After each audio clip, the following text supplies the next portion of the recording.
All right, what up, guys? Hello, can you guys hear me? We need to do audio tests and everything like that. Hey, Barry, can you sit down? It's a little bit off the cuff. It's a little scuffed. Hello, can you hear me? Hello, Barry. Yes, can you hear you? Test. Awesome. I Bryce, can hear you sit just down. Sit your butt down. All right, great. Test, 1, 2, 3. 1, 2, 3. I sound great. Sounds test. great. Okay. like a Test, last beast. one, test, You're test. good. Everyone good? Everyone mic'd? We're just waiting for chat to tell us right now. Yeah, I think, Barry, let's swap headsets right now. All right, awesome. Thank you, guys. Thank you. Okay, cool. I'm gonna leave you here. Thanks, Barry. Okay, all right. So we're going to get this started. It's going to be me and Bryce for like 20 minutes, and then we're going to have some guests join us because everyone else is not allowed into the venue. Oh, man, this is going to be quite ambitious. This is... I do solo production, but this is the most ambitious thing we've ever done. Welcome, everybody, to our first ever live episode of Don't Talk If You Don't Know, the unofficial official podcast dedicated to everything high-level North American teamfight tactics.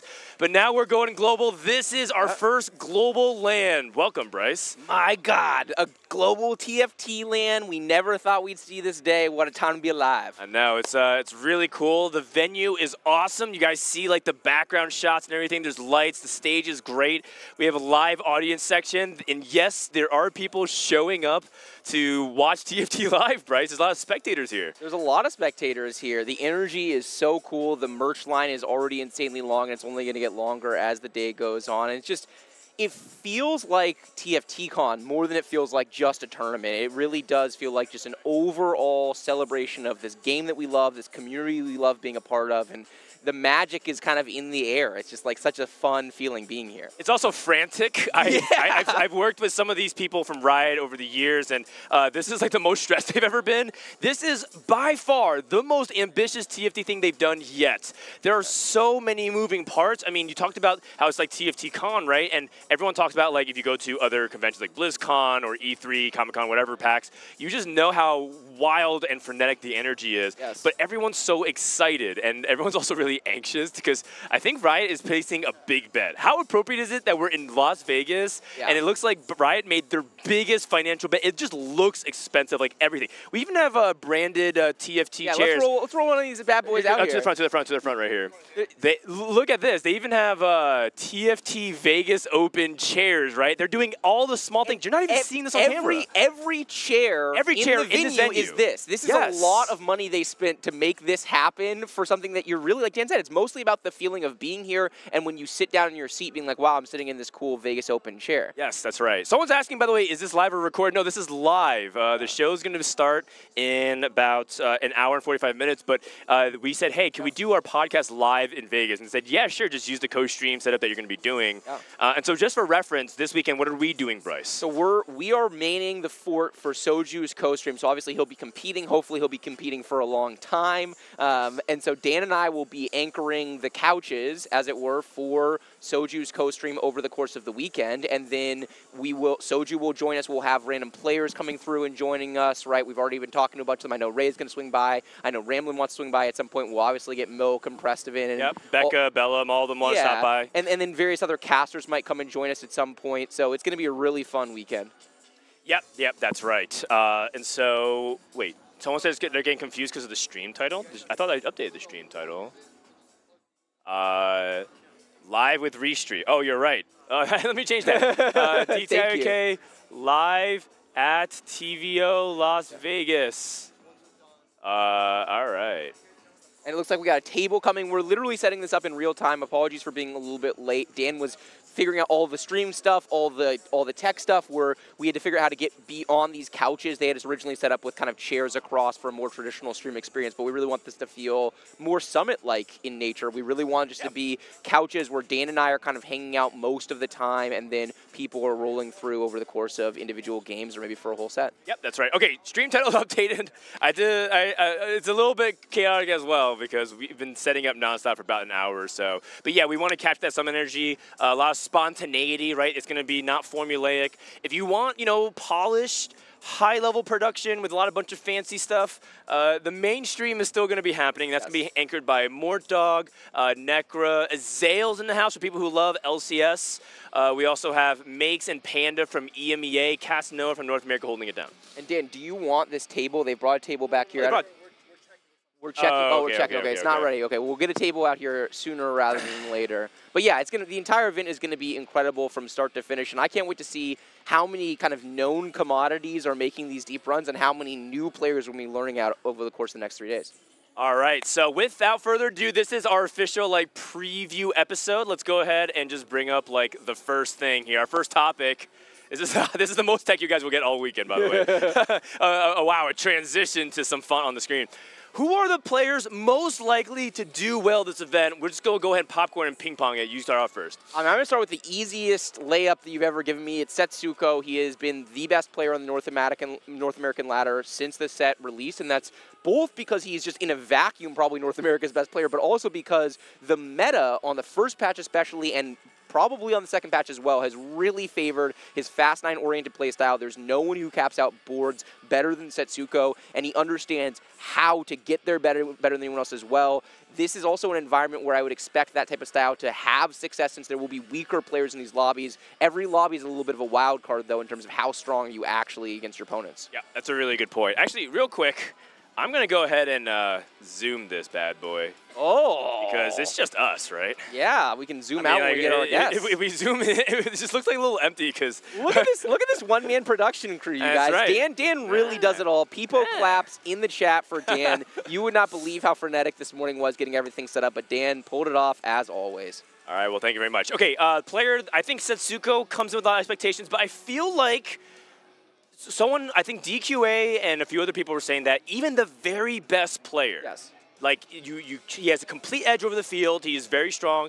Is 1% or less to win the event. Do you agree with that? That's wrong. And there's a lot of good data on this. Poker is the best analog that we have, probably. I was talking to Ace about it last night because him and I think about this stuff really similarly. We're thinking it's probably in the 2 to 3% range in terms of maximum opportunity. TFT has so much more opportunity for skill expression, so many opportunities for your opponents to be making mistakes, so many opportunities for you to make mistakes that I feel, or for you to shine and make up for low roll opportunities or whatever, take advantage of a high roll. So I feel like 2 to 3% for Setsuko is probably about right, which is still really low. That's a really big compliment. I say this all the time. To say someone has a 2 or 3% likelihood to win in a field of 500 plus is actually pretty impressive. Yes. So yes, okay. Setsuko definitely won. I'm gonna go with. We're gonna talk about North American, then we can expand internationally.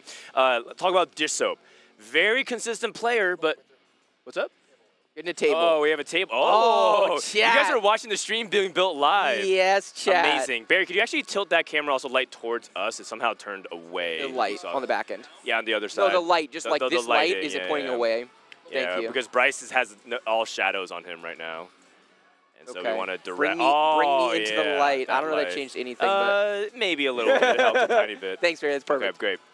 I'm going to talk about Dish Soap. Yes. Dish Soap, a player that everyone expected to have hyper consistency. Set 10 has not been kind to him at the very beginning, to the point where he gave up on the Box boot camp. Yep. He actually had an unusual situation where he demoted from Challenger, and it was a really big struggle for him for the first time since set 6, when he first started really trying to climb in TFT. Yeah, Dish Soap is he plays really wide, and he's good at playing towards niche outs, but he's a very 4-cost-centric play style, and that just has not been rewarded thus far in set 10. The 4 costs overall were basically trash on the first patch. They're better now. The question is how much better. One of the really interesting questions we're going to be answering over the course of this weekend is it still the Fast 9 meta that it was on the first patch, or do you need to understand how to play well around these 4 costs, especially from low roll situations? How much is Setsuko going to get away with other players get away with going 9 every game, and are you going to be forced to roll on 8? Because if it's a forced to roll on 8 meta, that's where I would expect Dish Soap to actually be maybe even better than Setsuko. And I think a lot of people are expecting that. We're going to talk a little bit about meta in a little bit, but I think people are expecting more rolling on 8 action coming into this event. All right, another player from North America to watch. Another player from North America to watch. I mean, I'm going to take Milk. He always says he's bad. This event is no exception. He says he is bad. But for me, the Tier 1A in North America for an event where they're all preparing is that 3 players. It's Dish Soap, Setsuko, and Milk. And I have no reason to believe that Milk is anything other than peak preparation. He's been thinking a lot about TFT, talking a lot about TFT, getting his play in. So, you know, we'll see which version of Milk shows up. But if it's good Milk, then I think he's the only other person that I want to put in that top 3. Okay, and I feel like I want to pick a person that I think can also do surprisingly very well. And it sounds like we're just kind of picking friends of Soju here, but I think Prestivan has really turned a corner in his play lately. He's actually been a very hyper-consistent player to the point where he's impressing players like Milk and saying that he's even better than him now. And that takes a lot. You guys don't understand, for players like Milk and whatnot, they don't willingly give out compliments like, I think he's actually really good.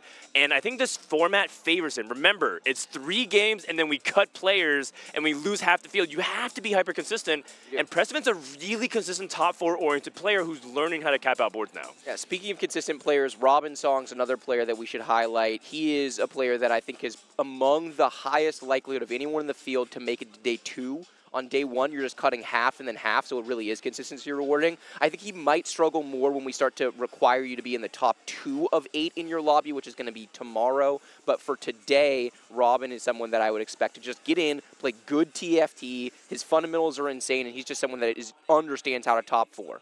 All right, so we talked about who are the favorites from North America. Who are some of the dark horses from NA? Okay, my first dark horse pick is going to be Pitsy. Pitsy's a player that we've seen have some success in previous tournaments, and he's one of those players that he gets IRL gapped, right? He's really busy with school. Sometimes he's more informed, sometimes he's less informed. He's also struggled a little bit with tournament nerves, which will be something he has to get over. But the thing I like about Pitsy is that instead of playing all of last patch's Fast 9 the way most people are playing it, he was really cooking, playing a lot of the AD flex, getting used to the melee carries. So he came into this patch with a huge advantage in knowledge of those lines, and I actually think those lines, the flex AD line, is quite skill expressive, and the extra 100 reps that he got on that line going in, I think could easily find him some success this weekend. Okay, it's interesting that you said that because I feel like this person might not necessarily qualify as a dark horse in other tournaments, but in this one he kind of is because people forgot about him. It's Pokygom. Yes. I think coming into this event, people are not talking about him, and that's where he's at his best. I have actually have an interesting inverse relationship where, like, the more we talk and hype about Pokygom, he can sometimes live up to it, but for the most part, it feels like he sets expectations even low for himself, right? He says he's here to try to do his best. He may have an edge, but also he's here to meet people and be part of the community, and I think that's where he gets into his comfort zone because he has a lot of edge on these kinds of patches where I feel like not everyone is comfortable playing around AD, flex, melee carries in particular because they are very particular about how they position. I think a lot of people are talking about, like, hey, I played Yone reroll, I played some like Zed and Viego on the new patch, I even played some True Damage Akali. But I don't feel like I understand it. Some games I blow things out, and sometimes I just go like a random 6, and I feel like I'm playing the same boards and same augments. That's because you suck at positioning. The reality is melee carries are so much harder than range carries. Oh, what up, Gangly? You want to sit down for a bit? Yeah, come join us. We're talking about Pokygom. This is actually this is the biggest Pokygom simp that ever did exist. He heard us talking. He heard the back call. Gangly. What up, Gangly? Welcome to the show. Give us the download we're talking about Pokygom, and you interrupt us mid-flight, but High Roll Radio has, by the way, he's sponsoring a player for this event. It's another podcast at TFT. In your words, what makes Pokygom such a special player for a field like this? Okay, Pokygom is in this brand of players who is like, I want to find my own edge, right? A lot of players are optimizers. They like to find what's in the meta, and they like to find their edge by practicing it over and over and over again. The thing that's special about Pocky is that he is the kind of player, in the same vein of players that we've seen succeed in tournament, where you find Spicy Appies, Kyvix, these players who find an edge by playing to what their brain tells them to do. He is very much the kind of player that will die by his own sword, but when it works, it works. Pocky is, in my opinion, when in form, the best 3-cost player in North America. I don't know if that's a hot take. I feel like you're disavowing Appies. Appies also loves playing around. He does love playing around 3-cost. You're saying Pocky is better. Yeah, I think so. I think like Pocky I think he is too. In form. I think he is too. And Pocky did say leading up to the event. He was in form. I know. I don't know if you guys looked at his profile. I talked to him this morning. Okay. A lot less confident. Less confident. He ran it down. he ran it down. He ran it down, but he did start to run it back up. Yeah. I saw the last few games. He was up in LP. So he's gonna play more 3 costs this weekend than probably anyone. I think a lot of like people are top talking 5 about, in NA, right? Yeah, I think a lot of people are talking Is he about. still? Oh no, I mean, before he ran it down. Yeah, before he ran it down, okay. he was. Yeah. Another dark horse that you brought up a couple of times is Spicy Appies. Yep. And Appies is a player that is also very similar to Pokemon in that he's going to kind of die by his own sword. Will he have the right read? He's going to be playing this patch a lot differently than other people. So the main thing about dying by your own sword players is that you can't really afford that in Vegas. The cuts are so aggressive that a single 8th place because cookery went wrong could sabotage your entire event. You're just dead. I sent a message to Appies a few days ago, and I was like, listen, Sully, you are going to make a deep run in Vegas as long as you stop putting yourself in these stupid positions. Yeah. If he has no silly games, he's not going to drop the freebies. The thing is, he wants to cook too badly. Does. Yeah. So He's just the random Riven forces out of nowhere. But I mean, Exactly. Riven is better this patch because 8-Bit got better. But I mean, he might be cooking up something special. He's like a master chef, but the problem is he's got too many ingredients in his kitchen, and so Right. if you can just give him a kitchen that only has like the 20 staple ingredients, say, hey, Appies, use this, That's this, right, that's and then right. every once in a while we might throw a challenge at you, Appies, where it's like, hey, you're not going to use any of these ingredients, and that actually is where he finds his biggest edge. He can play solid TFT when he's within the meta, but then he's going to find that 1 out of 5 to 10 games where he cooks and he creates 3, 4, 5 placement swings within a game. The trick is for him to correctly identify when he's in that situation and when he just needs to take the points that are in front of him. He brings out this crazy plate sometimes, gives you the most absurd dish you've ever seen, and you're like, sir, this is a McDonald's. We don't need that right now. Yeah. And so if He's simple, easy TFT, and he Because makes it complicated at times. sometimes that's what TFT is, right? Yes. There are times where it's complicated and you have to be really creative, but there are streamlined games. That is meta for a reason. Exactly. Yes. Okay. Since you're here, we have Tri-State. Out of the Tri-State folks / Northeast Canada, the Showtime Sucks server people, Bosso Skills, you're talking about Philip and all them. Who do you think is the most likely to perform well since we have you here as a rep? That's a good question. Okay. I'm not gonna. I would say Pocky, to be honest. I would that's fine. traditionally say Okay. Pocky. Well, we already talked about Pocket. Let's talk about somebody else. Okay. I'm gonna go ahead. I'm a very strong believer in Philip. I really am. Interesting. Yeah. I think Philip is. I got to talk to him a little bit at TC4, which granted we didn't really play that much TFT, No, but it was fun. It was fun. We had a good time. Philip.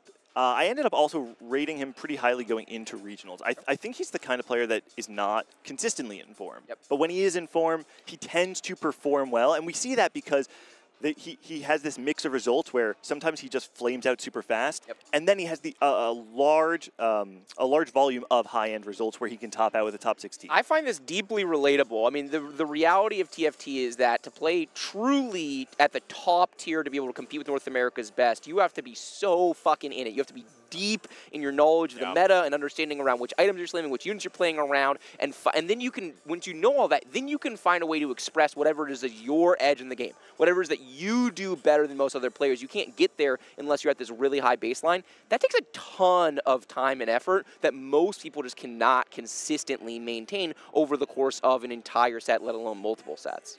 I am a little bit sad that the leader of the group, at least the person that is the face of it right now, Wajan Iverson, he is not joining us, unfortunately, for this event. And he's probably the best player. Yeah, I would the best agree. player I out would of it. agree. I think Wajan, when I think about the players, so I mentioned earlier my clear set top 3 in North America, unless otherwise disrupted, is Setsuko, Milk, and Disob. And I think about who could break in. I actually think Wajan Iverson, and I've taken quite a bit of flack from Replay for not naming him as that player, but I just think Wajan Iverson has done it for longer. He has shown the ability to get to that peak elite form a lot more often. Okay, so on that note, not to talk about people who aren't here, is Replay a dark horse or a player that's likely to do more of a favorite? I do not have him as a favorite. What about you, Gangly? I don't think he's a favorite either. Oh my God! Anybody no. in chat? Is anybody in chat? Do you think he's a favorite, Dan? Does anybody in chat think that Replay here is a favorite or a dark horse as well? I mean, everyone's just typing fraud Dan, whenever his name is being mentioned. You need a position on this. Do you think he's a real threat? Do I think he's a real threat in these kinds of open fields? Yes. I think that Replay comes into tournaments like these where he made a name for himself farming a bunch of open tournament fields in the first place, and then he had to. And when he comes to tournament prep, he doesn't really slack off, and he takes it completely seriously. When it comes to ladder, I get worse watching his stream. I'm not gonna lie. Replay. It's so true. The best time I find that I'm improving is when he's like trying to coach others, but even then it's more meme than actual serious. And so like it's hard to know exactly where he is. So players like him, T-Lides, right, D-Pay, all these other players who are kind of in that fold, they are dark horses, but I think that out of all those dark horses, he's the biggest threat. He's kind of built differently, too. A lot of people, I mean, look, you can see behind us what's going on. You've never imagined playing TFT like this before. We got fans in the background. Hey, come over. You've never seen TFT like this before, where you're going to have like hundreds of people standing around you watching you play, the level of production. There are going to be tons of people playing on stream for the first time. Yep. Even the known tournament players are not necessarily going to be doing very well. And then you get a player like Replay who is just clearly not afraid of the moment. In fact, it feels like he only plays good TFT when he's actually in the moment. Like he needs pressure. Or like he's back to the wall. He needs pressure in order to actually be like, okay, for real now, I will lock in and play my best TFT. You actually completely sold me because he's swinging. He's flipping. I was kind of taking a trip down memory lane. I was a Replay believer when I had never seen him play, and when I started watching him stream, you started faltering. I did start faltering.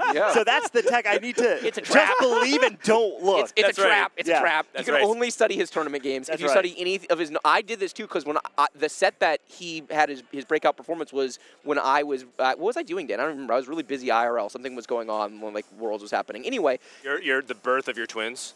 No, it was earlier. It was earlier than that. Anyway, it doesn't matter. But I was just not playing TFT that set, and so I went. He started streaming more, and I started watching this guy stream. Dan's been hyping him up for the whole set, and I'm like, Dan, hello? Yeah. Bryce like your eye test sucks. Yeah, Dan is like, this guy is insane. He's so good, and then I'm like, what is happening here? This is like the inverse of so much of what we've seen in TFT, where like oftentimes the data informs the questions, then you get the eye test, and then you're approved as like a top player. But Replay was very much the opposite. Yes. I should probably get going. Okay, all right. Thank you, gang. Also, if you see anybody, send them our way. We are gonna do. So the agenda is we're talking and yapping for another hour, and then we're gonna do a fantasy draft. Wait, you're gonna fantasy draft at 11:30? Because then if we do fantasy draft at 11:30, we definitely can't do Panda, just so you know, which is fine. In terms of him doing the draft. I'm just doing time estimates. Okay, here. great. Honestly, we should put a countdown timer. I think a lot of people are kind of expecting. We should. All right, well... Dan's going to put a countdown timer on the fly. You want to go to the next segment and I'll start yapping while you do countdown timer? It's all good. It's all good. Yes. Let's transition. Okay, talk about Rain Plosion as the final dark horse. Okay, yeah, I'm glad you said that because I think Rain is in really good form for the first time in a while, and she's a DTI YDK sponsored player. Appy's is as well, so we're biased in our evaluation of them. But I will say that Rain's answer on our hedge fund show where we decided to sponsor her about. She was so lackluster when she was describing her story as a TFT player, and specifically her unbelievable success in Set 7, where she was clearly the best player in North America. And when I asked her, how can you be so lackadaisical when talking about this unbelievable accomplishment that most TFT players have never gotten to anything close to this level, what she said is, I just don't want to be known for that. I want to get back there. I want to show that was not a fluke, and I think that I have like better TFT ahead of me. Wow, that was impressive, Dan, so fast. Yeah. So I think that Rain is a player who is still really hungry, and she hasn't really gotten back there since Set 7, and she seems to be in peak form for the first time maybe since then, so I expect her to do very well this weekend. Yeah, I put a lot of faith in it. We did get some people who became Knick-Knack fans during the show. Yes, for sure. They were like saying like, man, you should have went with the guy with heart instead of just like pedigree and a sob story. And like, I totally understand. But the good news is, and I guess we could probably even bring it up on the screen, is that we actually have a group of DTI YDK Avengers. I'm going to slide here so you guys can see it real quick. Can you toss me the Dota bag that's next to it, not my backpack? You mean the inferior MOBA bag? Yeah. So I've got my I've got a TI Where's this guy bag. going? Here's where I'm going, baby. Here's where I'm going. You talking about Dota and the International? We got DTI YDK shirts, baby. I got 10 shirts for the 10 players that you're seeing on the screen right now. Hopefully sizes will work out because we actually ordered the shirts before we picked our players. So someone might wind up with something that's way off size. I mean, they can just have it next to them. It's yeah, totally fine. It's more for fun. So our group is going to be swagged out over the course of this weekend. These are limited edition shirts. There are only 10 of them in existence. That's right. We have it for Rain and Appies, and then we got Hayden. We got Ramblin', who's joining us. We got Garage Guy Phoenix, which is just so funny because he was like so anxious. He wanted to join the team purely because he wants to spite Soju and DSG. Like, that's the entire reason of why he's doing it. Prestivan as well. I think Prestivan Prestivan isn't a knower. The thing you got to understand about some of these folks, it's insular. They only watch each other. So Prestivan basically thinks that there are like 15 good players, and it's all the 15 players that he watches. Milks the exact same way. So, not necessarily a believer in the squad, but I actually really like our squad. I think our squad, if you look at our squad top to bottom, we actually stack up okay against DSG. I believe. Like listen, like some of the people on DSG are here to see how far they can go. They're not necessarily like in their own right thinking they're going to be the favorites, right? I don't think Toast and Scar are like sitting here and be like, I'm the best player here in the field, but hey, maybe they can make a deep run and make a miraculous tournament performance. That'd be really cool. And I think if you look at it pound for pound, stack for stack, I think that on average, our average placing might actually do better than DSG. I think it's very possible. A lot of it's going to come down to our dark horses because we have a lot of dark horse contenders in here, right? It's almost entirely dark horses. Almost entirely, right? We didn't chance to talk about like Broccoli or Lil Top. We talk about Ramblin'. We talk about Ramblin', who Ramblin's not a dark horse. Ramblin's just a top favorite. 3 in NA right now on the ladder. He's just a favorite. He has to be one of the favorites, but like it feels like it's cursed if you're like, oh, Ramblin's coming in here as like the top player, but his ladder performance is incredibly efficient. I think that's what stands out to me. He's got the same amount of games as me. He's got 150 games, and he's top 5, top 3 on the server in LP. That is incredible. He's coaching everybody. He's it's 4 costs are back on the table. He's studied a lot. He's in form. He's having fun again. Yeah, and that's the big thing. He's having fun again. Yeah. He really, and I find this deeply relatable as well. He really did not enjoy sets 7, 8, or 9, and I agree because they were objectively worse sets of TFT than a lot of the other sets. But set 10 is bringing a lot of things back to the game, especially flex play, fluidity in board state. There's more opportunity for skill expression, and that's what made me fall in love with TFT. And when Ramblin' was out for our co-stream in Seattle for regionals, him and I had a good long conversation about this. There's a certain thing that we all really we fell in love with TFT for, and having that back in set 10 feels so good, and that's why he's good again. Okay, real quick, we talked about North America. Yes. We do want to acknowledge this is a global event, so let's talk a little bit about some of the international players. So, one international player that you're keeping an eye on. I'll be keeping an eye on Flancy. Flancy is, has to be SCN. Has to be, right? Like, most of the CN players that are here are more influencer mode, from my understanding, than full competitor. But there's a couple of CN players, right? Here we go, and Flancy are like the marquee CN players. Yes. CN, for my money, is basically tied for best region with North America at this point pretty decisively. And so I expect them to perform very well this weekend. Okay, cool. I'm going to go ahead and just crown France as the best international performing region. It could be the fact that they have 29 players here, but also they sent some of their best, right? You're looking at like Double 61 and Canvas, people who have been to the World Championships before have performed really well, plus the fact that they're all here helping each other and prepping. I can't really emphasize enough that it seems like a lot of players right now are frantically trying to groupthink. They're like, hey, I haven't had time on this patch. What do you guys think about the meta? And everyone's like, dude, I'm gonna go see the DJs. I'm gonna go to the pre-party. I'm gonna go gamble. And everyone's kind of like disconnecting. The French players are locked in. They are here. They're here to play. They're practicing. They're here to rep. And they all also like are in good spirits. Like morale's like a really big thing to keep yourself confident and locked in. So I gotta pick France to do really well as a whole. Completely agree. And it'll probably be some of the established names and probably some of the less established names. One of the fun parts about an event like this is it kind of feels like World Series of Poker, where usually you have pretty good poker players at the end, but it's not necessarily the most famous ones. And there's a lot of really good French players that we know, but there's even more really good French players that we don't know as well. Yes. And this group mentality coming in of everybody sharing information is so valuable on a short patch cycle like we're on, right? The patch just happened. Most people were traveling during the time where the patch was live. So there's a lot of people in this field who haven't gotten to play a lot, and having this many players workshopping together is a huge advantage going into the tournament. I feel so bad. I met up with some of the Brazilian players, and they said it took 22 hours of just playing time. let alone like the transfers and the everything else. It was just terrible for them. Yeah, and they took so long to get to Las Vegas. My heart goes out to them. Last dark horse I want to shout out.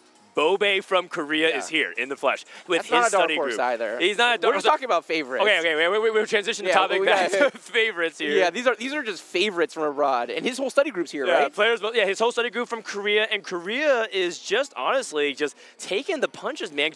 Not just like Korea in terms of the performance at Worlds, which was abysmal. Right, you saw Panda from Korea and everyone else go like 8, average like a 6 point something. It was beyond abysmal. And Bobe came in as a favorite for Set 9 Worlds. Didn't end up living up to that expectation compared to someone like Title. But now they can come here and put TFT back on the map for Korea, inspire the rest, especially after that performance by T1 and Faker at League of Legends Worlds. And then also the morale blow of Twitch. Yeah. Twitch Korea shutting down, and that's like another thing about their livelihood. Can these guys really make their TFT dream?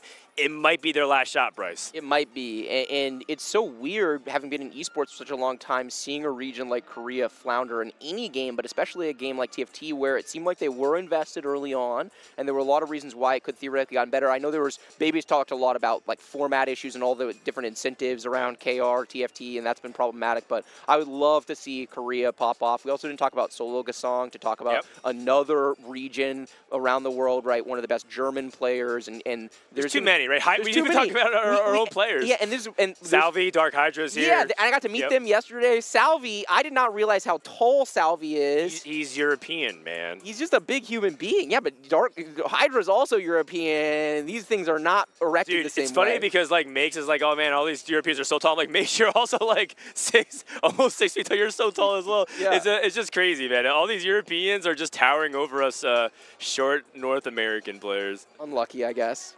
All right. Okay, so we danced around a little bit. Those are some of the players. We're promised we're not going to just talk too much about player stories the entire time. Let's talk a little bit about meta.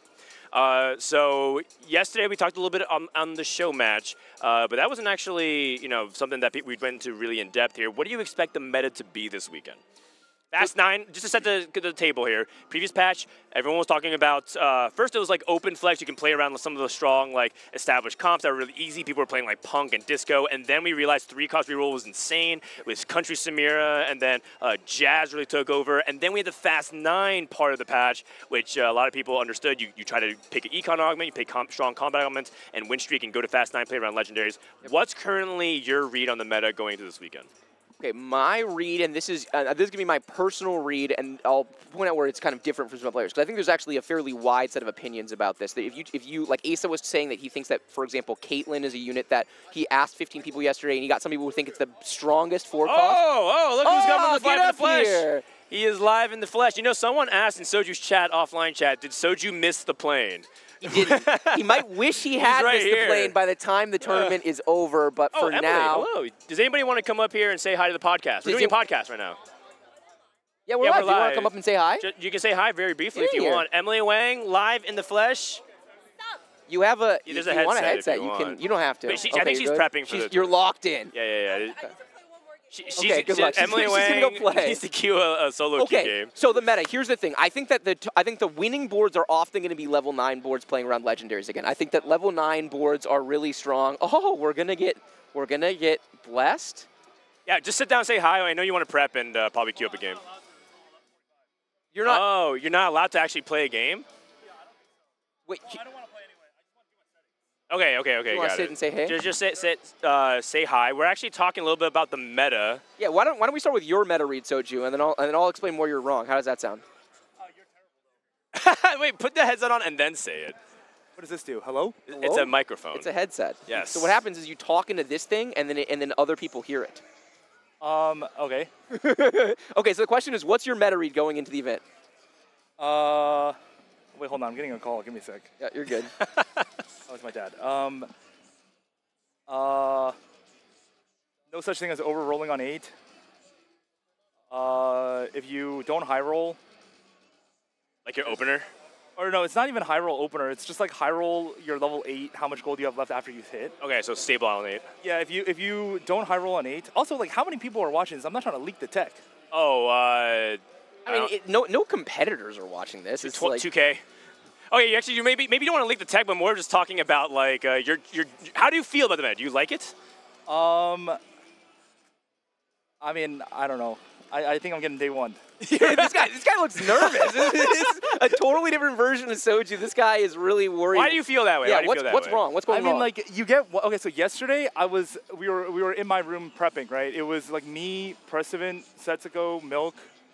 I think he went to sleep, but Percival just went 8th, and then I was just like, you know what? Like I'm literally Thanos on this patch. Like just like take notes, and I queue it up, and I go 8th, and then now like all my confidence is just gone. So we got Nature's. So you're not allowed to queue up another game to regain your confidence. yeah, and then I was too tired, so I was just like, you know, I'm just gonna go to sleep. But Okay. How about this then? Let's talk a little about players then. We talked about who we think are likely to do well. Name like 2 or 3 players you think are going to do well this weekend. well, I already know who Bryce named. This guy's a professional Setsuko Glazer. Yeah. Are you saying I'm wrong? Also, are you going to admit live on the air that you tweeted from Bellum's account? Oh wait, yeah, no, I did. Oh wait, it's obvious. Like, yeah, like Sarah got a notification on her phone. She was like, wait, what? I didn't do this.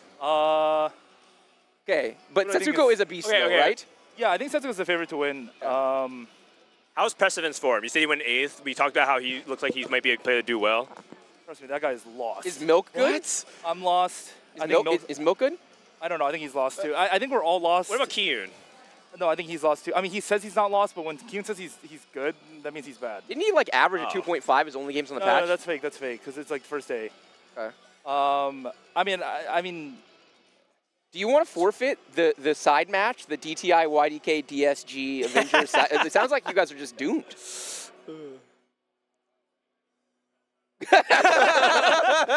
All right. We got Nature's here. What by up, the way. Nature's? Welcome. Hello. Nature's, congratulations on your new It's position Riot- at Riot. it's Riot Nature's. Nature's. It's not contracted. It's not It's technically. Riot Nature's. Riot Nature's. I mean, if we say it enough, they're pressured to actually I make it don't happen. understand the distinction between a contractor and an employee. If someone could explain that That's to me, that true. would be Can we get a helpful. lawyer in here? Yeah, any lawyers in the chat? Hi, Soju.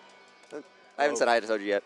How is everything set up? Okay, actually, so isn't this crazy? Like Hi, the Keith. TFT land, like the last land we went to was like TwitchCon 2019. We got Box Oh, Box you're right, and you're right. Emily in the house too. Box's head is Hello. behind. He's too tall. He's behind the. Would you like to say hi, Albert? We're on the podcast. You guys are live? We're live. Oh, how long have you been live here for?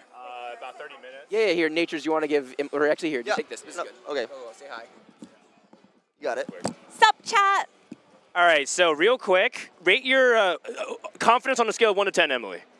7. Okay, and then Box. Probably an 8. Oh, and Soju's like a 1. oh, I don't think I think I'm still better than these two, but Okay. like my confidence is like a 3. All right. So did you guys prep last night? Because they went to like a hotel room and did a bunch of prep. What did you guys do? Gambled and slept. Okay, Oh, you that's him, slept? That's him, not me, not me. Okay, because Box stayed up like 24 hours before because you want to get Challenger. Yeah, I got my Challenger. I came to Vegas, no sleep, so I just slept all day. Okay, good. And that's good because you said that you felt like you had a revelation on the patch yesterday or 2 days ago with Asa. Yeah, solved. Okay, great. Everything is solved. He's going to play Flex. Emily, what about you? I mean, we prepped a little, played a little. I'm like a 2.0 average across 10 games on this patch. Wow. Like, dead first. You were Dead terrible. first. You were terrible. Okay, who else do you think is really a scary player in the field? Everyone's calling about Setsuko. Is there any other player that you think is like that you're also thinking is going to do really well this weekend? Well, I looked up the tournament format, and it's actually really interesting. Have you guys talked about it yet on the stream? A little bit, but not really much. So for those of you watching who don't know the exact tournament format, there's 512 players, and everyone plays 3 games, and then half the players are eliminated. Then 3 games, and half the players are eliminated. Then it's 4 games, and 75% of the players are eliminated. And 4 games, 75% of the players are eliminated. So what that means is there's a massive meta shift from day 1 to day 2, where you are not suddenly playing for top 4s anymore. You're playing for like minimum top 3 to move on. Interesting. And your playstyle will change suddenly on day 2. Augments like Final Reserves, Last Stand, Hedge Fund just become so much higher value because 4th is no longer an acceptable placement. 4th might be like the lowest you could place in a game still to make like, it. move on. Because you have to place in the top 2 of your lobby. Ah, that's really interesting. Emily, So what how is your confidence a 7 then? Oh, I mean, like, I'm not actually that confident. I'm just going to, like, play, and then if I win, I win. If I lose, I lose. I think 3 games is too low of a sample size, so I'm just going to play my best, and then who cares? All right. I think Ramblin'. It's all good. Ramblin's really scary. Ooh, anyone agree with that? I was with him for a little bit. Like, he was just, like, in my ear when I was learning, and the man does not miss small things. Every single small optimization possible is just automatic to him. And, like, he will never lose to a piloting error. He'll only lose if he, like, really doesn't hit. And he always knows his main option and his 3 backup options in order. I like that. That's good of confidence for our team. Yes. Yeah, our team podcast. Yeah, Rambling's repping us. You're not allowed to wager, right? Like DSG versus... We are. Oh, but just, you can't bet against yeah, we can't actually. You're competing in the event. No. Bryce and I are allowed to wager just because we're not competing. But if you're a player, you can't bet. I mean, one of you guys can buy DSG stake and then... dude, I don't know if we're allowed to do that. Win trading in TFT might be actually a big problem. Yeah, Nature's. We also have a witness. Well, like, it doesn't matter how out of form like the DSG players are. Like, it's actually embarrassing that you guys even tweeted that. What are you talking about? What are you talking about? We actually have some really underrated dark horses. K3 meanie, guys. Okay. Real quick, just about scope of the event. Isn't this kind of crazy? Like seeing what Riot's doing. Like, just talk about how impressed you are, or maybe you're not impressed with like the production, the weekend, all the setup and stuff like that. I never imagined TFT having like a live audience or like an in-person, like it's like a strategy nerdy game. So like for it to have like mainstream appeal where like people are coming in person, people are coming to Vegas just to watch, I think it's very impressive.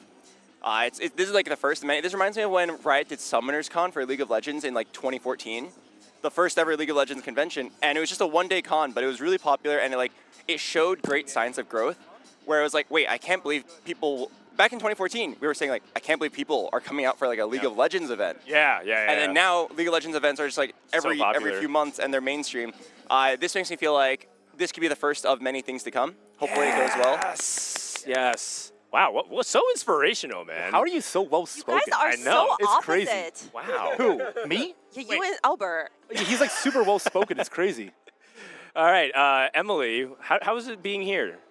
It's pretty good. We, went out with some people, had some fun, practiced some. How late were you out? Not that late. We came back. I think we went to bed around like midnight to 1. Yeah, because I'm in the first heat. So. You said some people. Who are some people?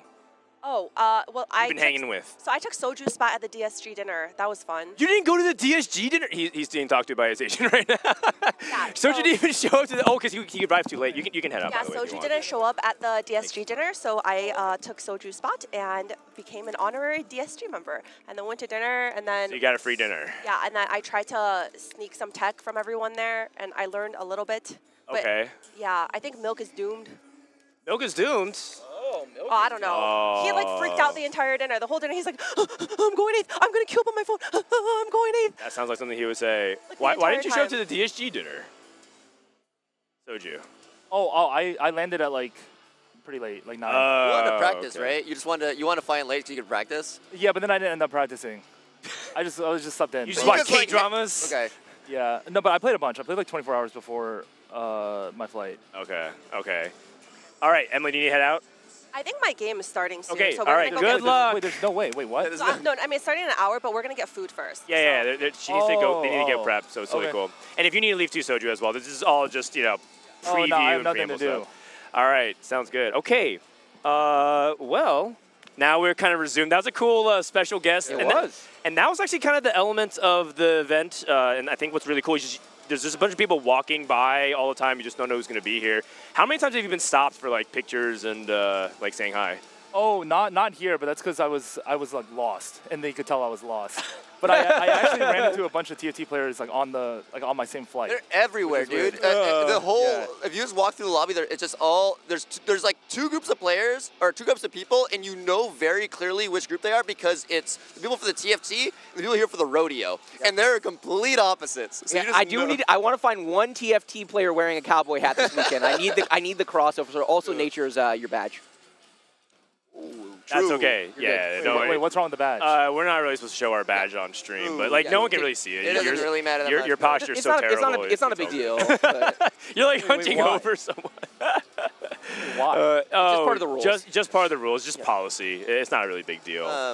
Okay. Also, you were talking about all the groups. So I have no idea how. Yeah, who's the hardest group? No, I meant groups of players. One sec. So you're talking about all these groups of players, and I don't know how good this group is I'm about to talk about, but I was just talking with them, the lab group. So 2 things. First of all, they're all wearing lab coats. Nice. Which is amazing. Every single one of them has a lab coat. Every lab member is wearing a lab coat. There's like 20 lab coats. Okay. Not only that, they were showing me pictures of their study session last night where they were up super late last night, all 20 of them in one hotel room with flashcards and printed out spreadsheets and shit. It was great. Yeah. I can swap out. Yeah, Natures needs to swap out anyways, but we have Casanova as well. Thanks, Natures. Bye, nice seeing you all. Do you want to talk about the meta?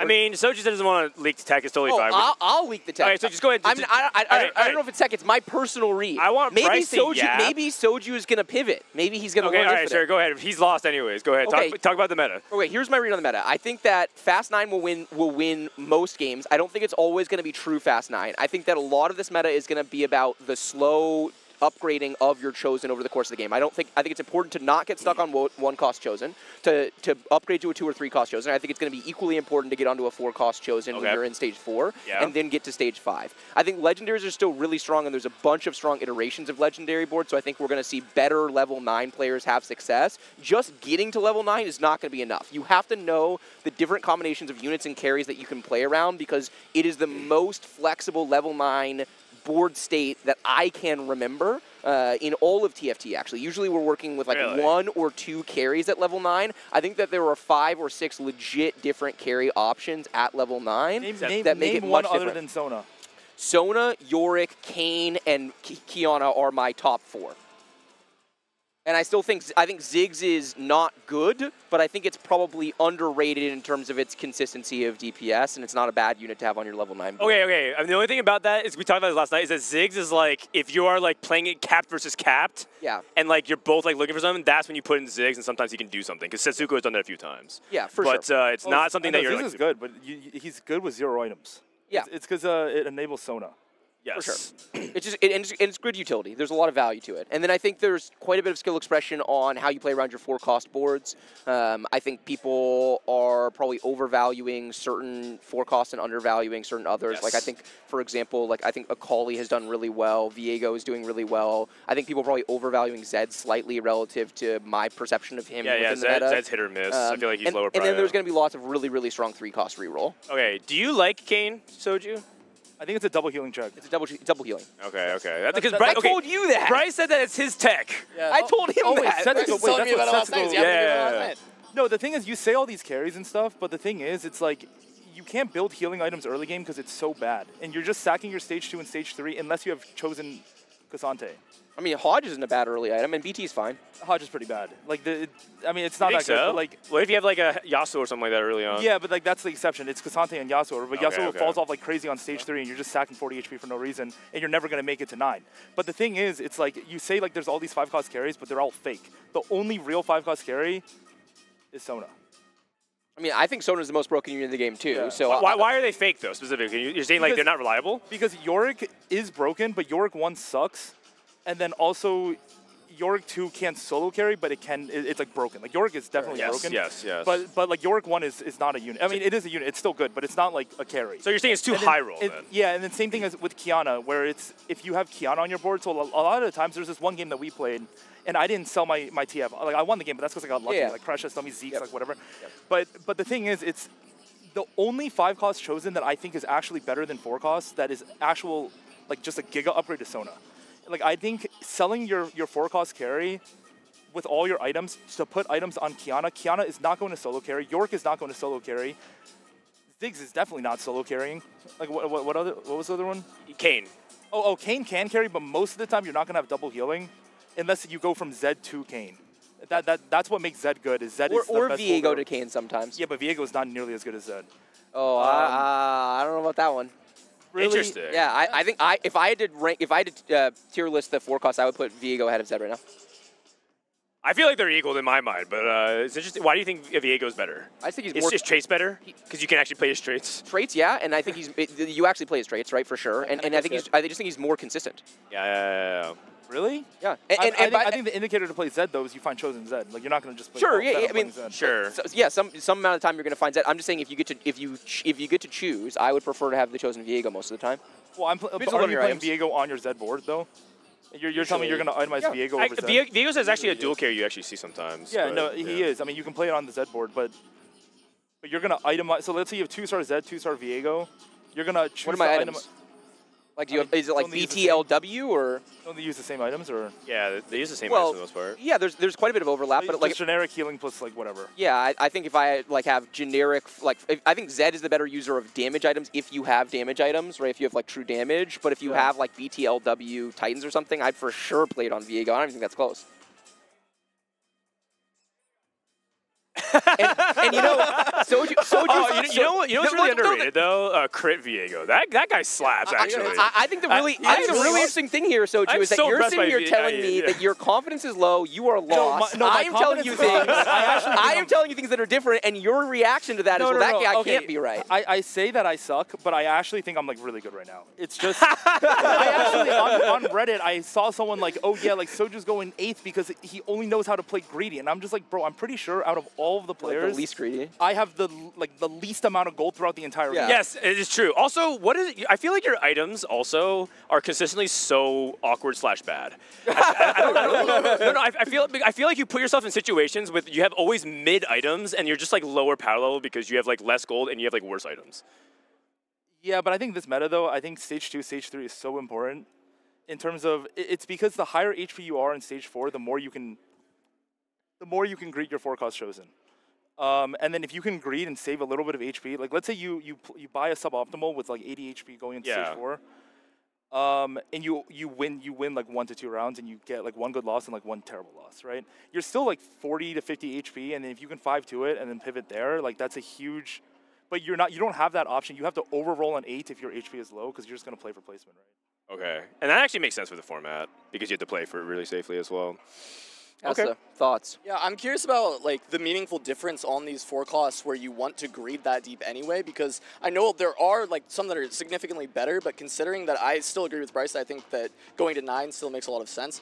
Like a lot of people are still just like picking up the Caitlyn or picking up the Ezreal and instead playing around those units when they have the 80 items. Now, of course, if it's healing, right, Bloodthirster or Hodge, like yeah, you want the melees instead. It doesn't work nearly as well. But I'm curious, like your thoughts, like if you're digging that much for. I presume you're looking for Zed, you're looking for some of these other like more high roll carries. Are you not stopping on the Ezreals? Are you not stopping on the Caitlyn's? Oh, I think Ezreal's really good. I think the problem with this AD line or like the Viego and Zed is that BT and all these items that are good on these units are so bad on stage 2 and stage 3 that unless you hit these exact Chosens, you're just dead last. And like if you don't hit, and even then like EDM Zed is not even good. Like it's good. Like I'm gonna buy it if I have like BT and stuff. But like it's not gonna cap your board more than like a top 4 unless you can go 9 and cap around Kiana. And that's a huge part of the game is going to be making that decision about when you need to actually just play for maximizing placement, stay on level 8, and build a strong board with upgrades, and when you are hitting enough that you can push to level 9 and actually play to cap out and win the game. Yeah, I think, like, for example, like KDA Ari, right? Yeah, it's one of those units where you hit KDA Ari, you can just sit there and just go 0 on 8 every single turn until the rest of the game, because what's your level 9? Nothing. Like, your game is already, you're playing for 3rd. Like, I mean, but you can't sell KDA Ari ever, and you're not going to pivot off of, like, the garbage Seraphine. I feel like Ari just helps you get to 9 for the most part. Yeah, but you can't sell it. Yeah. You actually can't sell it. This TF game that Soju was talking about was a really interesting one where it was just like if you, depending on your itemization and like how much gold you have, if you actually have decent Ari items and you go to level 9, you're oftentimes playing to just cap out with like putting some legendaries on your board more than you can afford to actually sell and like pray you hit Sona. Ray in the house. Ray, you want to hop on mic? Here, you can come here while I do something. Why don't you hop on for Casa? Because Casa's going to do the fantasy draft. Yeah, sorry. You can come in a little bit later. Thanks for stopping by. Casanova's going to be officially casting the main broadcast, guys. So you can go check it out. Raidits, we got DSG Raidits in the house. Yo, what up? Dude, give us one time. Give us one good bad chest. Bad chesting. All right, what up? Nailed it. Hide your badge. Yeah, hide your badge. Hide your badge. I don't know. How are you feeling? Hide your kids, hide your wives. How are you feeling, by the way? You threw up a lot yesterday. Oh, yeah. I'm chilling. Yeah, I threw up like 6 times You just yesterday. eat bad food? I don't know, because Setsuko also threw up. Yeah, These and guys we also are ate the same so food. nervous. Yeah. The theory is that Dishso poisoned the food to, offset his Yeah. competition. Okay. Yesterday, Setsuko threw up, and it was a kind of a serious moment. But after we recovered, I just turned over to Setsuko and say, "Dish soap sends his regards," and the entire table was like, so we feeling all right though? Yeah, I'm feeling Okay, really good. you're rested. Yeah, I'm feeling really good physically, but Okay. prep-wise, I'm going 8th. You really? It's okay. More time on the co-stream. True. More time? Yeah, that's right. You'll stop by if you get day one. Dude, this is the first time you met like Ramblin', like one of your best friends in TFT. What was that like? And Broccoli, we're rooming And together. that's true. You never met Broccoli. That's Yeah. right. Yeah, super fun. We're all rooming together. We spent last night, we were all in bed, just fucking lights off, talking about TFT for like 10 You're minutes. all in bed. Shigers. Okay, well, Like different. the same bed? No. No, they were in bed. One bed, not plural. Watching anime Okay, well, together? you know when you're like a kid? What? You know when you're a kid in like in a bunk bed and like, Hysterics? the lights are out and you're just like talking to your Talking, friend about Yep. like a show or something? We were doing that about TFT. We're like the guys- lights are you totally guys had off. a- You guys had like the sleepover. flashlight. You got the flashlight under the blankets. They had a sleepover. Guys, Gojo Satoru or Hatake Kakashi, which one? Yeah. Were you guys talking TFT or were you talking life? TFT. We were like, all right, guys, you have a belt, cloak, bow. What are you slamming? Okay. All right. So your confidence is low. What's your perception of Broccoli and Ramblin's form? I think like all of us, like we've been studying a lot, like watching other players as well as like talking about the game a lot, but I don't think we have as much like reps. Okay. Like we haven't been able to play actual Dude, no games. one's been playing. The only one playing is Soju, except he didn't play. He stayed home to play more games, and he said he just slept in. Oh, true. How are you enjoying the festivities so far? This weekend's kind of been crazy. It's really nice, yeah. The pre-party was super fun. Just like hanging out with everyone, playing the show match games. Yeah. You played on. So yesterday, for people who don't know, we had like a 4v4 show match with Team More Dog versus Team Box, which was crazy. And it was crazy. We had IRL augments, so 3 times a game there were weird things happening. Like one game you had to switch computers every stage, or you could Every never round. play every round. No, it wasn't was every round? It was every round. One of them was if you were win streaking, every round you win, you have to get up out of your PC and fist bump someone in the crowd. Yeah, or you have to get up and do 5 squats between each round. There was one game where it was no 3 costs allowed, and that got pulled on stage 3, and someone had had heartthrobs. Oh, someone was playing heartthrobs. So they literally couldn't keep hearts. It was so brutal. But then they rolled at 7. They found Ezreal. Yeah, it was Robin pretty showed me funny. this hilarious clip where it was the one where you have to swap like your computer every single round. Yeah. So he swaps to someone's computer and he notices they have like 70 gold with a Caitlyn on bench, and like the Caitlyn's the next level. And it's like perfect synergies. And he's like, all right, bet, I'm just going to send the level. And he was 2 off. and then he just dips. Oh, that's too funny. That's Not too my funny. problem. Oh, man.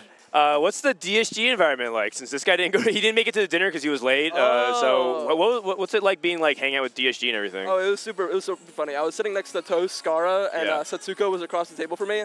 And me and Setsuko were like, haven't had the most fancy dinners, so like we're trying all like the foods, like the oyster and stuff, and they're just watching our reactions. First time you've had oyster? Yeah. Because first time, you know, Ray has never had sushi before until he went to Seattle. And first time KBBQ, right? Yeah. Oh no, it was like that year is the first time I had sushi. Oh yeah, first time he had sushi, so he wanted to try like other things. So he tried so many different dishes for that was the first time I had sashimi. Yeah, first time he had sashimi. Did you like it? Have you had uni or no? I think they I may have have had it last night. I'm not sure, but I don't think I had like Spongy, like orange. You would know if you had it. It's very distinctive. Oh, is it like in the? We had like these like clams or like oysters that had like multiple things in it or something. Probably there was not. I've never Mussels, heard oysters. of uni with oysters before. Oh, then probably not. Okay. It's good. So he didn't. It's so fancy, Ray doesn't even know what it is. And so you had a lot of fancy dinners. Like, was the dinner awkward? Because it feels like a bunch of different people, or was it kind of fun? It was really fun. It was like, yeah, everyone was super like close. Like we were all just yapping about TFT. Okay. We had like Toast with like the DSG people on one side of the table. They were talking like Cage business. Okay. And then in the middle side, the TFT players, Kyun, just like yapping. And then yeah, it was a fun time. Toast talking about business. Interested. Yeah, actually, Toast is like pretty. He's always like business focused. He was also talking TFT. Like we were getting the reads. Who do you think? Okay, most likely player to do the worst on DSG out of all the 10 players. Yeah, who's going dead Who's last going dead on last DSG? out of DSG? Soju. Who's going dead last out of all the DSG players? Well, not me. I mean, who are the 10 members? Can you name all 10? Me, you, Toast, Skara, Box, Setsuko, Dish Soap, Kyun, Robin. Who's the last one? Did you say Milk? Milk. Yes. I always forget Milk because he was like the first one like 2 months The before. original announcement. Yeah, the original. You can take the easy answer, or you can take a fun answer. Easy answer, just pick any of the people who don't play TFT 24/7. Yeah, I mean, I don't think anyone is gonna get. I feel like it's me probably because like I feel like I'm like whenever I don't play, I feel like I'll just make a troll decision that just fucked up my whole game. Like I might just take the wrong augment and go 8th. Don't worry, Blank Slate is not available on 4-2. You can't take You're it. safe. I'm You're safe. That'll save you. That'll save you. Wait, it's not available, as in like you can't. It's see disabled. It, or? No, it's, Oh, yeah, it's okay, disabled. okay. It's not It's in game. disabled on 4-2, or at least it should be. Yeah. Imagine if it's like one of those things where they say like it should be disabled, and all of a sudden it's just available. I don't think anyone's reported it though. Okay, then who's gonna do the best out of all the DSG players? You think, Ray? I mean, it has to be Soju with how much he's practicing. Like, Oh. I actually think Milk's gonna do the best. I think Setsuko is gonna get round forward. round forward. I think Setsuko is probably the best, but I think Milk's winning the event. I feel like Setsuko is still vulnerable to taking like a random 8th out of nowhere because he pushes the limit of grease sometimes like a little bit too much. Does. Yeah. I think a lot of it will depend on how his lobbies shape up. Like his first lobby's okay, right? So he should be fine. Oh yeah. Who's in your guys' group? Who's in your group? Oh, people are saying that out of all the like the DSG people, I have the hardest lobby. Wait, who's so in your I have. I thought Milk. I have Nick Hill, Emperor, Jazz Latte, and then What? And then the other names are like I don't remember. I could have too much. sworn Milk had the hardest. who's No, Nick Hill? isn't Milk's really hard? NBA All-Star game guy. King Cracks. Oh, I didn't know that was him. Yeah, he rebranded. Smart rebranded. rebranding. Oh, okay. He's hiding from us. He's reformed. He's reformed. Yes. Setsuko was like, yo, if you get And you know one, what? Like you're chilling. Like, We are actually at the venue of the NBA in-house or in-season tournament, so he could literally say "fuck this" and Yeah, FF, and then go tomorrow- watch the tomorrow NBA night. tournament. So you have a really hard group. Who's in your group, Soju? I recognize like some people. I think it's like four to five challenger players, and everyone else is Bro, like. you can't recognize a single person, man. No, it's Seitzer. You definitely seen him. Oh. You Yeah. saw like ZEBMMM or whatever, Oh yeah, I know. Yeah. and then you saw. There's one Z-bums. more. There's one more. I don't know who. Someone.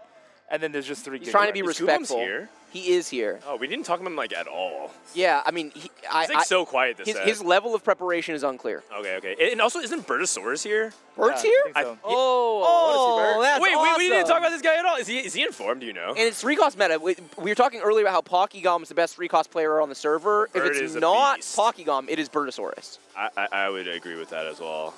Okay. Okay, you know who I think is like unexpectedly gonna do well is on DSG is Skara. Like this guy has been You think so? non-stop talking to TFT like the whole time. Like anytime we like deteriorate the conversation away from TFT, he's like, all right guys, Caitlyn, what are we thinking? Caitlyn. What a nerd. What a nerd. I mean, Skara actually really wants to do well this event. He comes in with actually, he was talking about yesterday at the VIP room, he was just talking about like how he really, really wants to do well, and like, I don't know, it's like for him, he's like, he knows that there's not a high chance he's going to do well, but for him, it's pretty The meaningful. thing about Skara that people forget is if you go way back in TFT history, if you talk about set 1, he was not just the biggest influencer, he was among the best players, right? Yes. He was so good at that Twitch Rivals event, the first kind of big TFT esports dawn. event. He was one of the heavy favorites going in. He finishes in the top 8 along with Soju I'm in just that. saying that event was a grief. They flew us in. They like nerfed us. They flew us in 3 days before the event. Yeah, I know. And we just sat there and couldn't play the new patch. I know, it's great. It's why, if me or Milk- it's why I was competitive in the tournament, because I was ahead on the meta. If me He or talks Milk about this so had time often. to prep, Yeah, I love it was that over. tournament. Like it was actually just be the fastest one too. You guys got But, farmed by Jay Schritt. Yeah, he was a He beast. just sat at home just Yeah, playing. he just played Infinite. Yeah, Yeah. Loads in, Wilds in. I'm sitting here playing Rangers. I can't do anything. My whole board's gone. All right, we have an agree segment. We'll do it with these 4 guys. Then we're going to do a fantasy draft and then close out I love the it. preview show. I love it. All right, so real quick, first agree is submitted by one of our DTI YDK Avengers. The first agree is 0 players from DSG make final lobby. Disagree. Agree? Disagree. Disagree? Okay, who? I mean, it's because you think the players are like the format, even the high variance. You think there's still too much skill to be expressed, right? Yeah, like I mean, if you look at this set, like Setsuko's been gapping everyone, right? Like we have Setsi, bro. There's no way. Okay. If he gets day 1 though, we're doomed. I disagree. I actually think there will probably be even more than 1. Oh, plural. Okay.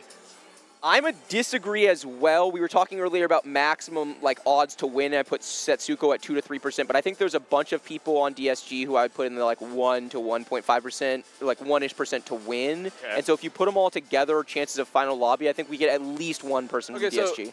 what do you think Setsuko's chance of making the final 8? I would say Setsuko's chance of making the final 8 is probably like in the 5% range. Which is a big compliment. That's a huge compliment. I think it's a huge compliment. That's insane. Yeah, in a field of 512 players. It might even be higher than that. I think it's a lot higher than that. It's hard to be a what do you think lot is the range? higher. Not a lot higher, but like it's higher than that. Because the thing is, it's like the first round is like, yeah, you are eliminating 75%, but it's 3 games top 4. Like top 4 is like but then the next day it's 3 games top 2, 3 games top 2, right, but like, which is like a lot. What are your so like let's say everyone is equal skill, then it's 25%, 25%, right? Yeah. But they're not equal skill, right? So it would be, I think it's higher than 5%. Yeah. Okay. And I think probably it is higher than 5. It's somewhere between 5 and 10. I haven't sat down and thought about top 8, but if I think his win share is 2 to 3%, that probably means his top 8 share is like closer to 8%. Okay. Yeah, I think skill's gonna come in like, 'cause I think so many people are completely lost. Totally. Like this patch, like kind of like, you could argue like the further into a patch, the more high variance it is, because it's like.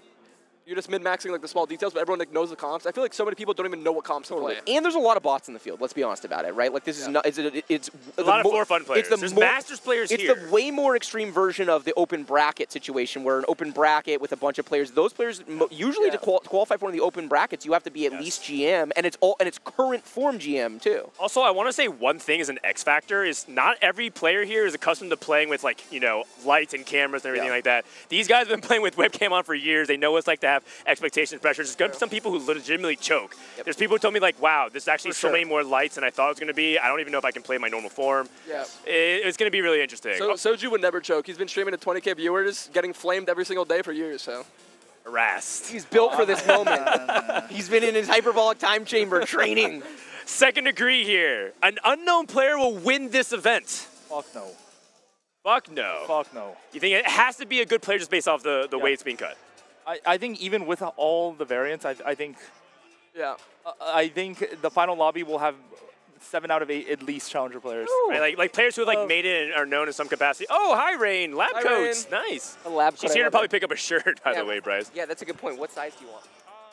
All right, Ray, agree an unknown player will win the event or disagree? Disagree. Like, I think there's a good chance they make it pretty far, like an unknown player, but like in the final lobby, there's no way they'll be able to win. All right, Rain, real quick, thumbs up, thumbs down for agree, disagree. An unknown player will win the event. Disagree. Okay. Everyone kind of I think it depends. Right now. I think a big part of this question that it depends on whether or not unknown like what is this bar for unknown player? Like obviously, if anyone on DSG wins, they're a known player, but a non-regional, like a player that has never made it to regionals. A player that's never made it to regionals. I think there's actually a pretty decent shot that a player who's never made it to regionals can win this tournament. Hi, Rain. Because the thing is, I think that the final lobby is going to be mostly challenger players, and I think we're going to have 2 or 3 very famous challenger players, and then probably 4-ish challenger players that, if you're a follower, like a heavy follower of TFT, you'll probably have heard of this person. You'll see them on ladder, and then maybe 1 like true rando. Okay, we got to interrupt the segment. Ray, do you mind hopping off just for a brief second here and then coming back? Hi, guys. We have a special announcement that we promised, which is that we're going to be revealing the host of the official expansion, Don't Talk If You Don't Know, is actually going to be covering EMEA starting next year. And Impetuous Panda has decided to take on the cross. That's right, welcome to the show. Panda, you are now official, our EMEA host, and he's going to do entire power rankings. He's going to do entire episode series. What's up, man? I'm so hyped. I think it's a great announcement. I've been enjoying what you guys have been done for TFT the past 2 sets. It aligns completely with my goals as well. So when you had the idea for me to have this spin-off for set 10, I think it's great. I think EMEA needs this, especially English language content that kind of unites those communities. I think it's going to be great. I think it's going to be so... Oh, sorry, go for it. I was just saying, just who's on the power rankings ballot? Like, who's going to be submitting ballots? So it's still not fully locked in, but all the top names in EMEA, Solgasang, Double 61, Solvi, Sasa, some of the really big names will be voting. Wow. Parity between France and Germany, but also some other countries represented. Snooty Boo as well. Okay. And the co-host will be Alan ZQ, has returned in set 9. He's Alan grinding. ZQ. Old set 1, 2, and 3 dominant player on the US, and he's back. Hopefully, he's a player and also a content creator. Man, this is so hype. I'm very hype. so excited. We've been talking about doing a European version of this for multiple years, actually. When we talked about what would the evolution of this be, and you were the obvious choice, Panda, to do this. You do such a good job of telling all the different stories, not just for Europe, but around the world, but obviously from there. And you're going to bring so much of this to life. I can't wait to see your guys' rankings. And you have like a balance of power situation to navigate that we don't have to worry there's about. politics involved. It's like France versus Germany versus Spain. Whoever to do our balance. So you're like, listen, we have to have co-equal representation, and like these people are going to be voting for this country more, and it's just going to be so fun to see how it all shakes out. At least France and Germany, who are the two strongest countries, I want to have some parity in the amount of judges, just so it doesn't get too lopsided. But overall, we're starting off the first episode right before GSC 1, so January 6th or so, I think will be. And we'll start off strong with a top 20 historic all-time EMEA ranking to have some context for NA viewers and EMEA viewers alike. And then we'll do, I think, similar power rankings for each tournament. All right. About a month ago, Soju messaged me and was like, why is EU so bad? And I would give it. That wasn't me. That was Milk. Well, I mean, specifically, I said that part of it is that there's no like unity within the region. There's not a lot of people with pride. I think this is a really good effort to help unify and potentially like put them together. Do you have anything to ask him about? Like, why? You can ask him directly. What do you think is EU's greatest weakness? Oh, I mean, wait, what? I mean, there's no question. I feel like EMEA is not that good at TFT. Right now. What jungler just finished second at Worlds? Why do you disagree with that statement? I think the biggest problem is the fact that the communities are so separated. It makes it very hard for the actual top players to prep together. The language divide, the regional divide, the communities are just very biased around only prepping with their own, 10 players or so. I think that really slows down the speed at which we accelerate the level of play in EMEA. And NA, I think it's very different. I think everyone in that top 50 is always kind of working together in some way. Do you think doing the show, doing the rankings will have any impact on that? I hope so. I think that's the biggest challenge for any kind of English language content in EMEA is the fact that it's so separated. A German fan really only cares mostly about the German players, doesn't have that much idea about the French players. Doing this and having players have their opinions in one kind of same space, have power rankings to contextualize all the different players, I think is so necessary. It's still a huge challenge. I can't guarantee it'll be a success, but we're going to try anyway. All right. Well, Panda, you have to get going. He has to go cast and start off the show, so good luck. Have fun, and thank you so much for joining us. All right, bye. All right. Let's get Kassa back in here. Let's get Kat back here. So, do you need to get ready for your games? I don't know.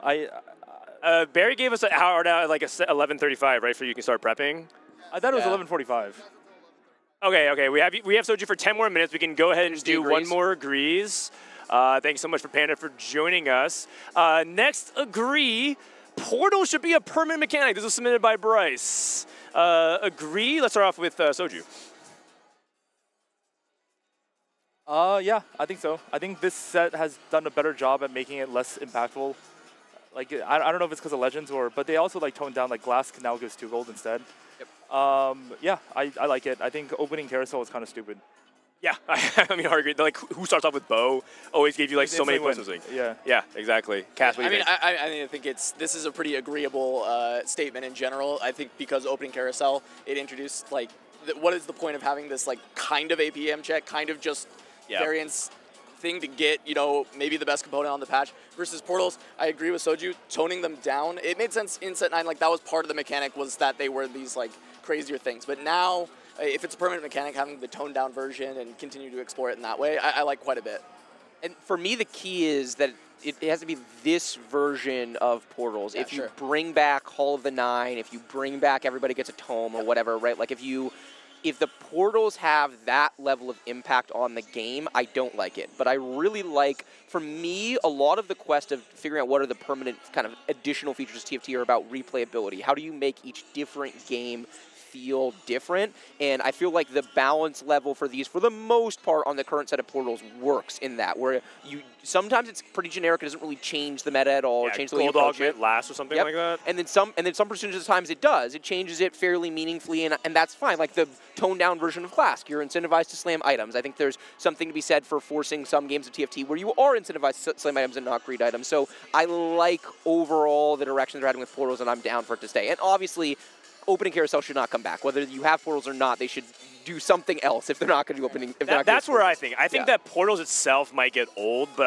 I like what it's trying to do. I don't know if I want Portals to stay permanently. Kind of like we talked about the same thing about like Treasure Dragon, right? When Treasure Dragon was here, or Stimmy. Everyone loves Stimmy. It's like if we had like all of those stay, I feel like there's going to be an inflation of too many things in TFT. Also, it's just like the game is so complicated already. Yeah.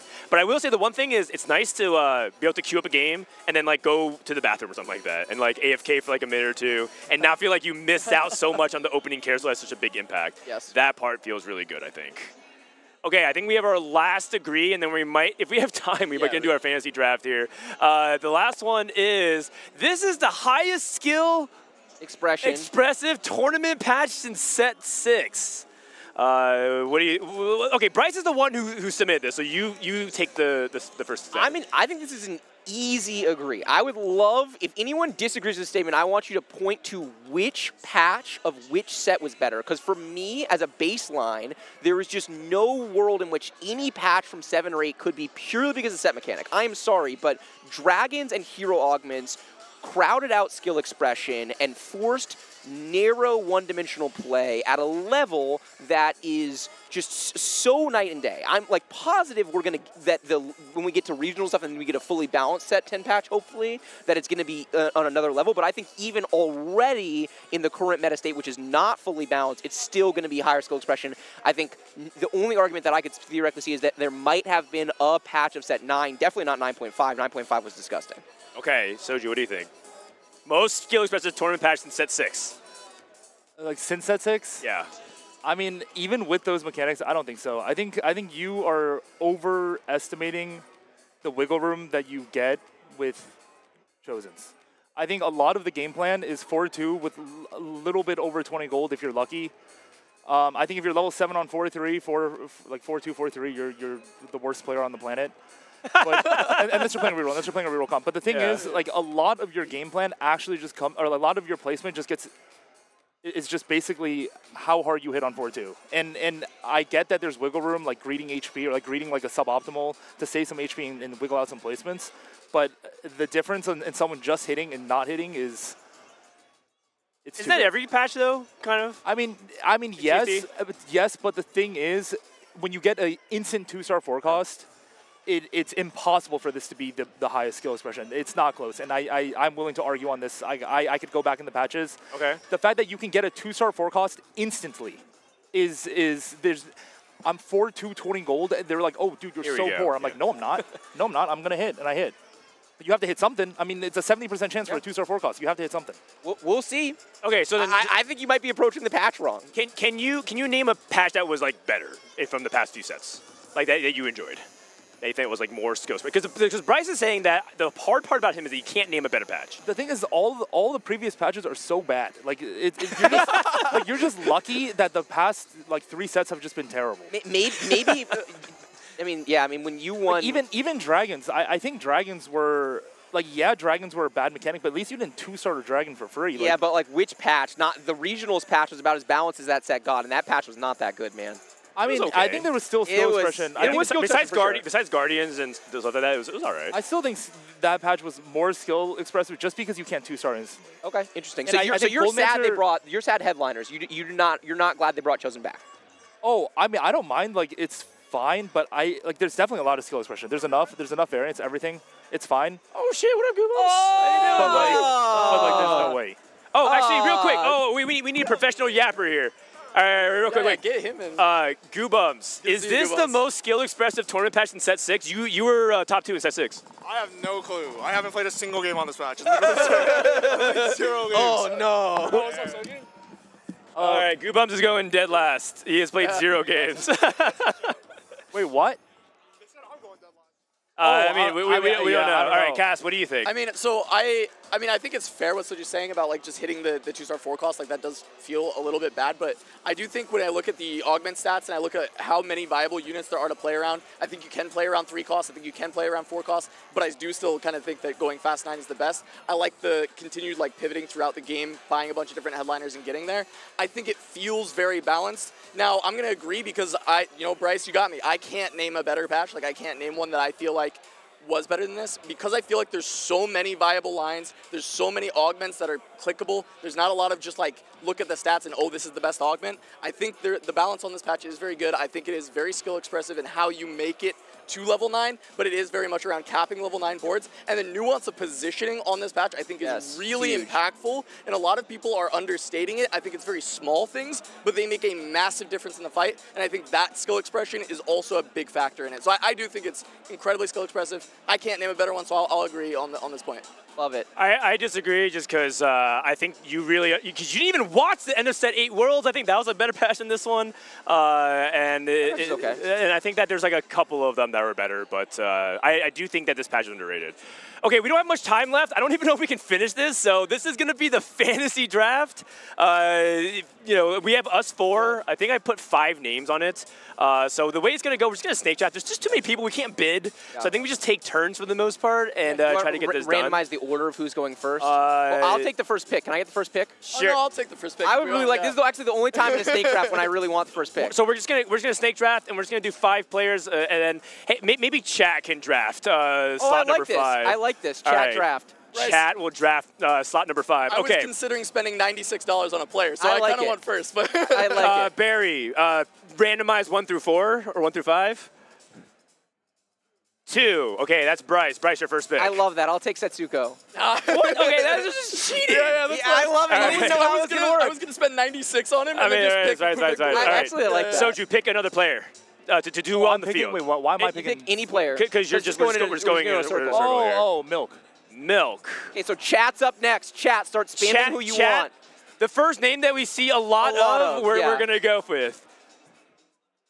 Skara. Skara. I see dish soap. It's a lot of Skaras, Sojus, and dish soap. You think it's dish soap or Skara? I think it's dish soap. All right, I think people are going dish soap. It makes sense. Yeah, okay, dish soap, yeah. All right, Cass, you're up next. I'm going to grab Pokegum. Pokegum. Yep. All right, and I have to pick 2. I'm going to go, let's see. Oh, man, this is kind of hard. It's super hard. There's so many players. All right, I'm going to go with international players. I'm going to pick up the All-Stars. I'm going to go Bobe, and then I'm going to go Sologasong. These are like rank 1s in their respective servers. I like it. Go. Give me Appies, actually. Oh, my God, you're going dark horses. Yeah. All right, Soju. No, I'm up. Oh, no. Oh, no, you're right. You switch back. You're right. Soju, you're up next. Oh, no, Chat's up. Okay, Chat, who do we want? Chat's Ramblin', it looks like. Chat's going Ramblin'. All right. Okay. Oh, wait, more Flancies than Ramblins. Oh, now No, it's a lot of, dude, it's the same person spamming. All right, Soju. Oh, I'll pick myself. Okay. Oh, I like it. Soju picking himself. I get 2. You get 2. I'll take Flancy and Casey Double. All right, double 61. Double 61. All right, Soju, you're back up. Oh, wait, what? It's my pick again? Yeah. Dude, I have the best players in the world. What is my team? Wait, you're literally... What is my team? He's literally picking like world champions. I'm winning a fantasy draft. I got it. I'll Pressman. Okay. Okay. The classic, the boys. It's the classic strategy. All right, Chat's up next. All right, Chat, you guys are up next. I see a lot of Robin. It's Robin for sure. It's Robin songs. Who's still in? Hey, no, you're not allowed to look. You're not allowed to look. That's not allowed to look? Nope. All right, Cass, you're up next. I will take Saint. Saint Vicious, dude. You are like crazy amount of underdogs. Oh, man. Actually, I really want... Okay, so I have to go with a CN player. I'm going to pick the second seed from there. I'm going to go Here We Go because this guy's a beast. He's made it to multiple worlds as well. Oh, I didn't even know he was here. Yeah. I mean, it's all about whether or not you're studying that. And then... Who else am I going to go with? Who's like a really safe player that can go really far? I'll go with Kurmex. Yeah, I gotta go with Kurmex. I don't know how strong he is, but if you're talking about safe players who can advance, we might actually get some placements there. How many players do you get? 4 or 5? 5. We're going 5. Actually, it won't be fair for the snake draft. Maybe we can go 6. But 6. Okay. Cass, you're next. Look, I was looking at a lot of players. I'm still gonna continue with this like kind of dark horse type thing. I'm gonna pick ISG Michael. Oh, yeah. Michael from LATAM. I think he's really good. Okay, he made it to Worlds before. All right, Soju, you're up next. Chat. Sorry. We're going by order. So Chat's up next. Wanged. It's Wanged. Skara, it's Wang. Emily. It's Emily for sure. It's not Everyone's going Emily Wang. All right, Wang it is. You guys are going Emily Wang? Wang it is. Oh, my God. You guys are crazy. All right. I mean, or maybe they're super 5-ed. Who knows? All right, so Soju, you're up. I'll take Hyun.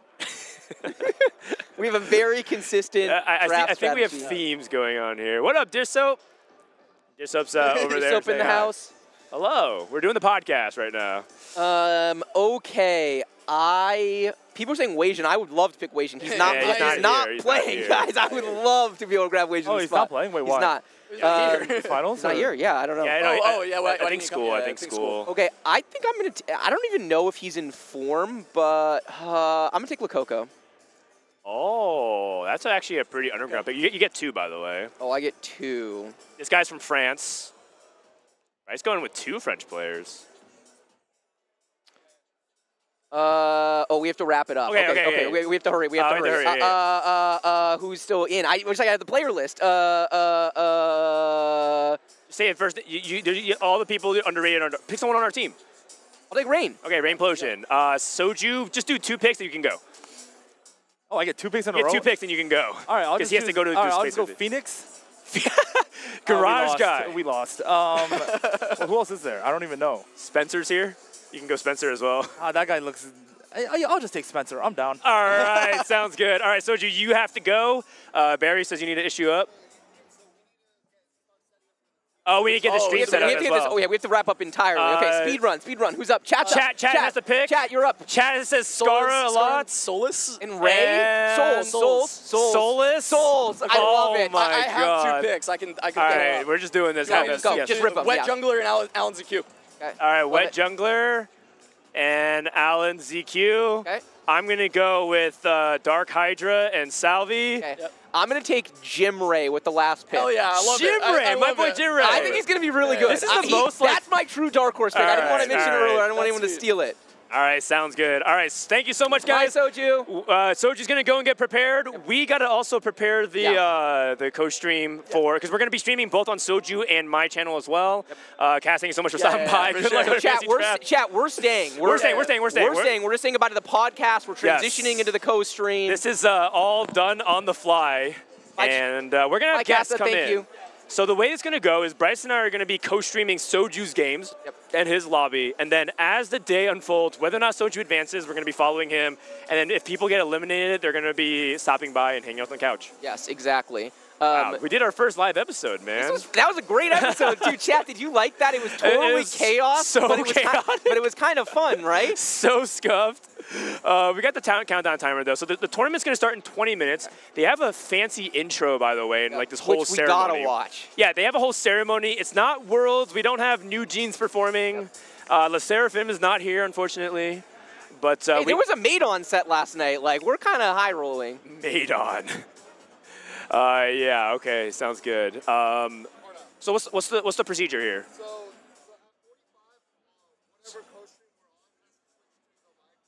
Oh, okay. So we have to show, I'm just telling them, we have to show the main broadcast feed of what's happening because it's technically a restream. Also, we need someone to have a restream technician come up here because we have to figure out if whether or not they can transition to add Soju stream to this as well. Someone says, give that guy a headset. We want the procedure. Okay, come on, talk. So yeah, talk to us. What's happening? Welcome, Edelweiss. He is a Soju's agent. Yeah. So starting at 11:45, all co-streams have to move to the main broadcast, and then do we pull up the stream? Well, no. There's a TVO button on the stream deck. Oh, okay, got it. Move to the official TVO feed, and then we need to start streaming on Soju's. Like now, basically. Yeah. Right? Yeah, starting. Okay, I'm gonna run to the bathroom. Right, this feels like my moment. Yeah, you're good. And then they're gonna come by, and then they're gonna log into the TR realm, so you guys can observe. All right, I'm going live on Soju's channel right now. Yeah. Just to preview. I'm going to take down some of these assets real quick. Apologies, I should have done that beforehand. Not trying to steal branding. Okay, but also, by the way, for people who don't know, what do you do exactly for Soju? Someone's like, what's it like being Soju's agent? What's it like being Soju's agent? Yeah. It's like sending a lot of messages and then him not replying. Yeah, trying to get him to like listen, and then, but like when he does reply, he gets shit done. Get stuff done. But then the thing is, the problem is really just like getting him to like reply in the first place is the difficult part. All right, sounds good. Looks like we are live, by the way, on multiple channels. Welcome everybody to the official co-stream for K3 Soju's channel, and we are going to be covering the Vegas Open in about 5 minutes. We're going to do the opening ceremony with the town on stage. It's also crazy, man, right? Like watching this entire place come to fruition. How much money do you think Ryan has spent on this? Less than Worlds. Less than Worlds, and less than Valorant, Masters, but VCT Masters. They but definitely spent a lot of money. It's got to be millions of dollars. It's crazy. Yeah. So Soju is getting hello to Soju's chat. He's getting ready for his. Yeah, Soju's right here. Oh, he's over there. He's over there. Yeah. He's with Robin. He's getting ready. Soju's going to be playing on this PC, and we're going to be following his games. And we also have chat open as well.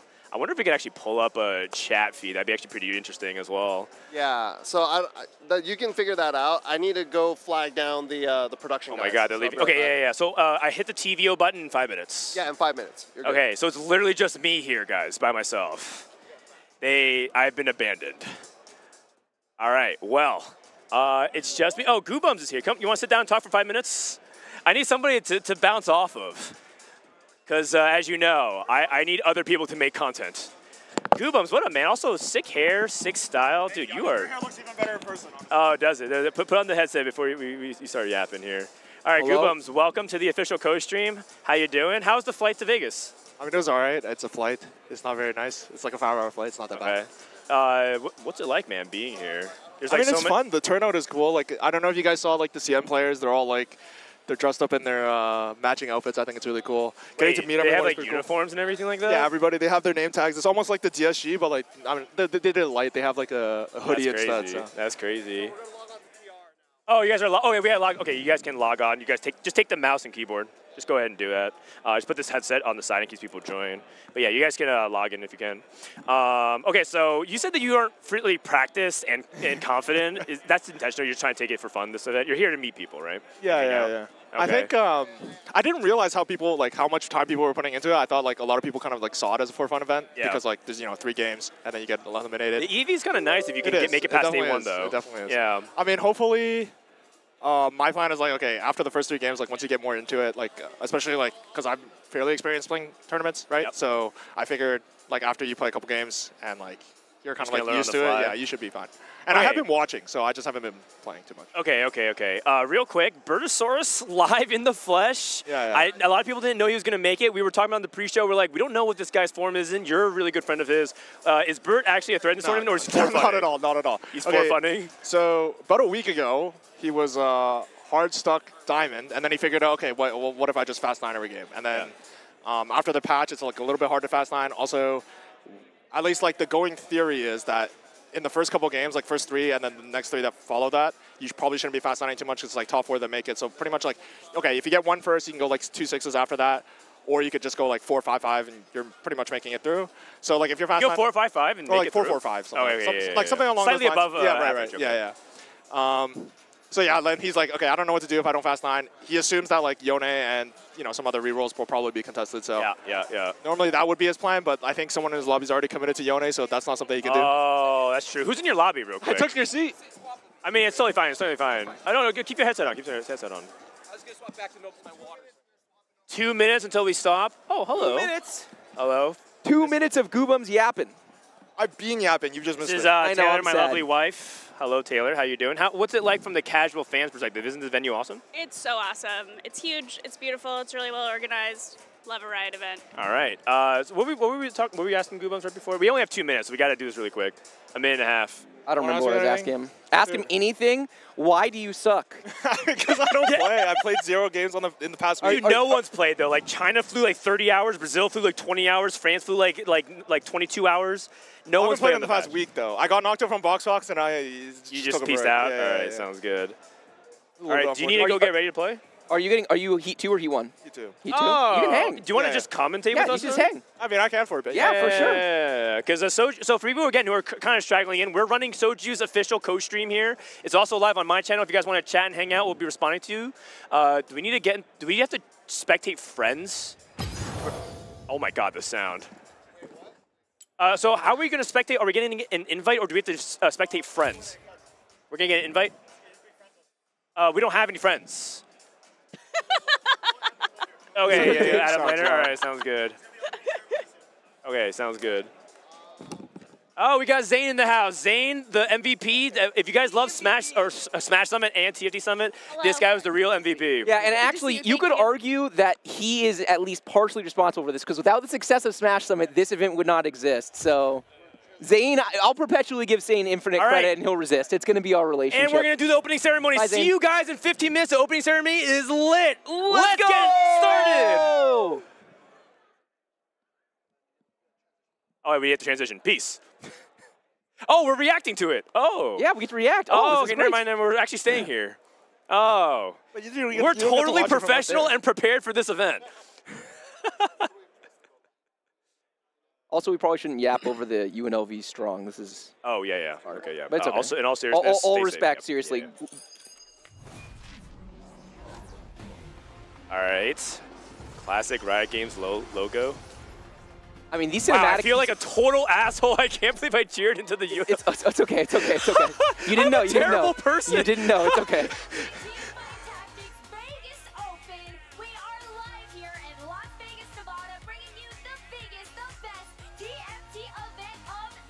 Is Neck kind of quiet? Yeah. That's. I think they can hear it. Oh, okay. Oh my God, it's gangly. It's a sale. Dude, this is guy such was a in great- Korea like 10 hours ago. I know. We're so lucky. I'm so glad that Nick is getting this shot. Gangly, one of the hardest working content creators in the space. He's done so much work to get to this moment. Yep. Panda, really hardworking EU. Necra, Panda Esports made it. Awards. I thought he was stuck in flight. Dude, yeah, for people who don't know, Panda almost didn't get a visa because last time he came, U.S. Customs banned him from the U.S. Straight up. Because they said, what are you here for? He's like, I'm here to cast a Legends of Runeterra event. It's like the World Championship or something like that. And they're like, that's not a real thing. Chat is saying we're too loud, and I think the pre-show is too quiet. I think chat's probably hearing what we're hearing. Volume very quiet, Let's think about that for a second. There we go. We're on LAN. I don't think I would have Here we go. ever Is that expected better, to say chat? that in even just looking back a few years for TFT. And I mean, they're doing an intro. We can just listen I to mean, them. the game has come so far. we You can know, talk I a got to little try bit, this but- game back it was in like internal beta, internal alpha, and to see where they have come from set 1 to set 10 is crazy. You know, we didn't have portals. You said they we hear didn't an have echo. augments, We hear an echo all this too. amazing custom music. We didn't Yeah, have all I think these it's little literally legends, just custom because boards, and all we're these hearing things it. that have We're made hearing the it game, from I think, the so polished and speakers so throughout fun the to play thing now. as well. And, you know, they talk about Remix Rumble being the greatest hits of TFT. So, do you want to say hi to your chat? We just started your stream. So far when coming from You're live. Do you want to hop on and say? Yeah, hop in there. We started your stream, so you want to just say hi to chat? Yeah, we're streaming both to ours, both channels. So much in the game that we are All right, so G, what up? Your chat wants to say hi. They're saying hi. To set 4, right? With the chosen mechanic, now called the headliner. I mean, I didn't do my settings, but like everyone's in lobby already. Okay, make sure to add us as a friend. Yeah, you have to add us so we can spectate you. Oh, okay. Am I allowed to? Okay, they're gonna do it after. Am I allowed to go on settings, like do my settings? Like, He's allowed to do a settings, right? I think so much will be solved throughout these 3 days. Yeah. And that's what Anyways, makes this you can go. We just wanted you to say hi to your This chat. environment so exciting. All right, bye-bye. Talk about the fact that we just had a new What's it like, guys? You guys watch Soju stand up for the first time. I've never seen the top half of his body. It's actually really Or tall. lower half. evolution of that patch in real time.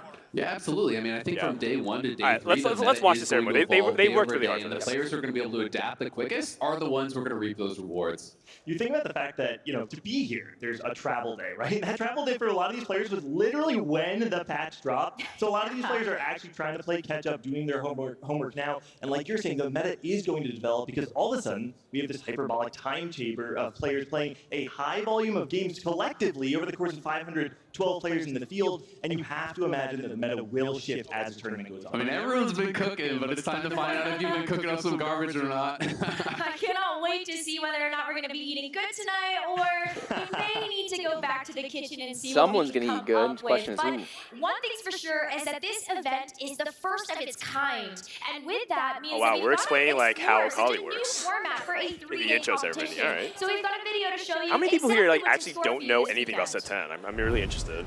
There's probably at least a few. Hey everyone, Mort here to People's welcome partners. you to the TFT Vegas Oh, is Mort here? first global LAN. Yeah, Mort is here, dude. What's up? At the event. We're You think gonna Mordog see stayed home for this event? I mean, I guess not. High rollers and roll downs. Sound familiar? On December 8th through the 10th, Man, I don't think Inico's at the opening ceremony. from around the Oh, world veg. will compete through an I saw him open walking through the hallways. Nico should be here. Yeah, share of the $300,000 prize pool. Dude, $100,000 for playing TFT. My God, crazy. I mean, screw the 100,000. You just want the belt. I The belt's pretty sick. The Yeah, belt is pretty awesome. I just want whoever wins to be someone I know because the party on Sunday night on behalf of the winner is going to be really Oh, good. yeah. So I'm That just, person- any of my friends. That person ain't staying dry for very long. They're just gonna get like champagne showers. And Yeah, everything like that. drinks on that person all night, and if they're not, we people riot. First place wins 8 points. Don't get too excited. Don't get too excited. Yeah, if Soju wins the event, he ain't buying it for anybody. We already know. That tab is closed. Free water for everybody. The Runeterra Reforged and Horizon Bound rankings. In round 1, each lobby will play 3 games, and the top 4 players from each How do you like the format, Goobums? Do you like it? 3 games cut, 3 games cut, 4 games cut, top 25%? I mean, I think like from a competitive standpoint, obviously it's like it leaves something to be desired. But like for a format like this, where like everybody's in person, I think like organizing it like this is like a good way of setting it up so that like people can actually get their games in. There's no way else to do it. You have to make the event so much longer and therefore more expensive. Yeah, like another day scales up the amount of cost like infinite. So. Yeah, and I like to think like, okay, because like doing it Friday, Saturday, Sunday is like pretty normal. I'd say like I think for the final lobby, it's done right. So I think like you're getting as most as you can out of stuff like this. Checkmate format.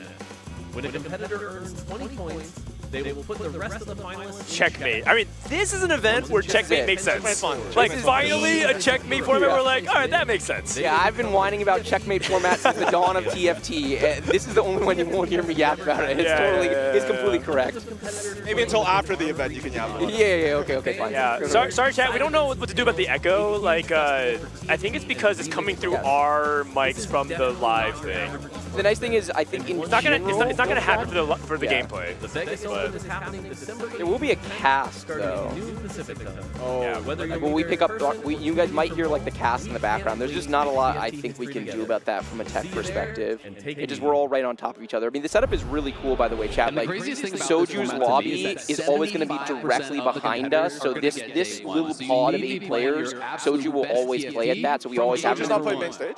No. So there is no main stage. There is main stage. Oh, there is main stage. There is main stage. playing it first game. Soju's playing one of the games. So main stage is main broadcast. Wait, there's a main stage. And then each of the co-stream pods is for the co-streamer. So like Toast's co-stream will always be there. Right. And then we also pick who plays here, right? So like we'll try to get other like DSG members and things like this. Yes. Okay. I thought we were following Soju the entire time. Well, he won't be in a lot of the lobbies, right? Like he's only. He's in 3 games. So the only assignment I know is that our co-stream is following Soju's games until he's eliminated. Yeah. So, but I think that's 3 games or 6 games or but I 1 game. I think that the stream, my understanding is the stream is live the whole time, and it's just we'll put a different lobby there, basically, depending on who's going. So like we'll get Milk in or something for the second lobby.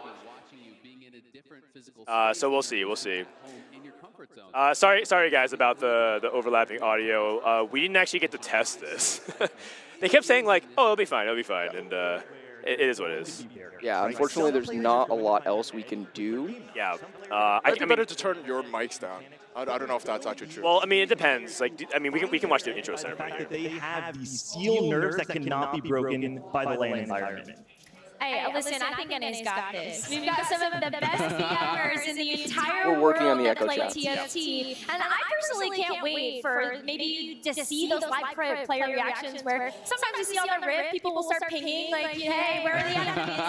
But just IRL go around and be like, what's this guy doing over here? So I can't wait to see those reactions that these players are going to have. And we have a stacked field of competition. There's a main stage. That's actually really cool. Competing for the first time. Super cool. Amongst I think it's the Rise of the Elements main stage that they completely redid so for it. That does bring another very exciting element into the mix. And as you guys said, it's a live environment where there's some new things to navigate. But we do have a player that has a lot of experience that's doing going to interviews? share maybe a few tips on how to get through this first day.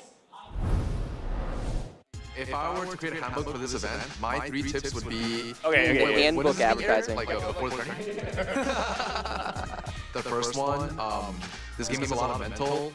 You're going to be playing in front of a live audience, so I know it's easier said than done, but try not to get too nervous. If you get really nervous, you're going to make wrong plays, and one wrong play is going to cost you a lot of placements, and you might get eliminated.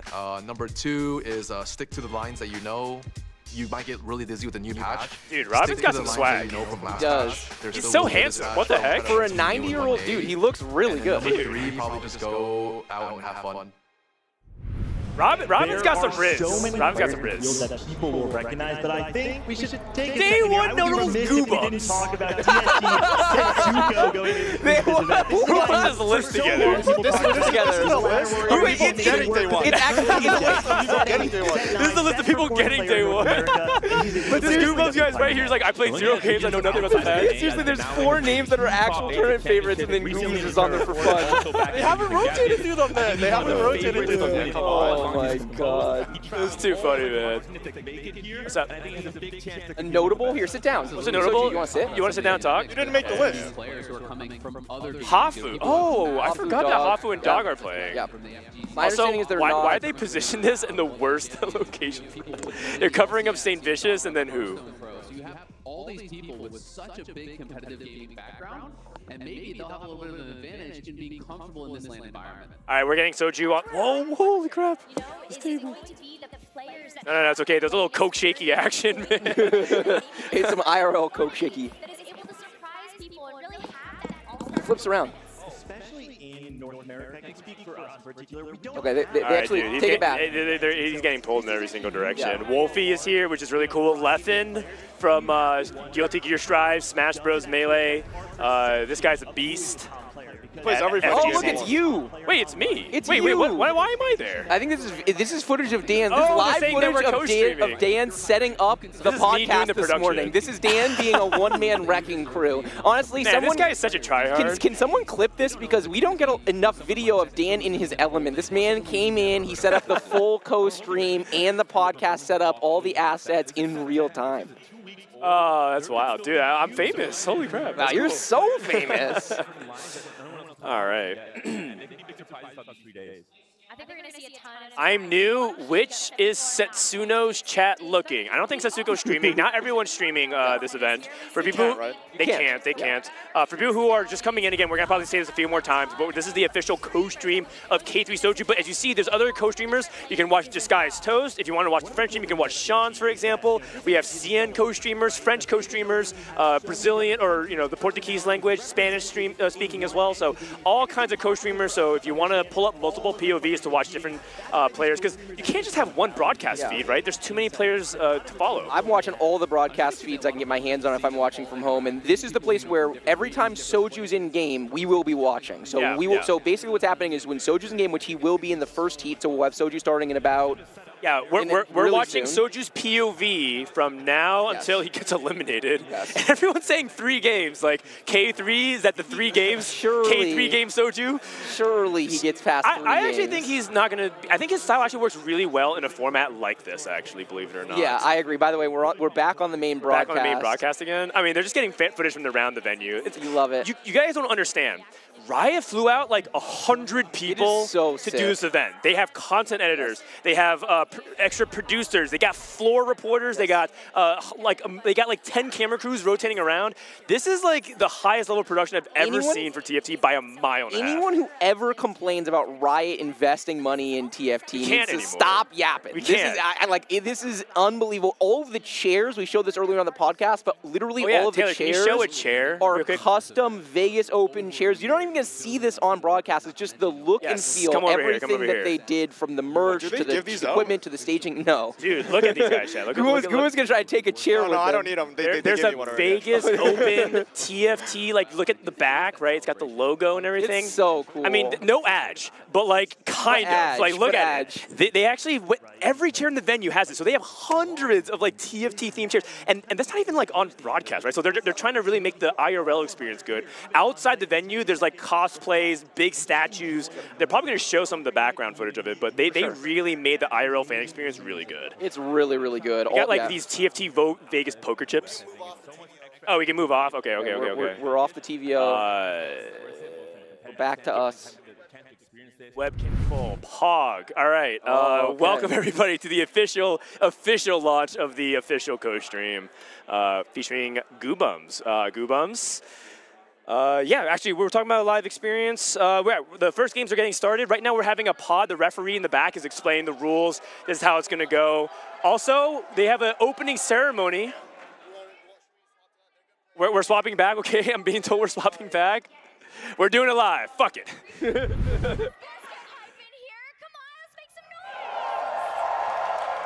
Oh my God! We actually have a crowd going crazy. Did you guys hear that? Hold on, let me turn the main volume. We're gonna have some amazing games, 9 games today, 8 games tomorrow, and of course our final lobby on Sunday. But as we get to that final countdown, I want you guys to say it with us, yeah? You gonna say it with us? Let's give it the action. Let's give it the energy. 20, 19, 18, 17, 16, 15, 14. Take a picture, guys. 13, 12, 11, 10, 9, 8, 7, 6, 5, 4, 3, 2, 1. Riot Games! Oh, it's...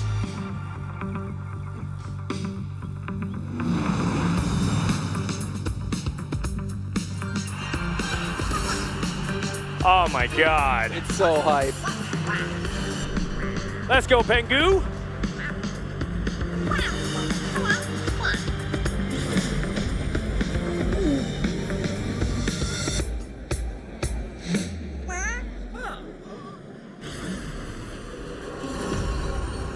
Oh my god, it's like a full-on anime. Oh yeah.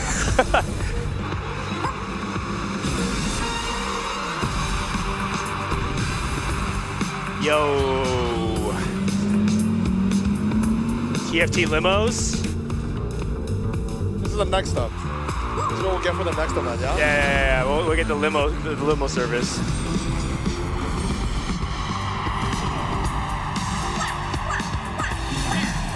Man, this is like really long. It's not just like a 20-second short. Oh, they're not messing around with this. I love that. Shigers, what's going on?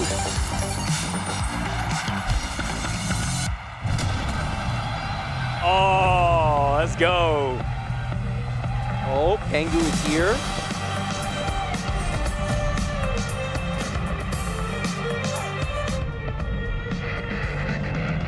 I love that they fully embrace the Vegas gambling and like the poker chips and everything like that. I love it too. They're not shying away. In the building, ladies and This gentlemen. game is all long. They're like, yeah.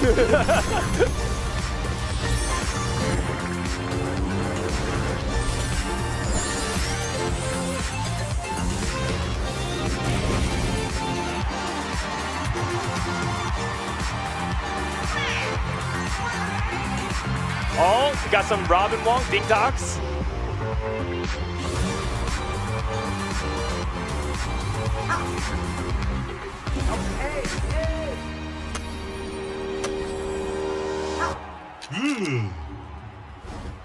Oh, someone stole it. Oh no.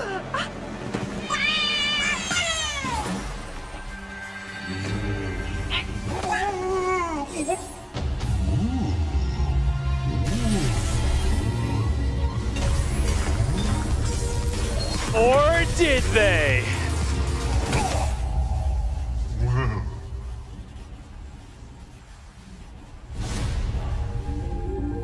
We're supposed to clap? We're supposed to clap? Yeah, we're supposed to clap! Woo! Please clap. Oh my god. Wow. What an intro sequence. So sick. That's high-level production, man. Very high-level production. You feel like the shaking of Yeah. That's definitely something that we're going to have to get used to. The bass is like rumbling our stage below us. Dude, live audience, people cheering, full-fledged production. Oh my god, is TFT finally here? The championship belt is on stage with security. All right, so people are just piling in. Welcome everyone once more to the co-stream. We're running K3 Soju's channel, as well as my own. I'm Frodan, it's Bryce, it's Goobums here. Goobums playing in Heat 2, so he's gonna be helping hop on for commentary. Welcome guys to the official co-stream for like the 6th time today. Yeah, I mean, it's nice to be here. Wait, I'm gonna have to get some food at some point. Yeah, it's okay. Go ahead. It's totally informal. Yes. If you guys want polished, high-level production, you guys can watch twitch.tv/teamfighttactics and the main channel. But if you guys want kind of the off-the-cuff, spontaneous commentary, that's what we're here for. It's going to be scuffed at times, but we're here to have fun. This is also where the only place where you can watch Soju, because Soju is not going to be. Soju is not going to be on the main stage. He will not be on the main stage, right? Because he's one of the official co-streamers, he will always play his games here. I mean, if he makes the final 8, then he will be on the main stage, I would presume. Yes. But until then, we're going to be following every one of his lobbies when he's in game, and then when he's not in game, we'll be grabbing some of his friends, some of the other boys, and he'll be on couch with us doing the commentary. Some people are actually in game. If you look around behind you guys, some people are in game right now. Oh, thumbs up around! It's time to get in the game. We need to add some people as friends. Some people need to add us as friends. We're trying to use a spectator feature to get in the game. which we'll show you guys in just a moment here. You have to remake. They have to remake. We don't have you as friends. We can't spectate. They have to remake that game. They didn't invite us. We're the official co-stream, and you guys have to watch. Oh, okay. Well, they have to remake the game. Yeah, they have to remake that game for sure. Otherwise, we're just here talking and describing the game. But this is crazy. 3 days of TFT action, $300,000 on the line, a TFT belt, an official intro ceremony, big lights, big camera crews, editing teams everywhere. It is such a big level production. I couldn't be more excited, man. Yeah, and it's an international event, right? So like, winning this is not like just winning for an NA or whatever. Just like you're definitely winning for your region. Yes, 100%. Okay, it looks like they're paused and they're gonna restart here in just a second. Two options. We can go directly to Soju stream. Or they're going to add us so we can spectate. We can just watch. If we don't want to interrupt their flow, if they need to get going, we can just watch this gameplay from here. All right, let's go ahead and do that. All right.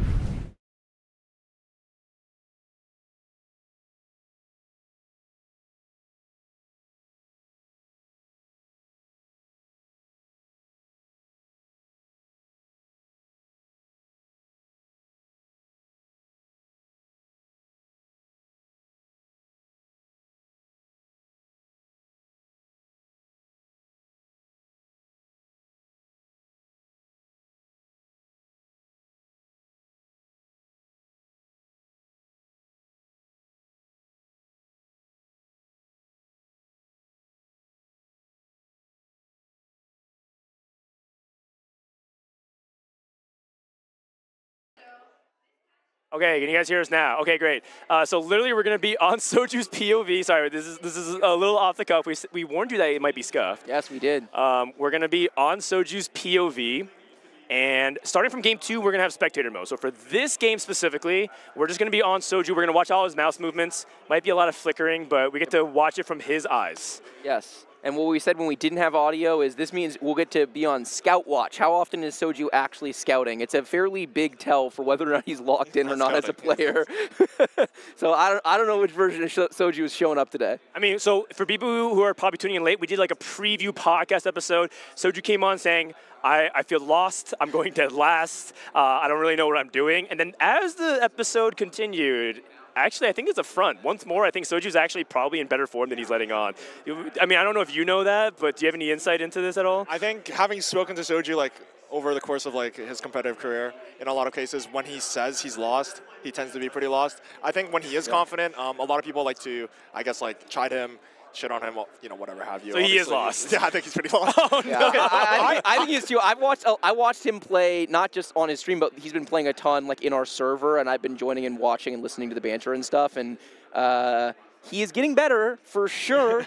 There was improve, but he's game. Yeah, right? It's hard to not get better when you start from the bottom. So it's only up from here. There were some decisions being made where like Setsuko was in his game, and I was like, Soju, I'm not good right now, but I'm pretty sure that's wrong. And then Soju was like, hey Setsuko, what do you think about this? And he's like, you're an idiot. Do we have game audio at all? Or no? Because if not, then we just have to run without it. Just chat's asking about it. So just let us know if we have it. Again, a lot. There's like 12. No, there's like 10 co-stream pods, and everyone's asking the same questions. So, all right. So we have 3 champions. Silver Symphony. Silver Symphony is everything is a silver. This guy's trying to one guy the lobby. For what?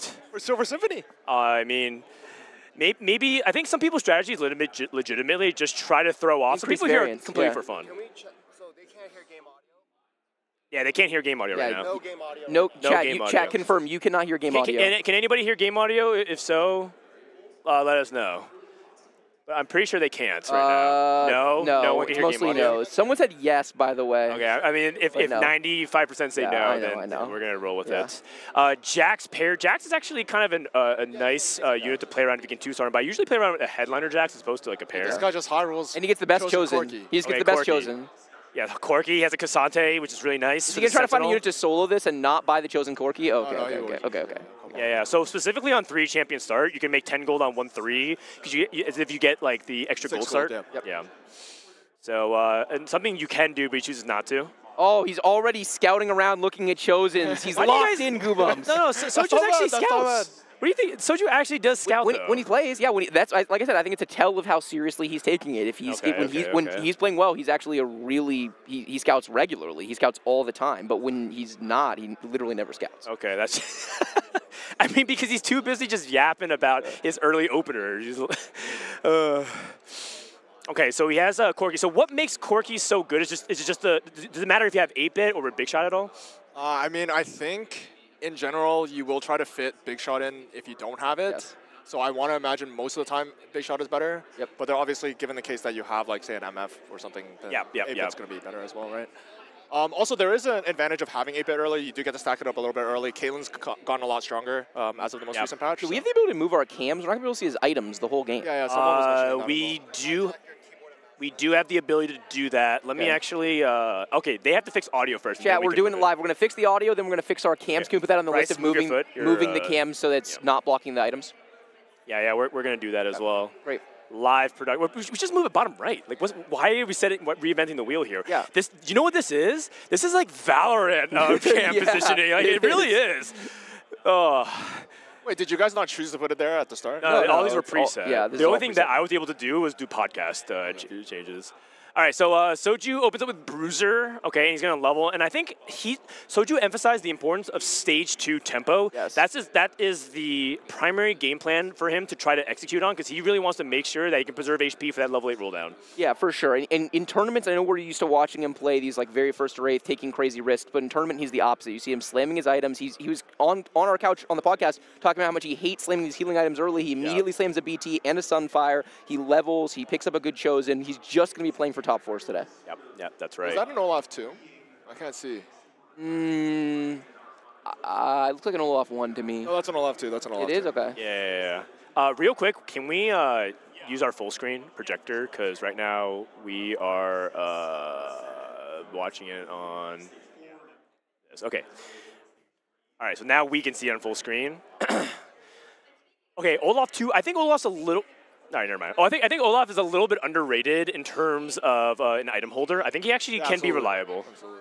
I think it's because people think Olaf is just terrible. They just think like you don't play around Olaf. You're not happy about Olaf Headliner. But what makes him actually a reliable item holder? You think? Okay, so the problem with Olaf is that like he's one of those units who kind of like does a lot better if he takes damage, but obviously if like he's taking too much damage, then he's not going to be able to out-sustain it. So you have to find like kind of the perfect balance between like him taking a little bit of damage versus like. So you want him sandwiched, right? Just like how it is. Exactly like this is. I mean, this is a really good spot, right? He's got early backline damage. He's got an early item holder for the components that he has. This Olaf will put in work in this stage. The hard thing for him is going to be scaling this board. Yeah, how does he get off of Olaf and what does he play in the mid game? Well, okay, so part of the like I guess his. But what's fortunate for him, I guess, is that like he has this Corki already, and Corki is actually strong enough to get you pretty much 2 stage 4. Even no items? He has no items on Corki. Corki. He will have to look for his items, so yeah, probably. I mean, he will have to get items at some point. I think, given the way his board is structured right now, it's going to be difficult to get Superfan in. So that's like sometimes like that's an out of like if you don't have the best items, you can get Superfan in to get your Headliner an item, but. Oh, Tom Kench. That's a Bruiser Headliner Tom Kench, by the way, but he has a Tom Kench too. Pick up, so. Yeah, because then he imbalances his entire board. It's not worth it. I guess like it depends on whether or not he feels like this Olaf is worse off than having a Headliner Tom Kench, but I think it's totally fine here in this spot. Yeah, I mean he'd much rather have the backline damage, right? He's got 3 melee units. He already has the Tom Kench upgrade on the shop, so there's no reason to even consider the Tom Kench chosen here. I don't think. I wanted to see his other augments. I saw he had one pumping up. This one's pretty good, especially if he had already planned to slam. It gives him the BT slam, kills the cloak. Oh, Cloak is not that good right now. I'm pretty sure. Yeah. Cloak is back to being awful again. I'm not entirely sure. I think Cloak is pretty good. Yeah, I think Cloak is pretty good. I think BT's good. QSS tends to be good. A lot of the You like QSS slams? It's surprisingly good, especially. I don't mind having cloaks later in the game, but I meant opening. If you get like a belt, cloak, glove start again. Belt, cloak, glove? It's like the classic. Okay. So that's where my view is partly clear. So you're saying cloak is good with BT, it's good with QSS because you need those later on. Right, and Hurricane's like a really good tempo slam. Spark tends to still be quite good. Oh, interesting. Okay. Adaptive Helm is really good right now. Keep going. I'm going to listen to him. I was saying like Adaptive Helm, like some of the study groups are pretty big on Adaptive Helm, both on a backliner and as a frontliner, but... I just like it as you're never like super thrilled to slam an Adaptive Helm, but it's fine. And it's fine, and it can, like you said, it can adjust between backline and frontline, which is kind of nice because depending on how your item economy shakes out, you can use it in what way you need in the late game. Interesting. Okay, so like who do you like want to put items like Runins and stuff like on late game? I think a lot of people just like they know that it's good early, but they feel like it's so useless late. Well, the thing is like, the way the meta is structured is that oftentimes like when you get to like level 8, and then say you can like tempo through level 8 and then get to level 9, it's like, do you really care at level 9 if you have a Hurricane? It's like not really at that point. Right. Like maybe It's unit quality more than anything. Exactly. Okay. So got like it. pretty much if you make it there, then yeah, you just put on any random AD carry you so have. But HP reservation, tempo, win streak, get to 9. That matters a lot more. And in the end, that's why people just slap random items on their headliners. right, and then I think if you see a format like this where you pretty much just have to top 4 a couple times against what you might perceive to be a weaker field, in the same way Soju might see that, right? Like he is supposed to be one of the stronger players, especially in NA, but oh, interesting. Playing just a random Twitch is back. I think this is acknowledging that his front line is like over-indexed, and needed more tanky unit. He just wants needs some more damage. DPS. Yep. yeah. I would imagine Lulu's slightly better. It's hard. I mean, it's hard for me to say. I'm not the best either. So I think Lulu is better because it's just going to provide more value. Like it's giving CC value. CC is great. And it's giving attack speed to the Corki, which is really Hyperpop. valuable as well. I don't even know it gives attack speed. It's just from Hyperpop. Hyperpop. Yeah. No, The two closest units. You know how this works? Okay. Which actually could work well if you position for the Olaf and the Corkis in particular. And Soju's on a streak. Yeah. 4-win streak for your boy. He's in full comfort zone. This is exactly how he wants to be playing throughout the tournament. This is how he wants to approach the patch, especially on day 1. Remember, on day 1, we only cut half after each, right? So we'll play the same lobby, the same group of players 3 times, and then the top 4 people advance. It'll be the same thing later on today as well. So Soju's going to be happy just collecting top 4s all day. There is one other win streaker. You know, we have not seen Soju scout that win streaker. Okay, here we go. Here's the scout, okay? Yep. It's kind of small screen for us, chat, because we're still working on the audio issues. We're working on the audio. We're moving the cams. That's going to probably happen in the next stage or so. Does end up spreading out. Okay, so look at this reposition. So he's moving the Olaf all the way away. So he doesn't want Olaf to take any damage. He wants Olaf to be the latest alive in the fight with the Sunfire and like the BT. this. He's getting the Corki. It's interesting he doesn't stack up the Corki and the Olaf damage, moving Corki so it's on the Chosen, Sentinel, Cassante first. I think he was just prioritizing like the AoE spread, right, okay. on Corki. Yep, that makes sense. Just putting maximum DPS from the cast. Yeah, but I still think he also wants to get Olaf away from Cassante as well. Yeah, for sure. He wanted to keep the Olaf safe. Oh, it's a little close. He's up against an Archangel, so yeah, I don't think he can do it. Oh, the Archangel scaling is just too much. OT? No. Okay, but we lost the streak. Unfortunate, but here's what I like about that. That was sweaty Soju. When was the last time, chat, you saw Soju scout and sweat positioning in stage 2? So this gives the indication that he might be actually locked in for this event. Yeah, I agree. I'm gonna fix the cam now. So, Goobums, you say something now? Hello. No, like say like a smart thing, like Phil. Oh. not just any words. I mean, I Goobums. can't even see I can't even see the game. Hello. We're working on the camera chat. We're getting the sizing right. Soju scouting around on neutrals. What item? We're gonna be able to see the items actually. We get another cloak. Oh, and full cloak. We're Barack. All right, we got it. I think. And then full screen projector. All right, we can see. Thank God someone's driving. Is the audio better, by the way, chat? Because can't do anything about audio game 1. We're gonna try to fix it in the future. That's what we just got a notification on. Okay. All right, Kaisa could just be a straight up upgrade here. A lot of people could just say like, hey, I'm just gonna play 1s or 2s. Gets to sell his Kaisa pair, makes some of his gold back. He has 4 big shot if he wants. Yeah, which is totally worth it in the situation. I think having a second BT is not very good, so he will not be slamming that. Yeah, I think especially off streak. I think it's really important in these situations that you actually solo frontline the Kench. You want this Olaf with this BT and the Sunfire to take aggro later on in the fight. So I would just move the Olaf like 1 directly behind the Kench. I think later into stage 3 that's more true, but having Olaf take a little bit of damage and healing back up with both his passive and with BT is not the worst thing in the world. Going up against this Senna Chosen, probably the strongest 2-cost Chosen in the game. I can't think of anything better. Yeah, with an LW on it, so clearly not what the person was trying to play around, but you just put whatever on Senna, it's kind of fine. Yeah. Interestingly enough, people have been saying, I've been hearing Corki Chosen is better than Senna Chosen. Wait, you like Corki and... People were saying Corki Chosen were better than Senna Chosen. Oh, I feel like that's just hyperbole, but... Yeah, I mean, I think Corki is really good. 1-cost Chosen. 4 cost. Okay, Prismatic on 3-2. We got Impenetrable Bulwark, which is generally really good for just like making your front line really solid. Freaky Friday. Freaky Friday's been doing really well in the data. He has also no backline damage. Yeah, no backline items. I would take Freaky Friday over Impenetrable. Both are good though, because he's playing around Bruiser frontline, so it's actually pretty solid to make this Tomcat really tanky. Can we just see a Cursed Crown? Hello? He also can slam a Sterix gauge with that extra belt that comes off. Good. I like this choice. I think this is correct. Yeah. I mean, I generally like it. Oh, on the Olaf. Edge. Yeah, it's 3-item Olaf. That makes sense. I just feel like we have a headliner with 1 component on it. He's getting another one really soon. That is true. And how many fights? 5 combats? Isn't it 3 fights when it's the plus? Three fight It's plus. three. Oh, After okay, 3-5, you'll right, get it. right. So that is good. He got 4 big shot bruiser. Very, very simple board, but very effective. And he's 90 HP. And everything looks good to go. Yeah, this spot's another BT. Okay, so he's going to dual melee carry. The reason why this is a lot more reasonable now is that now that he knows he's getting 2 Infinity Forces, then he can itemize either 2 carries or you can put double BT and an Infinity Force. Obviously, they synergize really well together on a melee carry, right? Feels like it has to be 2 melee carries, though, and I feel like 2 melee carries means Viego Zed, and I feel like that's like the only thing you can really kind of go for, though. Can you go like a Kali You can do a Zed? Kali Viego. Oh, Kali Viego, yeah, you're right. You're right. And it can also tie with the card this. Okay, got it.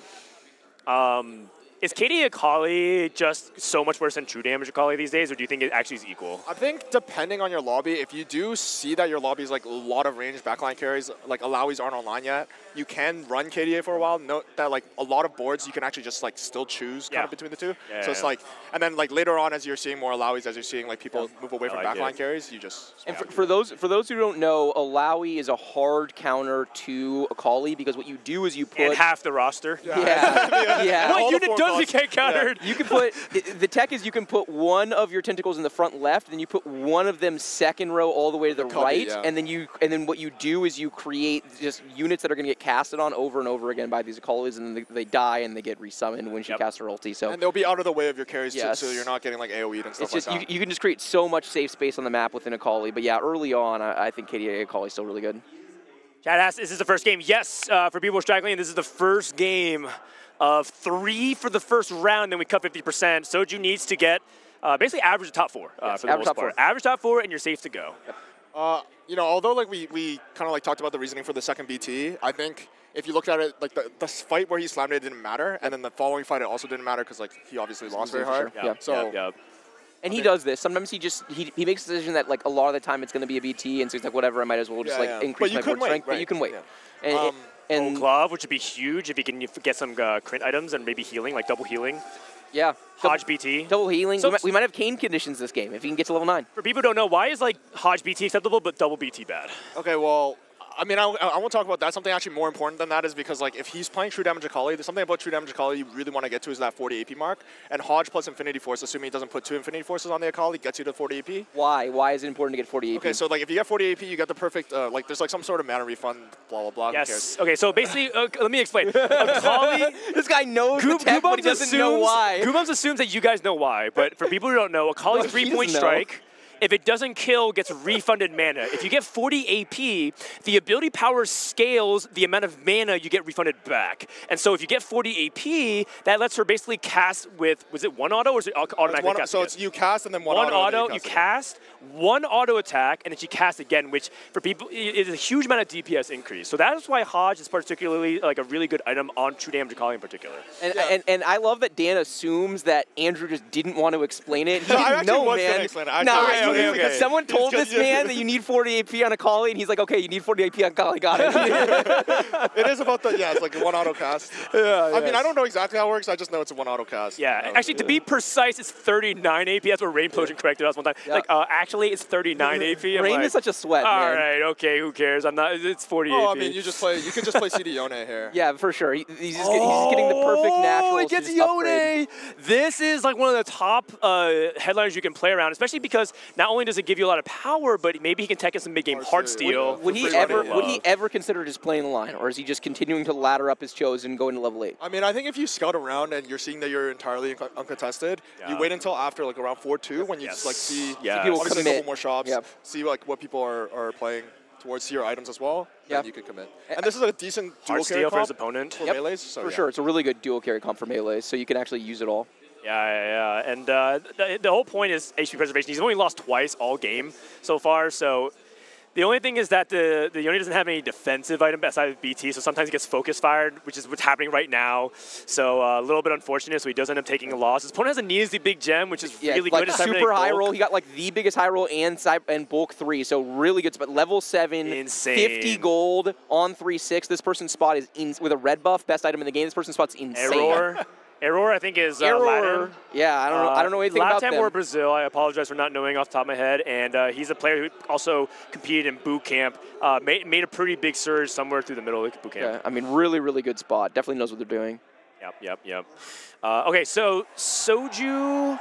At this point, it's going to go for a 4-2, but how is his economy? Is it like mid? It feels a little on the weaker side. It's bad. His economy's bad. Yeah. But it's because he's been playing upgraded units. He's switched to Also, 2-cost this Yona's chosen, very and then this expensive, Yona's expensive as well. Right, it's 8 gold, plus all the interest you're not making. His economy, I feel like it shouldn't be this low because I think his Krugs was a high economy Krugs. I'm surprised to see him. He picked up a Felios and he's got set in shop. I'm pretty sure Setsuko would pivot into Heartsteel in the spot every time. Yeah, and then he goes fast. But Heartsteel's a really interesting econ trait, just to really fast, sorry, before you get into it, Goobums, because it's not a you have to get in early, and it actually increases value in stage. So getting it on 4-1 is not a bad thing at all. You can get a really meaningful cash out, especially if you're trying to go level 8. Steadfast hard. Okay, so this pretty much declares that he's not playing Yone. Yep. Which honestly probably means that he should play Heartsteel even more. Even more, way more. Yeah. He needs the economy to get to 8s. Yeah. Okay, so in my opinion, I think Heartsteel is just so good. He also has the HP. He's like 79 HP. It's for sure a mistake. It is. Okay. I promise you, if you were to like pull the best players on this patch right now, whether or not he's supposed to play Heartsteel in the spot, they would all agree he is. And something to like note about Heartsteel is that like you can sell the Yone, pivot into Ezreal. He still has like perfectly fine Ezreal items, and play around Heartsteel even if he has to sell the Yone, right? Set is a unit you can play the entire game. A lot of people are playing Set on 9, so. Blinged out. Center reroll, I anticipate to do this very well. I think this is a really safe top 4 comp. Blinged out is very powerful. I think it's one of the best performing augments last I checked. It's the best performing on 2-1, I believe. Just straight up? Okay. Or on 3-2 maybe. It's basically like a new Dash Jazz, baby. On 2-1, it's like a 4.2. It's good, but it's when you get it on 3-2, 4-2 that it's insane. Okay, so he was looking at grab bag. Yeah. He's going for multiple carries. He has so many items. And a little bit extra gold. Yeah, you might be over-indexing on items at some point Is he too poor for a fast A? It looks like he has 30 gold. He sells his headliner. First roll Kane. Hits a Kane. That's perfect huge. items. Yeah, I mean. Is it perfect just items? the best player of all time. He's going to just go for Edgelord Riven so he can get the... Oh, he has too many item components. Oh my God! Heartsteel Ezreal? Dan jumped out of his... He rolled past it! He rolled past Dan was so excited. He gets... Okay. He knows. Oh my God, his mouse is shaking. But wait, how did he know? Oh, dude, this is such an insane Slow down, hit. young Mike. Oh my God. He's actually really nervous. He's not getting this Yorick on his board, which is for sure incorrect. Yeah, I didn't get the Yorick. Oh my God, he is dizzy. He's nervous, you guys. Look at this mouse. Holy moly, where's his mouse control? Even Soju feels the pressure in Vegas. Coke shaky. Coke shaky IRL. Okay, but this Kane could actually end up printing gold as well. This spot is so good. Because now he turns into Rost, right? Now he gets extra gold every time he gets the execution. Is he going to buy this Yorick? Please, man. You have to pick up Yorick here, right? Oh, Yorick pick up? Okay, he is. He's going to do it. Oh, my God. This spot is really, really good. Okay, and here's the thing, too, is that a lot of these players, for the first time, have never played in front of lights and cameras, but also Soju, I don't think has played LAN since 2019. Yeah. So maybe he's shaking out a little bit of those nerves as well. Yeah, he did well in that LAN, right? He top-8'd. So. He did. He topped 4, I believe. Top 3 was Milk, and then... that sounds right. Yeah. I'm surprised he's not slamming a Crown. Most people think Crown is like more or less one of the better items you can get on guard? Kane. Yeah. So it's like Kane? 50 AP on Kane. Plus it's decent amount of HP stats it's a shield, yeah. It's actually it's one of the better items on Kane for sure. Yeah. I wonder what he's going for in that spot. Like, does he go for Gunblade? He's probably going going to go go for Gunblade. JG? He's of the camp that believes that double healing on Kane is He's thinking about it right now. I like this. Yeah, I think it makes sense. Under the circumstances, he's low econ, but this board should be able to get him to level 9. Yeah, you should probably be looking, depending on how much gold Kane gives, you can see like probably a 5-5, 6. I would play Yorick over MF in this spot, I think. I think that it's like marginally worse than MF2. But yeah, it is. It's a lot of melee units, but the thing is that I don't think he wants to play around this MF long term, and he wants to make gold here, and I really don't want to sell Yorick. I'd probably just play Yorick over Sentinels. I think it's fine. That's fine too. My God, the Zed is beastin'! Yeah.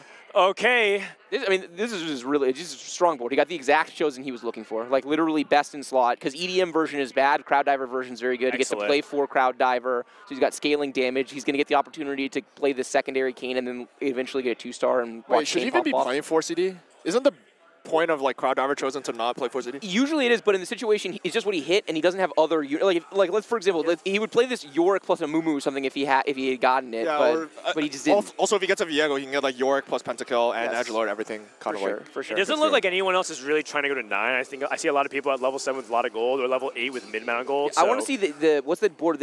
How do you pronounce the name? It's Auror. Auror. I want to see Auror's spot because that was the spot that seemed most likely to go to 9 because we saw him at 3-6, level 750. Okay, that could be the case as well. It's kind of hard because, again, for people who are kind of straggling in, we're watching Soju's direct PC feed. No game audio for now. We're trying to work on that for games 2. Moving forward, we're going to use spectator mode. So we're going to be able to answer a lot of questions of, like, how much Someone says pronounced error. Is that actually right? Error? Okay, I mean, I don't know. If it's actually right, I guess we'll just get baited by chat. What is this guy? Oh, never mind. I'm trying to think about how you can get Pentakill in. Pentakill's, like, really good. Is it going to be a more Crowd Diver spot here? Probably not. I think like having an MF on your board is like something you shouldn't. It's like something that's really good because it gives some sort of consistent backline DPS. Yeah, so he's not just all in on the melees. Yeah, I think having a Yorick in is also very important just to get like Sunder somewhere as well. Yep. He's having a hard time figuring out how it fits in, though. It's tough best board, but I agree. The Sunder, a lot of people don't realize, right? It's only 20% Sunder, I think. It is. Right, but it's still something. Yeah. And when you there's a lot of effective HP, assuming you can get your second cast. It's not guaranteed, but he doesn't want to cut the Edgelord because that's really important for the Kayn. He doesn't want to cut the Sentinel because that tankiness is really important, so his melees can get better. So I understand why it's frustrating for him. He wants to get to the 9 pentakill, but his gold count is like dwindling. I think he would be at like 25 gold right now if he actually sold that MF like you talked about. Yeah, sold the MF, or he could have sold the Yorick, right? I don't know that I like holding. I think you need to start getting your economy back online because he definitely wants to go 9, try to cap out this game. He's really poor. I think the problem with selling Yorick is that realistically, when you go 9, what are you looking for? You want the Yorick, Yeah. exactly. Yorick, Yeah, for sure.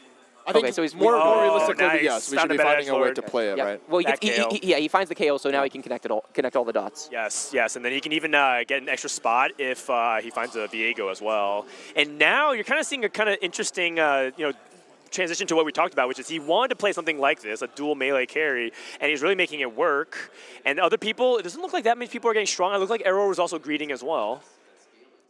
Honestly, he's top 2. Like this spot when he hit the Zed chosen, his spot immediately just became insanely good. Level 8-0 from his opponent playing Viego carry. Yeah, Viego carry with just a card that's 1 in the back line. Yeah, not enough consistent DPS. It is a dual carry. Viego is dead. Kayn taking care of business in the front line. Now it's back onto the Karthus, and it's going to chain cast on that Karthus. Oh, and gold! My God. Huge. It's going to get more chain casting here. Oh my God, 72 streak, and this is looking really good for Soju right now. Yeah, this is a great start to the tournament for Soju. Everything this game has gone how he wanted. He got to play tempo in the early game. He got to natural his Chosens and upgrade his Chosen throughout the game. He went for that fast 8-4-2. He likes playing from low econ on 4-2 because of the Chosen, because of the headliner mechanic. He hits exactly what he wants. Also, I think because he has so many items and he's playing ahead of the curve and he's able to stabilize, I think the item situation actually worked out really nicely for him because now he can dual itemize and then also have like reliable frontline items. I think, because we talked a lot today about like how you pretty much just want to be playing for top 4 in these first 3 games, to like play it safe a little bit. Something that's like a little bit undervalued is like if you go first on your first game, hard to bust. Yeah, you can go 6-6 afterwards, right? Like, and you can, but you still prefer probably to go. There's no point carryover. So going 1-1-1 versus going like 1-6, whatever, just making it through is all that really matters, right? Fair enough. Tiebreakers are usual, is like first places because there's gonna be some ties. I have no clue. His item economy is really, really weird here. He's got a Reforger he can theoretically play around. Does have anti-heal. It's probably a Shojin.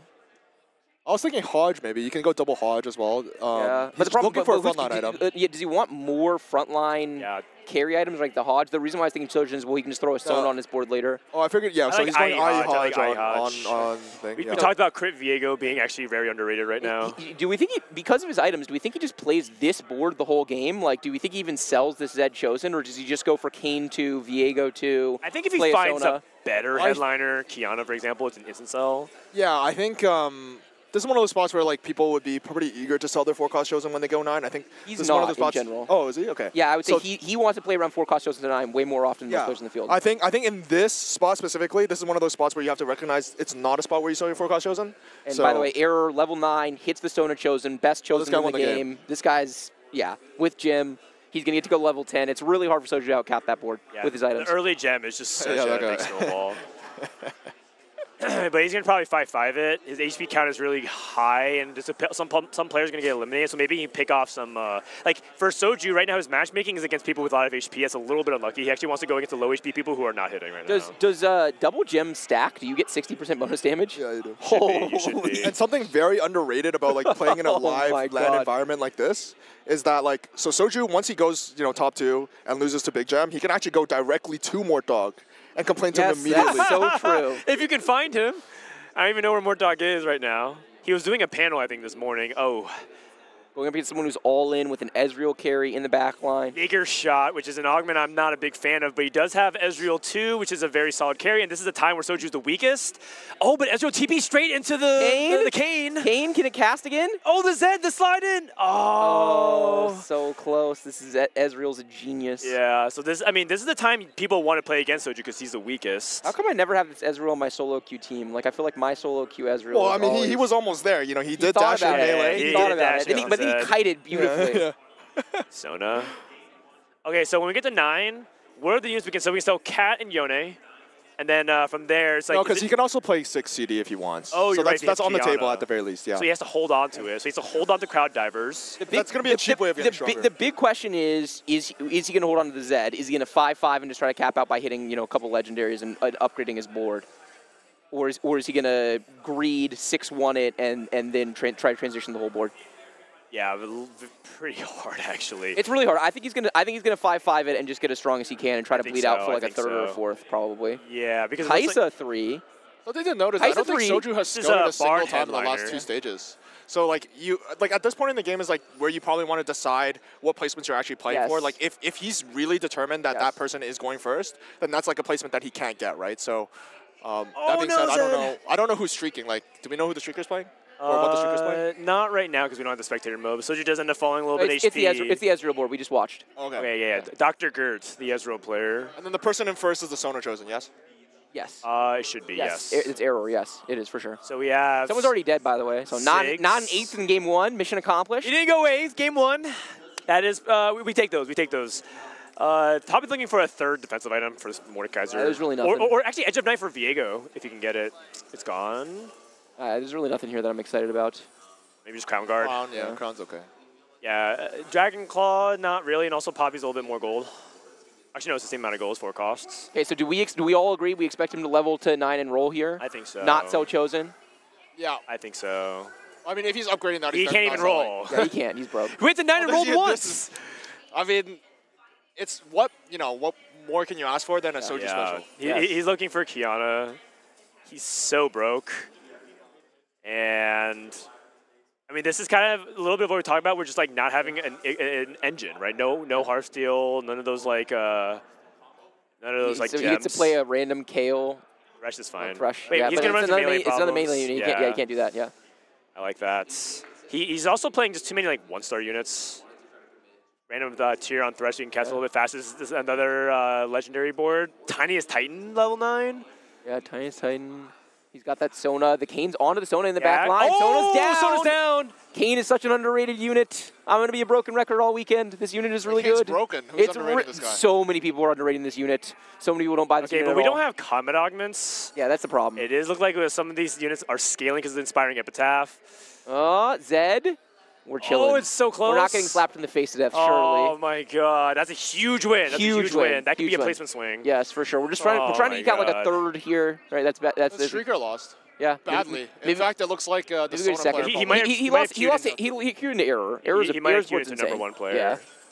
And that actually might be a really important matchmaking. He can play against 1 and 6 right now.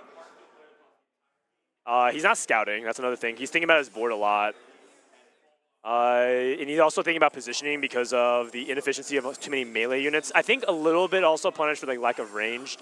Yep. We have 2 Alawi. Oh my god, number 1 is looking so strong. Yeah, that board's insane. Error is probably going to win. Yeah, Error's winning for sure. He's been winning. I feel like Error's spot was... Ghost! Oh, Ghost? Maybe we cheese It's going to be either really lucky or really unlucky. Yes. I mean, so there's 0 big gem value. Yeah. You're getting it 0%. That is big. That's lucky. And he has 2, so... And the Sona has only 1 item still, by the way. Zed is eating the full Lucian cast already. Zed's BT shield has popped. Yeah, but we got Lucian is still on the Zed. Yeah. Zed is dead. Kane is dead. This is not good, He doesn't have his Mordekaiser tanking. His Mordekaiser fight he took. We were just really badly positioned for this fight. Yeah, he did not. He positioned, I think, for the 6. Someone else, yeah, exactly. Yeah. I mean, yeah, HP maybe is just off favoring HP. him. We haven't gotten to see, what is it, Seitzer's board? Yeah. He's the other streaker we haven't gotten to see. But I he'll think the probably just only die way- to error at some point. Well, it's okay. So at 21, it's nearly impossible to die. But the problem is it could be one of those situations where only one person. Actually, no, there's no ghost. Okay, so you're right. Two people can would fight die. error after one turn. So this next turn he can't fight error. The following turn he can. Okay. So. Okay, so he should be top 4 at least. The question is, can he do better than that? Yeah, I mean, just off HP, the lives advantage, it's so much is coming down to matchmaking RNG, right? Because Seitzer will probably lose it. We haven't seen Seitzer's board, but it's hard for me to imagine he's ahead of error and board strength, so he could easily just play and lose. He needs to hit an upgrade here as well. No Viego 2 is a big deal. He's been rolling at 10 gold for the entire time.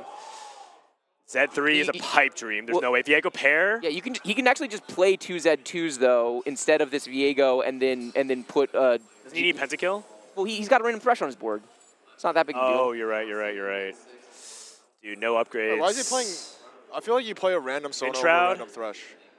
Sterix probably. Has Yeah, no I other mean, choice. it is Guardian, and he does lack for frontline. Maybe this Thresh cast and gives CC, so it's not, like, completely worthless.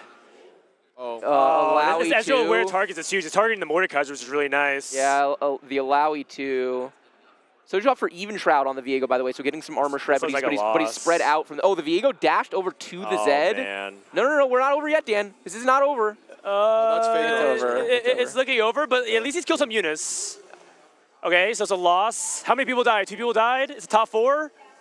Error has to not lose. Oh, it looks like Error's winning, because that's Error's Lucian, and that's fatal, right? 8 health, 1 unit, stage 6. Oh, it's a top 4. We Okay. barely did it. All right, we take those. I mean, like, his level 9 did not end up panning out. All he did for level 9 was a Thresh 1. Yeah, by the he needs way. to Time this is a 50-50 for third. Oh, my God. Viego 2? Oh, Wait wow, you can just sell wait this. a second. You can just do this. Just 1 for 1. Yeah. It's got to be better. It's got to be better. Yeah, it's got to be better. You lose your consistent DPS is the problem. Yeah, you do, but in this spot, I think you just play for the cap out. You have to. And he only has, he only just played for 4 Cry Diver at this point. Yeah, and he's just trying to see if He sells a Thresh, finds a Thresh. Okay, thank you. He's just trying to find, he needs Viego too. And he needs True Damage. He wants True Damage. Oh, he does have it. He has it. There's also bare minimum top 2 here. BT and what? Titans I don't love. I don't like Titans either. I think it's actually kind of a weak item. I feel like I would have gone like IE. I think I would have IE Hodge BT'd it. No, you have to go Infinity Force. Oh, That's you do. all there is. Yeah, because you need it. So Yeah, you're right. Yep. It doesn't matter. He's I believe this Wait, is is top Kiana's 2. casting again? This is the second. weakest player in the How lobby did this for guy sure. get to this guy top 4? This guy's the biggest high roll in the lobby. This board looks so bad for a 6-2 board. We might lose to this board, by the way. I mean, we're really weak. No, Yeah, we are. lost, We lost for sure. What do you mean? We don't have any damage on the Kaisa. Never mind, our board sucks. Yeah, we suck. Oh Went no, 4, we tied. We tied for HP. Oh. I mean, it's still a top This 4. is a 4th. Sag. Also, Echo 3. I didn't realize we had Echo 3 on the other side with Church's Echo 3 against any melee carry is pretty disgusting. All melee carries. It's pretty disgusting, yeah. Okay, so I feel like we did kind of run into that problem, just like no backline DPS. It was the items. That's his item economy our got lack really, of economy. Yeah. So I feel like a lot of the mid-game decisions we made actually did end up biting us for better than top 4. If he committed to Yorick, sold him F2, he would have had more econ. Maybe he hits Viego 2. He definitely kills more units and goes 3rd. So I actually view this game pretty entirely differently from you guys because, like, okay, so I don't think I'm very good, right? But I think Sox has climbed like some 400 LP on this patch. Okay. So what Sox, I promise you would have done there is that instead of going 9 at all, he would have recognized that this error guy and just preserve and roll that 8. Yeah, exactly. You just roll on 8 and you pretty much he was already top 2, right? Yeah. Yes. In a lot of cases. So if he rolls on 8 for pretty much just 2 upgrades, you save 1 round worth of a loss, which is just a Viego 2 at That any has point. to at least be a 3rd based off his position Right. Yes. because of the tide of HP. Okay, we need to add K3 Soju, DSG. Also, because What's his hashtag? Okay, so we're gonna add Soju, but yeah, I agree. And also, like on the very low key, he saw so many Zeds, probably the same Zeds over and over. Yeah, but 2 what if he hit Z2s? Z3? That could have been a crazy thing. All right, so guys, that was our first game. We're gonna try to get game audio. We're gonna try to get the spectator mode as well. We need to add his hashtag. Is it just hashtag like DSG? Okay, time to play Guess the Hashtag. What do you think his hashtag is? NA1?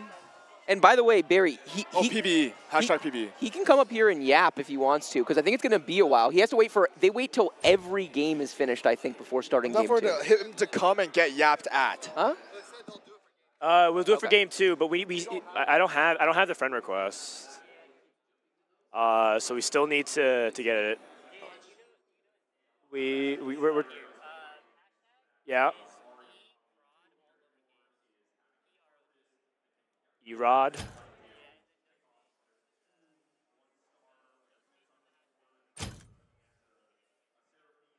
All right, we're trying to add Soju as a spectator right now. Also, I need to use the bathroom. Yeah, do it. Oh, nice to see you, man. Good to see Are we allowed to eat up here or no? I hope so. Are we allowed to eat here? No. Okay, also, chat, what do you guys think? Do you guys want top left or bottom right cabs? Bottom right lets you see the mini-map, and top left, I don't know, people are just not used to top left. Just go bottom right. You guys want to go bottom right? I think most people are accustomed to Because, I mean, if they're right. watching Soju's stream, they're also used to watching Soju's face on the bottom right. Keep this for now, keep this for now. Bottom right. I mean, we're getting some votes. We're getting a lot of votes bottom right. Okay, we're bottom right. I need to do this on the fly. Okay. And woo. Yeah. Oh, here we go. Bottom right. It's 12. Okay, I'm gonna go get some food. Yeah. Yeah. We're starving. I would love to. We're starving. I didn't eat breakfast. I didn't either. I've eaten Taylor, no food. Go. Can we also get some food? I'm messaging our Riot contact right now to see if we're allowed to eat up here. It sounds good. Yeah. You can leave it we'll here, be here literally all day. You can leave your stuff here. Also, we got some swag packages, which is really cool. You want to show it? Yeah, Barry, can you hand me that bag that says Frodan? Yeah, okay, so Riots also gave us a cool, actually we can full cam it. So where is it? We're waiting, by the way. We're not just yapping for the sake of yapping. They gave us a Vegas Open bag, and they gave us T-shirts. So like this is a TFT T-shirt, which is pretty cool, like this. Got like a Vegas design, which is pretty dope. We got a plushie. I don't even know what this is, but we got a TFT plushie. So this is going to be in the background of a lot of streamers stuff. We got a deck of cards that say Vegas Open, because we love card games. We got a purple hoodie. Wow. Yeah, we got the good. The Vegas Open purple hoodie. We got a bomber jacket. Oh my God, this is like so big. What the heck? This is like a clown car of merch. There's just like so much stuff. How am I gonna fit this all in my carry-on? Probably not. Oh, I think that's it. All right, that's it. That's Soju's. Yeah. We'll just distribute this off. All right. Wear it. Oh, I guess we're just gonna have this here for now. Yeah, this should be fine. It should be fine. Yeah, I think that's good. And yeah, nicely done. All right, so how do you guys feel? One game into the Vegas Open. I mean, this is incredible. Sorry, I'm trying to figure out our food situation. Can we watch? Maybe can we watch the main broadcast? He's done it again and again. Whoa, that is loud. Oh yeah, we're watching main broadcast right now. Oh, that's great. And it's AMD. AMD and legend. Studiboo. Wow, these are some legends. Ah, this is pretty cool. Oh, AMD is Dedge, going out in third place. Oh, and Dish Soap in second. Oh. All right. Okay, here we go. Oh, we're chilling. We're back. All right, so we're gonna go straight into the next game. And here we go. We Barack. Oh, our cams are still in the. Oh my God, it's a different. Okay, I gotta fix this again. Give me a sec, guys. Oh no, they reset all our settings. Whoa, my God, it's so loud. Whoa. All right, fuck it. We're gonna go live gameplay for now. That is way too dank. I know. I'm trying to fix. Oh, you're good. You're chilling. You're doing great. All right, Bryce, you just talk about some stuff. Okay, I'll talk about how loud the countdown is. Mother of God. Okay, so we're seeing first augment selection. He's got Rich Get Richer, Trade Sector, and Magic Wand. All of these kind of suck, TBH. None of them perform particularly well in the data. He can take Rich Get Richer.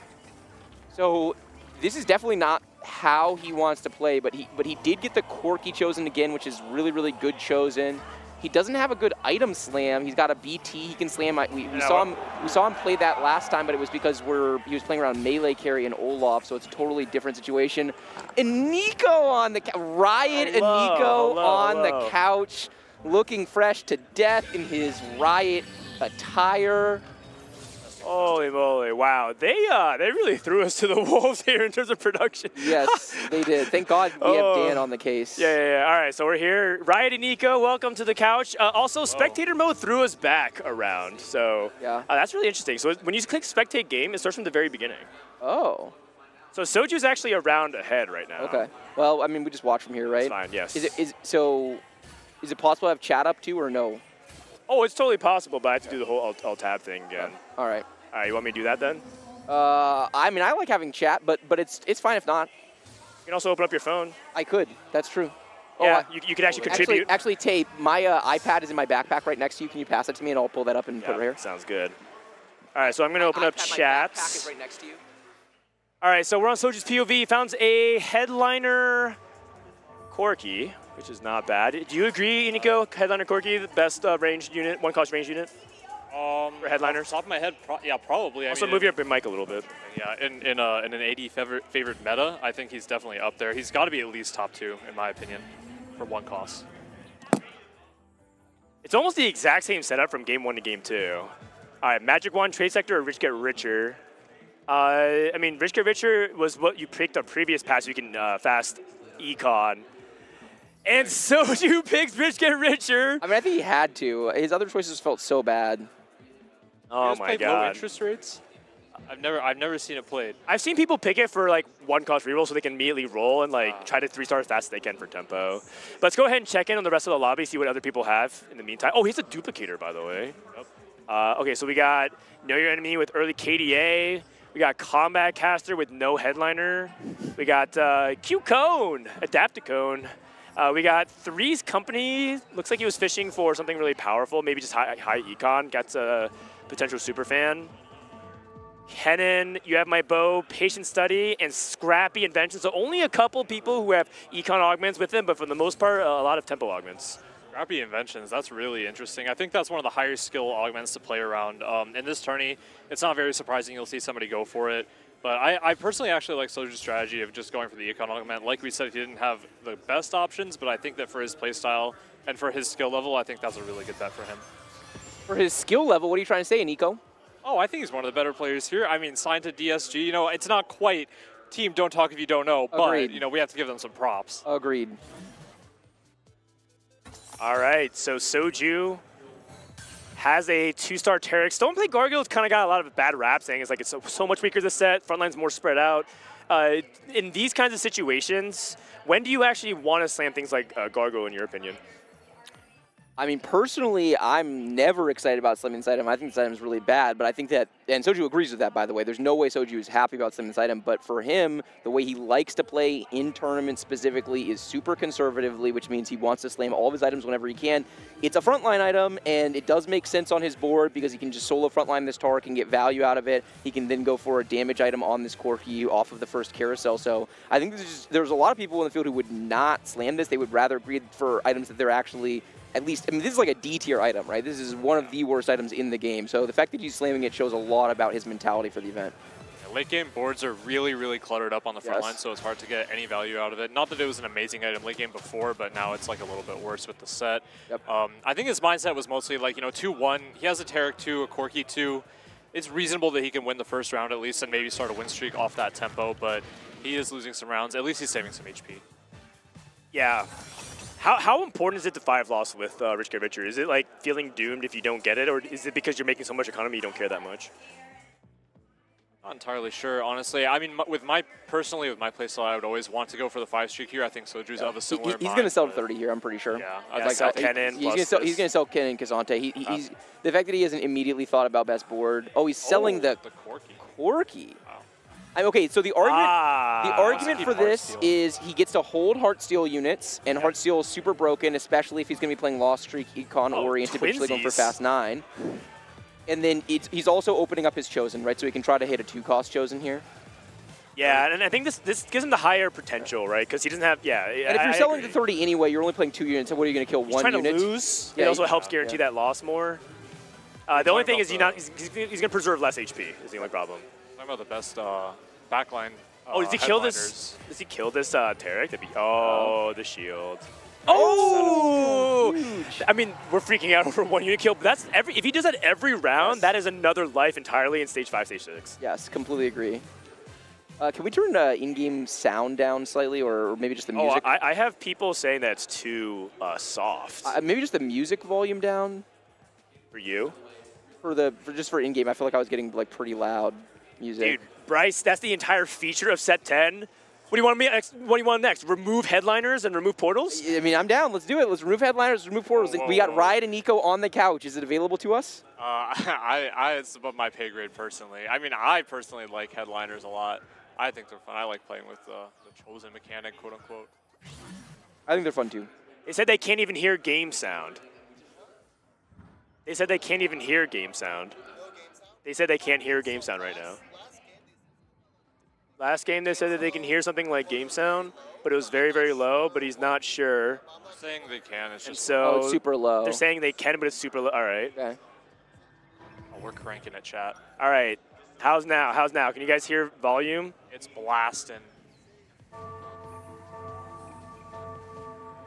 I mean, good, way better. This is as loud as it goes. All right, it's good now? All right, all right. Someone said they can hear Soju shaking. No.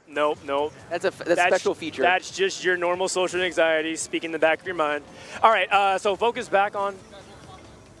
This is Soju's POV. We need to see if he can lose streak. Sorry, I have like 5 people talking to me. I have people from my left, my right.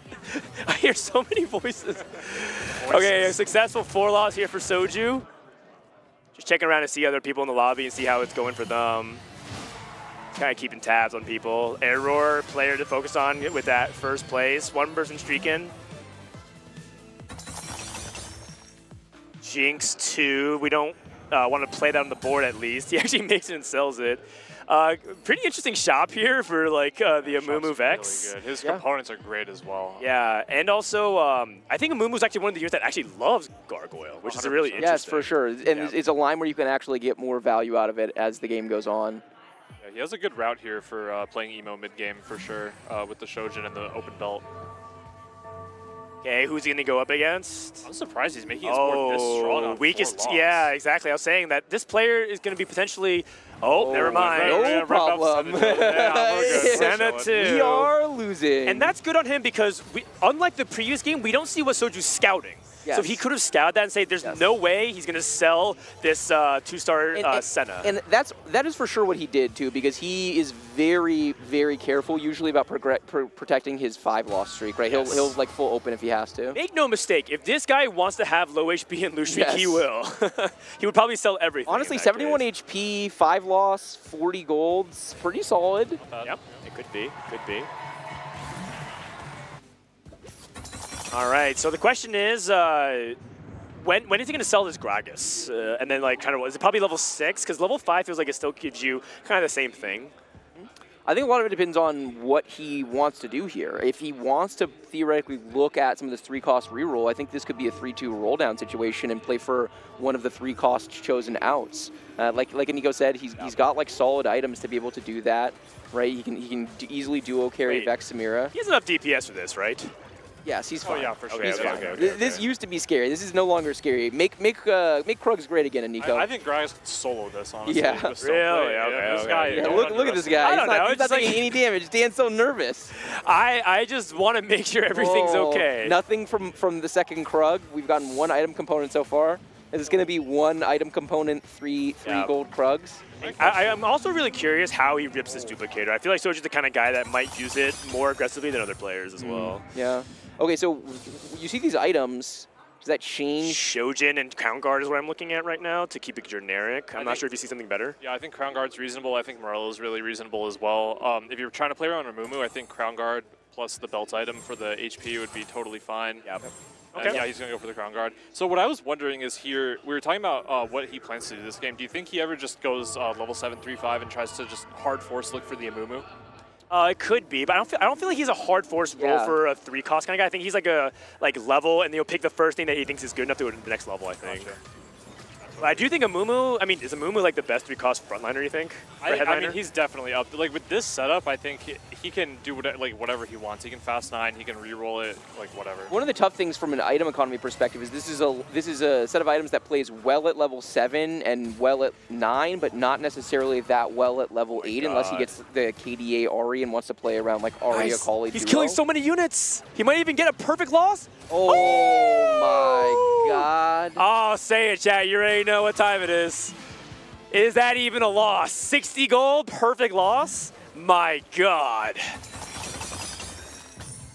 How good is Infusion? It's bad, the data. The stats on his last patch was like all over the place. I feel like I don't know when to pick it ever.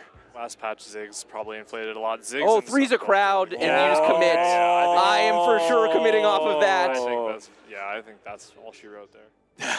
Yeah, I mean, thinking about it. Contagion did get buffed, but I think 3's a crowd is just too good. I mean, this is such a good spot now. Does he have to? Does he hold here and not even level? What do you think? Well, no, you can level it. Well, actually, it doesn't matter. You're 6 loss. You might as well keep losing. It matters for economy. Yeah, economy. Yeah, you can easily chill if you want. It's quite cheap to level. Yeah. Let's look at his matchups. So this is one of his matchups. Kaisa 2. No headliner. It's an early Karthus, by the way. And a Senna 2 with 80 items. So Soju's general has much stronger bonus than him right now. And this spot went from pretty mid to really, really good based on this augment, because this is the single best augment you can get when you're playing around this line. This line plays so many 3 costs. It's actually insane how well it abuses the augment. So you would reroll here, or do you use it to go to 9? Oh, I'm for sure rerolling here. Yeah, I would reroll.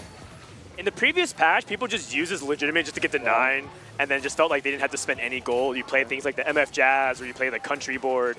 But he actually can just roll for Vex 3 and Mumu 3, and those units, assuming no one's contesting it, are actually really solid. When 3's a crowd, that is actually a firstable board. It is, especially if he gets another good combat augment. And he's obviously he another he win. loses perfectly. Another perfect loss. This is so good. This spot is so good.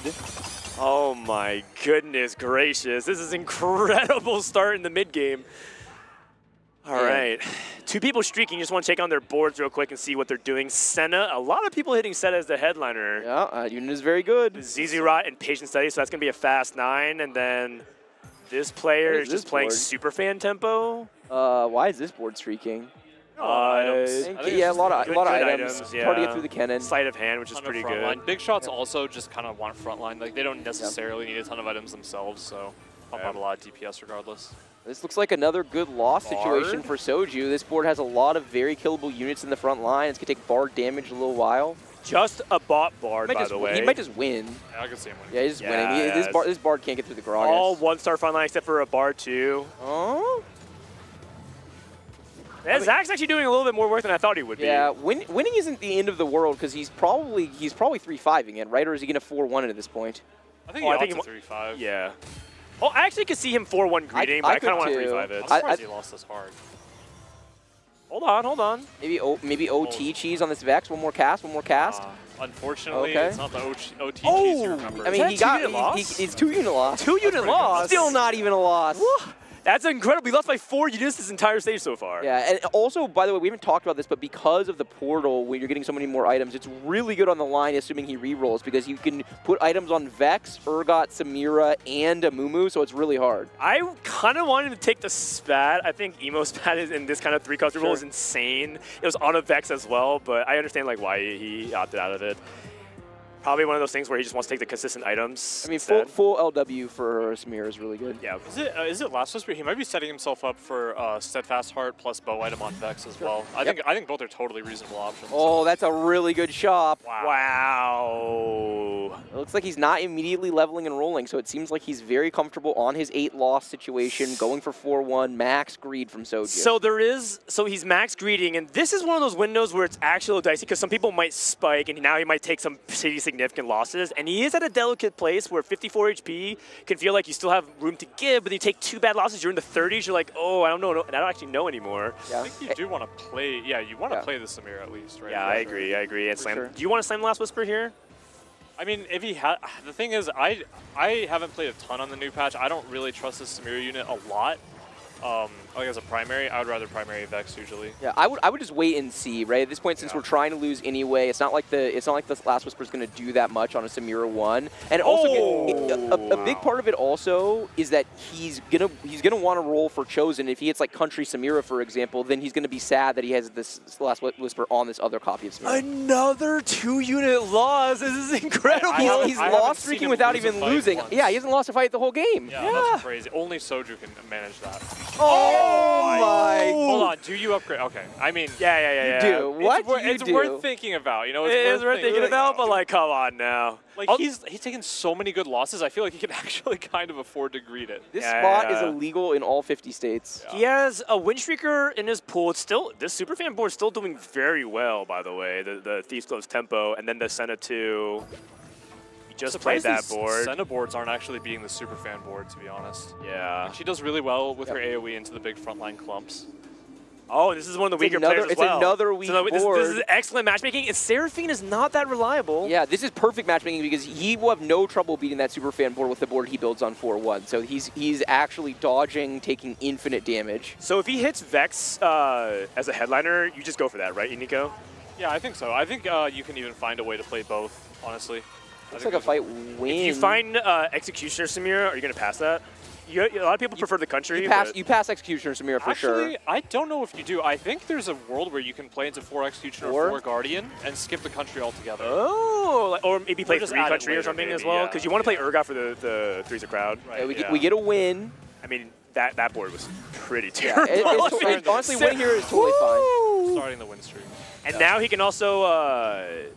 Oh, he's rolling. Yeah, you might as well. Wow, Thresh Thresh 2. Oh my, Thresh 2 on 7? That's really, really good. Okay, I don't know if he rolled this deep. He still has Rich, get richer. I think he knows what Oh my god.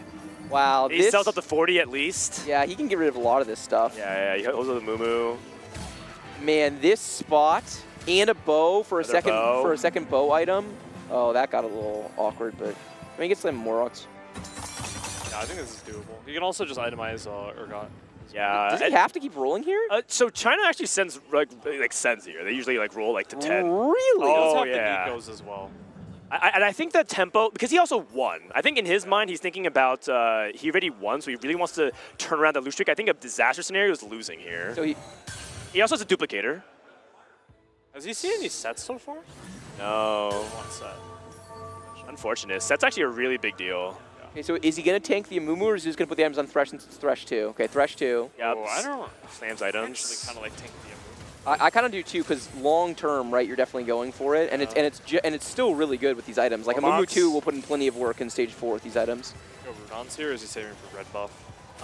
Red buff or Giant Slayer probably. It kind of depends on what he's going to get. Yeah. He is very strong though. This person.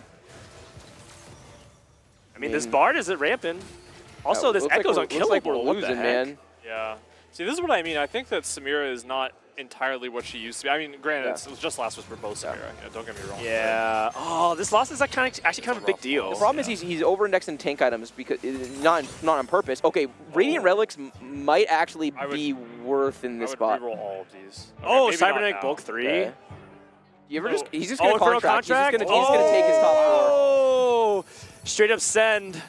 I actually want to talk about, I think it's good to reroll those because he has a lot of outs with Overwhelming Force, Deathblade IE plus Sword. Yep. He has, what's the red version buff? for AP, the version for red buff Rage all Blade. of those are great in his spot, right? But I think Infernal Contract is totally Here are the Samiras, by the way. He rolled past another set because he's not trying to 3-star everything. I don't think he can, oh no, he can play set once he upgrades. Yeah.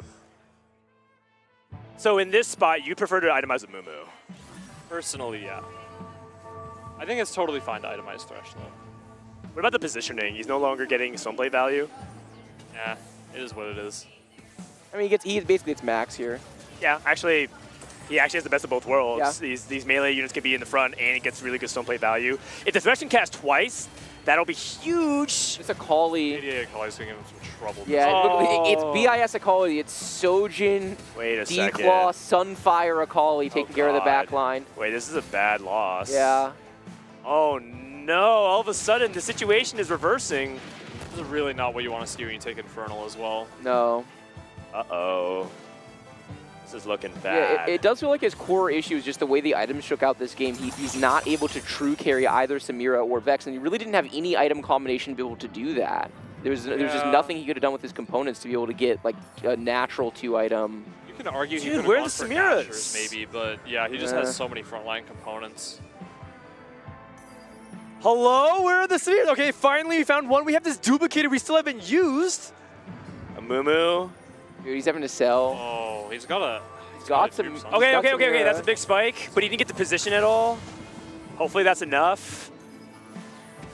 Oh man, I'm not gonna lie, man. This is brutal. Carousel's going to be really important for him, right? Because he can go sword for Giant Slayer or bow for red buff, depending on what he prefers. I think red buff due to the lack of anti-heal is also lack a of big anti-heal, deal. for sure. I mean, it sounds really good, but whatever he does, getting 2 items Samira 3 is going to be a big difference for his board. Yes. And then obviously he'll just keep rolling and he'll duplicate whichever one he misses from the Mumu and the Vex. So he's getting a lot stronger, and he's going to get... Oh, whoa. Wow. That's a Caitlyn 2 TF2. Oh, no. Oh, God. This is an 8th? Oh, he has double item opportunity. There's an IE on a Samira as well. Yeah, IE on a Samira. I think we probably go for that straight up. Yeah, I like that. Oh, but it just feels so late. We have 11 HP. We talked about how the HP is going to matter. And if he goes 8th, okay, so at this point, if we can just scrap some placements together, we're still able to advance. But 8th is like a really big death no. Yep. And he rolled so much gold. He greeted 4-1, Infernal Contract, Rich Get Richer. These rolls could have gone a lot better for him. Everyone's like playing the same units of super fans. And you guys are playing the IE, right? Yeah, I think so. I think it's your best bet. He needs to find either Vex 3 or Mumu 3. One copy. Okay. Okay, and now you can use the duplicator finally. Huge spike. I mean, you just send it, right? Yeah. Yeah, you for sure send it. Okay. This is where I'm like, items on Thresh, Yeah, and this is exactly what we're talking about, right? This is why. He was... People are holding some of his units. I see. Actually getting griefed. The Thanos challenge. Outplace the DSG members. It's still going on. He's going up against the matchup that is costing him so much HP. Crashed? Wait. F? What? If you can still hear us chat, the game, we're still in game for Soju, so he did not crash. Do you want to switch to his POV, Dan, instead of spectator? Yeah. On the Stream Deck thing? Let's see if we're gonna see if we can just get his direct POV. Okay. We have his direct POV. We Barack. Okay, we're no longer going to be able to scout around ourselves. At least we'll be able to see him. Yeah, we're on Soju's POV. He's alive. That's the good news. Okay, and then let's look at these items. Oh, so we like fast forward ahead. Yeah, we're up by 2 rounds, so now he's at 5-1. Okay, and then what do we go for Vex? How do we do this? You can't make 2. I think you itemize a Mumu here. I mean, I would do Steadfast plus Spark personally, and then just. Do you ever Morello here just because you have no anti-heal Morello Vex? Morello, I feel like we have to Morello Vex, and then I would Steadfast a Mumu probably. For sure. Actually, you're right. I forgot we didn't have red buff. Yeah. Playing without anti-heal in this meta feels so... Sunfire? He's going for JG then? But then, what? Going for Spark. I don't like... I think Morello was better, like, always here. Okay. Yeah, I agree. I don't like Sunfire at all, but I guess maybe he wants a little bit of that defensive stats. And maybe he thinks that, like, because he has a lot of tank items, this can actually survive for a long time. He wins by a lot. That's really nice. Gets a big HP. He's climbing up in HP because he needs to deal big damage. He's getting stronger because of the itemization, right? Like, so much of his issue earlier was that he used 1 item Samira, 1 item Vex. So the longer he lasts, getting items for Mumu, getting items for Vex, like, he makes way better use of items, putting an extra tank item on a Mumu and putting carry items on Vex than basically anyone in the game. And he's going to be able to go for this Urgot 3.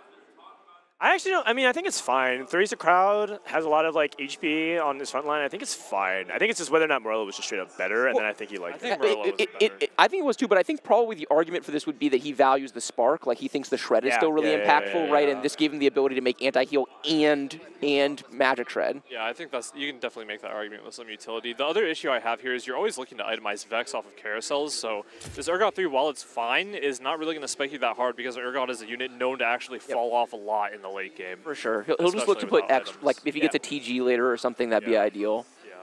Yeah, but I mean, we still need items for our Vex 3. Vex 3 is a really big deal. And late game, Vex is a really big problem for a lot of front lines because they tend to just line up in a row. And people are really sloppy with it, too. They put, like, you know, Yorick next to their Thresh, next to their Alawi, and then Vex stuns all of them. To be fair, it's kind of hard sometimes. There's a lot of stuff cluttering up the first row, and stuff walks up as well, but much to Soju's benefited anyway. And if he can get set 3 as well...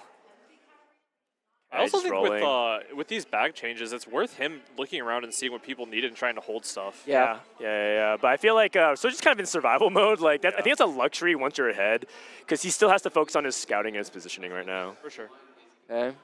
Hey, there's a Kiana that he has to be a little bit careful about with Pentakill emblem. Okay, and he's trying to have a focus fire. Okay, the positioning here should be okay in terms of the focus fire. And he's going to be away from the Akali. Hopefully the Akali goes on this Urgot, or it's going to TK, okay. So Samira is going to be safe from this Akali for a really long time. Yep. And I don't think that there's enough DPS. This is tank Akali, by the way. She's not actually that threatening. This person played for full tempo, and their items are terrible, legitimately. Yep. Yeah. This Ezreal like almost has good items. They're also level 8, 50 gold. True, they're greedy and trying to go to 9.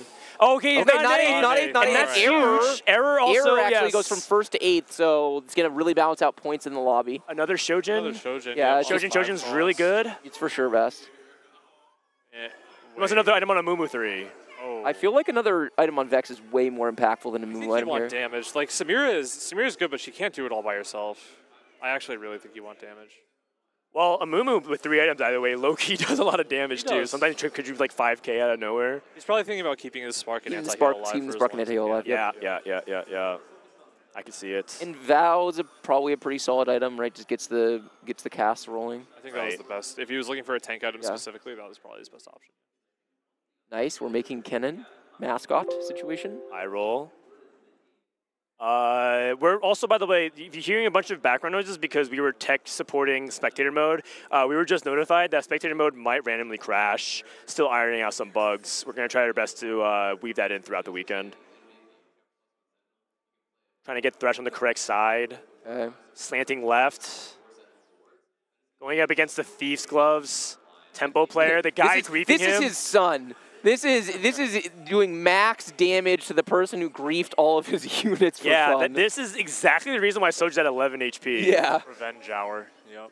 And I'm actually really surprised that he chose to commit to this. As soon as he saw 3's a crowd, I feel like he needs to pivot off. Yes, 100%. And this Dr. Gert is like actually just going bot 4. I was talking about this yesterday, and Milk thought I was trolling, but I really believe that sometimes playing against worse players can be harder in certain situations because if you were in a lobby of all challenger players, everyone would see Soju's spot, see 3's a crowd, and no one would touch the line. But you can't rely on that type of decision making in this tournament in the same way you can in other tournaments. Also, like when you're a high-low player, you see somebody's spot and you say, okay, they're definitely going to do this or like angle this. Yes. But low Kiana players, too. Like you don't really know what they're going to do always. So it's the matter of unpredictability as well. Headliner Kiana too, very scary. And remember, so just basically at 1 life, starting next stage. This is a level 9 TF board with the Sona. And Sona, for me, TF is kind of weak, but if you hit the Sona, especially if you have items like this, Sona so items. Good. TF is like the biggest abuser of 5 costs, I swear. Yeah, I mean, he was hard carried by it, but cracked the front line. Wait, this person's going to die. So close. Wait, this is so big. He's dead. Let's go. That is so big for Soju. Huge. Oh, and he's top 5? Top 5. Okay, we're chilling. Oh, what a reversal. Chat, this got stressful for a second, but he did it. Oh, my God. We're chilling. They gave him 1. They gave him 1. And we and also, and this was the important stage to clear because everybody was trying to greed for like those big spikes, and now he has a really good chance of top 4ing. Yep. And still, he's going to be able to get an item for Vex here, so he's continuing to scale up his power level. Yeah, I think a couple sets also died and went back into the pool, so maybe he can hit set 3. I think if he makes it to Carousel and gets another good Vex item, he can play for first for sure. Yeah, he for sure can. Like he is scaling up this game in a way that other players will struggle to, except for the people who are capping out at 9 with lots of gold. Okay, okay. What do we want for Vex? Just raw, like, damage? Yeah. I think you want stuff to help her cast more, actually. I don't think that full damage is necessarily the best line for Vex. Is a blue buff better with the Shojin, or is it just double Shojin? Is that best? I mean, double Shojin, I honestly think Rageblade or Nashers would be really good as well. Nashers could be really good. I like that as well. Let's see what he opts for, though. Urgot 3 would be nice just to have more tankiness to his a little comp. bit of extra beef. No, not meant to be. Okay. He knows he's on one life. He's on one life. Wow. Oh, he hit it. Okay, okay. Oh, and there's an Nashers. Nashers, Gunblade, both great options. He doesn't have time to reposition. Guardbreaker as well. Might be Guardbreaker, actually. Yeah, I like Guardbreaker because of the crits. Yeah, I like that. Okay. That's good. Wait. No. Oh. Well, you know, really does not believe in Vex, man. He really does not believe in Vex. Okay, let me hear it, Frodan. Let me hear it. To be fair, Urgot's better in this current meta because all the melee carries, and he does have an Urgot 3. I could see a world where this Urgot could low-key clutch if the matchups matter, right? If he has backline assassins that he has to worry about, or things that Urgot did 6K. Urgot is really underrated. Yeah, no, he's good. I work with some Chinese players to work on the Mobile League's tier list. They tell me that they think Urgot is actually really underrated right now. Okay. Sure. So here's my thing, and totally open to being wrong. I think Urgot falls off later in the game. I think also he's investing into the Vex with the Spark. He has the Shojin already. I think it was a good opportunity to try and get 3 items on her.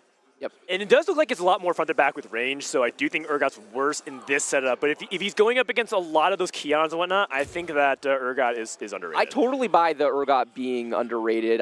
For me, it was purely exactly the investment, right? He's already got the Spark, plus he's got the Shojin on it, so it's just like items, scale multiplicatively off each other. The Kiana is scary. This board is not scary. This board is not scary. Bunch of 1-star units. Yeah, a bunch of 1-star units. The Jin items are, this board is, BIS. This board is whatever.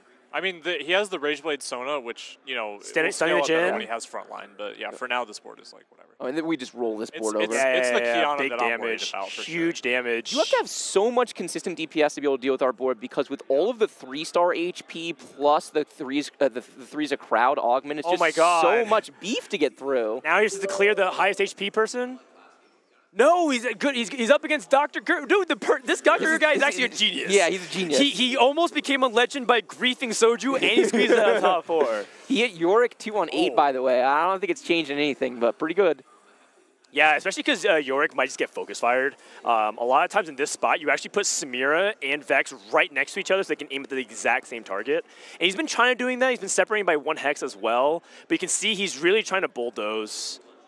He's being really smart. Soju is trying to position. He wants to make sure his Thresh gets good value, and he wants to make sure his Samira is safe from the Thresh on the other side. Almost perfect position for Soju. Almost. Wait, George doesn't even. Okay, yeah, it's good. Also, this Omnivamp is really kicking in. Nice, another cast, follow-up, focus firing the Urgots. This fight's not close, man. Yeah, this is curtains. And he gets to deliver the finishing blow. K3 Soju top 2. Top 2. Wow. Okay, from the depths of the abyss. Pulling out a top 2 here is massive. Close it out, though, is the question. Another Vex. Oh, he can take Hodge here if he wants. Yeah, I assume he wants to go Urgot item, right? Looking at red buff. He's looking at red buff because it's Urgot's best item by far. I agree with this. I really like this. I think he's looking at his opponent too. His opponent doesn't have any anti-heal yet, so he's denying that, which is actually really big. I like that. That's actually a big call out too. Yep. So he can try to split a Mumu up from the Urgot to try to spread the value. He can do something like Samir Urgot on one side and then like Vex and Mumu on another if he wants to spread it out. I'm not entirely sure how you want to fight this MF board. This is a reroll Jazz board? Yeah, MF. That's Jazz. What patch is this? What is going on? Well, I think that was an early bar that was scaling with the Dutes. Oh, I see. Yep. And so we can check the Duke count. Oh, actually, no, we can't. Yeah, it's also got 3-cost Nico. That both parties have 4 3-cost units on their board. Nico 3, by the way. Yeah, Nico 3. So many items as well. Getting a lot of bulk value. Huge. Yeah, it's bulk value. It's Thresh is going to cast again, too, I'm pretty sure. I don't think that he can kill the Thresh for a cast, and his whole team is clumped. It's going to be huge value for the Thresh. Another cast. Oh, but the MF's ramping with the Rageblade. Yeah. This might be a little bit too much. Okay. It's a second, and that's a fantastic second, all things considering. It just looked like all the forces of nature were against Soju for the level 7 roll down, but we squeezed out a top 2. Man, that is a crazy top 2. He played the early game so well. He preserved so much HP on the full loss streak. 11 HP, like how many good losses that he needed? He greeted so much econ early, then he takes Infernal Contract, and then he doesn't greet his rolls at all. He full sins. He was really unlucky in those rolls, getting contested. Probably I mean, that explains everything. It's probably the difference in this being a first and a second, but it's honestly not that big of a deal in the end of the game. Where are the Samiras that we look over guys playing like a 5-country board, which also top 4'd, by the way, which that was a surprising thing too. Yeah, I think he had really good item spread on that board as well. Also, the York 2-on-8 probably didn't hurt him. So. Yeah, also he had Know Your Enemy, which is it turns out one person was actually playing the exact board as him. So he knew his enemy. All right, we're trying to get spectator mode back online, so apologies, guys, again, for all those background noises. Again, if you're coming in, you're straggling, you're like, what's going on? Where is Soju? He's right behind us playing. We're running the co-stream from it. We're also live on my channel as well. But so far, man, this has been really fun. Iniko, also, you came in hot, but you started talking about the game. What's it like? You were a player a year ago, and now you're here, dev side, watching this all come to fruition. What's it like, man? Yeah, I mean, it's really exciting for me. I mean, we all know Summit was like one of my favorite things, and I think that this captured just a lot of the magic that Summit did as well, just being able to see the whole community and everybody having fun. So watching the opening ceremony was really cool as well. A TFT opening ceremony. What a time to be alive. Right, that's what I'm saying. You're on break? Okay, I badly need to go to the bathroom. Go. I badly need to go to the bathroom. I'll be right back. I can review. Can we get Soju up here? Can we get Soju up here? Oh, not in between games? Okay. All right. Well, we'll get a full debrief from Soju after this game. We can just chat. We can catch up. I didn't see you yesterday, so. How's it going, buddy? Good to see you. It's going. You know, a lot of people have been asking me if I, like, oh, do you wish you could play? Like, part of me, yeah, but honestly, dude, I don't know, man. 75% cut day one. There's always that anxiety in the back of your mind, you know? I think the way to treat an event like this is you have to just say, if you go bust in the first round, it's fine. You can't go in with any expectations. If you get a good read, then great. Totally agree. Yeah, you're here for the experience. Someone says, read chat. What do you want me to read? You're just yapping. Nothing's happening.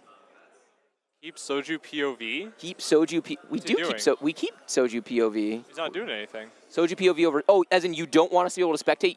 Don't go spectator. Oh, okay. That's fine.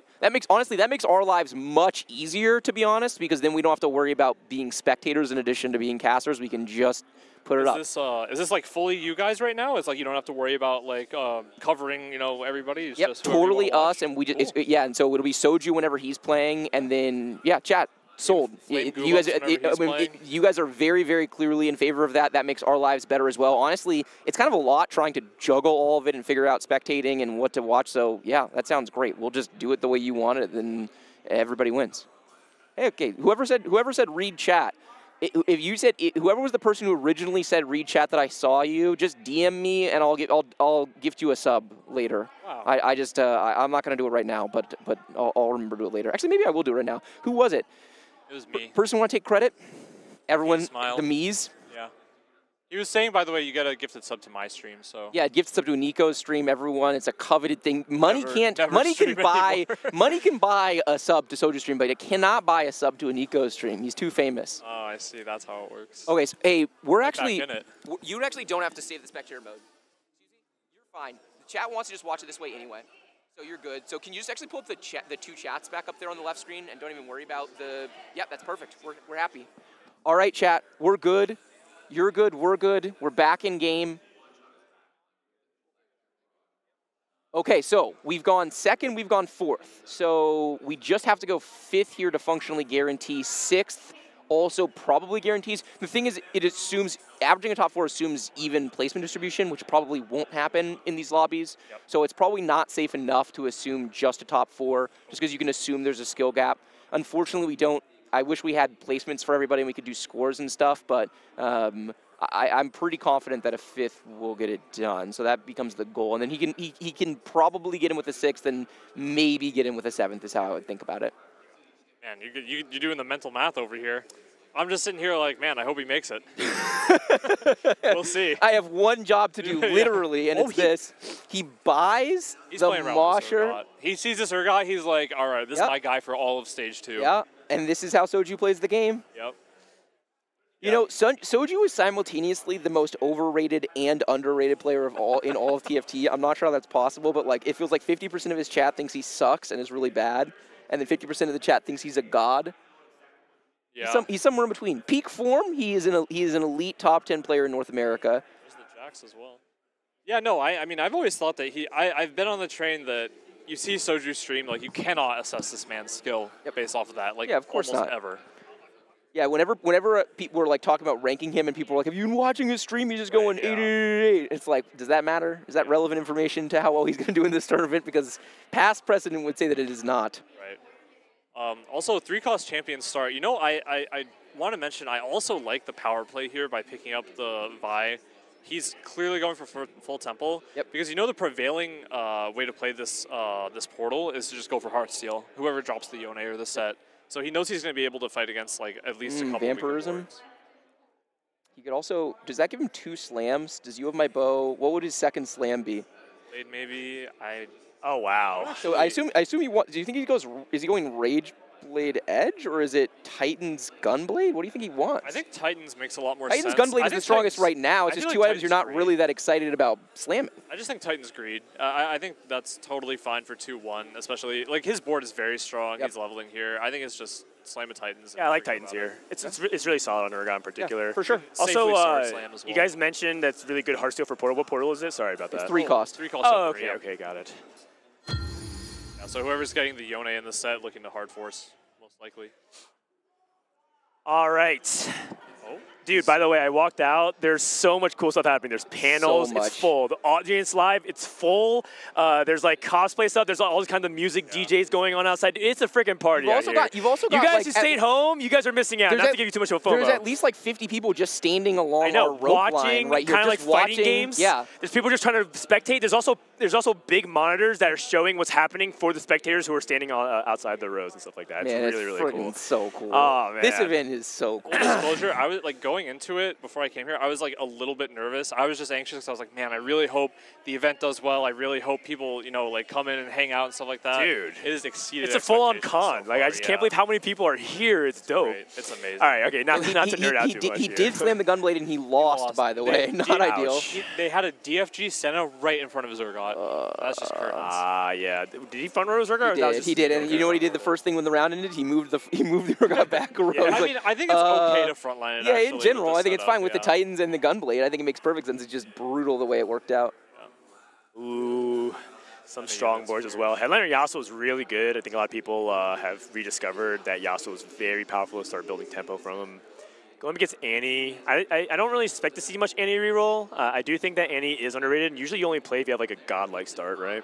Yeah, so with no changes to the actual unit herself, just her superfan item, if you get the items online, like let's say you get like the 2-component anvil portal or the full item portal, something like that, you can look for the Annie opener for sure. But I mean, also in spots like this, this player, Aurora, does have an Amumu as well to help support her. So later in the game, he'll likely be able to get the Annie fully online and streak with it. Yep. And also for Soju, remember the goalposts have kind of changed, right? Yep. We don't need, you guys have talked about it. You don't need You're good. Like a top 4. We can actually go 5th or 6th. It's fine. Yep. That's exactly what we said. We don't unfortunately have the scores, so we don't know how balanced the point spread is. But we do know, just anecdotally, Error was the player who went first in the first lobby, went 8th in the second lobby. So that means that probably it's a slightly more balanced point spread than you might expect. Ooh. Do you ever consider taking country rolls in the early game? Like sorry, not country rolls, punk rolls in the early game, right? He just happens to be playing punk because of the way his board shook out. I think it kind of goes back to your fundamentals, which is like, does it make sense to roll in this spot because you're holding like 3-1 cost, and it's like you're 3 streaking, you kind of want to like get better.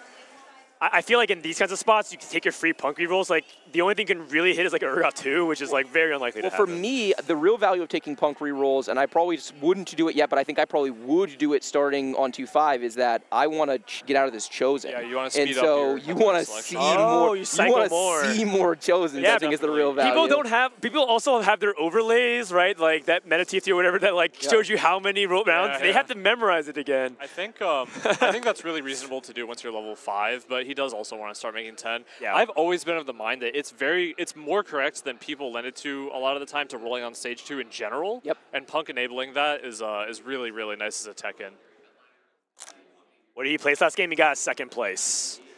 Yeah, we're chilling. We just need a solid top 4 game, and we are advancing. Oh, and Urgot 2, if he can Belt can fall all the way to him, that'd be huge. Yeah, I would definitely take that. Belt's such a premium component right now as well. It's just so good for a lot of items. Dr. Good again. He's got it out for Soju. He gets Sword here. Sword is the most premium component. It feels like he's getting Jack's pair. Yeah, that's huge. And Jax 2 would be really nice. Yeah. Just to help make these moshes really good. And he can just keep playing Jax Urgot as his mid game and get out of the Vi Chosen and just have 2 Mosher. It's not like he needs 4 Mosher or anything. Agreed. Do you see any Jax carry? We've seen it a little bit. I mean, we haven't seen it in the games. Oh my! Wow. Oh yeah, you're zoom in. I mean, it's basically over. Man. Right? I mean, doesn't this essentially secure his advancement? Like, how does he possibly go bot 2 from here? I don't like the way you framed that question. What do you think he's saying right now? He's just sitting there, he's shaking his head like this game is all luck, you know? You already know he's just yapping. And can he make 10 here? That's the question. I think can he have the best both worlds? I'm pretty sure he's too broke. Yeah, I don't know. I literally don't think he can make it and make 10. The only way he could have done is he could have, if he scouted around and thought he beats everybody with like shit unit, he could have sold his Chosen. Oh man, I peered back. He does look like he's pretty locked in, but my gosh. Okay, you know what? It's not even a high roll, right? Because he's level 5. He's level 5 0 gold. Yeah, he's not even making gold. So because he lost 2-1, so he's not even able to get full max money econ. Okay, is there anybody that can potentially contest him for? Did he lose the Sightseer in 2-1? If so, because the only way that this can reverse on him is if he somehow loses. Yeah, I don't remember which board it was on 2-1. I just know it was DFG Sen. I don't remember. By the way, while you were gone, chat unanimously voted that they just want us to be in Soju. They just want us to be spectating. They don't want us in spectator mode. Okay. They just want to watch his POV. Okay, that's totally fine. We don't have game audio, but it is what it is. Yeah, it's fine. As long as all chat is on the same page about what they want, then I feel like give the people what they want, you know? Yeah, totally cool. He's holding on to this Kennen. I feel like there's a possibility Katarina could just straight up be stronger because she gives you anti-heal. Also guarantees makes gold. Man, sometimes I forget that Katarina gives anti-heal. Dude, that's like the #1 thing. They're like, okay, I kind of need like Sunfire Morello or Red Buff, and they're like, but you have Katarina. Katarina's anti-heal. Like, that's just like a giant meme. That's like the new BT diff. I don't get it, man. This board is actually really good. Really good. Tons of front line. No, wait a second. He can't shoot through the Superfan bulk front line. Yep. If we lose this, it's okay. Never mind. Urgots, full Titans. The Kennen. Wow. Wait, this loss is a really big deal. It's a really big deal. Oh, no. Because we are so poor, man. Wait, we jinxed it. I talked about how strong it's only disastrous if he loses. Okay, I would sword diff. I would sell. Maybe I would sell Vi, and I would actually take the punk roll here personally. Just take 1 free shot at a Chosen. Don't know. He doesn't if decide I would now take the though. punk roll, but I would for sure sell Vi. Oh, he's gonna play low Kennen econ as even well, more. personally. I felt like this is an opportunity to even think about 30 if you get gold off the Krugs. I guess technically he still could if it's like very a max ambitious. gold. Getting to 30. Sometimes you have to play around that though. Oh no, I mean you can though, because he gets. All right, it was 30. He could have made 30 here. Oh, he still can. He still can. He got a full. Oh, that's actually really lucky. He got his gold front loaded. Wow. It's IE as well. This guy is a beast. How did he do that? What? I wonder if he wants to play. So he obviously wants to play like into a melee line, right? He's picking up the Zac just for Bruiser. Do you think he could try to angle Zed from here? I don't know if he's a believer in Zed. I mean, I feel like if you're playing the melee line, I feel like you can say you're angling, but aren't you just picking up what you hit? Like, you're never greeting Zed in this spot. Diego Zed. And actually, Zac's really good, right? Because the EDM value, if this Jax lives long enough to get the what's the thingy called? The frequency. The sample. The sample. Yeah. If Jax lives long enough, I would actually move Jax back just to get the sample. Yeah, I think that's reasonable. It's very hard for me to believe this Kennen is better than another Urgot. Yeah, I feel like Urgot, even just doubling up on him because you don't really need that third Mosher. I think it's good. But we'll see.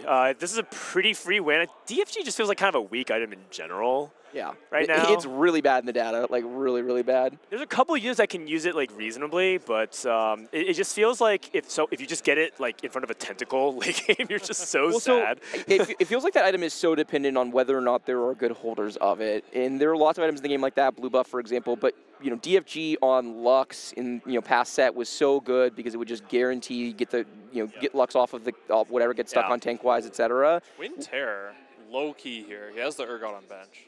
That is true. He's thinking about it. Oh, what? I actually like We're this. cooking, and What? this is for Mosher, and he can get it's for Mosher and Superfan if he wants to get it in. Hold on, man. This guy's cooking. I really like this. I think this is great. And he has 2 Jaxes? Yeah. Okay, so what's the board? Does it matter what board? Is it just using Twin Terror to get to 8? I don't know what you're using it for, honestly. I mean, you could realistically just use it and play like 2 Viegos. Yeah, 2 Viegos or 2 Zeds. Because you can easily just play the 3 Edgelord, 3 Pentakill version of Viego and fit it. And 2 Zeds is also really good because Zed basically doesn't care about his traits at all. And also because his items are flexible for melee carries, he can just choose whatever's uncontested. It's interesting that he's if you're going to play for Mosher, buy the Gnar and play it. You know what? You know what I bet he wants to play here? I bet he wants to play Yone, and that's why he's not buying the Gnar. Oh. I mean, I think you still buy the Gnar. But then wouldn't you hold the Riven? No, you don't really need Riven for the Yone comp, especially if you're playing Twin Terror. Well, if you're playing Twin Terror, I feel like if anything that incentivizes you to hold the Riven more because you're going to want a second unit that's going to be abusing it. I think usually in the comp, the duo carries are Viego or rather the tertiary carries are Viego and Zed. Riven doesn't usually actually show up in the comp very often. In the mid game, you can play her temporarily because you need to usually get Edgelord. But if you can find Kale and Viego, that's good enough. Does end up losing right away to a Garen headliner, which is Garen headliner is he got that stick. I'm not gonna lie. Country. Also, okay, like surely you take this for a little bit. Yeah. And you just cut 2 Moshers. Yeah. Probably I like this. Yeah. Yep. And does he have 5 country this way? No, 4 country. Trying to figure out. Uh-oh. Yeah, he is. We're already kind of getting a little bit dizzy. Okay, if he doesn't pick up the Yone, I will be a little bit confused though. Okay. Oh, he's just gonna. Okay, Crowd Diver. I like this. Right. I think makes this sense. is good. Do you guys like frontlining Yone in this situation, like just using him for early CC on whatever backline carry? I think it's really reasonable too. Yeah, you just opposite side from Urgot just to secure it. Yeah, I think that's totally reasonable. Yep, a little mid-fight. Someone is committing Yone. Yeah, honestly, from the items slammed in this lobby, it looked like a couple people might have been angling it. So yeah, I don't think he's gonna go to Yone, but it could be also the like a best of both worlds where you can play Yone temporarily, grief the Yone players, get Twin Terror value, and then move up to 8. Exactly. Also, this player, who is this? I can't see the name. I'm sorry. Anyway, Heartthrob's Last Stand. This is a scary combination right here, especially when he already has the itemized Yone too. Kraden. Okay, Kraden's gonna be somebody to watch out for this game, I think. Yeah, or he's going to die in 8th. It's one or the other. Okay, well, I mean, hopefully Last Stand will help him not do that. The augment got a lot better this set, I think. There's a lot more things to synergize with it. Looking for either the Viego or the sword, probably. Yep. Glove could also be useful on a Kale. He's thinking about taking Urgot. Do we think he's just going to stay in Urgot? Just play I have 5 copies of it. I would be very surprised because I think that it falls off, especially because it looks like other people are angling for it. Dr. Gert, the legend, hard forcing country every game. He's here. He's in the MGM actually for the country concert. He is a country mosher himself. Wow. Yeah. So committed to the line. Out of game commitment to the line is just next level. All right, we're going to get another guest commentator. It's another Riot dev. Alex Cole's going to be joining us. Love that. Wow, my buddy. It's Riot. It's your boss, right? Yeah. No, we know each other very well. Very funny moments that I can cite from playtest. Hopefully, I'm probably fine to say this. Is like whenever say it before he gets here. Yeah, whenever Alex so I was watching Kent and Alex play playtest, and Kent had something that was big backline access, and whenever it killed Alex's backline in the first 5 seconds of the fight, Kent would just type a smiley face. Alex would just type a smiley face. They did that the entire game. It was so funny. He's also the guy you guys saw the Welcome to Set 10 remix. I think he was a big part of that video as well, so you might have seen him already. Soju getting another win here. Again, this Twin Terror is all temporary, it feels like, but he can also play it for a fast 8. I could also see Soju try to build a fast 9 board. Alex, welcome to the stream. We also got Riot Prism, the guy that writes the patch notes and also updates a lot of social media, also joining us. Hello. How you doing? How you enjoying the event so far? It's amazing. It's completely surreal. This is crazy. Have you been following Soju's games? I have not. How's he doing? He's doing all right. Last game he did a crazy Infernal Contract 3-cost reroll, but this game he's also going Twin Terror with Urgot, so he's kind of cooking. Oh, we're really cooking this game. Okay, we have 3 rioters. We're surrounded by rioters, Dan. Okay. Is this when you guys can all admit that you are in fact rooting for Soju this event over other players because it'd be really good for the game if you made a deep run? Oh yeah, I'm about to reveal my Soju tattoo actually. Oh. Mark got the TFT tattoo. I got the Soju tat. All right, well, going up against the mirror here for Country Samira with Gambler's Blade, Infinity Edge, and Last Whisper. So if he can get this win, this would be huge, but I wouldn't be surprised if he lost this fight. Yeah, Samira is onto the Urgot. The Urgot is sustaining a little bit, but it's just not going to have enough damage to get the healing. Okay, good, decent loss, though. Win-loss, win-loss. I don't expect him to be pretty good. What is the best performing Twin Terror composition in your mind, Alex? I've seen a lot of success with Punk, but I don't know if it's actually the best. But I've seen a lot of Punk. That's true. Twin Terror People players. go that easily. I can see that because they want to reroll a bunch of Jinx. Oh, another Urgot too. He sells, so I think he's going to roll here, and it does seem like he's just going to try to play Country Urgot line. Wait, he's doing it back to Dr. Gert. It's like a little bit of poetic justice. Yone. He has 5 copies. He only has one more Urgot. I don't know why you would want to play Urgot over Yone in this spot. I feel like it's one of the weaker Yones, though. It is for sure. Wait, he's rolling a 0. He's just trying to hit Urgot 3. Is he contested? Is he is contested in the sense that other people are holding Urgots. What do you guys feel about this Gunblade? Is he cooking? Is that good? He slammed it 2-1 to try to that win. was an early slam. Samira. Yeah, I don't think you buy this, right? If it was Country, you could talk about it. I mean, it's good for his board right now, but like I think, dude, he's doing the Dr. Gert. He's just getting revenge. You guys, he is really cooking in a game where he only needs to go 5th to guaranteed advance. I mean, I think that's why he's going for it.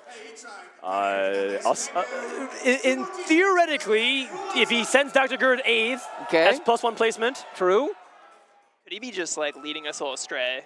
Like showing the bad strategy to go with. I mean, Urgot's really benefiting from these augments. That would be truly it would 5-head. be pretty freaking funny. But Twin Terror Country was extremely good on PB, if I remember. Oh, yeah. And, I mean, maybe he gets something that helps him. I'm not sure what augment that could really benefit here. Maybe another Infernal Contract.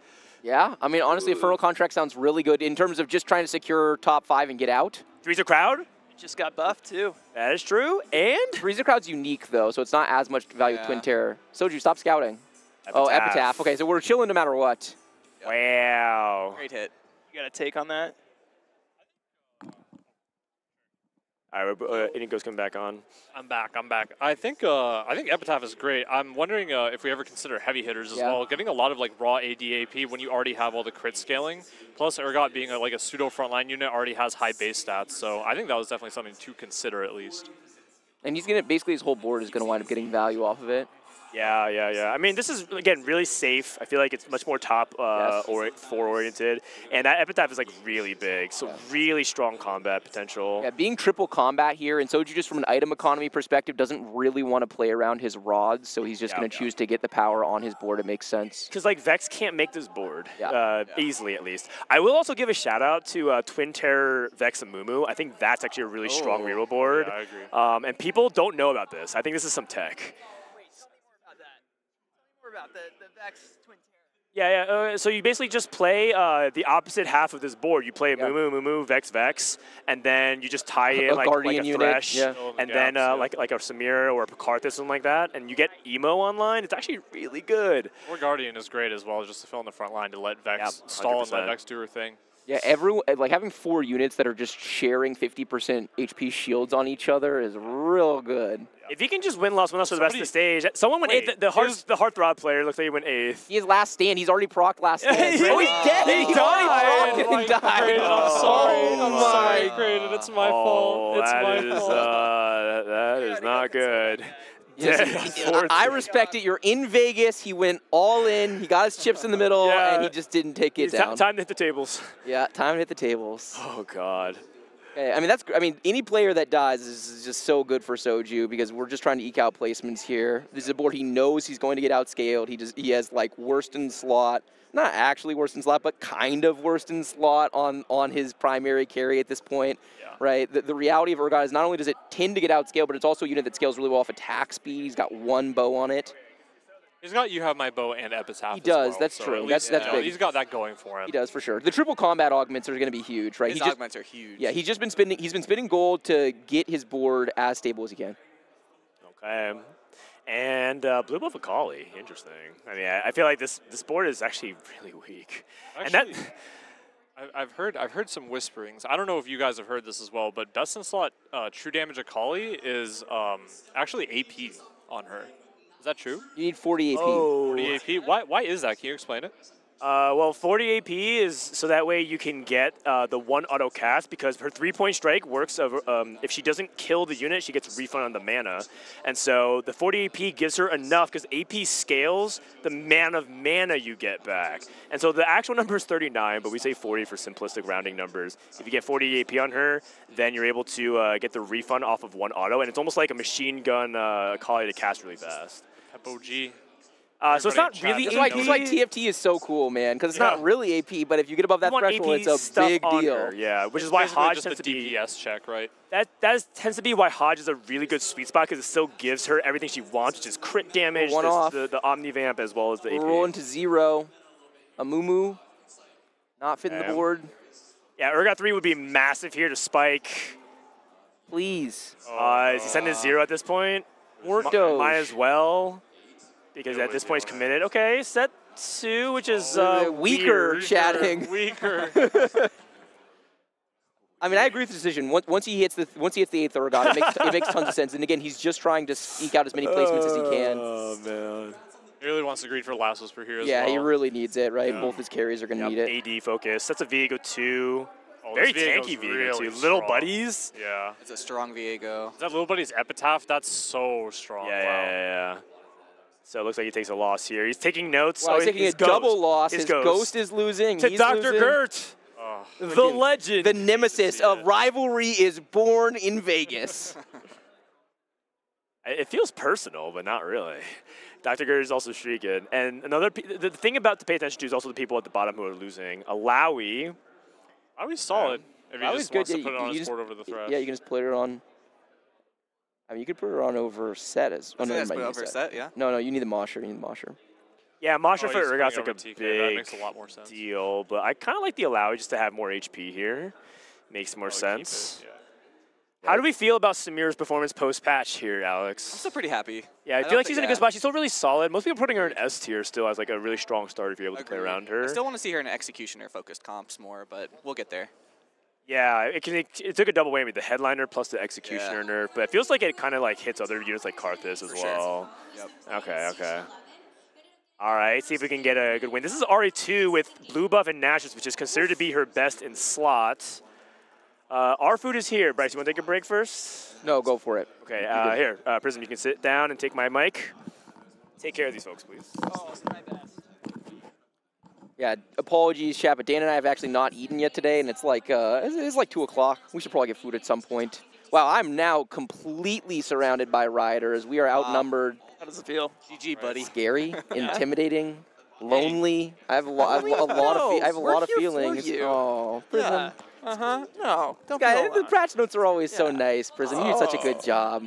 This is just going to be a TFT Riot love fest all weekend, and I am here for it. I mean, we're here to support K3 Sochu, so, because he gives us so much love as well. He does. He's always very polite about the game. He always talks about how well balanced it is, and the fact that there are so many people on the balance team, it can be overwhelming at times. Yeah. He's always mentioning Riot on his stream. It's great. He always has us in his mind. Yeah.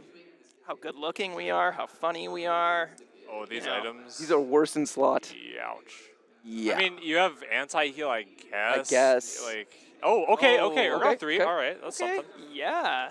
I think he was thinking about if you wanted to pop anything off there. Yeah, but the problem is he doesn't get items right. He needs a bow here. No bow. Oh, man. That's okay, wait. He can slam an even shroud. And then Hodge, I guess. Hodge QSS? Oh, no, Hodge JG, whatever. Like, you just say whatever, right? At that point. Yeah. How's Guardbreaker feel right now? It's definitely even shroud for sure. There's no doubt about that. Is he GG second Urgot? Yeah, I think he probably will. I feel like Hodge JG on the Samira is not that bad, though, with Twin Terror as well. Oh, he went for the second Samira. Interesting. I don't know. This is BIS set if I have ever seen it, by the way. If you're struggling to make set work in your games, you just go Death Cap, Archangel, even Shroud every time, profit. We've been waiting for a player to pull this out. Finally, we get to see the tech. Yeah, what's it like for you guys?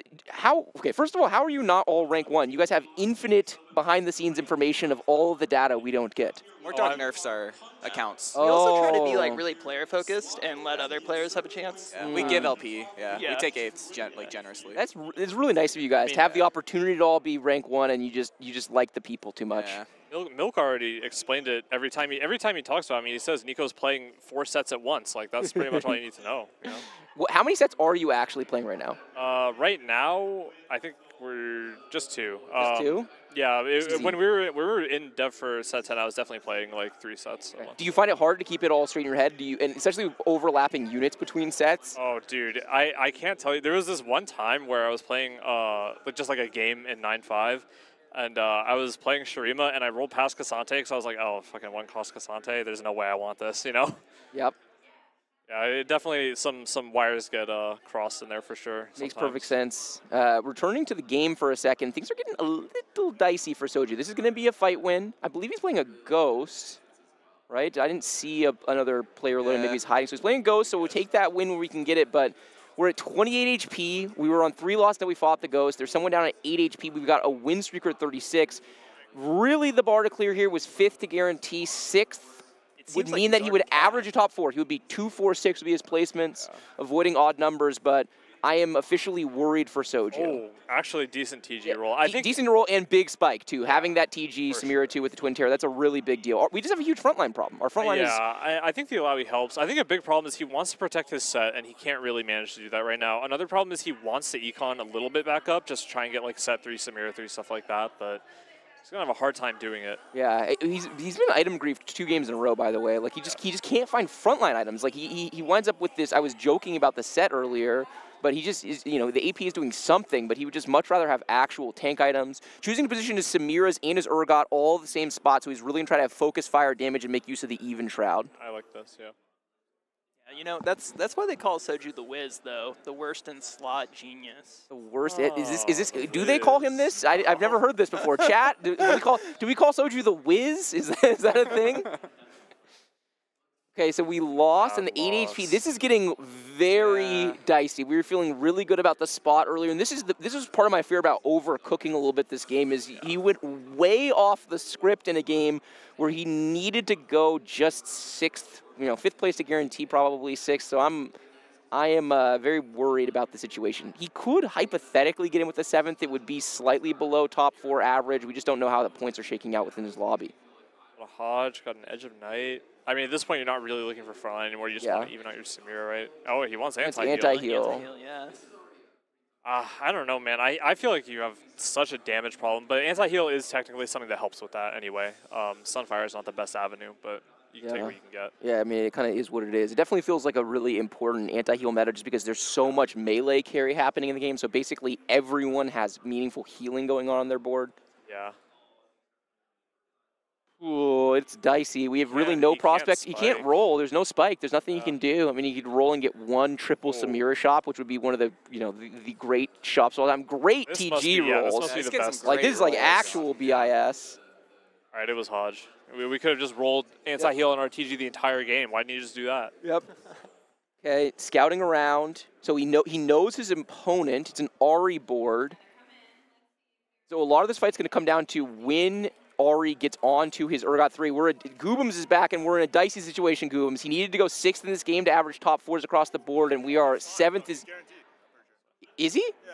Oh, Goobums says he's guaranteed based on point stuff. I mean, I don't know if that's true or not. And so Goobums basing off what Nature said, and the golden rule of TFT is we always listen to what Nature says because he's usually smarter than the rest of us, and he's taking care of business. Was that 2 Ahri 2s, by the way?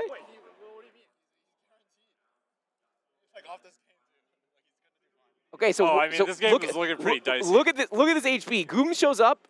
We have Soju way down in 7th place and it's looking dicey. Goobums shows up and he wins a fight, and then 3 people fall below Soju in the HP. You're the good luck charm. Just hang out.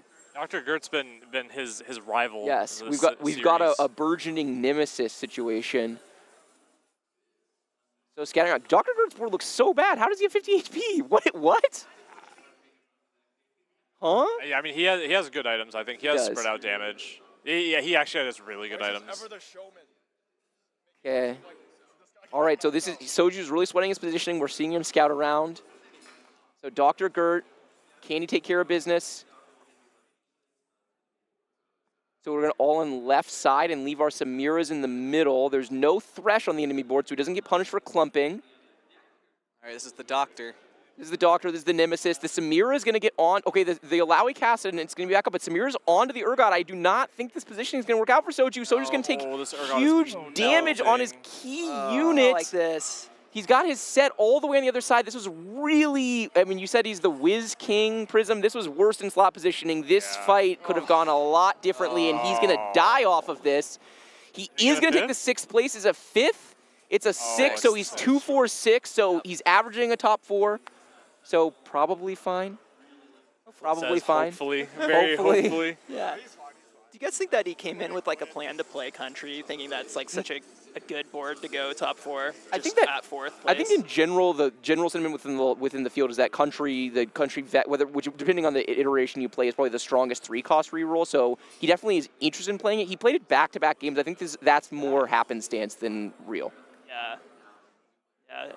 It seems like one of the better boards to eke out a 4th. For sure. More consistent. And he was contested. He had an Urgot 2 in stage 2 of this game, Prism. So it's just kind of the way the game. And the twin terror pick was because he had the Urgot 2 and another copy of the Urgot. So the game kind of dictated itself. He did play the game the way Mortdog intended.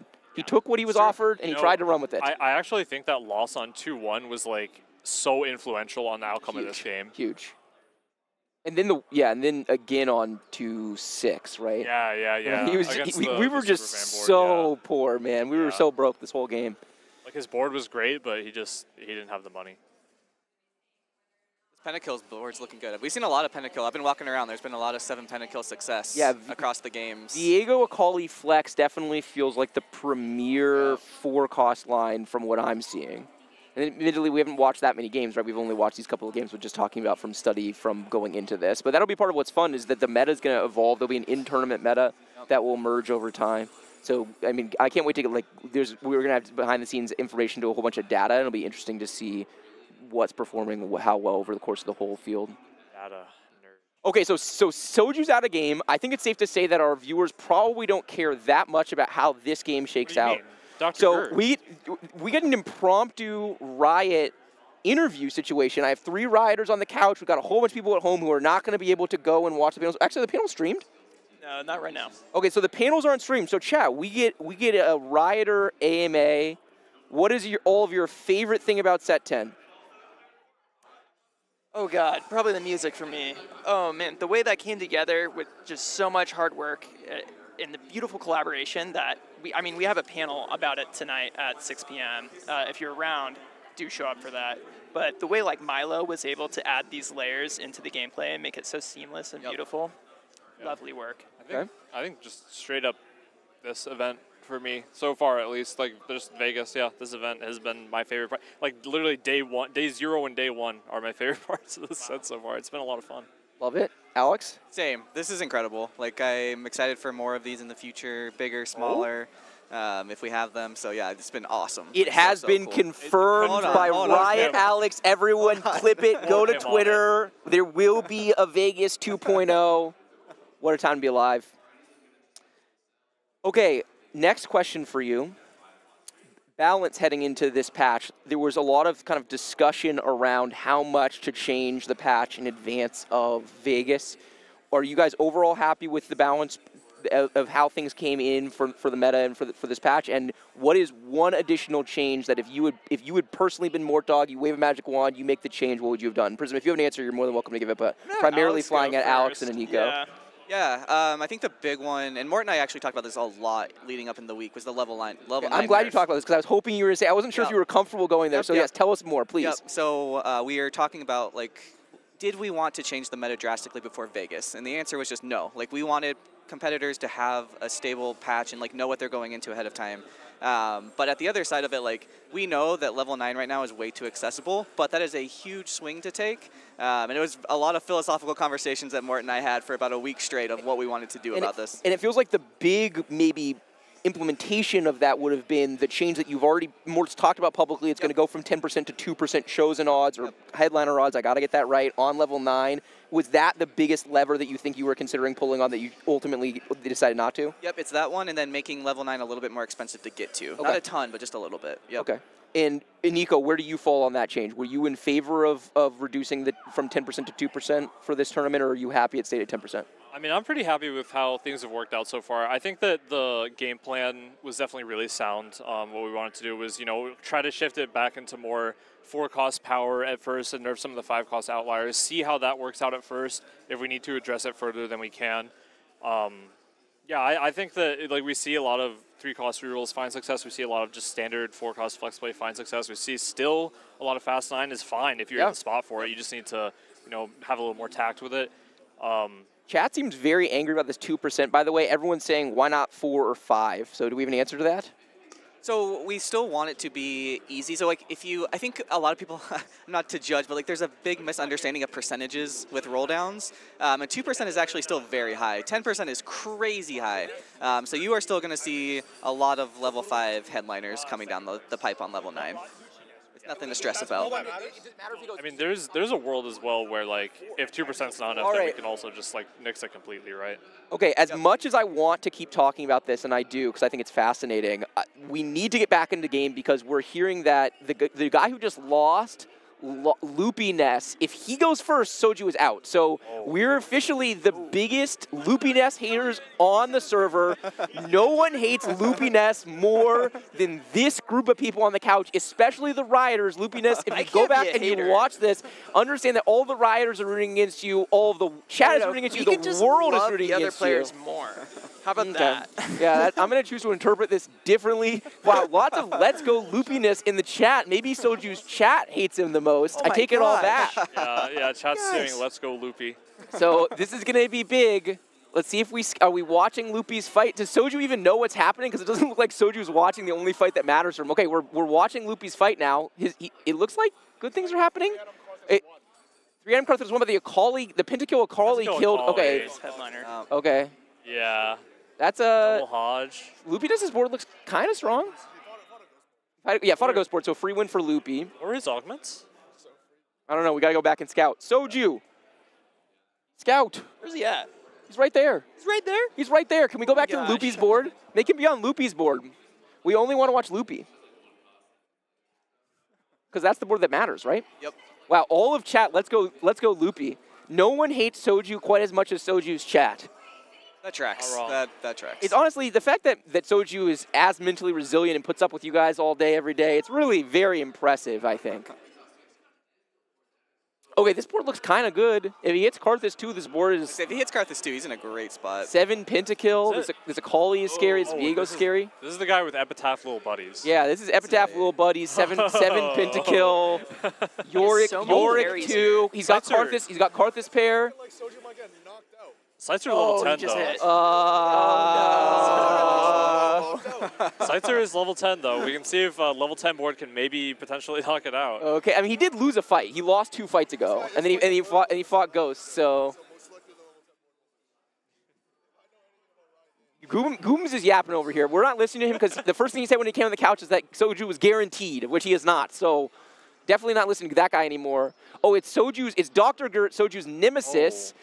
He's got Samira in the corner, not really good positioning into this Akali. He's not positioning. He has an Alawi. He's not positioning. He's not positioning around it at all. He's full for fun. Maybe Soju's nemesis. Maybe he wants Soju to be eliminated. Maybe this is 5-head.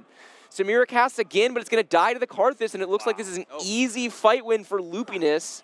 Scyther won a fight, but it's against a Ghost. Do we trust Frodan? I mean, it sounded like he talked to other people who are smarter than you, and he came up here and told us what we need to know. Man, all of chat rooting for Loopy, it seems like.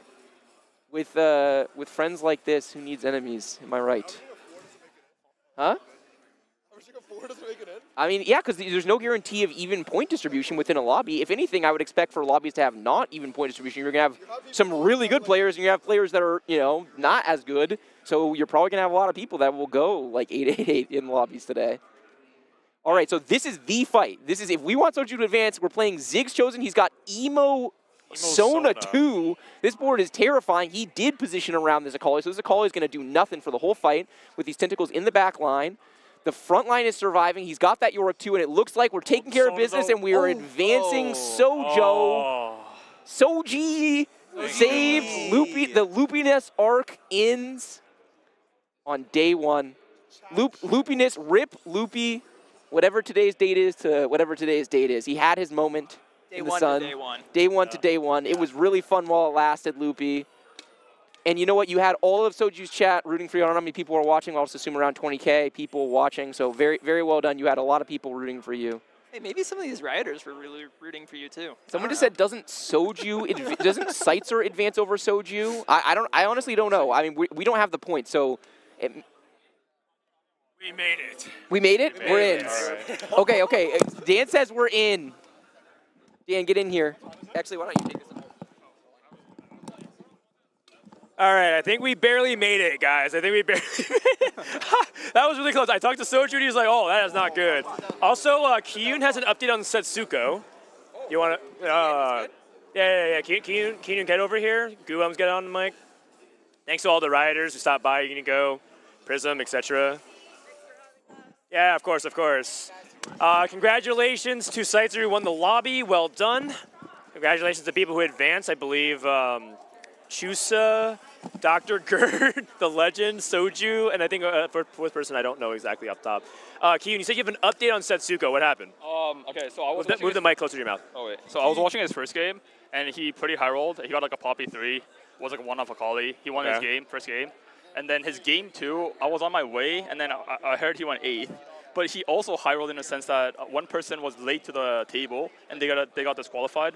And so he went 8th, but he actually went 7th, apparently. Oh, okay. So wow, he high rolled the person just got getting DQ'd. Yeah. What? What's his third game looking like? I just said it was mid-roll. mid-roll. It was like a mid. Yeah, I wasn't sure. So his game is definitely most interesting, I think. Yeah. Oh, Soju, do you want to eat first? You want to talk about your games real quick? Dude, you are the biggest high roller, man. Come sit down. Wait, did someone gaslight me? Someone says he went 1-5-1. What? Wait, am I getting gaslit? Wait, are you lying, bro?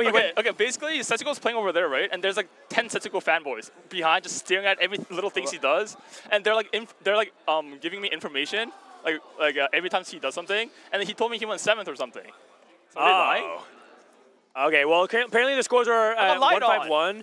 You can also go to tftvegasopen.com for all those standings. Soju, how do you feel about your games, man? That was kind of close. Yeah, I don't know. The setup is like, the mouse is like, I don't know what it is. It's like, trust me, when you play, you'll know. Oh, really? It like, wait. It feels like there's like mouse acceleration. I think you're not supposed to talk shit about it because I think they're sponsored. Oh, they're sponsored by it. Yeah. Oh. Yeah. Oh no, but okay. Honestly, I'm sure the mouse is fine. It's just that I'm used to wireless mice. Yeah. That makes sense. sense. So it's like if there's like resistance, it feels. But anyway, game 1. I should have just recognized that this Avro guy. He was always winning the game. He's a blatant high roller. I'm just 0 every turn. I'm just 0 every turn on 8. 0 every turn on 8. Hit Viego 2. Maybe get a second or a third. Call it a day. Level to 9 for a Thresh 1. Yeah, I mean, I tried to cap it on Kane 2, and I figured like maybe if I Kane 2, I can win, but like it's not even worth it. There's no way. It's not even worth he has it. two gems. Yeah, and then 2 gems. Yeah, whatever. Game 2. And then what was game 2? The Infernal Contract game. Oh, I mean, I high rolled, but I also low rolled. I feel like my early. Okay, also this game is all augment luck. Yeah. Like Epitaph is beyond broken. Yeah. Three's a crowd. Bulk is also broken. Three's a crowd is broken. Yes. What else is there? There's Bling thing. Blinged out. I don't know. Like, why is the stats on that so good? It's good. It's because reroll Senna. Reroll Senna is so OP. Yeah, reroll Senna is really, really good. Okay, and then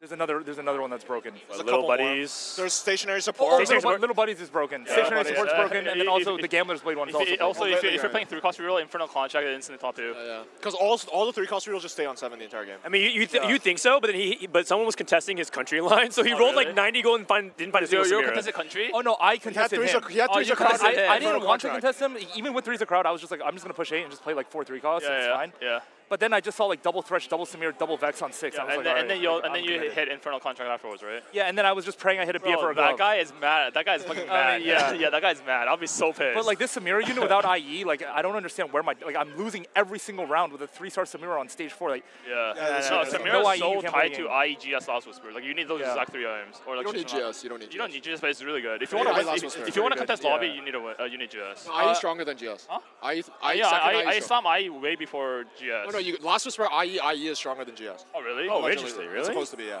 Or that's what Inico told me. I don't know. Like. And I got it because you don't have the executions to get the double bonus. I got it. Okay, that's interesting. I didn't know that. Yeah, and then game 3. Why is your chat typing Kaka? Because I don't know. I guess. Did someone show Kaka? Wait, what? And then anyway, game 3. Yeah, Twin Terror Urgot fucking sucks. Like yeah. I mean, if you have IE, right? Like you get infinite IE like value with Twin Terror, so I figured it'd be like kind of playable. I'm like one off of Urgot basically. Wait, I heard you open the game with Urgot 2 and went 6th. Yeah. Oh yeah, no, I stayed on Urgot. This unit is like a piece of garbage. Oh, I mean, yeah, you just saw that guy. Yeah, he hit Urgot 2 at like 2-5 and then immediately lost his streak. Yeah, I should have just sold him on. I should have just played fast like a level 8 board and then just sold his ass. But I figured I was like I had 5 Urgots non-chosen, so I was just like, you know what? Like, yeah. Did you get the country Urgot chosen? No, I took Executioner Samir because I had Twin Terror. Okay. But yeah. I think if you're in a good healthy spot, you always buy the chosen and then you sell it again to roll for country, the country aspect. Yeah, I can see that. When you hit Executioner Samira, you buy it and you sell it and you roll for country chosen. Wait, really? Yeah. Wait, what? If you're in a good spot. Really? Yeah, it's a fawn. It's way better. What do you mean it's a fawn? Well, if you get country Samir is like way better than Executioner. Yeah. Oh yeah, no, I don't even buy. Wait, yeah, I don't buy Executioner. Yeah. Well, no, I Twin Terror, so I bought it. Okay. Yeah. I didn't even play, like, there's no way to play 5 country with Twin Terror. Yeah, right? you can't even fit it. I never pressed that unit before. Well, I don't even know why. I had an IE, and I was like, all right, bet Twin Terror. It's terrible. Wait, did you look at the stats of Punk? Punk is actually doing pretty good. Yeah. And also, Tuza whatever, like Tuza crowd. Two healthy is so OP. You can play KDA Ari with Gragas, Seraphine, Kaisa. And you get 3. Is that what you do? I thought it was Punk reroll. You could also play. You can do both. Because the HP is really good for the Guardians. Yeah. It's really, really strong. Yeah. If you're already running Seraphine, Kaisa, and Gragas for their. I just put on Death. It's fine here. Do you like Twin Terror Vex and Mumu? I never. It's better. It's much better, right? Okay. I never pressed it before. Is it good? I played it twice in scrims and I went 1-1. I think Twin Terror sucks. Yeah, I mean, it sucks in general, but like I'm thinking in the Twin Terror spot. is good. Yeah, and then you can take Twin Terror for it. Yes. Okay. Wait, my entire brain right now, I'm still mad at the guys sitting behind Setsuko's desk. They just lied. They should have lied on me. They just told me the most fake lie of all time. And they said it with such a straight What if I walk over there and there's no Setsuko fans at all? Oh, there's like 10 and you're just guys making there. it up to blame There's like 10 guys there. The Setsuko guy, They're not playing, right? Bro, I'm so mad. This was on main. He is. He's on main stage. We can actually watch, I think, if you guys want to watch it. I'm pretty sure Dish Sub's like through. Do you guys want to watch live broadcast? Yeah. Did any like top player get eliminated? Fox started with a 6. I don't know, but this is main. Emily went 7th, first game. Yourself's top 4. Yeah, he was also the top player. Poor Leffen, man. This guy flies in, super jet lagged, and they immediately just throw him on main stage in TFT. That's just that's such a BG. I think AMD won game 2, so I've only been able to see it in the corner of my eye. Also, if you want to go eat Soju, you can totally do that. Yeah, because Soju's been. All right, I'm gonna go eat. And then you'll come back to do second round. Yeah, I thought I was gonna eat before. But then they didn't give me food. So no worries. You should tell them who you want to spectate. Like we can watch Kiyun's games, for example. He can just sit here, but you need to tell them like which games we should watch. Bryce, we need to figure out who we're gonna watch for Heat 2. Yeah, I mean we can ask maybe. Yeah, I told them that you should be on main. Okay. They asked if me or Bryce. Bryce has never casted for a live audience. I'm like, you should ask Bryce, man. He wants the TFT like caster experience. You can just go cast the audience. It's fine. Okay, so what's happening this game? This person has a Lawi 2 on 8, right? Or okay, my eyes are really bad. I can't see. Is that Lawi 2? It's Lawi 2. Recombob. Oh, he recombob. He just tips go ahead. And uplink. It's all silver augment. His boss looks pretty good. Oh yeah, he's 1 HP though. Yeah, he's at 3 HP. He's at 3 HP. He has no backline damage. Wait, why is he not rolling? I don't know. Why is he? Wait, what? I don't know why he's waiting here. He's also on a loss streak. And then he settled for a Mordekaiser Chosen or a Mordekaiser Headliner at 4. Yeah, when you already have a Lawi 2. Yeah, when he already has infinite frontline. Okay. Wait. I'm not trying to. I mean, actually, you know what? No, Just say it. Just say it. Just say it. Fuck it. Just fuck it. No, I'm looking at the scores. Are you telling me that everyone has 8 points except for 2 players? Is that right? Is that even possible? Is that possible? Is it 8, 8, 8, 8, 8, 7, 7, 8, 8? Okay, but this guy just went to 1 life for fun. He has like 30 gold. Nah. Oh, that's level. That's level. That's level. Okay, never mind. I apologize. Oh, he doesn't have last stand. I thought he would have last stand. Yeah. Okay. I mean, yeah. No. Okay. Yeah. Let's play for 5-2 last stand. 5-2 last stand. The points are on the cam. Oh, okay. So Berdini has 6 points. Wait, what's his first augment? 80 HP. His first augment, Stim Pack. He has 4 extra components. Stim Pack, Cybernetic Uplink, Recon Bob. Yeah. His augments are really good.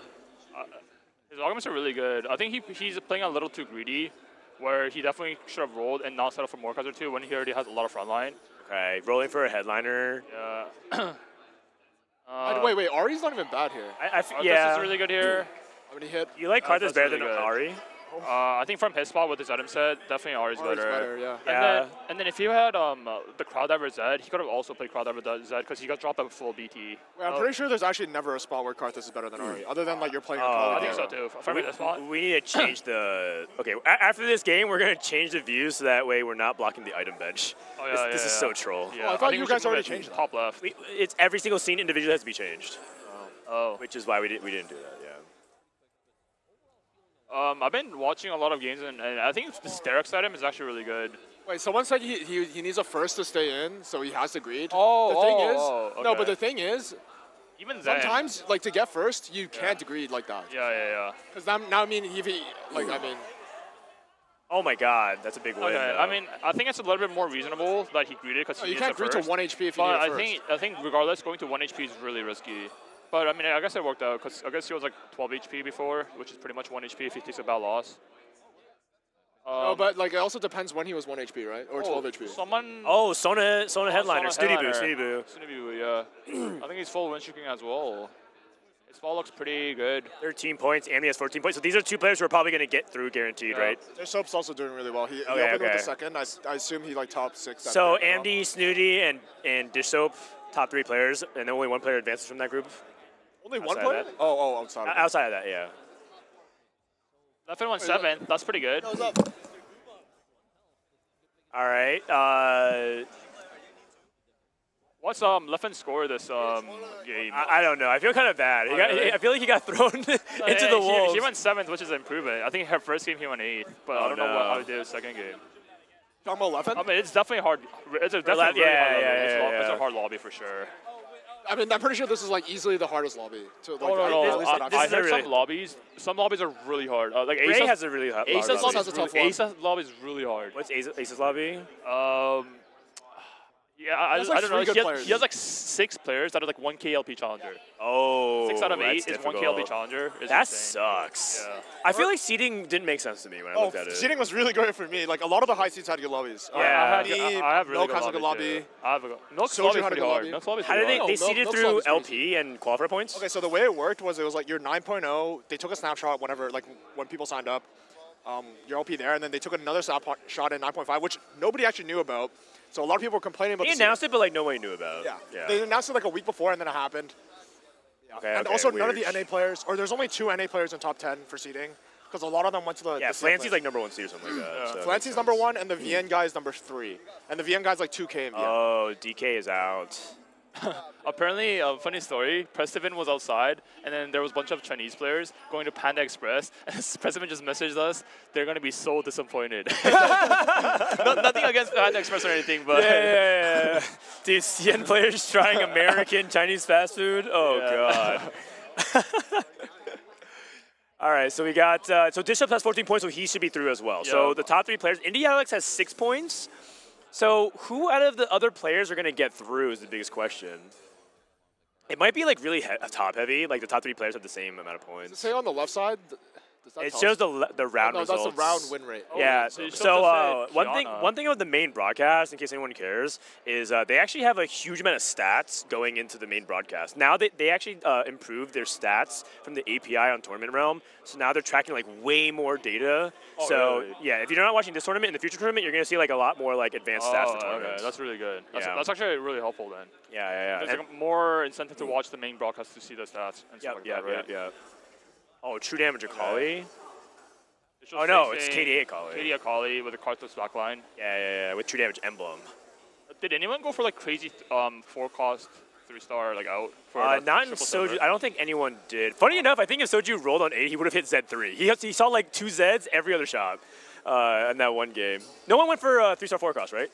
One funny thing you could do, and also the arguments, is you pray for a recombat at 4-2. Oh, and then you go for 3-star 3-cost at 4-1, and you hit recom and you just instantly win at 4-2. But then if you go for a random one and you don't hit it recom, you instantly lose the game. Yeah. So you need to go for a one that's like actually playable, just in case you don't hit recombo.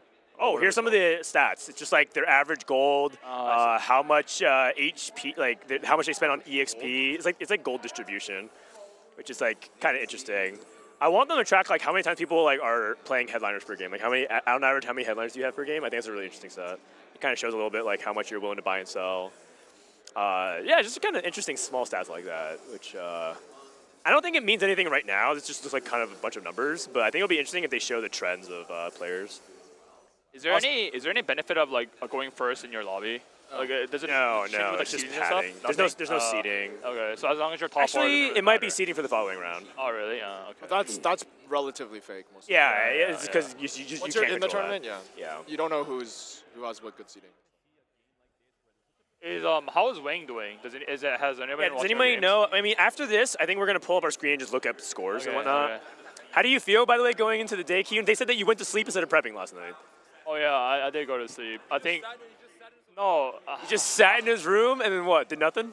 No, I was watching TFT. I was watching a lot of TFT. Oh, okay. But yeah, I've been stressed the past like week, because I'm not trying to get embarrassed. Oh, I'm pretty sure I'm getting embarrassed. If I get day one, if I ever get day one, I hope another DSG member also gets day one alongside me. So like it's not just me, you know what I mean? But yeah. All right. So how's your confidence level on 1 to 10? Bryce messaged me today in the morning. I told him 3. Oh man, that's the lowest we've heard so far. Yeah, I don't know. It's hard. I give him 1. Oh man. Like my in solo queue, I haven't bought forward a single time. Ruling on. Yeah, but so you said that was fake because it was day one. Fake. Yeah. And also, but day 1 is solo queue. It's actually worse. Well, I mean, he's saying that like it's like because it was like the early patch read and like people didn't figure things out yet. And then I only bought forward once this new patch, and that one bought forward was when I went Fast 9. Okay. I think I have a pretty good read on the melee 80 carry. That line. There's also a Shojin line with Shojin, Nashor's Tooth combo on Ahri or TF. Preferably on Ahri. A lot better on Ahri. But the Shojin Nashor's is such a OP combo, or blue buff Nashor's. And blue buff is only playable on Ahri. That's the problem. Yeah. You play on Kiana, but it's such a weird transition. How do you get from Ahri to Kiana? It's so weird. And then there's like other lines like Samira, the 3-cost reroll, Samira, Amumu Vex. That line's OP as well. I think Amumu Vex is the most OP. Yeah, we talked about Senna. We haven't seen much Senna. Senna reroll is also really good. Yeah. And then I don't believe in 2-cost reroll this. I feel like you need blinked out to like justify going for it. And then what's the other one that's really good? MF reroll is actually surprisingly good, but it won a lobby. It won a lobby. You have to open with a good spot for it. They didn't have Dash Jazz, by the way. They just played. I don't think you need that Jazz. What you need is like. You actually have to have like super fan and stuff early like that. tempo. And then there's also like comps like Caitlyn, but I don't believe it's that good. I think Caitlin's like a bridge. The stats on Kate's too also bad. I mean, stats on Ezreal are bad. I feel like Ezreal's pretty good. Yeah, I think. Did you filter for Heartsteel out? Like people trying to just play? If you filter for Heartsteel, he still drops bad. 4.5. And then obviously Fastline is still good if you can make it there, but it's a lot harder I think to stabilize. Diego's been reasonably impressive as well. Who? Like Diego, he's been reasonably impressive. Like Diego's really good as a secondary carry or third carry, but as a main carry he sucks. Like you never want to main item. He's playing double Viego, I think. Oh no, he's playing Kane. Oh, I'm maining Gum. Oh. You're still playing Kane, triple healing Kane. I mean, people talk about double healing Kane. Oh my! Oh, he lived. He's living. Indy Alex wants to go first because he's at 6 points. Allegedly, someone said someone else already has 15, so he's already. But he doesn't know that, obviously. Well, I mean, he's trying to play for maximum points because in his mind, if he can get a first and get 14, maybe there's a chance that he makes top 4. Because I think it's so top heavy right now. The top 3 players are like running away with it. They're like 20 points each. And so it's basically like who can play for that 4th place spot. I think I've been watching a lot of games this day 1 right now. I feel a little bit more confident seeing how many people are playing Karthus and Akali because the melee AD comps farms Karthus Akali. Yeah. Like the Zed, Viego, those 2 units just farm Akali Karthus because they could just drain tank the Karthus, and Karthus is basically not a unit. Yeah. Karthus in general is also like countered by some weird stuff. Like Karthus targets Zed's clones. Yeah. That's so it's bug like, as well. so it's like Karthus has some pretty terrible matchups. Yeah. But because he's so uncontested, some people farm like thirds and stuff like that. So. Yeah. And then same with the reason why Kate's also really bad, I think, is the Kate versus Karthus Akali matchup. You just get 20-0 no matter how strong your board is. Like the Caitlyn matchup into Karthus Akali is terrible. And you can't really kill Akali, and then she just jumps on Caitlyn. Yeah. And Caitlyn board barely has any backline. It's mostly all Sentinel. You're talking about KD Akali? But yeah, people aren't playing that much KD Akali right now. Really? I've seen a lot of KD Akali with Karthus. There's been a lot today. I'm not sure that's correct. I think that's better? I'm surprised people aren't playing true damage Akali. I think that's just people haven't caught. I think people are behind. I think that's what it really is. Wait, Soju. Is TD Akali not just better than KD Akali? I think so. I mean, I think it is. It's straight up DPS. It's unquestionable. Yeah. Like TD Akali is just better than KD Akali. So it just says it thinks he has a higher but win rate. it's like 0.2 higher, too, or 0.2 better. It's like 0.2 better. It's like 0.2. It's like 0.2 better in terms of the average placement. What? 4.2 versus 4.2. You guys are having a separate conversation. All right. So the logic is that in terms of a raw DPS, true damage Akali like outscales KDA Akali. It's about whether or not you can really threaten backline and if it makes more sense for your board. Yeah. So kind of hard to say. We have a Sona too, supercharging. This is Snooty Boo going up with Dissob, NA versus EU. Kane looks like he is down. Sona is just way too strong, and Dissob doesn't win. Snooty Boo wins two games. And this is a really big result here for Snooty Boo because this is bad. This is EU beating NA. EU's gonna think they're good. Like they're EU not beat good. NA this year. Snooty was a really good guy. He's a really nice guy, by the way. EU went second in Worlds this year. Oh my God! Look at this stage. I don't even want to look at the EU streams. Like they're gonna be like no, EU. they're doing EU because getting that NA right now. Oh my God. Oh, and then they just zoom into EU and then Dishope after. This is I don't think he cares though. Like you just have to make it. Who cares? Yeah. I guess so. I mean, it also depends on like what elo you're filtering for. I think that's what. Also, I can't talk so much shit and then get eliminated. Yeah, so. I'm not gonna. Yeah, anything could happen. I'm kind of scared. Oh yeah, I can talk as much shit as I want. I Yeah, guess. 3 game sample size. I'm scared. Wait, when are we playing? Are we playing soon? 30 minutes. Someone in chat says EU is handsome, but NA has dish soap. I'm like, what? What does that even mean? I mean, EU players are definitely better dressed than NA players. We can at least that's say a that. really low bar. You were supposed to carry us. I'm trying, man. I'm wearing a button up. I'm wearing fitted clothes. Yeah, Goobums. What are you trying to say, Goobums? You trying to say he doesn't look good? I'm saying he needs to look better. I'm trying, man. I'm aging. You guys are the carrying the torch. I just like how there's one person in chat just updating us on Emily. Emily is about to get eliminated. Thought. Guys, please. This guy has full capitalization, full everything. Oh, man. Perfect punctuation. Emily is about to get eliminated. Thought. All right, so what up, chat? Let's go to the... Sorry. Let's go to... can you hand me the keyboard? Let's go to the TFT Vegas Open thing. Yeah, can we like check out the standings? Yeah, TFT. Wait, is your group hard? My group's easy. Yeah, it's pretty easy. I don't recognize anyone. There's like a one Smash Bro player. Where's the standings? Leaderboard? All right. Ashmoo. Oh, sweet. Cheer for Ashmoo. Wait, you, Jelly, went 23 points? You won 2 games? What? All right. Or 1-1-2. Flancy. 1-1-2. So, Flancy. We just watched Snooty. Yeah, but I think they haven't updated these points. You're telling these me are so useless. You're telling why me, does it organize it like this? You're telling me Young Ellie, you Jolly's better than Dish. How about brackets? Brackets. Much better. Much better. Okay, Lobby A, Buggable, Flancy, Riveting, and Shima Pen. All right, a Worlds finalist. For people who don't know, Shima Pen quit his job in Japan to go full-time TFT. So 16 points got through. Yeah, all right. So New John, Sune, Kong, A Blaster Master. What? What is this lobby? They haven't played yet. They haven't played Oh, yet. they haven't played. They haven't played yet. Wait, they haven't updated yet. Yeah. Oh, what? No, they haven't played yet. They haven't played yet. Oh, right. This is a different heat. Oh, there Okay, you go. lobby E. Socks. Socks barely made it. Apparently he eked out, by the way. He went 5-6 and he had to go top 2 from a tough spot, and he pulled it off. Nice. What's up, Barry? All right, lobby F. Ripple. Humbug, Ripple Overdrive, Tex, and Matt J. So Tex is a foreigner. Barely made it, yeah. Okay. We're still looking at the people who got knocked out, right? Yeah, exactly. Solo, Salvi. No, they haven't played. They haven't played yet. Beaster, Doodoo, Kyvix, and Maki. Wait, but this is wrong. Look at the point totals below. Oh, okay, so it's actually Maki. Doodoo went like. I'm too punny. Oh, it's updated. Oh, it's Gooba's tiebreak. Does Gooba get in or not? No, Gooba's went in. 8-8-8. No, he just didn't show up. Okay. He didn't show. He slept. Oh. That's not KR Doodoo, by the way. Oh, really? That's That's NA Doodoo. That's He literally went 8-8-8. No, he probably didn't show up. He probably didn't show Wait, up. Kyvix and Woohoojin missed by 1 or 2 points. Sad. All right. Campbell is out. This is a tight lobby. Cam didn't make it. Cam didn't make it, yeah. Wait, I wish someone doesn't show up in my lobby. Oh, Beppo made it. No, it's bad. It go, makes your lobby Beppo. harder, a lot harder. Really? Yeah, Lucky. And then Philip. Philip. Philip didn't make Sad. it. Wow. It's by like 2 points as well. Hold on, Setsuko won his group. What are you talking about, Q? He went 1-5-1. He went 1-5-1. Apparently he trolled the second game, though. Okay, I mean, makes Wait, sense. this was, dude, I just got lied on. I can't believe Mute, it. that's a big Spanish streamer. Yeah. But I think, I think he's a co-streamer. Phoenix. Let's go. Raiko Mastery went 8-8-8. Oh, he probably not didn't showed up. Oh, probably DQ'd. Anyone who went 8-8-8, you just have to assume, right? Okay. Oh, Flightsy tie broke. Wolfie with the top 2. Love it. Oh, Dallas didn't make it. out. Dallas didn't make it. Cramsey out, Cramsey too. out.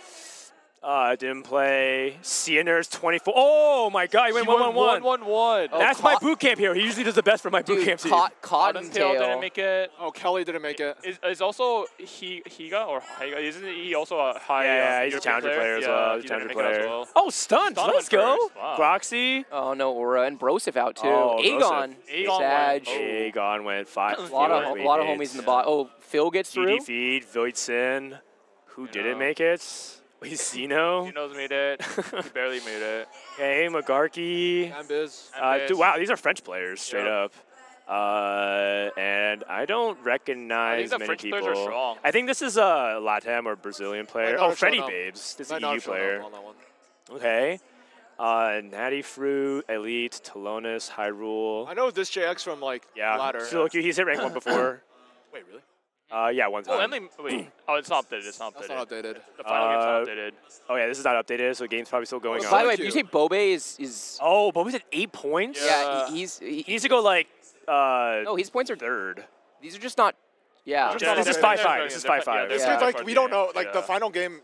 Yeah, we don't know what's happening. That is dicey, Dan. Emily Wang is at 9 points. That's Dan's first overall pick. Might be dead. Second overall That's your first overall pick. You're a snake. It was your first. You tied for first overall. You're right. Okay, you Jelly smurfed. She went 1-2-1. And Esha is out. Damn. Oh, no. Oh, another funny story. Esha was like, my lobby is full of bots. I don't recognize a single person. And I'm pretty sure you Jelly's a random diamond player. And then I'm like, oh, I think Sally hit, or you Jelly. Sally hit GM before. She hit GM. And then Esha's So like, you oh, Esha's I'm going out. 8th. Yeah. Sally messaged me before the thing. You Jelly outplaced Esha. You Jelly went 1-2-1. You Jelly went 1-2-1. Yeah. Okay, and then Lobby V. I don't recognize many people here. Do we have to go? We should we go soon. I'm not to watch this whole thing and then go. Okay. Lobby W. Running made it. Volleyball Worlds finalist. Rain went. She went 7-7-4. She went last in the group. Wow. That is. Blackfire Ice also didn't make it. Blackfire Ice. Yeah, also Blackfire Ice despairs. Okay, Ash move. 1-1-1. Oh, what's up? Okay, Emily's group updated. Let's go. He went 1-1-1? I didn't see it. Did we scroll past it? I think I scrolled past it. Did we? I think it was more up. Here it is. Emily went second in the group, and Bobe's out. Emily made it. Oh my God, Emily's better than Bobe? Okay. Oh my God. Bobe's out. Bobe's out. Dude, there's so many well-known players. I shook his hand yesterday in the hotel lobby. Did I give him bad luck? Damn. Now you're gonna get the bad luck. This is the main lobby, main broadcast lobby.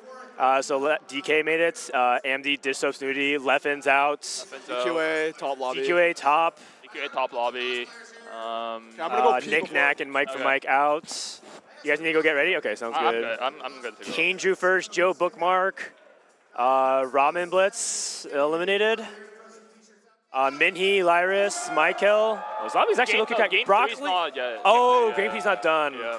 But Broccoli's like behind. Casey Double 61, Asa. And then This Xniamo. zombie's a really hard one. Yeah, the zombie's like the 1K LP. 1K LP. Senbon. Yeah. Boss of Skills, Cause, Kade from OCE eliminated. Wow, Sag. I think I'm looking at it right now. There's not that many upsets. I think There's only a few. There's only a few upsets. I think Bobe's a really big upset. I think Bobe is a really big upset. Yeah. It's good for like Helites, Aqua Wonder, Malala. Nice job. How are some of the lobbies not done yet? I don't know, delays. It could be pauses. A lot of unfinished heats going past all the zeros. Yeah.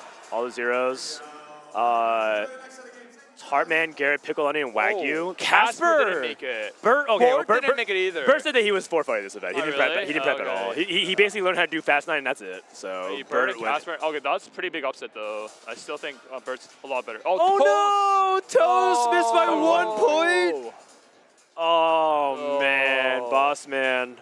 All right, but I'm happy for Movie. And Dobbs is a big. I'm happy for Edrico as well. He used to be a Twitch staff. Yeah. He got let go. Who's Dobbs? You know Dobbs? He's a Brazilian streamer, I believe. Oh, okay. Like a pretty big one. And he's the one that allows us to hands up for free in Twitch chat. No, he's no longer here to Sean's protect made it. us. Oh, nice. Jim Ray didn't make it either. Oh man. Who's Jim Ray? Wait, what? He's like a top 5 EU qualifier point. He's an up and coming player. They didn't play yet. I haven't played. I think we're almost done. I think we're almost done. Yeah. Wait, so there's there's actually no upsets. No, there's there's probably a like few, 5 there's a players that's upsetted. Like, Yeah, Bobe not making it is huge. Bobe making it is really surprising. This is low. Soju's lobby making You barely it. made it. Wait, actually, no, you're fine. No, if Lubinets got first instead of third in the last game, he would have beat Soju on tiebreakers. Well, no, but then Scyther wouldn't have gotten 1 point. Or Yeah. I think he makes it regardless. Oh, okay, got it. Arrow, Yubin, upset Max. No upsets here. And that's it. That's it. All Okay. right. I'm probably gonna go to my station to play. Okay, what's up, Box? Did you finish your games? I just got here. Oh, you're about to play your games? Yeah. What I missed? We have a couple of upsets. Emily Wang made it through. Barely. She barely made it through, and then Yu Jelly went 1-2-1. By the way, she popped out. Did you talk to her?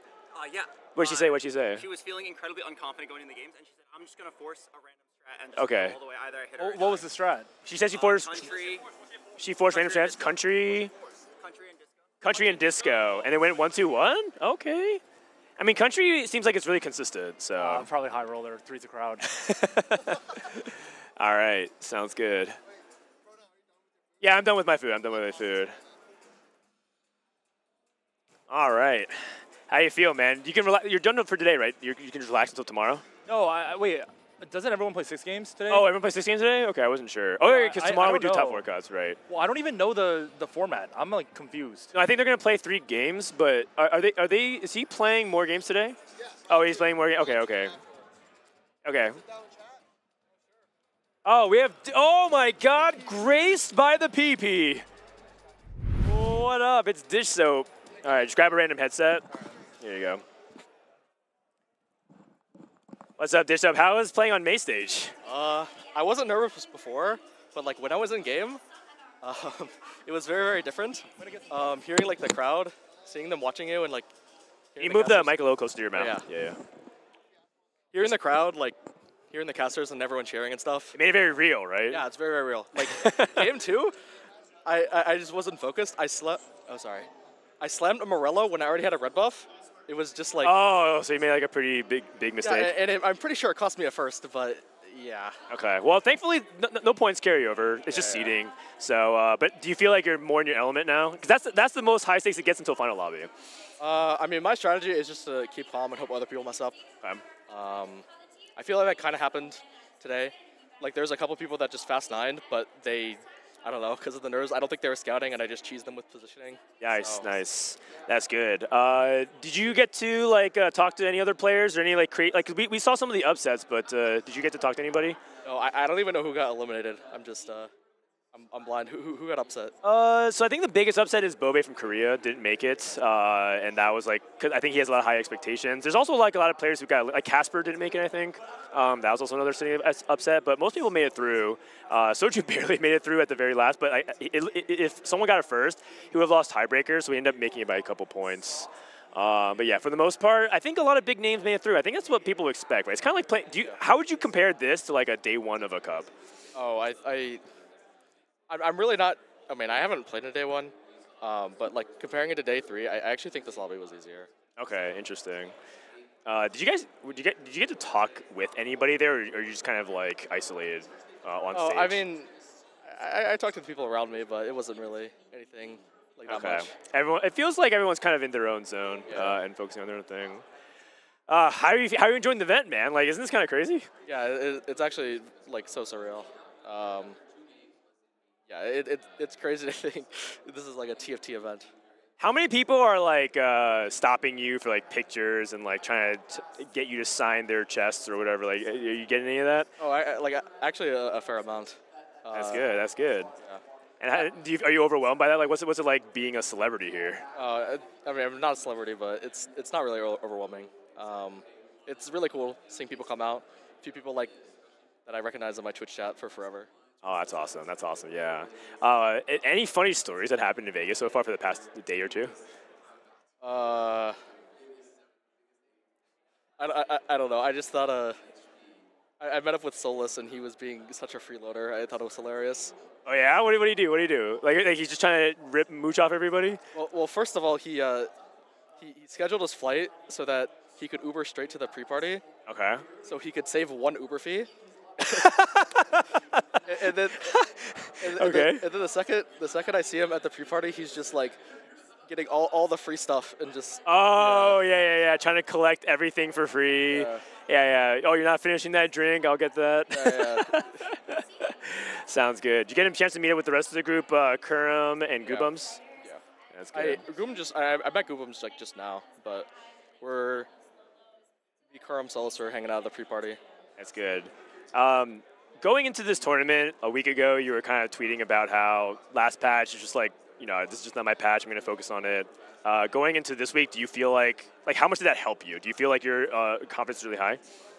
Okay, so the thing is, last patch was like Ziggs Fast 9, and like, I don't know, for the first half of it, I don't know. I still played 4-class because like, that's just me. And I think that kind of helped this patch. Like, I'm talking to Setsuko, he's like, I don't know how to play, like, how do you play Viego? I don't even know, like, what do you play with him? You play super fans? And I'm just like, okay, well, this guy doesn't know how to play. Like, and I don't know. But, yeah. So I think playing off meta helped a little bit. Okay. So that feels like it's a big boost of confidence then. I've been asking people on a scale of 1 to 10. Most people are within, like, 6, 7, 8 range. Is that where you feel like you are, or are you higher? I said 7. I can't go higher because I actually have barely prepped. I haven't looked at TFT since I like last played like right before my flight. I didn't play any. You didn't play any since you're here? No. This is like my first TFT since I got here. Okay, but you're usually like also like an observer. You read a lot of stats. Did you do that at least?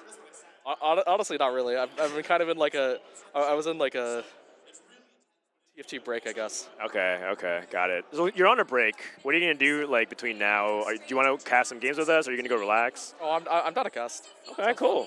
So I think it'll be us. I think Soju might come back. Bryce is gonna be on the main cast as well, and yeah, we have Ryder stopping by.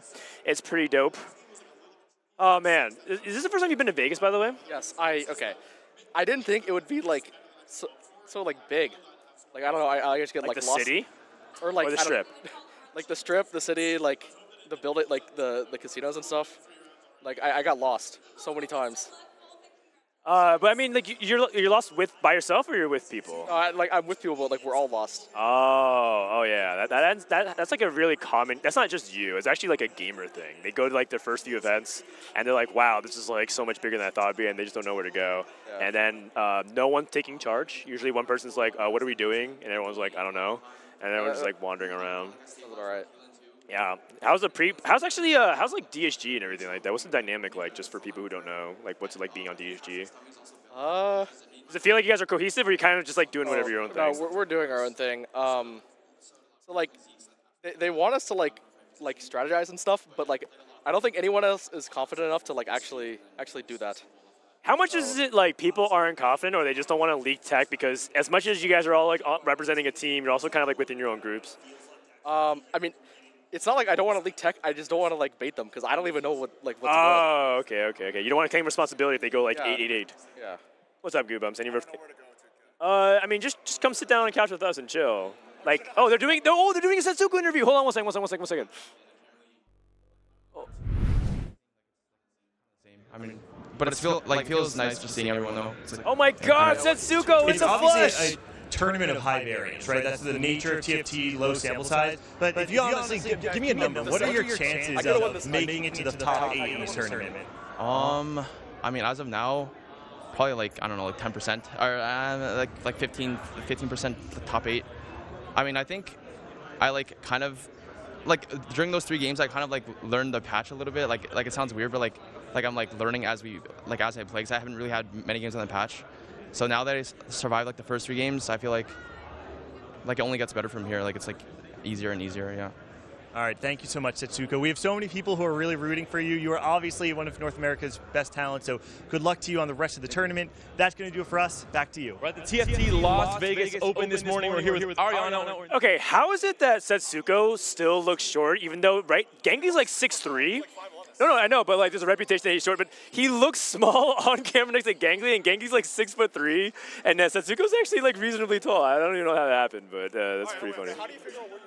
How do you figure out where you're playing? You got to ask yourself. He knew he was playing main stage. Go to your dashboard. It tells you what station you're on. Oh, okay. I guess we have to figure out who's running our stream. I feel abandoned. Bryce went to the main broadcast. Our Riot team went to go do a panel. Soju went to go eat. I'm by myself. Oh, Soju's doing fan meet and greet. I mean, all right, that's actually good. This is live on Soju stream, right? This is live on Soju stream. We're also restreaming on my stream. We can talk to chat. Chat said, was that Boxbox? Yeah, Boxbox stops by from time to time. What lobby are we watching next? I don't know. It kind of depends on who the rider. Which one? We're watching Milk's lobby next. Oh, wait, we can actually go ahead and look at that. We're gonna have Milk's direct feed. Where's Milk actually? What is his lobby? Yeah. So, wait, we have DSG Milk.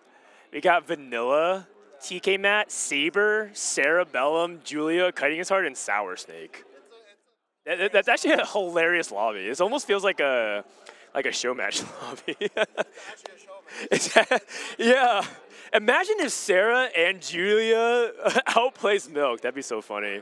Oh, yeah, he'll be like, he might quit TFT if that happens. I'm not even kidding. Do you have a read on Kiting? Have you talked to him or played with him? No, I just... just curl your mic. So you want to curl it? Oh, yeah. okay. There you go. I don't really have a read on him.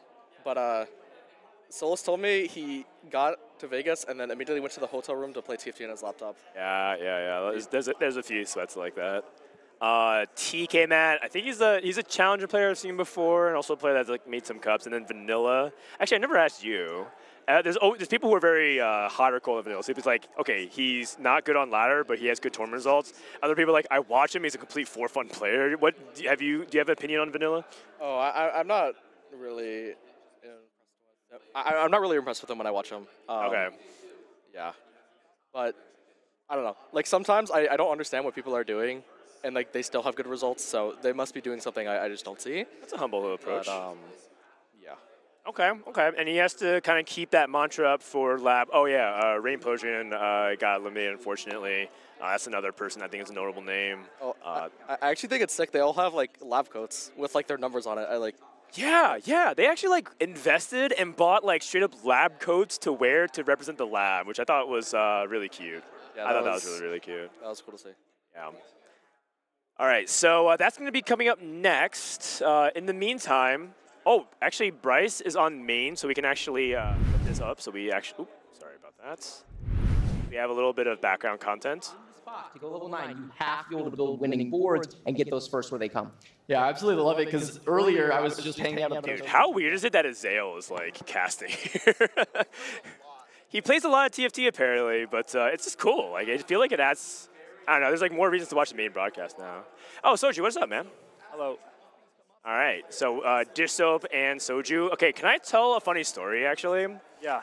All right. So for like a period of like a month or two, I'm not sure why. I'm not sure how long, but Soju would DM and flame Dish Soap like directly in Discord DMs, and just be like messaging, be like, "You are terrible. Milk clears you," or like Sasuke is better XYZ, and Dish Soap would not respond. What's going on? Was that just for fun, or is there something else going on here? No, he would do that and then ask me for the tech. At the same No, time. I didn't ask Wait, for the tech. I didn't even know that part. No, You would no, flame no, it no. and ask it for tech? I messaged him and he just didn't respond. So I was just like, all right, you okay, little gup?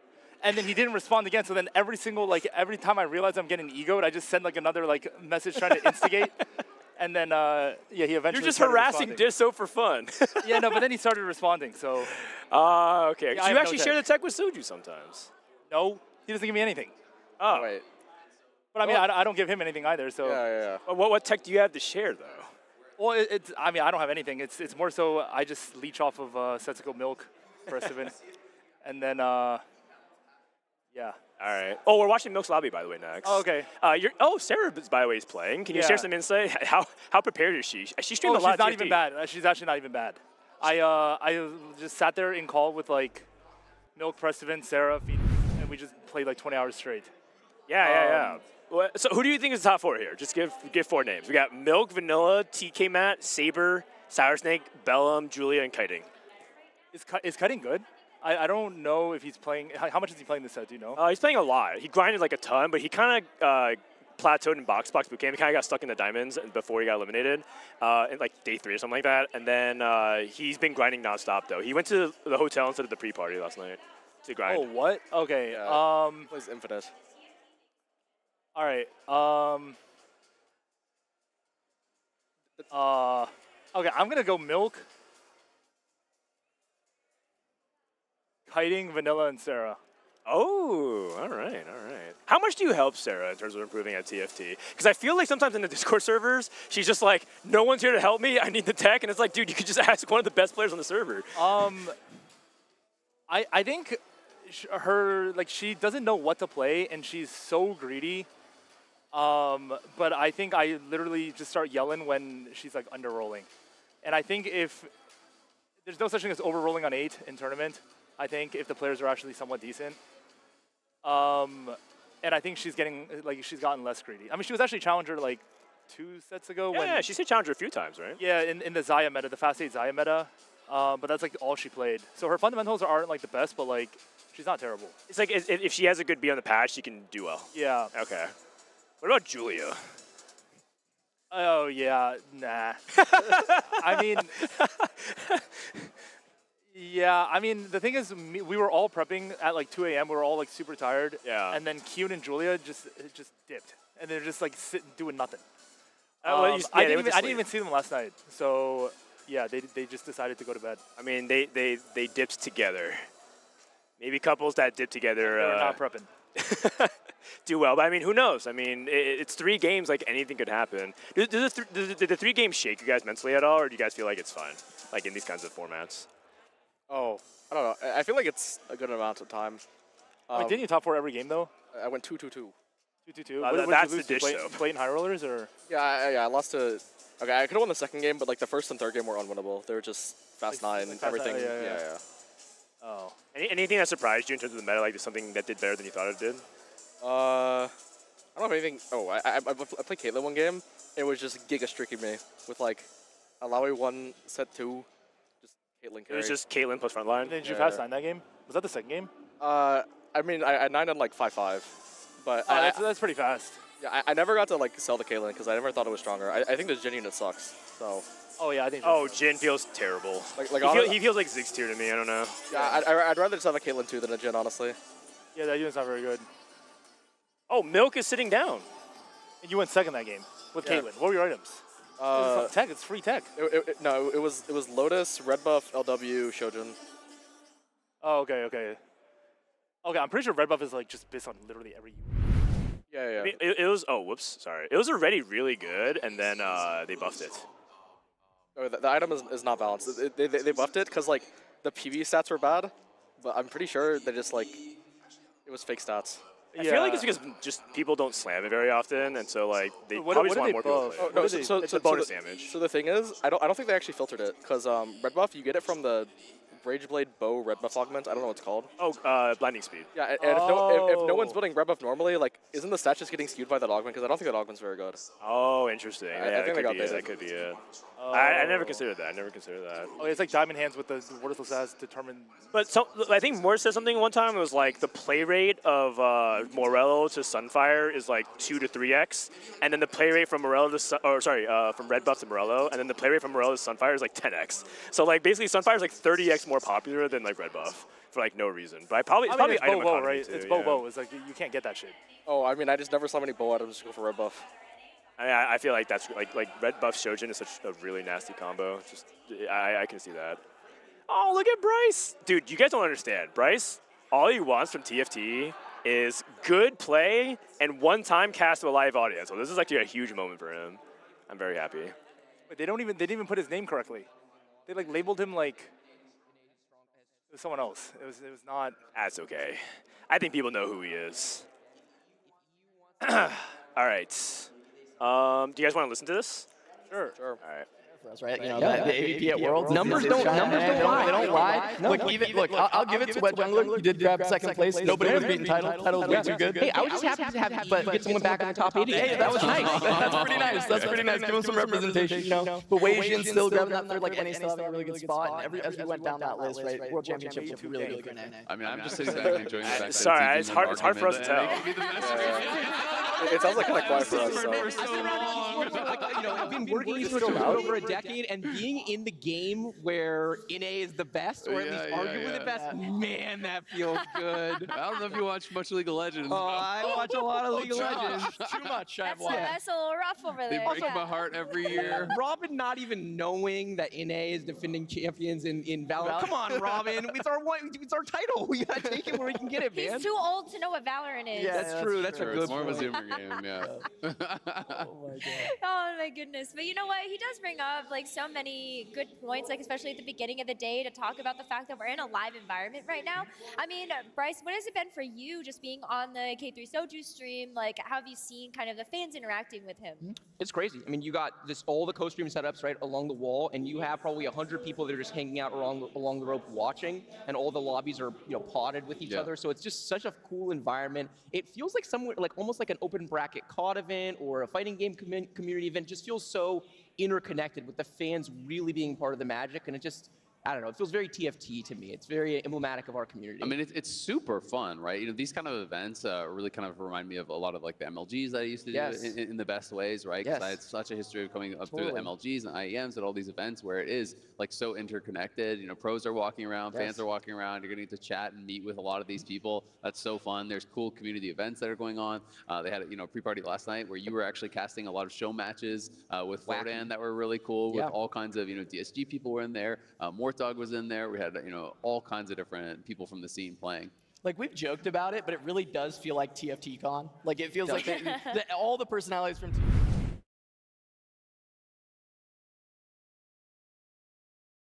All right, so we're back. They're about to start the lobbies here. We got Milk. You said that Milk is lost, Soju, but then as we started talking more in the pre-show, you're like, nah, he's actually fine. So which is it? Tell me. Be honest. I mean, he says he's lost, but I don't think he's lost. Like, is Milk ever lost? Like, he always says he's lost. I mean, I feel like I've never heard a time where he thought he wasn't lost. Exactly. Yeah. Like, you just have to have some faith sometimes. I don't know, though. We all haven't really been able to play that much, though. And obviously the patch is kind of new, but I think we kind of know, like, most of the stuff. I think he just has high anxiety. Yeah, but I mean, I would be really surprised if he doesn't make it to round 2, even with a 3-game sample size, so. We'll see. I mean, it's a stack lobby. Oh, everyone's here. And the lab coats. Barry, can you also find a 4th person for us? Can you also find a 4th person for us? Muted? Wait, I'm muted? No, I'm pretty sure there was one mod just trolling. Oh. We got a friend request. All right, we got Milk. All right, so we have two options, by the way. We can either watch Milk's POV, or we can spectate the lobby. And so when we're watching you, Soju, people really want to watch obviously your game because we also saw like everything, your mouse movements, how you scout, or if you're not scouting. Oh, I did not scout a single time. Wait, what? I mean, you scouted it sometimes when you're trying to play for streak. You tried to scout and then you lost. Oh. Okay.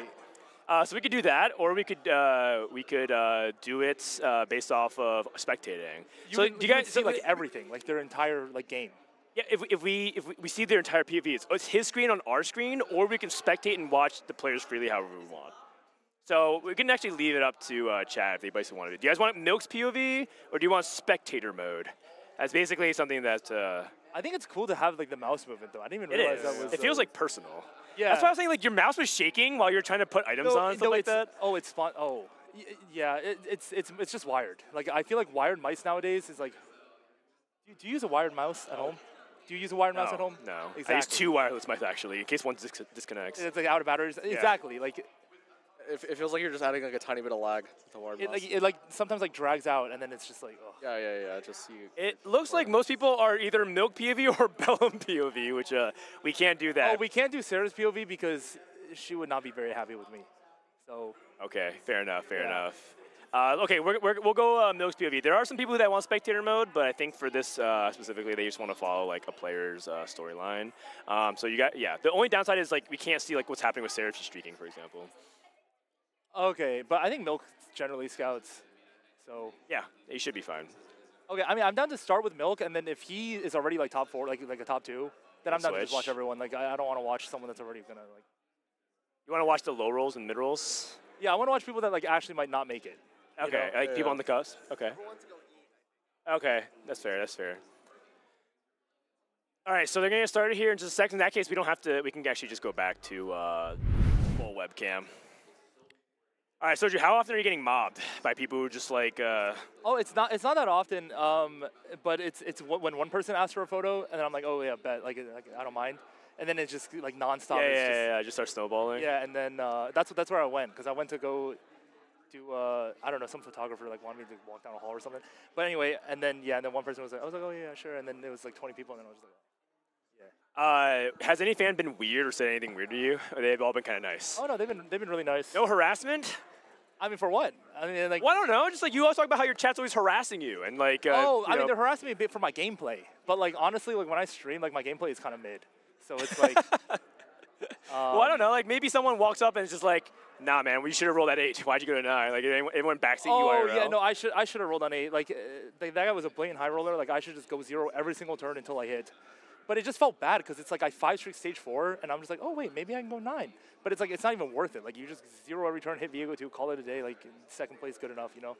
But yeah, I don't know. I think the meta's good. It's just I feel like sometimes you just know in the middle of stage 4, not even the middle of stage 4, like middle of stage 3, you already know you're not winning the game. Yeah. It's just hard steal. Yeah, you're too far behind economically. Yeah, some people are just way too far ahead. And then no matter what, like, dude, I hit Crowd Diver Z and I had items for him like literally in like 3 rolls, and I still knew I couldn't win the game. I mean, he was level 9, Lucian 2, Sona 2, Alawi 2, Thresh 2, with Ziggs double 2. gem or whatever. Yeah, with double gem, like it's just going fast 10. And I'm just sitting here like, wait, what? Like, how come? Like, I can't. When can I start playing the game? But anyways, yeah. Wait, what? What was your question? I didn't ask the question. You're just yapping. Oh, I was just talking. You were just talking. Yeah. I meant more like, I asked if any chatter like tried to like say anything besides can I have a picture? Do they backseat you? Yeah. But like, I already know I played bad. I think game 1 I could have went second.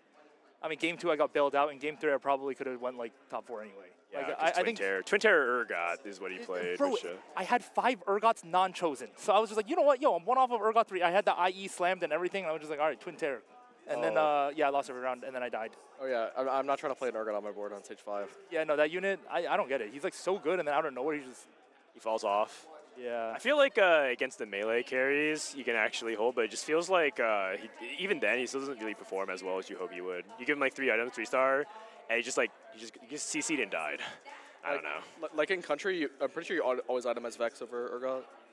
I was saying that, I'm getting free tech. Like, I was talking about. But, You like, don't know this? Come on, you know this. I mean, you're gonna get baited to play country. The comp's not even that Yes, good. actually, why you refused to itemize Vex 3 for so long? Oh, I figured that the Mumu was better just because it's Sunfire Spark versus like some mid item and another mid item. Like if you split the items, I have one item of Mumu, one item or two item Vex, and then or I can just get like Sunfire Spark, I had no anti heal, and then I also had. I mean, I had Vex. You could remember Morello, I think. But also, I mean, I looked at the stats, and every single attack speed item is just straight up busted on Urgot. And I was like, okay, I'm gonna roll here. If I hit Urgot 3, I'm gonna itemize Urgot, and if I don't hit Urgot, then I'm gonna itemize Vex. But then I hit Urgot 3, so I was just like, all right, I'm gonna itemize Urgot. Oh, they just started. All right, we got a notification. No, we're gonna do live gameplay. Wow, that timing. Oh, it's like weird. They like pause the first game, and you have to do your settings. Oh, wait, you can't just load like a custom game or something? They don't let you. On the main stage, we gotta do a practice game, but. Oh. Yeah. Okay, so we get to judge his settings. Oh, these portals. Golden Symphony, Larger Legends. Larger Legends at 115 HP. What's Golden Symphony? Is that all gold? All gold. All gold augments, 115 HP, and then Pot Gold is at the beginning of stage 6. Everybody else splits like 100 something gold. Oh, I don't know if I'm trying to play Pot of Gold on LAN. Like, there's no way you're rolling down like. You did music. 50 I gold mean, on 9. everyone mutes the music. It feels like what happens with Pot of Gold is like people are really aggressive, and then like the people who actually hit are able to go like one level above, and everyone else is just like, I don't know, frantically trying to play for one extra placement. I mean, Golden Symphony used to be a grief because it's you just get blank slated. Blank slate, yeah. But it's probably fine now. I don't think it's fine. I think there's some combat augments that are just like way better. Yeah, I mean that's true. How is Epitaph not nerfed, by the way? Oh, it was like one of the best, and then they nerfed a bunch of stuff, and then there's like a long list of things that they wanted to nerf, but they couldn't get it in the patch in time. Because Mortdog is taking lead on balance for set 10. Yeah, because they're just trying to get ahead of work, so yeah. Wait, how do you pronounce Epitaph? Epitaph. Yeah, you said it right. What? All right. Why? They're trolling. They're trolling. Oh. All right, here we go. Game number one of Heat 2, and everyone's on Golden Symphony. Everyone just wants Golden. Pot of Gold doesn't even kick in until like everyone's already dead. It's basically like no portal for the most part. Yeah. It's kind of like the Treasure Dragon one, where it's just like, okay, the game's already kind of set in stone. All right, Milk already won the portal. Do you like all silver? That portal? Not really. Yeah, me neither. I mean, someone just high rolls a recon bomb. Okay, all silver, all gold, all prismatic. Which would you vote for? I mean, I'll probably vote all gold, honestly. I think all gold, yeah. Okay. I feel like that's the most fair, especially with blank slate taken out. Are you guys taking blank slate at 3-2 at all? I think if you're in a spot for it, it's pretty broken. Yeah, you need to like be holding like everything. Usually like gold start and you're just holding everything to hope to upgrade it, and then like your bench is full. You just go fast 7 roll for a 3-cost comp. All right, makes sense. But it's kind of rare to be in that spot. Evelyn doesn't look good enough to hear to me, but I'm not sure if you guys would ever consider picking up Evelyn here. I feel like maybe if it's Crowd Diver, you could probably think about it if you have items for her as well, but I don't know. I feel like she's just not as good as she was at the beginning of the set in terms of like carrying early. I feel like if it's your second chosen, it's kind of okay. Oh, wait, you got a Nico. I like Evelyn like the first 3 rounds, but then as soon as 2-5 hits, she does nothing. Yeah. Right. I mean, I would buy this just because it's your second chosen. Oh. Also, he found Senna. Yeah. How much worse is Kennen now after the nerf? I don't think he's that much worse. He's not. You need like a lot of damage with him. Like if you have Senna 2, you're chilling. But he's much more just like a CC tank now. Yeah. Before he kind of dealt a lot of damage and he was tanking. I feel like you don't need to greed your second chosen that hard because you can just like pre-level to 5 and then you can just replace it. I think like if your second chosen is clickable, like you just take. Yeah, makes sense to me. Wait, he got a wait. Wait, he got a gold start with the Nico. Didn't he just win the game? Stationary support. Oh, clear mine. I mean, is it even that good from this spot? Nope. It's clear not even that good from this spot. Like I feel like it's not that good. I mean, you could play around like the Senna like at that point. Yeah, but I also don't like stationary because it's like your board is like kind of bad. I mean, I don't mind either. Cone. That one's pretty good. Yeah, that's fine. You think he just commits to center reroll? Oh, interesting. I feel like yeah, actually, now that I think about it, it actually could be a center reroll. I mean, I don't even hate it. It probably just depends on like what he naturals. Okay, so you guys talked about center reroll. Does he like it a lot? Oh, I don't know. I think it's a blinged out check, but also, I mean, from this spot, like you can even hold Katarina. Like, you find a chosen Katarina or chosen center, you're 1 off basically. Right, right. Or you're 4 off, but like not really. But like. Oh, BT. Oh, what? Okay. BT slam. Was he playing Yone? I mean, oh, is that good? He did force a lot of Yone on ladder. He likes that comp a lot. I mean, I feel like Lesser Nico Gold Opener is like leading somewhat Yone. And you don't care that much about the fact that you have Chaos compared to like because obviously people would prefer something that's a little bit more 80 focused, but Chaos is good enough, you think, for Yone? Oh, Chaos is it's like fine. You get faster cost. So faster ramp. Also, it's pretty good tempo. Okay, I can see it. I think he's kind of deciding. Passes a cat pair. I mean, he could just tempo as well. Level to 5 here. Oh, whoa. What you're saying to make 10? Oh, you're saying he could tempo? Like, yeah, how you... like he can just play like tempo forecast as well. Oh, okay. I was like, dude, when you're saying tempo, it's like the baby. Or I was summoned back. Well, welcome back, Alex Cole.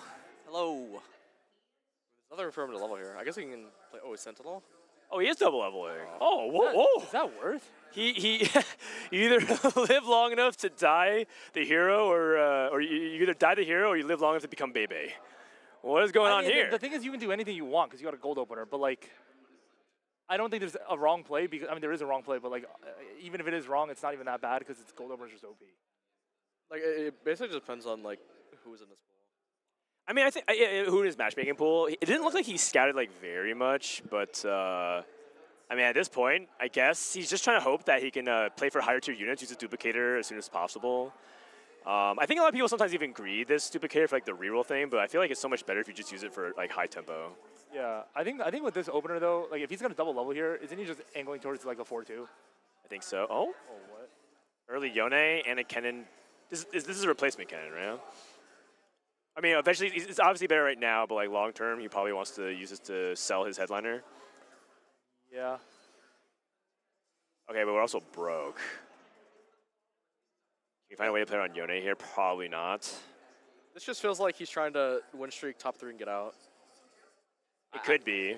Kind of unlike Milk for the most part. I feel like Milk usually plays for like the best builds and greed and win outs kind of comps.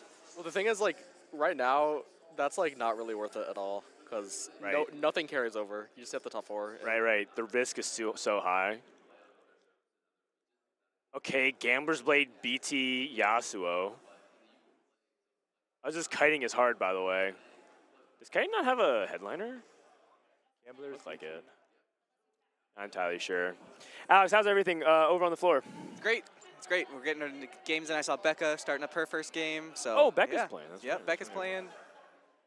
Saw Raditz load in, so. I know. A lot of our buddies. We'll do updates and stuff between games. Okay, Milk's on a 3 streak. Everything's looking good so far.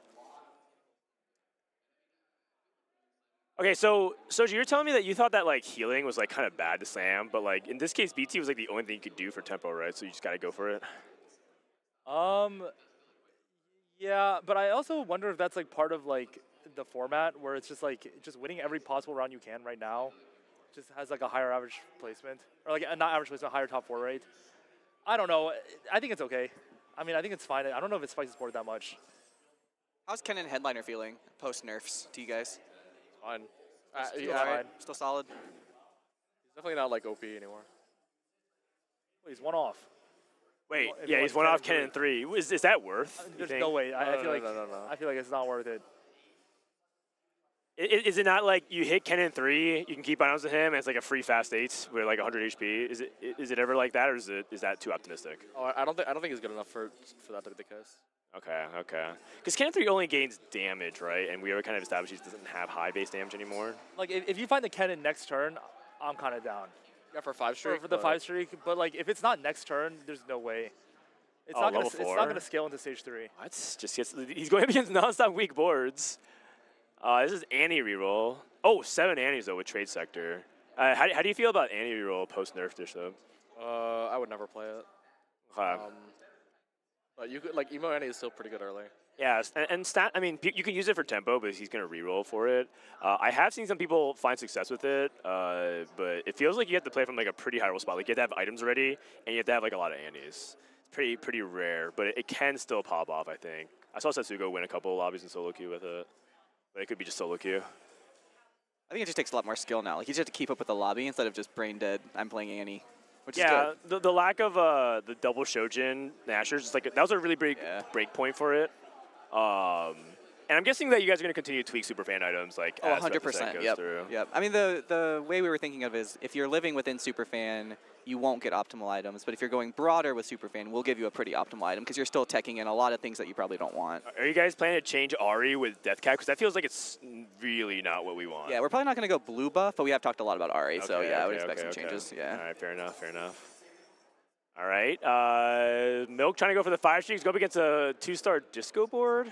But it's level 4 as well. Wait, is nobody level 5? Is everyone level 4 this game? Oh, just dodge I don't know. This is a 5 streak, really? Yeah.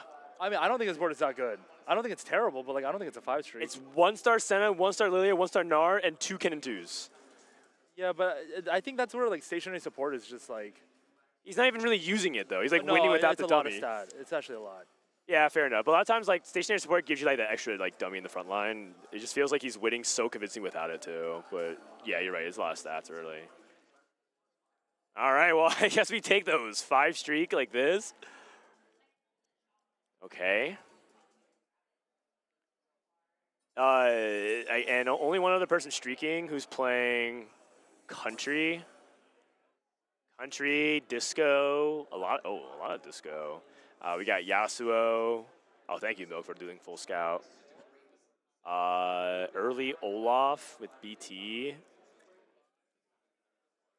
Okay. I feel like Milk's in a really good spot here, actually. No one looks like they're very, very far ahead. I mean, you can't 5 streak and be in a bad spot. That's not even possible. Yeah, sure.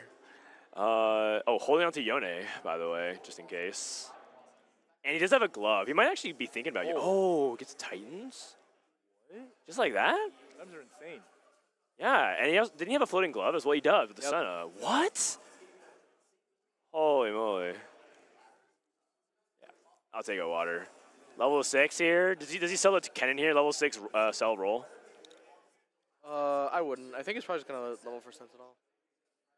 Yeah, this Echo's still really nice. Could also put like a component on him if you want, because I'm not sure how good like Titans is specifically on Kennen.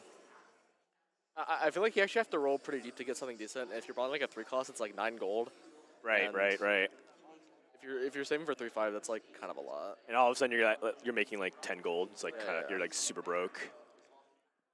He doesn't slam here? Sarah has a Senna too, by the way. I think he's like with clear mind. Oh, she's going straight to 9. I think his word is going to be like contested, but I'm pretty sure you just make it anyways. Wait, contested on what? Like, can't you just play Zed Viego? Yeah, I know, but I mean, I'm pretty sure Zed, even wanted it that much. Maybe he thinks he's gonna win without it. It is only a 1 component Senna. Oh, he loses this fight. Yeah, it's a Senna too. Level 640. Heartsteel, or what is that item called? Steadfast Heart. Why is it not called Heartsteel? Because there's a trait called Heartsteel. Oh. Right? It's true. Yeah. Okay, is Gargantua Resolve bad with double Titans? I would take Vampirism 100%. Assuming, let's say if Vampirism wasn't here. Is this a spot where theoretically if like... I mean, you would roll the other 2. No. I actually would. I think this augment's so bad. Okay. People think it's good because like your unit is so big, but I'm pretty sure you just don't get enough stats for it to be worth it. He's still considering it. He's not rolling it immediately. I mean, Vampirism is just really, really strong overall.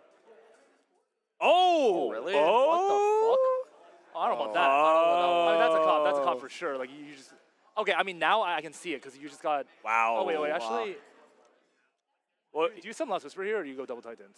You sum Last Whisper, right? Interesting. Last Whisper on Senna. I mean, we've seen people do that. And Senna holds the 80 items. Moving very methodically, a little bit slow. Still not getting true damage, bling bonus on a couple of these units. Oh, no, I was down for Vampirism. I feel like I think it's Vampirism as well. It looks better now because you got the Garen. But yeah, I don't know. I feel like Vampirism is also it actually feels like it just synergizes better with what he's trying to do anyways. Also, are you making, you're just making the Last Whisper here, right? Are you, what do you even I probably would, yeah. He doesn't need it here. Okay, this could be what Milk's, oh, interesting. Oh, an Ezreal. Can we play this? You have to cut one true damage. Is Ezreal like okay in the spot with like no other tags and just like no items? What do you think about these kinds of? Or I guess he's pretty. Ezreal's pretty good. It's pretty good. Ezreal's broken. Oh wait, really? Yeah. Well, I mean, I would have something else 10 years ago though. Because he's going another Titans. Oh, what? Whoa, this guy's getting max value. It's like hard forcing Yone. Or maybe just edgelord, like edgelord crowd divers. Oh, I feel like double Titan Zed, double Titan Viego's not even that good. Yeah, I think I'd rather have like. I think Yone 3 is like the only one that can actually like. Titans Ezreal. Does he get Titans procs off of his ultimate? I don't think so. It only went to like 12. Oh, this Garen is a beast. That is true. I mean, it's working so far. Well, really interesting start from Milk for the most part, trying to get maximum Gargantuan Resolve build. So when you're watching this, what is your reaction here, Alex? I mean, selfishly, I hope he goes to Viego. I hope he pivots into Viego with all these Gargantuan builds. We've had a couple playtests internally with that. It's a really fun build.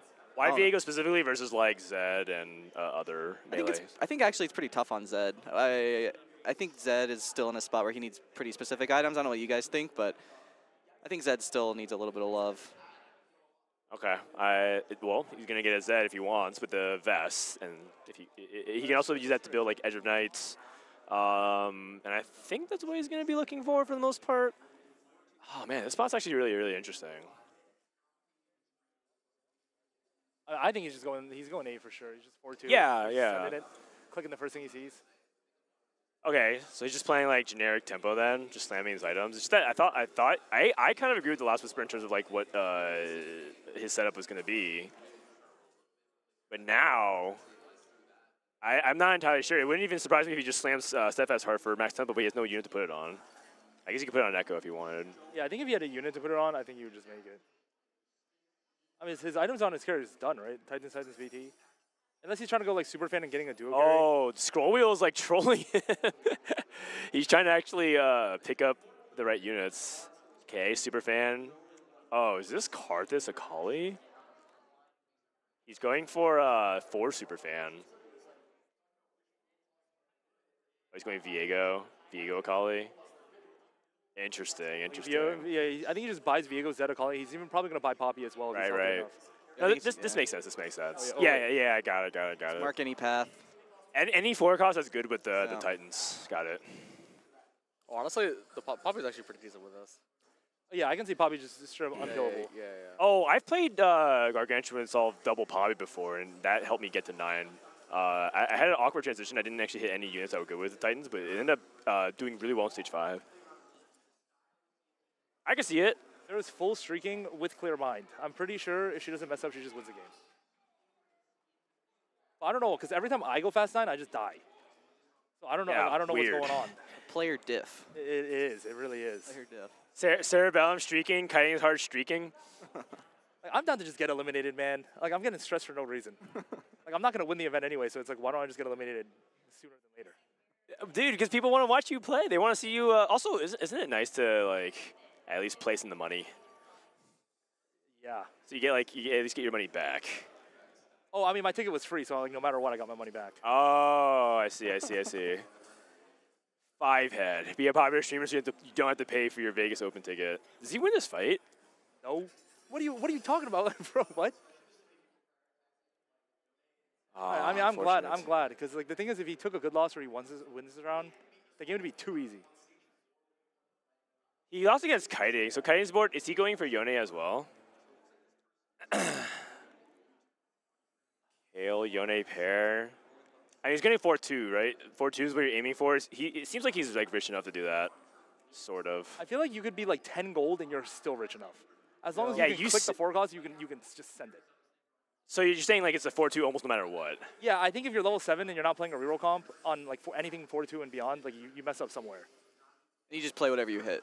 Yeah, like you can even buy like a suboptimal, and then next turn you just open sell it and buy another suboptimal until you hit the good one. Like you can buy everything here. Yeah.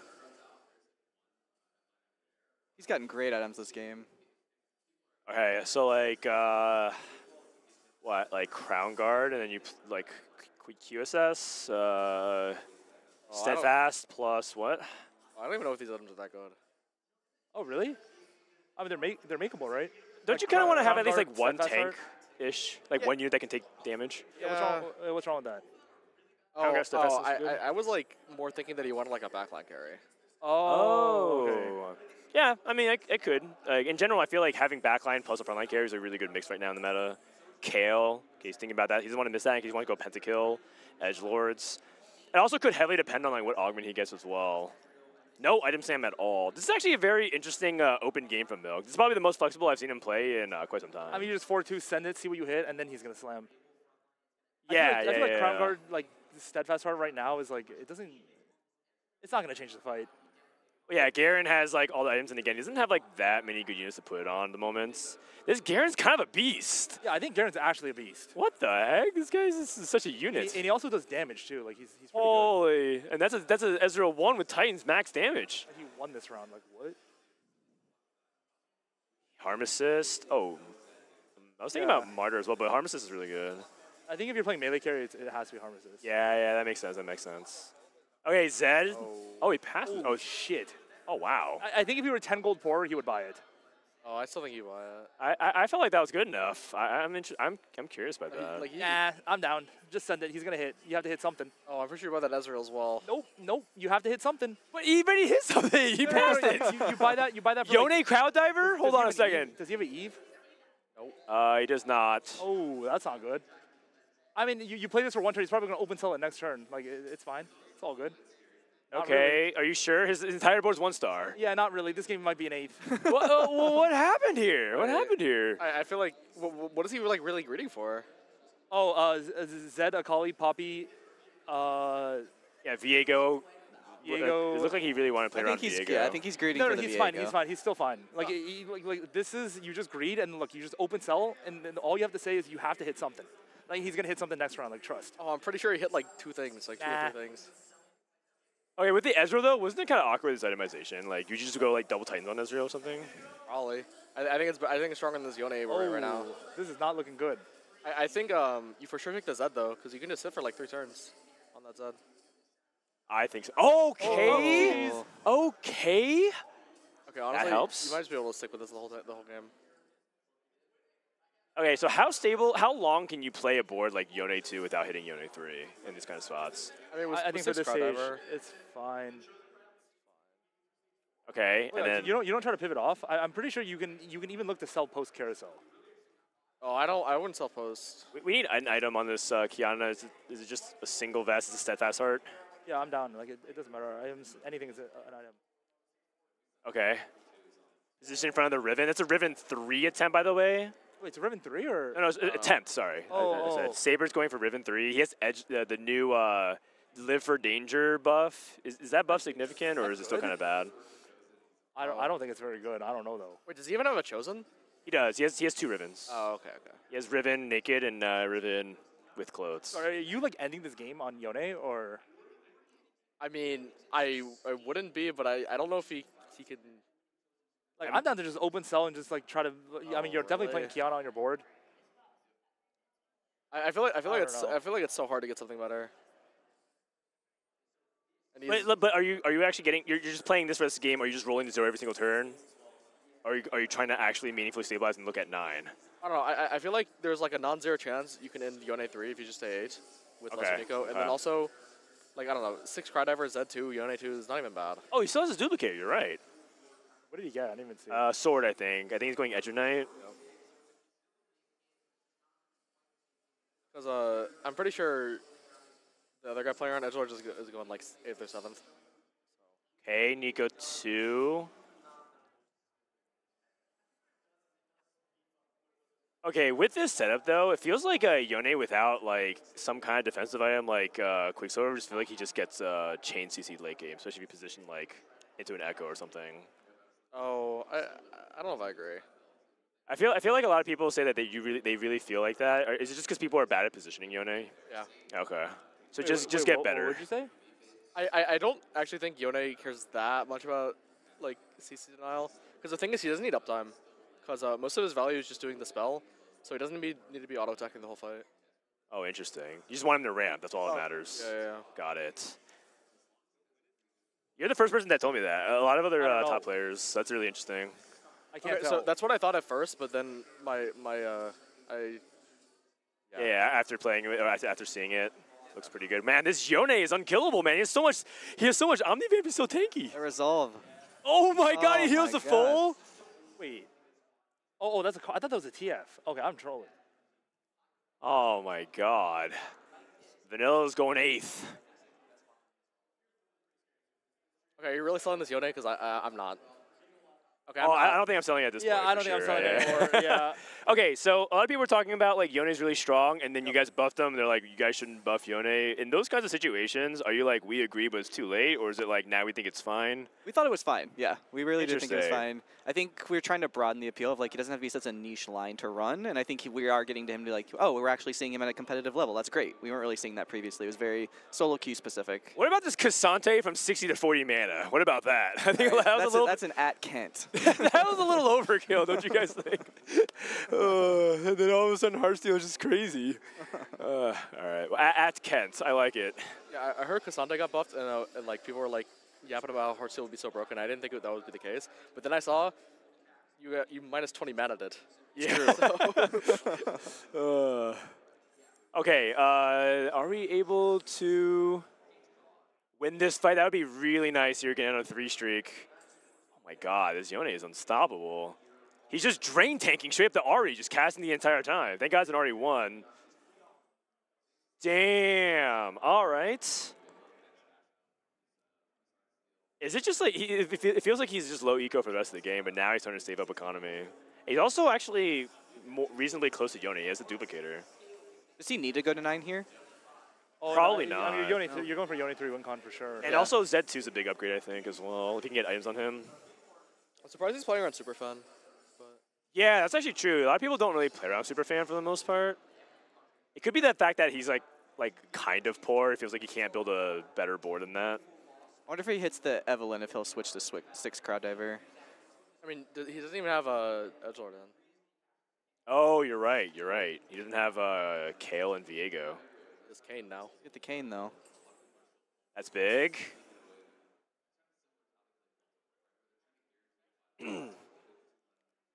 It is a roll to 0. Katarina pair.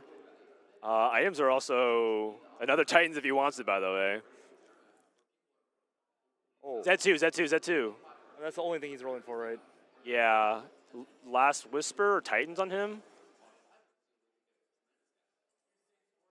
Okay, Titans. Oh. I'm really surprised he didn't make a Last Whisper. Yeah, that's what I'm saying. Yeah, that's really interesting. What about anti-heal here?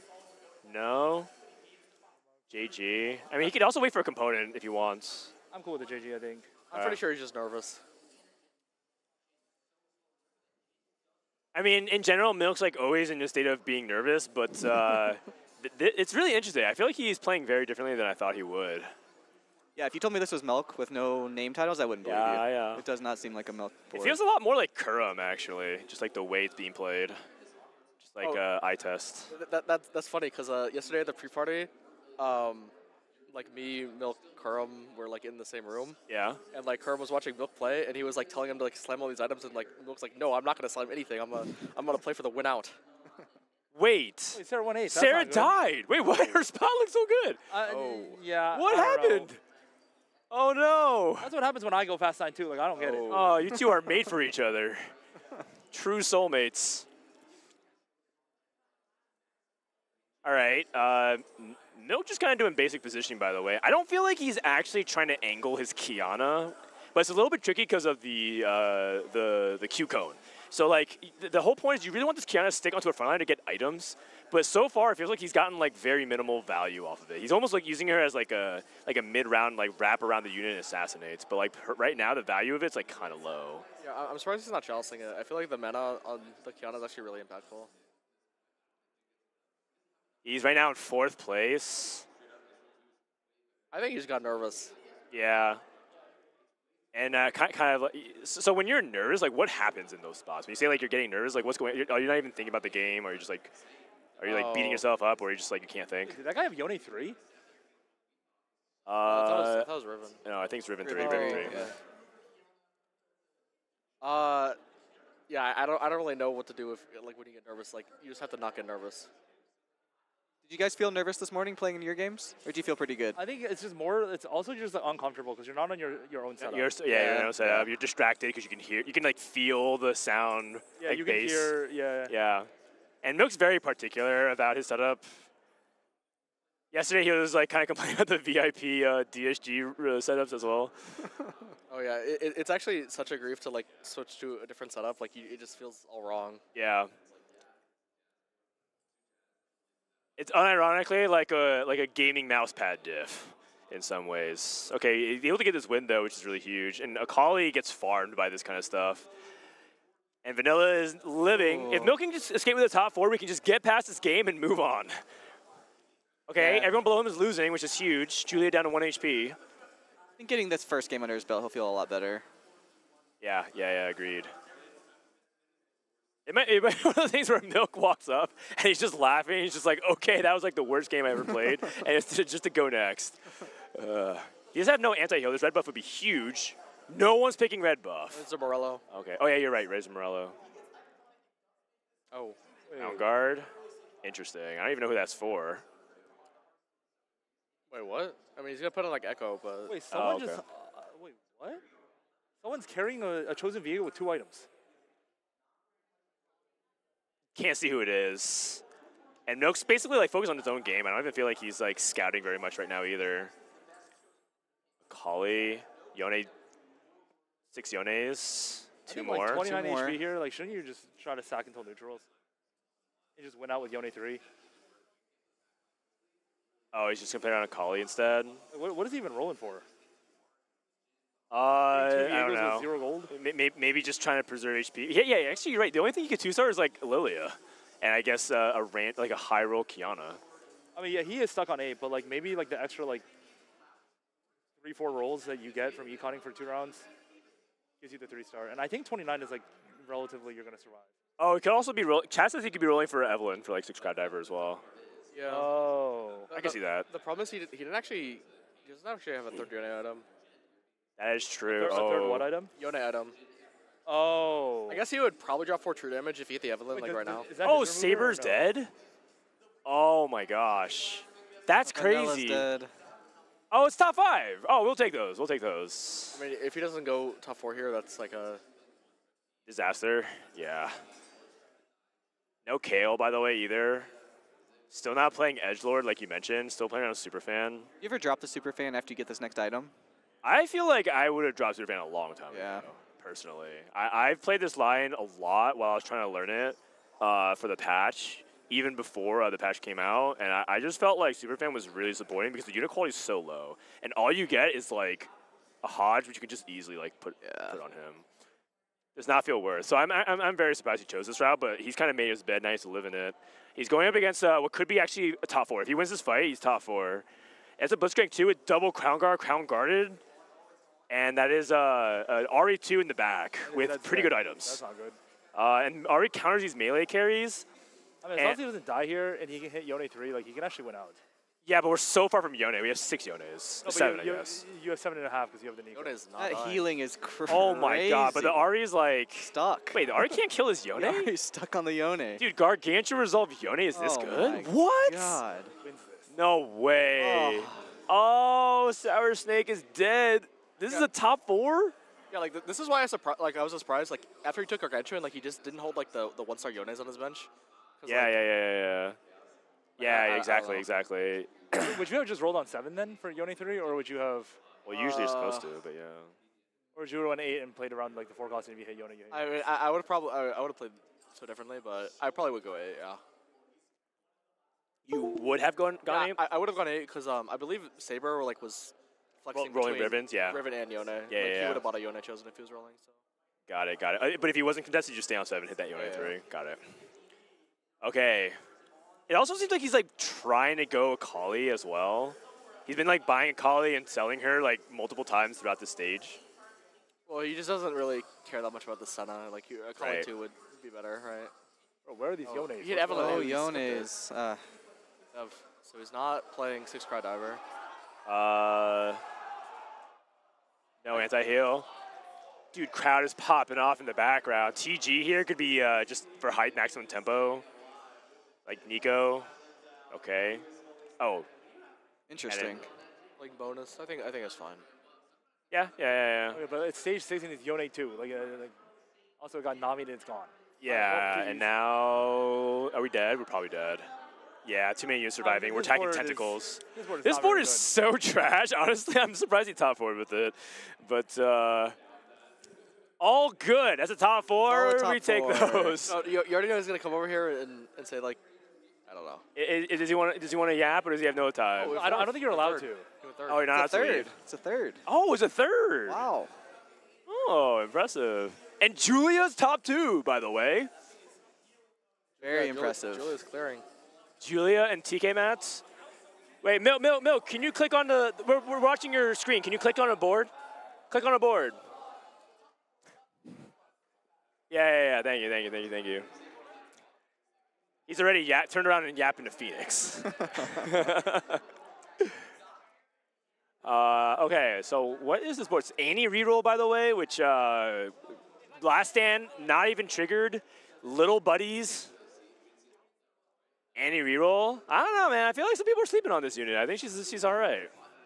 We really didn't touch her damage much. It was just swapped in that Yeah. item. But if you still have them, she's a solid champ. It was a tempo thing. I think. It is tempo. You're right. He had like 7 A's at like 2-3 or something like that. So. Oh wait, is Julia gonna win this lobby? Though. Yeah, her board looks awesome. What the heck? Oh, he hasn't even brought last stand yet though. Dude, she is dialed in. I'm looking over her. She is in the zone. Okay, well I don't know if TK Mac can improve his board meaningfully, but he does have last stand. So yeah, last stand will help a lot. Double the fuck, dude. Is Disco like? That is a hard front line to get through. People were telling me that Disco like kind of sucks, but that's good. It feels like it's still totally fine. Also, the 4 Dazzler is like pretty nice. It also has pretty good items onto the Blitzcrank. I could see it. Double the Funk does a lot of work here too. It's a lot of healing and attack speed. Oh my god, it's like not even close. Well, honestly, these fights are like so one-sided that. Actually, nah. I'm pretty sure after last stand. Yeah. Last stand should swing it the opposite way. This is the last stand for sure. I don't know if it's like he's also going for RE3. I don't know if she's trying to hold extra REs. Okay, so some spats. And no one's really excited about any of these though. JG. Does she already have IE? On? Oh, maybe she put on someone else. I thought she had IE on Ziggs. I mean, I think that was like the only damage item there. I think she only had 2 items on Ziggs. Yeah. So.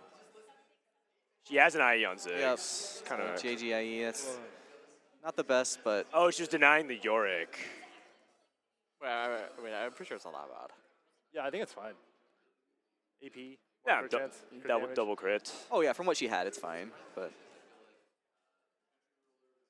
I guess I felt like maybe the Arcade, but yeah, it's okay in the spot. And also, if she was denying the Yorick, I can see it makes sense. Wait, actually, Julia can do this. Needs to win 2 more fights. Also, like, I don't know if this becomes that good, but every single time I played it, I just hit it for free. What do you mean? Like no one, since Ziggs is not that good, I feel like people aren't really. Oh yeah, they actively avoid it. Yeah. So yeah, it's an uncontested top 4, like a 4th. Yeah, but in this case, it's top 2, maybe even better. Also, this was way worse for her, or way better for her, and TK Man now lost by a lot. Are we sure last stand's gonna swing this completely? Yeah, I can't tell anymore. Yeah. If Ziggs 2, it'll be. Oh! Wait, Julia's gonna do this. The U Jelly blessing. For people who don't know, U Jelly's like, I'm just gonna play Disco, and she went 1-2-1. So. Wait. All right. Yeah, I might just Disco only. Like what? Dude, 1-2-1. It's the lays of TFT showing us the way. 1-2-1 is like actually insane. Yeah. She went Disco and then played 1 country game. She went Disco twice, I think. Wait a second. Hold on. And it's not like she has like particularly insane augments or anything like that. Just like solid stuff. I guess Crash with them is pretty good. Oh, yeah, I'm pretty sure augments are like very, very good. Someone told me that Double Funk was not that good. It's good if you're playing the comp, but you can't just like I don't think it's good on 2-1. You can't just be like, all right, bet I'm playing TF. Yeah, but I mean, she is. That's exactly what happened. Yeah, but she hit. That's exactly what happened. What if she didn't hit? Then what? Over. Or someone else hit like a TF. Wait a second. Oh, wait. Oh, okay, last time. Ziggs whiffed his ult. Oh, that was actually really close, though. That was really close. We almost beat a last stand player. Yeah. All right, win for TK Matt. Second for Julia. Milk gets a third. All right. Also, Kiyun, if Kiyun's locked in, Julia usually can be pretty locked in because he gives her the read. All right, not bad. All right, how do we feel after that first game? Milk feels like he needs to tie up a little bit, but third's still pretty good.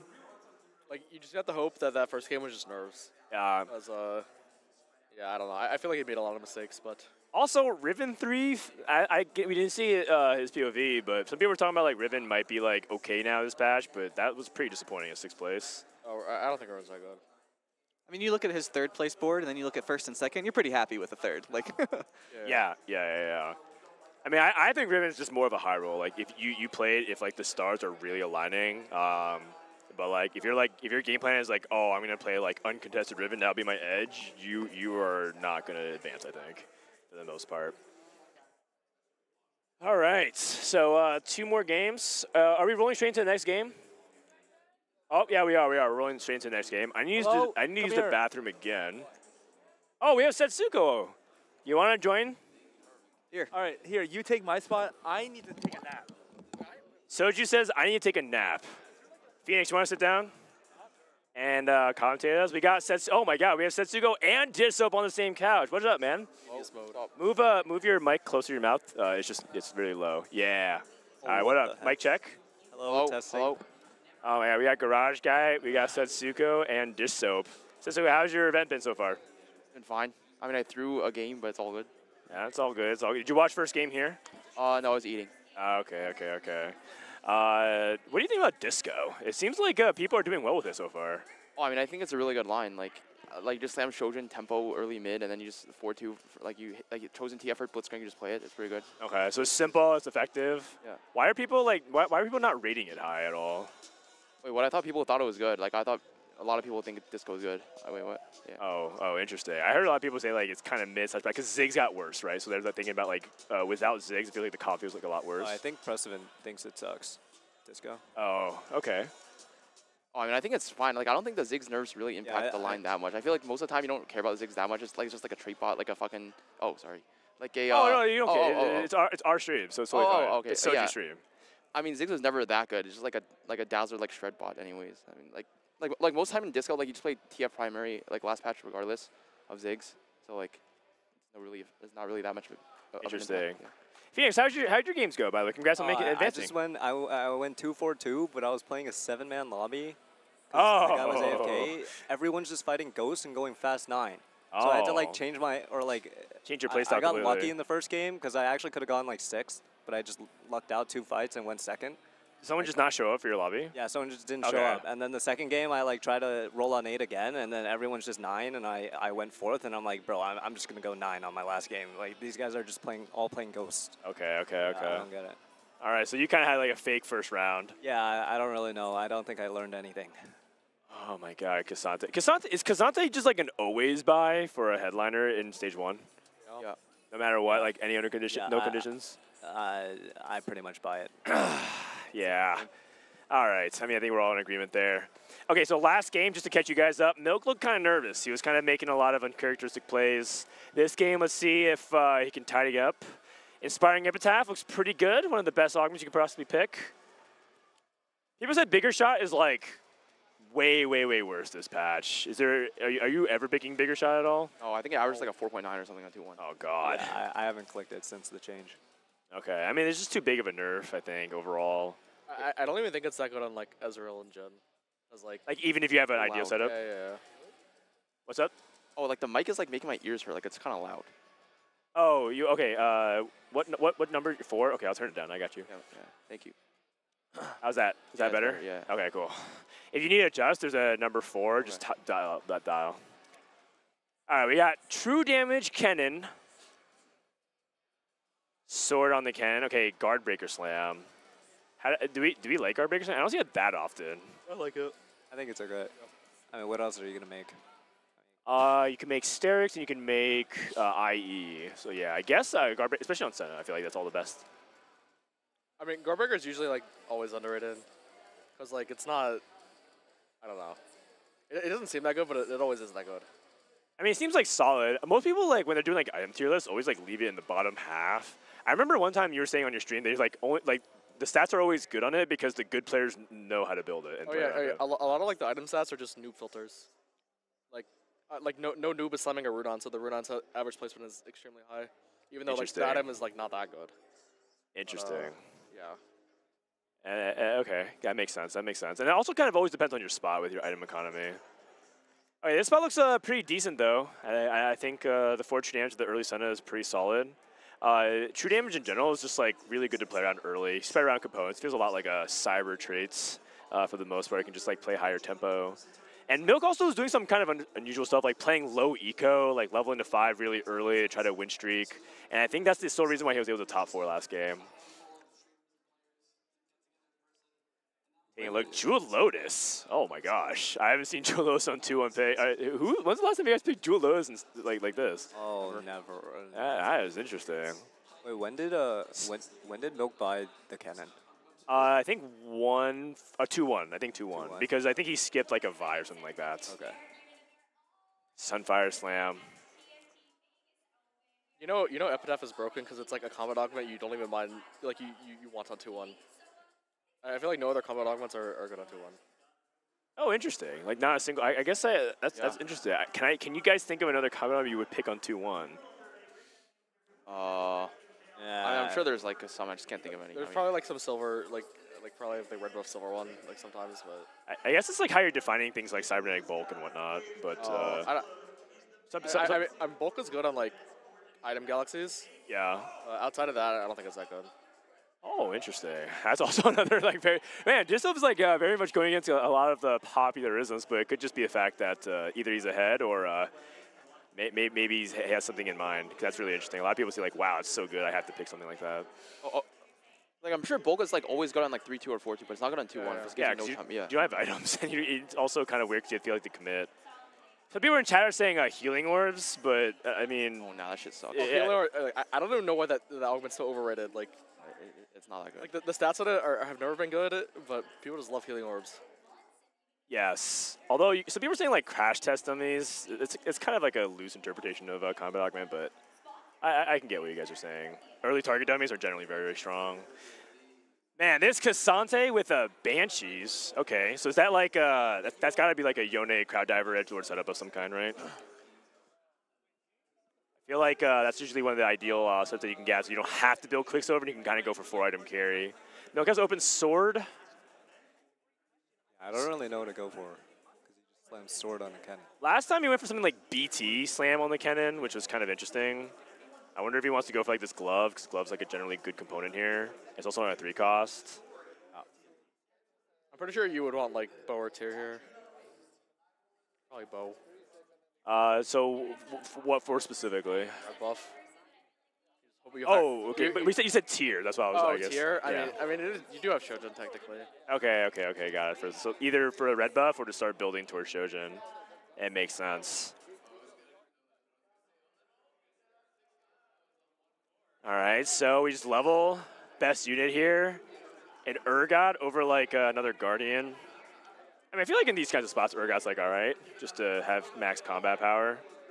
Okay, Sazuko, is there any Twin Terror board? Like, okay, Soju played a Twin Terror Urgot. What do you think about that? Oh, I never clicked Twin Terror, but I mean, I'm sure there's like some board you can cook up. That's not bad. I'm just too scared to click it because I'm too stupid to know like what comp to play. But like, I mean, like the stats it gives are actually really good, but I just don't know what board you can play with it. Like, yeah, I don't know. That makes sense. That makes sense. I took it once. I mean, it was kind of a fake game. I took it once because I had like Corki chosen and then two more Corkis. And that basically just 100-streaked me. And then on 3-2 I got Hologram. Yeah. I don't think that combination is even close to balanced. Hologram Twin Terror? Yeah. Oh, I see. I've never been in that situation, but that would make sense. Yeah, it's like Trickster's Twin Terror. Right. I can see that. As well. All right. Oh, an early Thresh. Man, losing that 2-3 like disrupted everything for his economy. And so he's going to be a little bit poorer than usual. So do you agree that like it's like a 4-2 no matter what right now in the meta? Yeah, I mean, unless you're like Giga high rolling fast 9, like it's always a 4-2. I mean, sometimes if you're like early mid is too griefed, you have to like 4-5, you like to send it a little bit on 4-1 and roll on 7 and then 4-5 it. But, like I would say like 80% of the time you're 4-2ing it in this patch. How often do you guys find yourself rolling on like 6? Oh, not much. Like maybe once or twice if I like need a chosen, but usually like never. To replace. Oh, wow, free win here. Complete open. This is Sour Snake. Okay, what about you, Phoenix? Did you roll ever on 6 or 7? Not recently. I'm usually I just try and find a good headliner for stage 2. Okay. I mean, sometimes you'll just take the 1-4-1 and then try and just instantly win the game on 2-5 or 2-5 after carousel. Yeah, I don't think I've rolled on 6 like recently.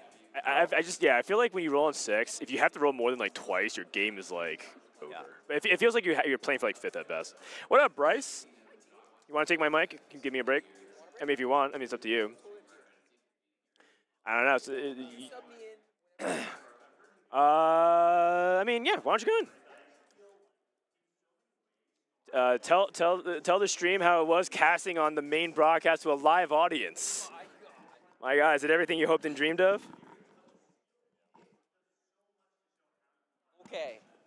All right, casting to a live audience was fun. Casting with Azale was really fun. We're both old and have been around esports for a while. But my big takeaway is that casting that game really established for me how fake these lobbies are going to feel. Because someone in this game, the guy who won this game, you guys, Fast 9 on Corki, on LWIE Corki, and it wasn't even a fast 9, it was a slow 9. He was able to get to 9 and like transition and won the freaking game. I don't know how that was possible. He should have died in stage 4 for sure. So yeah, I don't know. How did that feel for you guys? Like playing in your lobbies, did the lobbies feel materially weaker than what you're used to on solo queue? Yeah. Okay. And did you adjust stylistically based on that? I mean, not really. Like it's kind of hard to adjust on the fly, but like, I mean, in one of my lobbies, like in all my lobbies, there's one guy playing Yasuo reroll. I don't know why, and it's going fast 8th. I'm not sure. And then, I mean, I kind of greeted it a bit more. But I feel like I played the same. Yeah, in my lobbies, like. You scored like 1,000,000 points. I'm used to you playing like safe top 4 style. Oh, I did, but like the lobbies are so weak, I just went second. Okay. But like you could tell on like 3-5, like 3 people were already just going 8th. Yeah. Yeah, I mean, even in stage 2, just looking at, I mean, there was a spot where someone was, where we were watching on 2-1 was Bow Vest Belt, and what do you think they slammed? They were playing like Lilia Chose and Superfan, I think. Titans, like if you're. Yeah, they slammed Titans. Why? I was like, I don't know. I don't answer that question. I mean, the other slams are better. Or like, I feel like every slam or no slam was better. I feel like that was the only option that was like truly griefing the game. Wait, who was that? I don't even remember. Oh, okay. It's hard to keep track. You got a lot of like new names. I mean, even Milk last game, like was so dizzy, and he went 3rd with Yone too. So. Milk has Center 2. He's chilling. I mean, the spot like it's guaranteed top 2 already. I'm pretty sure. Yeah, I mean, like it's 2 combat with a good board. Yep. Very good.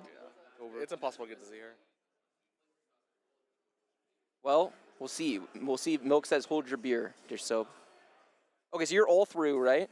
Yeah. Was anyone even close? Not really, right? You were the lowest, and you were like 19 points something. Oh, was that? Yeah, I was 19. Do you guys know your next lobbies yet? No, I mean you have to wait for this one to finish. Yeah. Okay.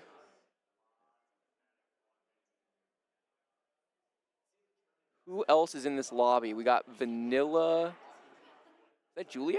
Yep. Yeah, Julia. Wait, really? Julia and she went Sarah. 2nd last game. Nice. So she went 2nd, Milk went 3rd. Who won the last lobby? Tika. I don't know. Okay. All I know is they were playing Annie. That's it. Wait, Annie reroll? Yeah, Annie reroll. Did they get to 9 and cap out?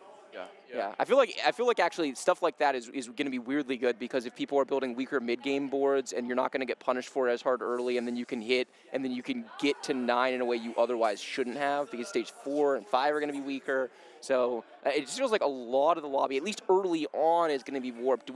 I came into this feeling like a lot of randos were going to make it deep. I actually have the opposite feeling now where I feel like it's as the field goes on, we're going to see basically all of the known commodities and the lobbies are going to get much tougher as the tournament goes on. Where are you guys at? I mean, yeah, probably. Yeah, like when this was first announced, like I thought like maybe a master player might make it to the final lobby. That's like impossible. Like, Yeah. Like yeah.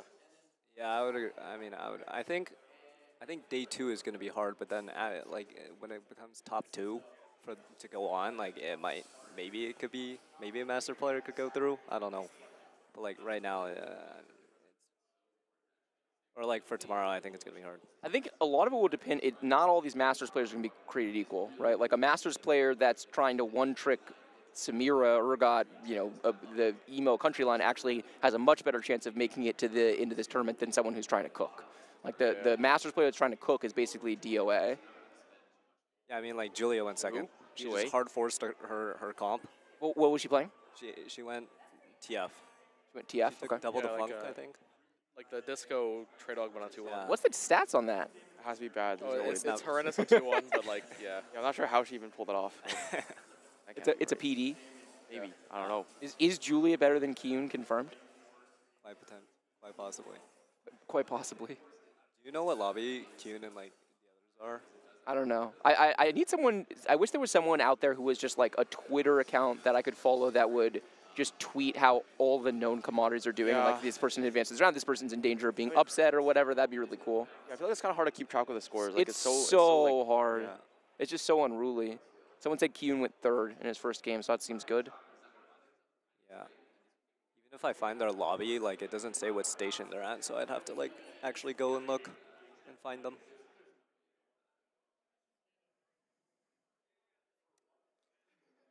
Bigger picture, you guys having fun so far? You all seem very low energy.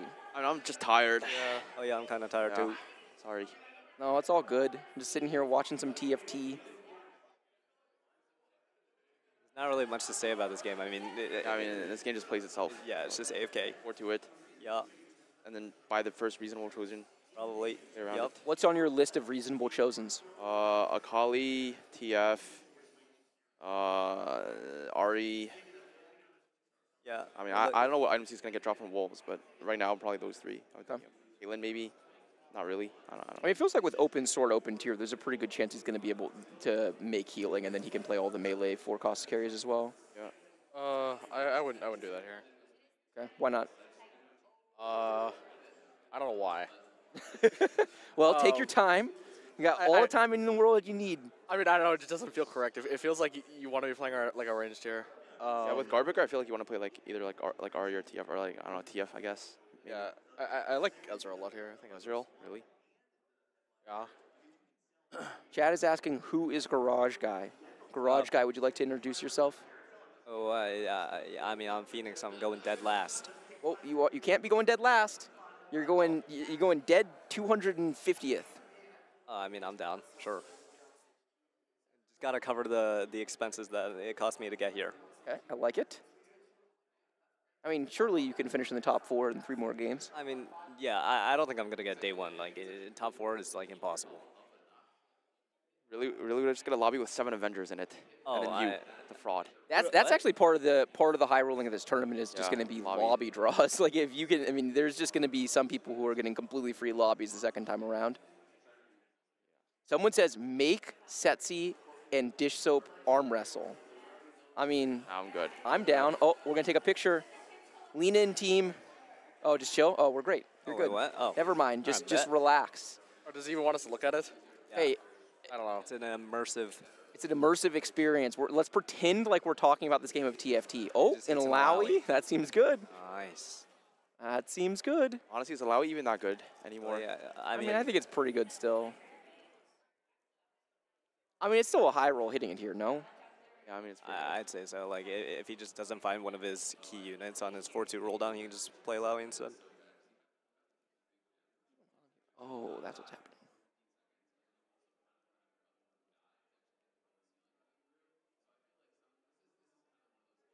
I just want to go under that thing. Sword. Okay, sword. Are you changing your opinions on what chosens you're interested in? I would buy Caitlyn or Ezreal for sure. No. DB Slam, it's fine. I'm pretty sure now you really want one of those 2. Yeah.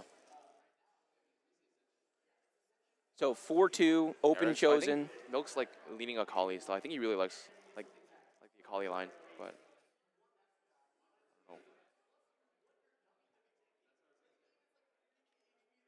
Like I think Milk's thinking like Shojin Ari, then like Garbik or Akali, like true damage. Someone offered to donate $20 if Setsi will put his hand on just Soap's lap.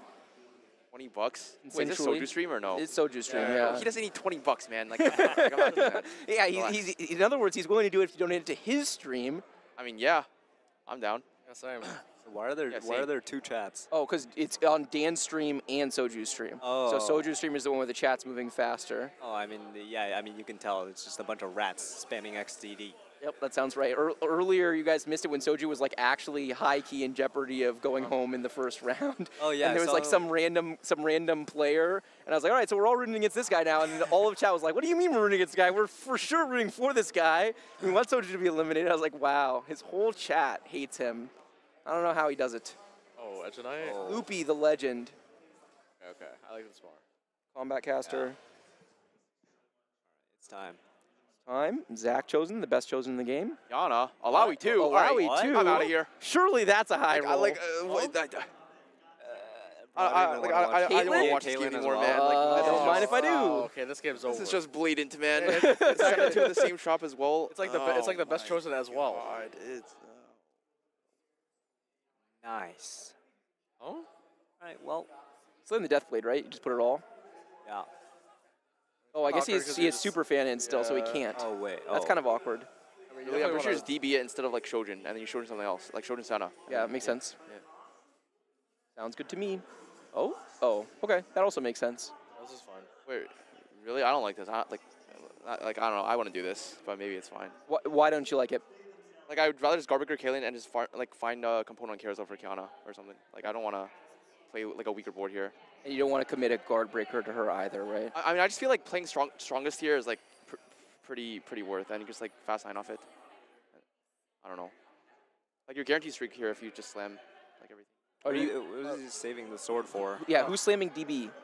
I would have. I mean, I'm pretty sure you're supposed to have a component on this Kiana no matter what. Really? Yeah. Like, I don't think it's gonna farm anything with just like. Okay, but what if it does? Like, isn't it like? Oh, it farms something. Yeah. All right, my bad, I guess. Yeah. Is it like farming something like so much EV? Okay, but guard breaker. Okay, but now do you slam? Yeah, I would slam BT then, right? Oh, you kind of want even trial, but. Yeah. Even trial for sure. Even trial for sure. I don't know, I've seen a. But you don't have to play around AD cap out. Like, he hasn't slammed any AD items. He can easily just play. I mean, yeah, but you're getting so many components. I feel like slamming even shroud is like fine. Like, the item actually gives a lot of defensive stats as well. I mean, he's making even shroud or BT here. Last time he like prioed. Yeah, I like this. Oh, he's not making it. Okay, but then you make even shroud for sure, right? Once you slam the DB, isn't it always even shroud? He has no LW components. Yeah, I think even shroud's so good here. But maybe he's just playing for like Giga Cap. I don't know. His opponent is 100 HP. I mean, Tiamat level 8, 50 gold. Triple combat fast 9. Like, he's good. Like triple turbo combat. It's like the best combat augment in the game. Two cloaks farmed, by the way. The Setsuko guy has no idea what he's talking about. Okay, usually my Kiana does not farm anything on the stage with the fucking. Really, have you considered coaching your Kiana? 4-2, 4-3, 3 combat augments. I feel like it's. I don't know.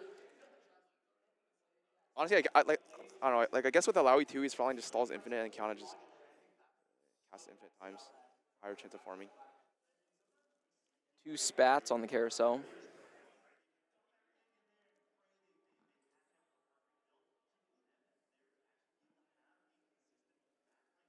Okay, Redemption Declaw. Turbo frontline. Jazz spat. Do you consider any other spats in the spot? Anyone?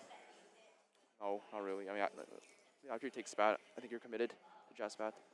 But like, I don't know. I like Redemption Declaw there. Like taking the spat. Like, does it really increase your cap that much? Like this spat. Yeah, I'm not really sure. Wait, wouldn't it still be just like even shroud and ice cream cone or adaptive? I mean, like he didn't slam it last turn, so I think he just doesn't want to slam. Yeah. What do you do now? Is there a reason why we're not putting an item on our Senna? Probably spat it. Yeah, you spat it for sure. It's not that big of a deal, honestly. Yeah. It's like one auto. It's only 15 mana, but yeah, he should just spat it. I mean, I think he just wins out the stage regardless, right? His board is too good. Yeah,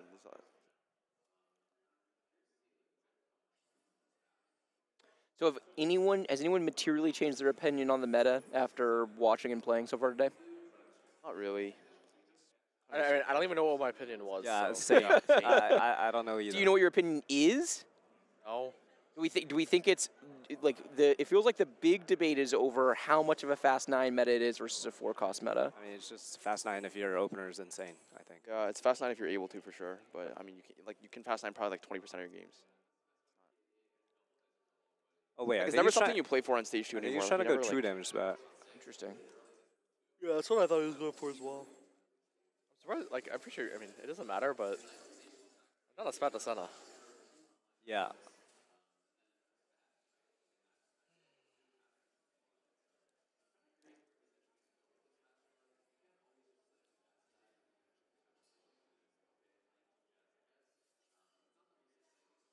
Okay, Ezreal versus Caitlyn. In a vacuum, Caitlyn or Ezreal better? Setsuko gave an interview in which he said he thought Caitlyn was underrated. I think Caitlin's better. I think Caitlin's better. But it's pretty close. Like, they're both good. Oh, really? Yeah. I think Ezreal's better. Well, Ezreal won the head-to-head, so Setsuko's an idiot. I played both today. Confirmed. Played both today. Are you still? I will say the game that I got to watch on main broadcast.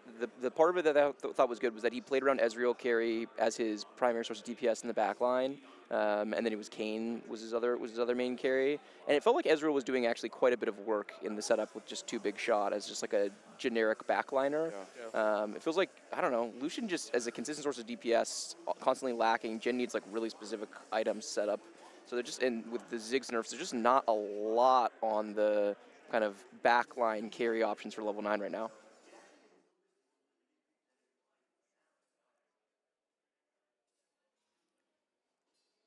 I take it everyone agrees with that since no one said anything. Sorry, I was talking to someone earlier. Oh, good. You guys are good. I'm just doing my best to make the chat anything other than me talking. Whatever I can do to get you guys to talk, I am down. No, it's good. It's good. I think we're all just bored of this game. No, I get it. This game, this game is playing itself. I totally get it. He rolled once. I'm kind of lost here though, like on items.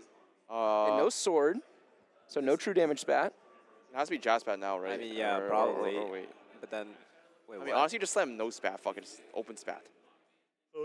Yeah, just farm the sword. Oh, I see. Over.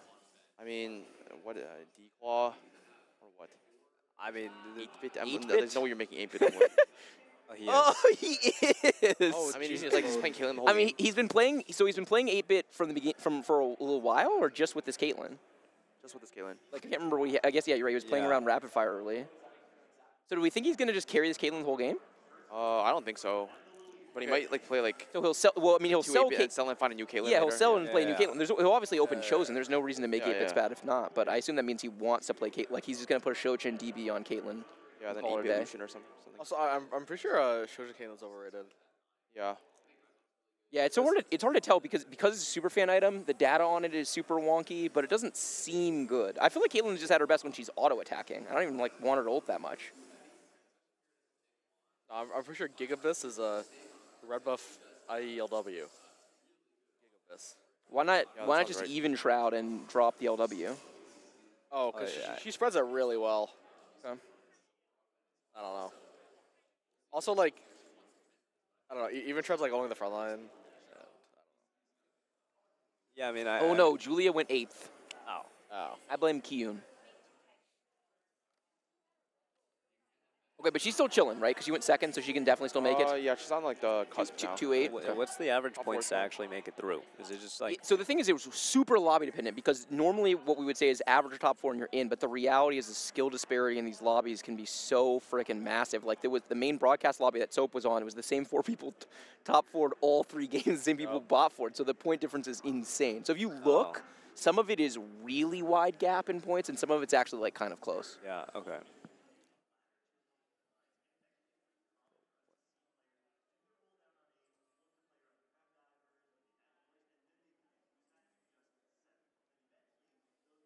Someone said he's going 4 8-bit.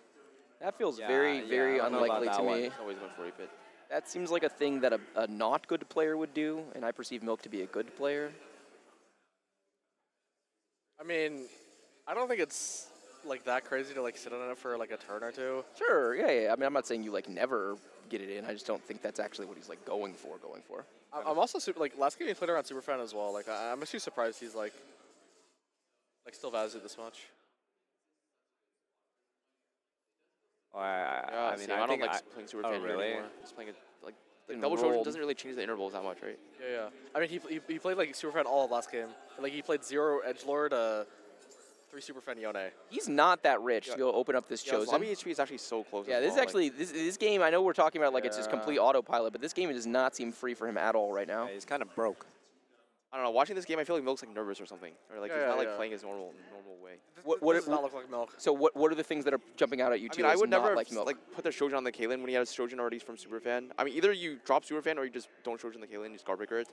And then also like he didn't slam even shroud that one round. I feel it's always even shroud. Yeah, and he also was hesitant on the Deathblade as well. Yeah, like also this 8-bit emblem slam. Like, well, I don't know what's going on here. Also, I feel like there's no way. Like it's still just Superfan. Like I don't know. Like there's for sure an opportunity to make a stronger board. Yeah.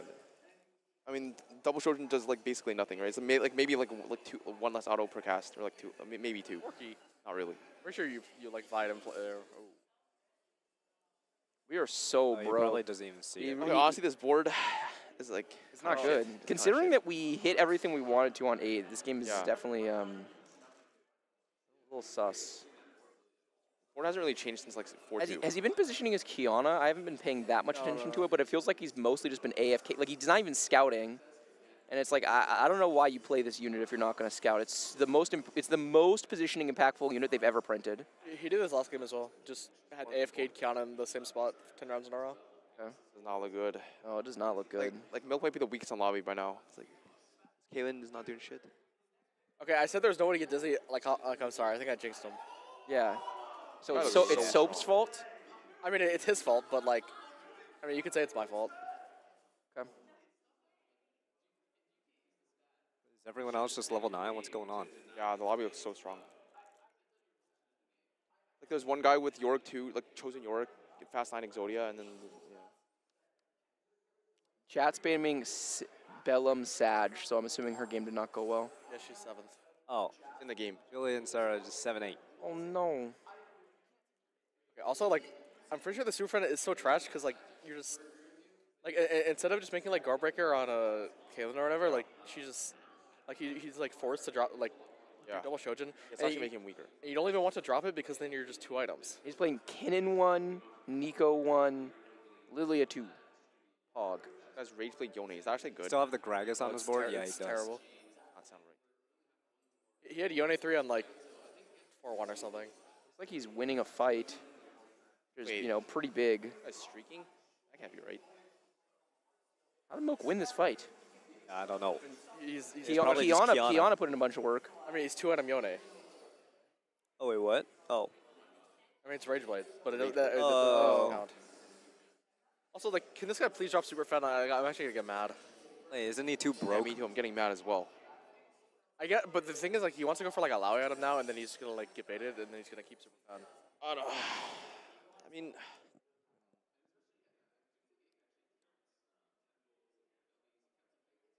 it might actually be too late now, but it's kind of sad. Gross. BT Laoi. What? Is he trying to get rid of Superfan then? He has to be, right? Because with the last Whisper take? Oh, yeah. But even then, he's got Even Shroud. He's got a Guardbreaker for it as well. It's kind of good. Yeah, it's actually really good. Back in the game. It's back in the game. Back. Barack. Wait. Wait. That guy's last stand Ziggs too, I think. He's just this Kiana is just gonna spin. This Gragas is gonna walk up, and so is this Akali. This Kiana is gonna get trapped, man. It's not gonna do fucking anything. Like, what is Milk doing? He's just nervous. But like, but either way, he's not beating this. Like, what? The last stand chosen Ziggs Alawi too. All good. Ziggs is a fraud. Surely. Nope. We're dead. It's not looking very fraudulent. I mean, 5th. We're dead. Like 3rd, 5th. And the nice thing about top 4 next game. Yeah, the nice thing about this format is you don't get penalized at all, right? You just need to survive in advance. It doesn't really matter if you do it with style points. But that was That's one of the least impressive TFT games I've ever seen Milk play. Oh, I like. You guys agree with that? I mean, I can't remember the last time Milk just like after you hit Alawi 2, there's no you stay in super he just like full into this game, Soju. Oh, last game actually looked worse, but we went third. Really? Yeah. So he's just super nervous? I mean, this is part of it is that...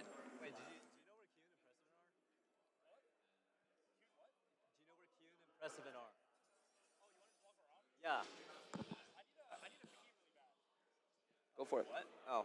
Hey, chat, Soju would like you all to know that he has to pee really bad. I'm going to go check where President And no, he's not going to wash his hands, chat. Don't ask. Oh, no, I've been washing my hands here. Oh, okay. You guys, Soju is washing his hands. No, he's not. He's and, lying. and he said that earnestly. I believed him. Do you wash your hands at home? No. No. Really? What? I mean, there's but no point. You always do it here, though. Huh? No, they can't hear you. They don't hear you. They can't hear you. I'm translating. Get in here. Soju's got important things to say about washing your hands. I just asked Dishsoap and Setsuko if you wash your own hands at home after you pee, and they said no. I mean, no one does. Know my question. Like, I'm sure but, the people yeah, who they said say no. they do wash their hands are lying. Supposed to. They're lying. Someone save me from these guys. These guys are not normal. I wash my hands for sure, but also I have little kids, so it's a totally different dynamic. That's I have to make sure that like my hands are clean 24/7. Huh? I have little kids. I have 3 little kids. I know how many kids I have. I don't trust me.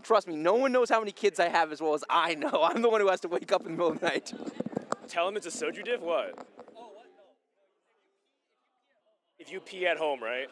If you pee at home and you wash your hands. Do you wash your hands? Do Is you the wash question. your hands? Oh, yeah. What? Yeah, that's where I'm at too. Yeah. I mean. Wait, but I've never gotten right, sick. Like it's just wasting you know time. what? You might miss Q. You might miss Q. You 3 stay over there. I'm good.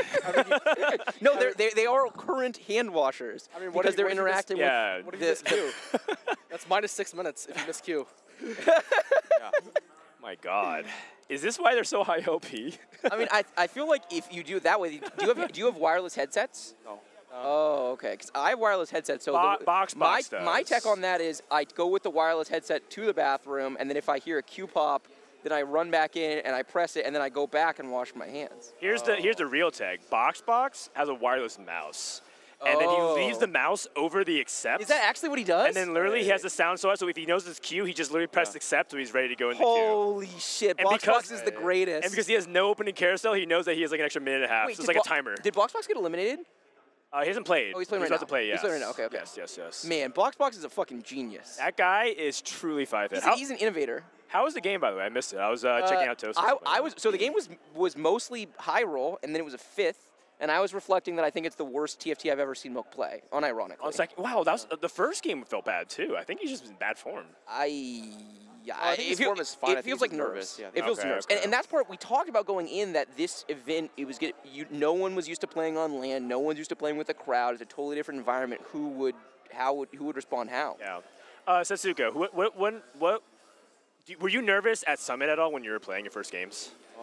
I'm trying to remember. I don't really remember. I mean, a little bit probably. You were kind of bad on day 1 of Summit, and I don't know if it was, better. I don't know if it was nerves or if it was comfort with the patch. Oh, I think but it was I remember we were in the lobbies with you days 1 and 3, and I said to Dan afterwards, I was like, I feel like that Setsuko was unusually weak for a lot of this, and then you popped off for literally the whole rest of the tournament. Yeah, I think you averaged like a 2. Yeah. And I remember saying to Dan, I was like, we high rolled this so hard that we got soft Setsuko. My follow-up is, you weren't really that nervous. Were you more nervous playing here on your first day? I mean, not nervous, but there's just like people behind me like commentating my game the whole time. I can hear them. I'm like, what's going on? Really? There's people IRL backseating? Yeah. What were they saying? Yeah, like everything I do, they're just, okay, so he's doing that because of that or blah blah blah blah. Oh my God, these guys are mini Frodans and Bryces. They just want to be us. Yeah, it's kind of hard to focus. Wait, that's so BM. That's so BM. That is really BM. All right, well, the tech is for you to be on the inside, so you can't hear that. All right, last game, right?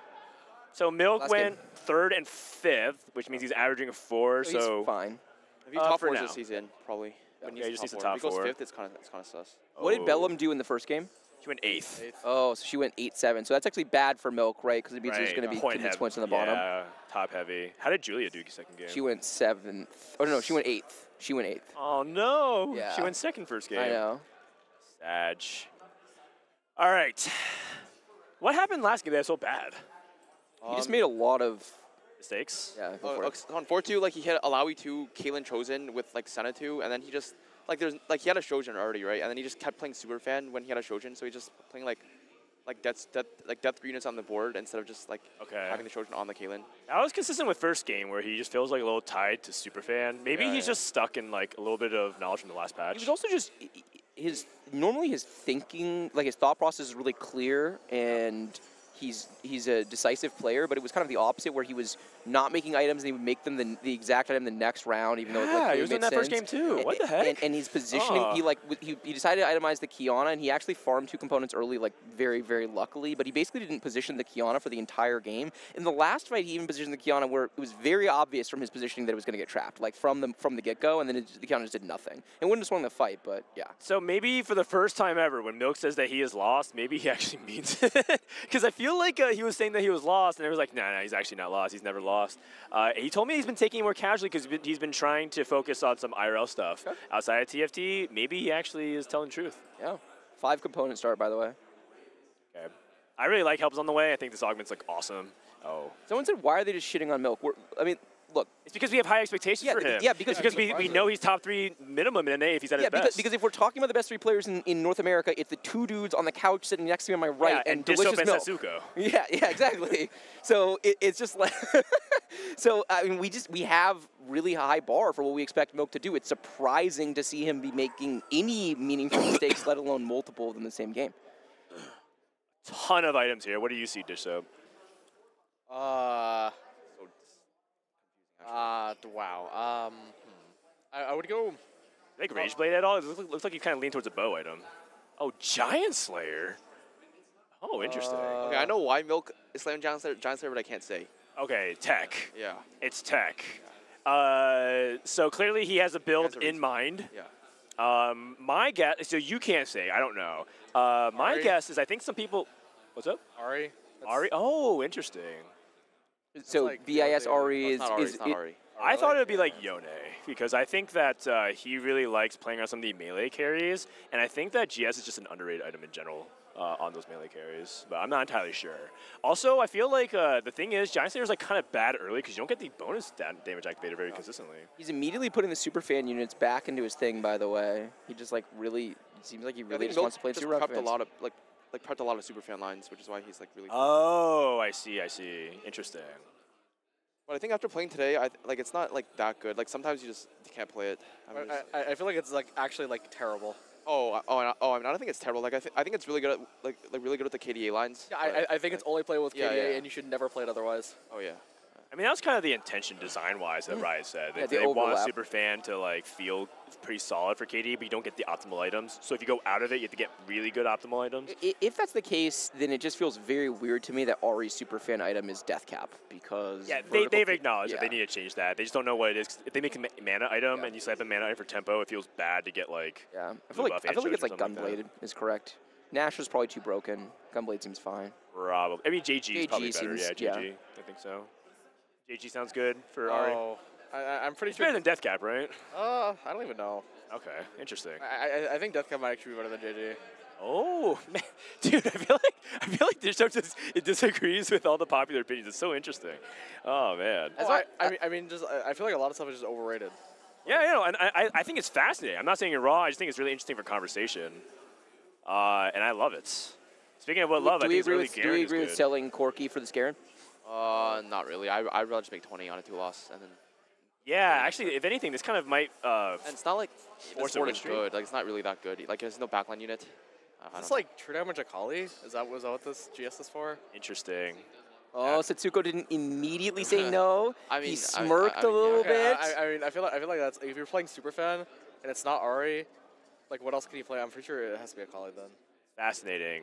But how consistent can you really get that, like a headliner or a Akali? Like that's very specific, isn't it? Yeah. I mean, yeah. That feels I feels think hard. You need the headliner version. I think just playing the normal no headliner one is fine, but you need like a good secondary carry. I can see that. Yeah, actually, wasn't it Rain that was telling us that like on Akali, like she thought that it was like Deathblade GS on her? And she said that performed way better than like IE Hodge or something like that. Yeah, I don't know about Rain's read though. Yeah, exactly. Rain. Did she go like dead last? You basically talked me into pick. I like had no idea to pick. You're like, you pick Rain. I was like, yeah, okay. I didn't say that. I said you could pick someone on our team. And you said Rain. You literally said Rain. Go back and watch the tape. I promise you. Maybe it wasn't in my head at all. And you said Rain. I was like, all right. Sure. I picked Bobe, and he went. He also didn't even qualify, man. It's all good. It's all good. Didn't qualify? No, Yeah. Bobe went 5th in the group. He got outplaced by Emily Wang. Wanged. Yes. Her confidence is skyrocketing. She's also, she's in a great mood. Honestly, it'll be really fun to see her pop off. I definitely have my puts in the work. She puts in the work. I definitely have my tiers of people that I would love to see have like a really good deep run in Vegas, and she is for sure high on the list. I think it'd be really fun. She was streaming, and she's like, "Chat, I'm gonna go first in Vegas. Trust, right?" And she was like doing her own thing. And it's like, wouldn't that be great? And then everyone chat's like, no, like trying to flame her. And I was like, actually, I think Emily winning would be great for TFT.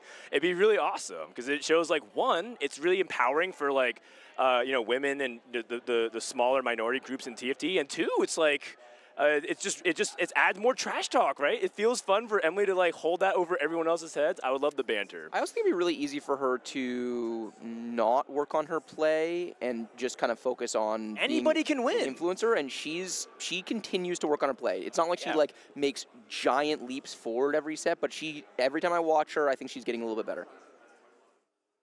All right, so we take a look and see this is a Heartsteel board, I think, on the other side here. So he ends up getting a win because this person's like really weak. And this is kind of going back to what Setsuko was saying, which is like he's playing actually like a reasonably strong board, but maybe he doesn't want to like lose HP. He's just focused on tempo in this kind of situation. Yep. Yeah, I think if he loses this round, the spot is kind of sus though. Really bad. He's still making 20. Interesting. Yeah, really but bad. that's because he has an econ augment. I mean, True. So you're saying like it's bad because you want a 5 loss in this situation? Oh no, I think it's better to 2-win, but if you can't 2-win, then it's bad. Okay, got it. So it's like a must-win situation for him, it feels like. It's not I mean, the game's not over, but like, I mean, yeah, kind of. I mean, it might be over. I mean, yeah. Because like this Garen doesn't scale into stage 3 either, so like Bellum. He's gonna have a rough stage 3 most of the time. I mean, this is a win, right? Surely this is a win. He doesn't have any damage, the other guy. Yeah. It's Bellum. Yeah, I didn't see. Bellum has us. Soju coached her up and said, make sure Milk wins this fight. Nothing. You're good. Okay, well... Milk is beating Bellum here. Actually, is he? The Rage Blade is ramping right now. Is he winning? Oh, I'm pretty sure he's not winning. Oh, no. This is not good. Actually? This is no, it looks like he's losing. It's really close. Oh, God. I think he actually might lose. Oh, that is really bad. Is also Sarah streaking at this point? He's actually really strong. He's Pantheon 2. Oh, my gosh. And now our economy is completely uneven. This spot looks all of a sudden way worse. Over. I mean, Milk is in real jeopardy of getting eliminated. For sure. Okay. So didn't you say you were going to go take a nap? What do you? You said you were going to go take a nap, and now you're still here. So you can actually nap on couch right there. You're off camera right there, so you can just sit and chill if you want. Soju is present for his co-stream, you guys. He is physically here. If Riot asks, Soju is here. I mean, in this case, he's actually going to play again pretty soon, so he's going to kind of rest. I mean, these guys are playing again soon too. They both play. Wait, I just yeah. You guys are all playing the exact same time. Minutes, right? Yeah. Okay, so we have Pantheon, or not Pantheon, we have Mordekaiser pair. And now it's like one of those spots where like you're holding kind of expensive stuff, but your economy is like a little bit behind relative to where you want it to be, and it feels bad to roll. So this is like one of those really awkward mid-roll situations, but like kind of lower roll. This spot sucks because it's also what Setsuko was talking about, the scalability of this board, right? This Garen Chosen kind of puts in some work in stage 2, but in stage 3, he's just going to lose basically every fight. I mean, he's only going to beat people who are piss weak. Yes, exactly. Okay, this person has a 3-item Eve.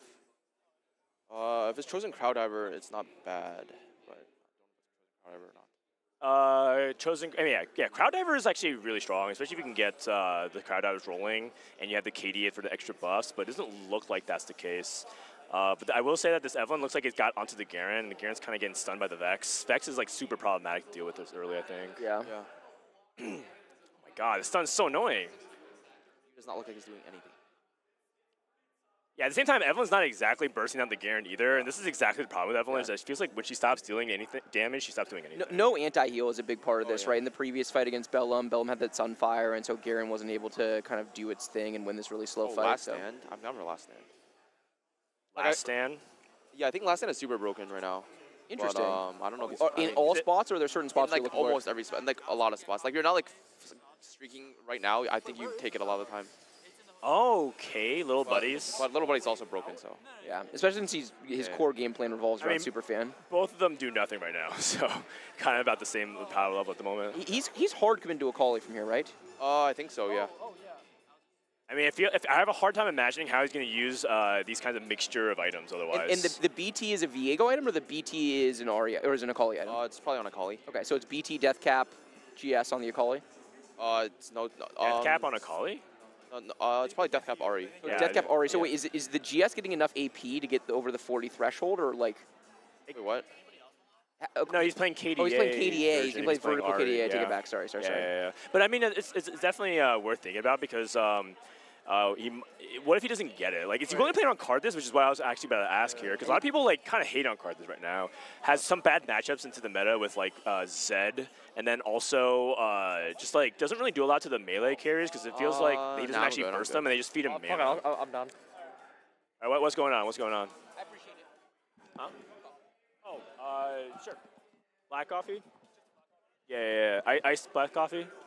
I don't really care. Oh, it's 4:30. I'm good actually. I don't want to. I'm gonna have trouble sleeping. Okay. Sure. Yeah. Give me egg bites. Oh, actually, can I get that too? Egg bites. Yeah. Like the bacon Gouda egg bites. Wait, same. Oh, you want an egg white? Yeah, an egg bite. Egg bite. Egg bites. Wait, same. Yes. Wait, we're getting 3 egg bites. Oh, thank you. 3 bacon Gouda egg bites. Thank you, Soju. Thank you, Soju. Soju not co-streaming, but he is supplying food. He's like our PA. We appreciate you. Hello, thank you. All right, Akali, Yasuo. Oh, so he's keeping his options open to a bunch of true damage Akali lines as well as Viego. Very open-ended. And that makes sense because Akali's kind of like a really flexible champion in terms of how she kind of mixes and matches a lot of these boards. I like it. Yeah. Okay, is Akali really that good? You're slamming a GS on 2-1. Well, I guess according to what Milk feels like, yes. But do you remember his items? Because I remember thinking it was kind of awkward considering he had 6 components. Bow, rod, belt, chain, cloak, and you had an anvil. So what did you like there? I have no. It was, I was so dizzy. I don't know. It was a tough spot. I remember looking at those fight items and yeah, be like, better him than me, man. I don't want to figure this out. I was probably like LW, Sunfire, GS Sunfire. Okay. I mean, just trying to stay completely generic. Yeah. Like Chosen Corki, right? Yeah, Chosen Corki. Yeah, I think LW makes sense. Yeah. okay, I generally like that. Like 1 frontline item, 1 backline item. Just keep yourself open. Someone wants to know if Soju's still in. Yes, he is still in. Yes, Soju's advancing. He's playing in 30 minutes. We're going to be following his games on the stream again right after this. And then we'll probably get like who got eliminated? Did Ray get eliminated? We don't know. He's playing right now. Okay, so yeah, we'll describe whoever's eliminated. There's actually not that many people eliminated who are known. A lot of them are like international, and there's like a couple people like Casper and Rain, for example. I think it's kind of surprising. Yeah. I mean, assuming they're in good mood to do that. I was going to say. Yeah, that's the problem. Anyone eliminated. Usually it's people who also advance that want to stay around and watch. Yep. Ray went 5-5 so far. Okay, so he's still in it, but he needs to do well next game. Yeah. I was actually... shit, we might get milk. I mean, like, this spot is going from... This spot is going from bad to worse. You can afford to it with, like, what, like 20, 30? This is just going to be a just-hit situation. Yeah, if he doesn't hit on his 4-2 rolldown, he is giga-doomed. Get to 8, hit an early 4 cost, and then go for it. Rambin went 6 and 8th? What? Oh, that means he's out. What? That is wild. wild. I thought he would be so consistent. We'll see. I mean, it could be one of those situations. Like, remember how Kiyun said Suzuko went 1st and then 8th or something like that? Maybe misreporting. We'll see. Wait, me? Did you actually go 8th? I thought you were like trolling. 5th. Yeah, okay, that's no. But Kiyun said that you went 8th and someone was not in your lobby, so you went 7th or something like that. Wait, what? I had an 8-man lobby. Yeah. I know. No, he said that he got lied to. Kiyun was just making stuff up. Yeah, Kiyun was just, yeah. 8th equals 5th for this guy. Yeah, that sounds and right. Me as well, but yeah. Yeah, and you as well. TG, Inspiring Attack, Blood Money. I mean, maybe other people are low rolling worse than him. That was always the hope. Some people are missing even harder. But this spot... that guy has 5 Yones. Yeah, Vanilla has 5 Yones. I mean, you might as well play this, right? I mean, on average, I think he goes like 5th here, but he might hit. I don't think it's strong.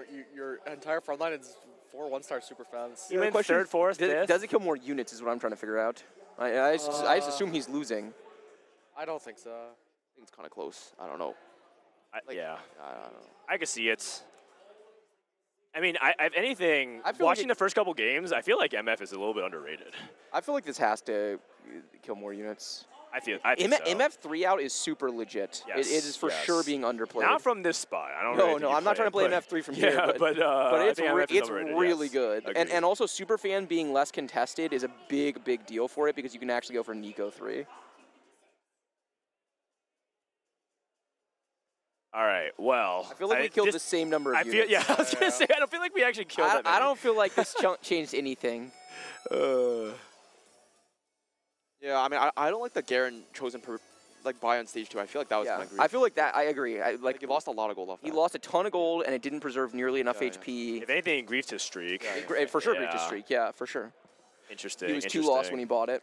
And that's part of what makes TFC so interesting is like that one decision impact. It kind of put him in this spot. Like just buying that Garen locked him into this instead of 5 losing, building more econ, getting to play around a better chosen for stage 3, preserving more HP. Right. Like it feels like he has worse econ and worse HP because he bought that Garen. It's just a domino effect of everything like that. Oh, back. A spat. Sword. We're back.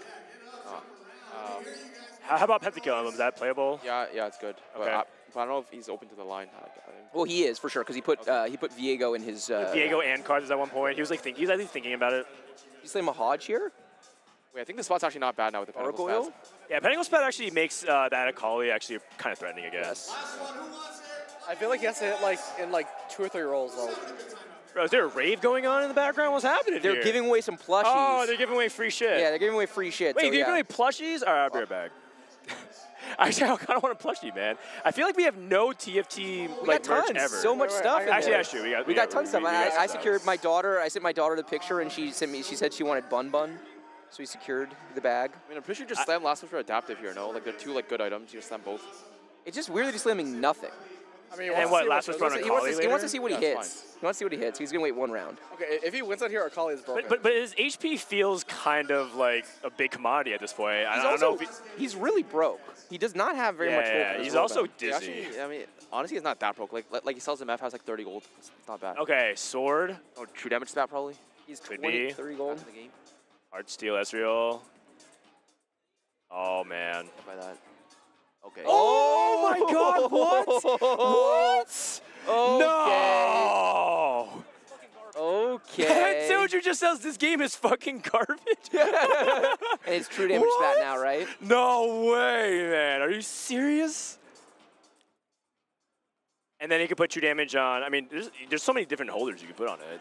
Yeah, I mean, the problem is he can't put it on any. There's no one he actually wants to put it on right now. So Nar for now. Yeah, Nar for now. Yeah. Wait, he has little buddies as well. Wait, yes. He's back. Yes. He's back. Oh, we're full Barak. Oh my God. Oh, this is a set 10. Yeah, this is. So I will say that while I think the set overall is high skill expression, that these moments are always. Soju just chat. Soju just looks over at me. He is Maldi. Soju, you guys, you missed it. That was amazing. He's awake now. Oh my God. Hodge. Okay, so he's just prepping for the secondary carry. It could be anyone. It could be Viego, for example. It could be. Well, he sold the Viego. Oh, you're right. You're right. So is there like an ideal true damage emblem holder? Zed? Okay, yeah. I can see that. Easy slot in. Crowd diver, the Kaizen Kiana. And he has You Have My Sword. Yeah, this is definitely the. Nice. This is definitely the part of headliner that just feels really fucking stupid. Well, I mean, that was the biggest complaint about Chosen, right? No different than the 4-1 when we played level 7 lottery. It's so funny because for a long time, people hated Chosen, and as time went on and we saw more set mechanics, people were longing to bring Chosen back. People hated Chosen from start to finish. I know. In set 4. They hated from start to finish, and then as soon as it's over, it's like, man, set 4 was the best this set. is what I'm saying. And I know me and Dish Soap were like, man, Chosen's like the most overrated mechanic ever. I didn't play that much. Okay. But like we were just like, dude, this you guys are saying how set 4 was awesome. I'm not saying that I'm hating on it. I'm saying there's definitely moments where it's like really fun and stuff and flexibility. But like there were some moments where everyone hated this. These kind of low econ spots. These are the spots that get completely saved with Chosen that don't really get saved in other situations. But for me, the trade-off of this set mechanic versus the shit we had to deal with the last 3 sets, I'll take this. There's good parts and bad parts. There's trade-offs to every set mechanic, and the trade-offs for me of the last 3 were except I think Stimmy was great, but honestly, it barely counts as a mechanic these days. Yeah, Stimmy was great. Stimmy I was honestly think there's an argument for just bringing back Stimmy as a semi-permanent part of the game because they've really struggled to keep Lost Streak relevant. Oh, another spat. I mean, two true damage emblems brings 9 true damage on the table if he wants, or if he's able to get it all. Oh my god! All right, so if you're gonna yap this much, you gotta put a headset on. Headset? he's just yapping. All right. Yeah, I can open the Zed unit. I mean, like you're not playing for first anyways, because you need top 3. That's true. I mean, honestly, from this spot, it's still probably top 3, guaranteed. No. I mean, it's looking real good so far. Okay, he's thinking about like what items to, like, his item economy is like kind of awkward. What is he just like? Maybe true damage emblem? Is it ever like bling bonus? Probably not. Like who cares about the bling bonus on Yasuo, right? The execution bonus or whatever. Yeah, that's irrelevant. Yeah. The others, sure, but that one. Are we okay? Like, is it totally fine to leave a call like front row like here? Yeah. Okay. I mean, with these items, it's double healing for sure. So sometimes I just worry she gets focused a little bit too fast. I don't know. But yeah. Like also, I don't know what he's saving this bow cloak for. Like, yeah, I don't know. What would you do with it? I don't know. Runans probably. On Senna? Nar. Yeah, for now. And then it becomes. Interesting. It becomes Zed or something. Yeah. Okay. I mean, maybe he just doesn't. Maybe he's greeting for something else. Nar did what looks to be about 400 physical damage, so Setsuko would have done an extra. It's fake. Would have done an extra 5 damage. He would have done an extra 5 damage that fight, roughly, if he had slammed the Runin, so mistake. Interesting. Frodan Zed broken? I mean, it's good, I think. Like good as in like it's not BIS, but it's like it's totally fine to play. Yeah, it's good, yeah. Okay, got it. Out of curiosity, Setsuko, are you like a stats diver with this kind of stuff, or are you more like using your intuition plus experience? Oh, yeah, intuition. Like it's too much work to look at stats. Like I don't do homework. It's funny because you said you're talking with Milk about this stuff, but he's like a stats like diehard believer. So it's interesting that you guys are 2 opposite sides of the spectrum in that sense. How much do you guys watch each other play? Not much. Like we only watch each other like maybe like the day before. The night before, yeah. So interesting. Yeah. I feel like if it's either of your spots, I would consider the other person Shroud. mandatory viewing. Senna 3.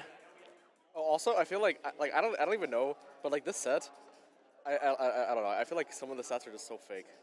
Oh yeah, this set feels are really all over the place. Yeah, this set it's so hard. Riot was asking us about like, hey, what composition should we put in for our like top comps chart thing? And I was like, you can't do that. And they were like, well, what do you mean? And I was like, well, it's just not the way the set plays at all. And so the notion of giving you 5 compositions to track just feels so bad. Yeah. Man, that loss actually was pretty brutal. He almost 4-streaked, and now he's in a kind of a slight danger zone of HP. And now he's not like confident in going 9 anymore either. It's yeah. Just, I mean, I don't know. That loss was like really brutal. Was that loss a Runin stiff? But you can't justify rolling there, right? No, you can't. So it was just purely positioning, like that Shroud, and maybe not on the right side. I'm not sure. I feel like you don't want to be on the same side as Senna 3, though. Like, so. I just don't know that he wins the fight. I just don't know there's maybe it could just be matchmaking. Or we're back. Oh, no second shoot. Oh. Wait, is he going to go KDA then? Yeah, for sure. Okay, Viego, he has a roll. KDA's really good. Yeah, it's really good here. It's a lot of HP. Good stats. I mean, we don't even know his pattern, but I'm assuming he's probably going to be fine. Oh, just open sells 2 Viegos. Yeah, I feel like I would hold the Viegos because, there it is, Viego 2. Yep. And he could have, like, pretty good items on the Viego 2. I don't know about that one. ADA. On the Yasuo, I guess for the bling bonus. Yeah, I guess. I don't know. I would have put it on a unit that wants the stats more. Yeah, exactly. That's my head is at. Another stone plate? God. Last Whisper, I guess, yeah, because he knew he was going to stay in Last Whisper, so it's the best thing he can do. Yeah, his board with a Viego 2 holding the Gnar items is just so much better. stronger. Yeah. I guess he gets 4 Superfan at least on a Kali, which is nice. It is, but it's more healing on a double healing Akali? How much healing do you need? I mean, right now it's the Akali show. There's no one else, but... Yeah, but the thing he passed I guess you're on saying it, if Viego 2, it would have... And also he has little buddies. Duet. He has little buddies, so like it would have been better for the Viego 2. Okay, man, the game just wants you to play Viego. Okay, the thing about those little buddies is that Akali is the only, the big buddy. That is true. Okay. So I'm pretty sure he needs another big buddy. Right. Right. I mean, I think we're all in agreement. Viego 2 would be better. But he's just not a believer in it. Maybe he thinks without Pentakill, this Viego doesn't do anything, which I don't know if that's true. I mean, it's probably not very good, but it's definitely better than the Gnar. Oh, it spreads Last Whisper so well, so I think that's like kind of why. That is true. He's way better replier of Last Whisper by a mile. The AoE is really, really strong. That's a tome. Going up against, yeah. And Last Stand. Last Stand and a Rage Blade Sona on 8. Uh-oh. Wait, but he's winning. in the backline. Yeah, Akali. we're winning this fight. I'm not worried about winning this fight. I'm more worried about what this means for... Well, each fight is such a really big deal. Yeah, for sure. But, I mean, we're not going to 9 at all. I mean, I think he's probably in with a 4th. Yeah. Which is great. I mean, that's exactly what he's looking for, exactly right? what he's looking for. Yeah, he's chilling. 3-4-4 should guarantee, I think. Next fight is huge. I think 3-4-5 puts him in, like, an awkward zone where someone could theoretically tie-break him, I think. Wait, he's 3-5 right now. Oh, he's 3-5. I thought he went 3-4. Oh, yeah. Then definitely the 4th is important here. Yeah, 4th is minimum. Yeah. Okay. Wow. That's a really big deal. Okay. Just a slight reposition. What is this board? That's a Sona 2. That's a headliner Sona. Just because he's not really scouting. Yeah. I mean, he doesn't have much options. He's playing KDA. This guy's board is fucking cracked. What? This guy has a really strong. And this person has Last Stand as well. Wait. The front line died. Yeah, okay. Well, this guy won the game for sure. I mean. Yeah, I guess we don't really care. As long as Milk wins fights, it doesn't matter. Fuck it. Yeah. Okay, that person's down to 1 HP. Is that the Last Stands fight each other? Oh, yeah, he's right. It's 2 Last Stands. Oh, that'd be actually really fortunate. And the lobby HP is freaking wild. Yeah, 6 from Julia all the way to 28. Milk's now first in HP all of a sudden. True damage for that? No.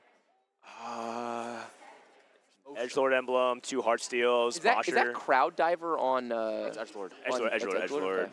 I mean, I would take that. Can you fit it? Can you fit Edgelord? No, you can't. You can't. Not really. I mean, the other options are kind of shit as well. Wait, that is Crowd Diver on TF, right? No, it's Mosher. No, it's Mosher. Oh, that's Mosher. I mean, I feel like this Edgelord is actually, because he has a Viego pair, it might be the only what's the other, unit does he drop? He just drops the Gnar, doesn't he? Oh, he's Yasuo in. Oh, he's chilling, so this is yeah. really good then. And it's for sure just Viego. Oh, Kane. Oh, not for Kane, actually, instead of Viego. Like, for now, at least. Viego 1. Okay. Yeah, I mean, yeah. Yeah, true damage emblem on. Oh, I see it. Yeah, just keep rolling. Oh, I can see it. Whichever you sell hit. Zed? Sell Zed, because you have the Edgelord, so you don't need any more. Oh. Oh, he sold Kane. I mean, just sell the Gnar and put it in now. It's got to be better than the Gnar. Yeah, agreed. I think and he you can keep rolling then. Oh, man. Hesitation. It's indecisive. It's not assertive enough. Oh, it's directly into a Yone 3. Yeah. Maybe that's what you I think want before Akali he on ramps. Yone is good, though. I think before he ramps, I can see it. No anti-heal on other guys' board as well. Yep. Oh, it's just... Oh, my God. This Yone is so slippery. Oh, that is bad. Oh, that is really bad. Never mind. Fight might cause him buff 4, because now the last standard is going to proc, and then... Oh, man. Okay, so that's one of the last stands, right? Yeah. He's dead. Okay, it's not an 8th. Are both last stands procced? No. But this is Julia going 8th here. It's going to be condensed points at the bottom. Yeah. Sarah and Julia are both going to be really low on points. Oh, man. He's got to go for it, yeah. I mean, he literally doesn't have the gold. I mean, even if he... Okay, well, it is what it is, and we got to go with this for now. Stuck on Viego 1. Oh, shake. Ezreal 2. On this board does not look too good. Yeah. Okay. That's a Riven 3. Riven 3, Viego 1. Remember your roots? Viego's like really contested this lobby. Viego's going to the back line, by the way. I mean, yeah, he literally had the Viego too. He just sold it for fun. Yeah, exactly. He's not dead, at least, right? I don't think so, but does he ever win this fight? Oh, nice, the big burst. Dude, Riven sucks, my God. Huge. Okay, not 7. And it looks like the last stand player is going to die. Okay. It looks like the Yone's win. Yone's gonna win. Okay. Not a 6. Okay. Wait, but like, I mean, honestly, it's pretty likely a 4th because Saber probably doesn't beat anyone. Yeah. right? If it's a 4th, it's doable. Yeah, 3, 4, 5, and then the question is. 4th should be in, right? Because 4th means he's averaging a 4. Yeah, but. I mean, but that means you're vulnerable to tiebreakers. So the problem is you've got Sarah, who's 6'7", Julia, who's 288. Yeah. So it's going to be points coming to the top. It's not at all guaranteed. Yeah. It could easily be a tiebreaker situation. Yeah.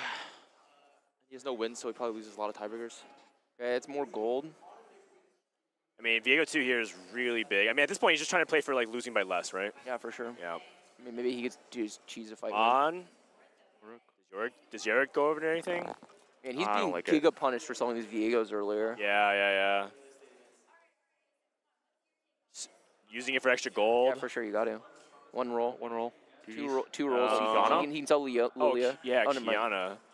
Over. For sure it's better than something. Senna?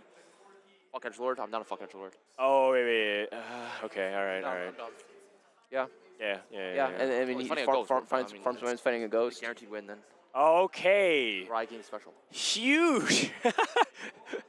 We could be happy for him. Man, this shit is stressful. It's very stressful. I'm just stressed out. All right. Easy win. I mean, someone's dead for sure. Like, it has to be. Low HP counts. And it's a top 4. Okay. All right. And Saber went 5th. That means Edgelords are back in the pool, so theoretically we can hit the Viego now.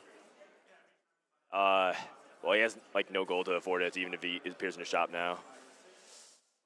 All right.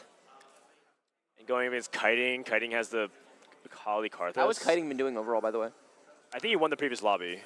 So this result it should be pretty solid. I don't know what he did in the first game. I don't remember. He can juke this Kiana so easily by just not middling. Yeah. He's a Kali. Yeah. Nice. Yep. And he also put the 10th goals there, which is really good. Really good positioning for Kiting, for sure. Does this match up good though for Kiting though? No, I don't think Kiting's board can beat this. Yeah, I feel like this is the exact board that Karthus hates to go up against. Yeah, it's just getting steamrolled over. Kiana's still alive. Kiting did what he could, but this is great. This is exactly what we need. Wait, amazing matchmaking. Yeah, insane. Oh my god. This guy has plot armor, I swear. This is a top 2? Listen, I would not want to give Milk the opportunity. The spectators are cheering for Milk really hard. Oh, that's true. You have so many people watching. My gosh, people are crowding around in the back. Wow. Okay, well, I mean, his job's done. He's through. Yeah. Yep. That is wild. I think there was a very real possibility if things went slightly different, he would actually not be going through. I mean, yeah. I mean, he has to tie it up for next round. I only watched 2 of his 3 games, but this is not the Milk that I'm used to watching. No. Yeah. I mean if he plays like this, he is going home in the next round. Yeah, we'll see. I would not want a player as dangerous as Milk hanging around, though, if I'm another good player. Yeah, he'll fix it. He can definitely get better. He needs to, cast a match or something like that. Get his head in the zone. Maybe we just get him up here for a little therapy session, figure out what's going on. We should. All right, congratulations. All right. To Milk advancing. All right. You guys gained some confidence? Feels like there's a lot of edge to be gained in the field right now. Yep. Also, TK Matt won 2 out of 3 games. Good for him. Yeah, we were talking right when I sat down. I was just kind of picking their brains, bigger picture about the event, and it felt like going in this sense of, well, anybody can win, and now that I'm really watching it, I almost feel the opposite of that, where I'm pretty sure that a good player is going to win.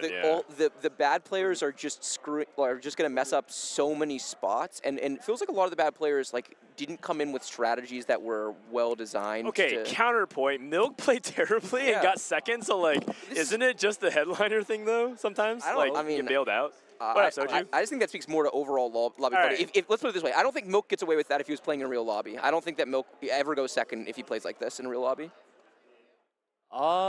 Yeah. I mean, I also think he got scared and didn't go 9 because he just needed a top 4. I think he knows he overrolled an 8, but that's because of the Oh, they're gonna interview him there. They're gonna interview him there they're first. doing an interview. Okay, They're doing yeah. got You're it. good. A floor interview. Floor oh, interview. wait, we should watch the floor interview. Yes, let's watch. Oh, no, All right. they don't live do it. Oh, I mean, okay, they're going to show it later. It's live to tape. Yeah, So they record it and then they'll air it at some point later. Okay. All right. So you feeling good going into next round? You got a lot of tech, dude. Disto just dropped tech for like an hour here for you, man. Like an hour and a half. I don't know. Are you okay? You seem kind of off. Is it just? I'm so tired. Have you not been sleeping in general? I slept like 4 hours. Your sleep schedule is so fucked. Isn't this kind of normal for you? I feel like I'm used to you seeing like. No, it's like 4 hours, and then it's different being up for like 20 hours, like just sitting there in your room playing. Okay. But like having to interact with everyone. And you're Does drained. the social component of it is it really draining for you? And then also like the games are like, there's a lot of downtime. So then, yeah. Yeah, you're mentally exhausted. Yeah. Do you think if you can survive the next round, you can like sleep infinite tonight and come back with energy, or what's the situation? I mean, I don't think it's gonna impact my play. I think there's like a 60% chance I make it to day 2 starting next game. Depends a lot on your lobby draw, I'll do like right? 65%. I feel like so much of this percentage is just swing up or down based on your lobby draw. We should do that. We should do that. Like if your lobby draw is good, then I give you like an 80% chance. How do you know the lobby draw? We don't know yet. Yeah, actually, we can go ahead and look at lobby stuff real quick. You guys want to do that? Yeah, for sure. Wait, all right. Wait, what? We're not going to be able to see your matches. We're going to see results. No, we'll see results of like who else got eliminated. Okay. So we already know that one. So I'm refreshing. And it's loading window. All right. I'm going to zoom up a little bigger. Okay, so we saw this one earlier. Saw this one, Buggable, Flancy, The Riveting. next 3 are new, I think.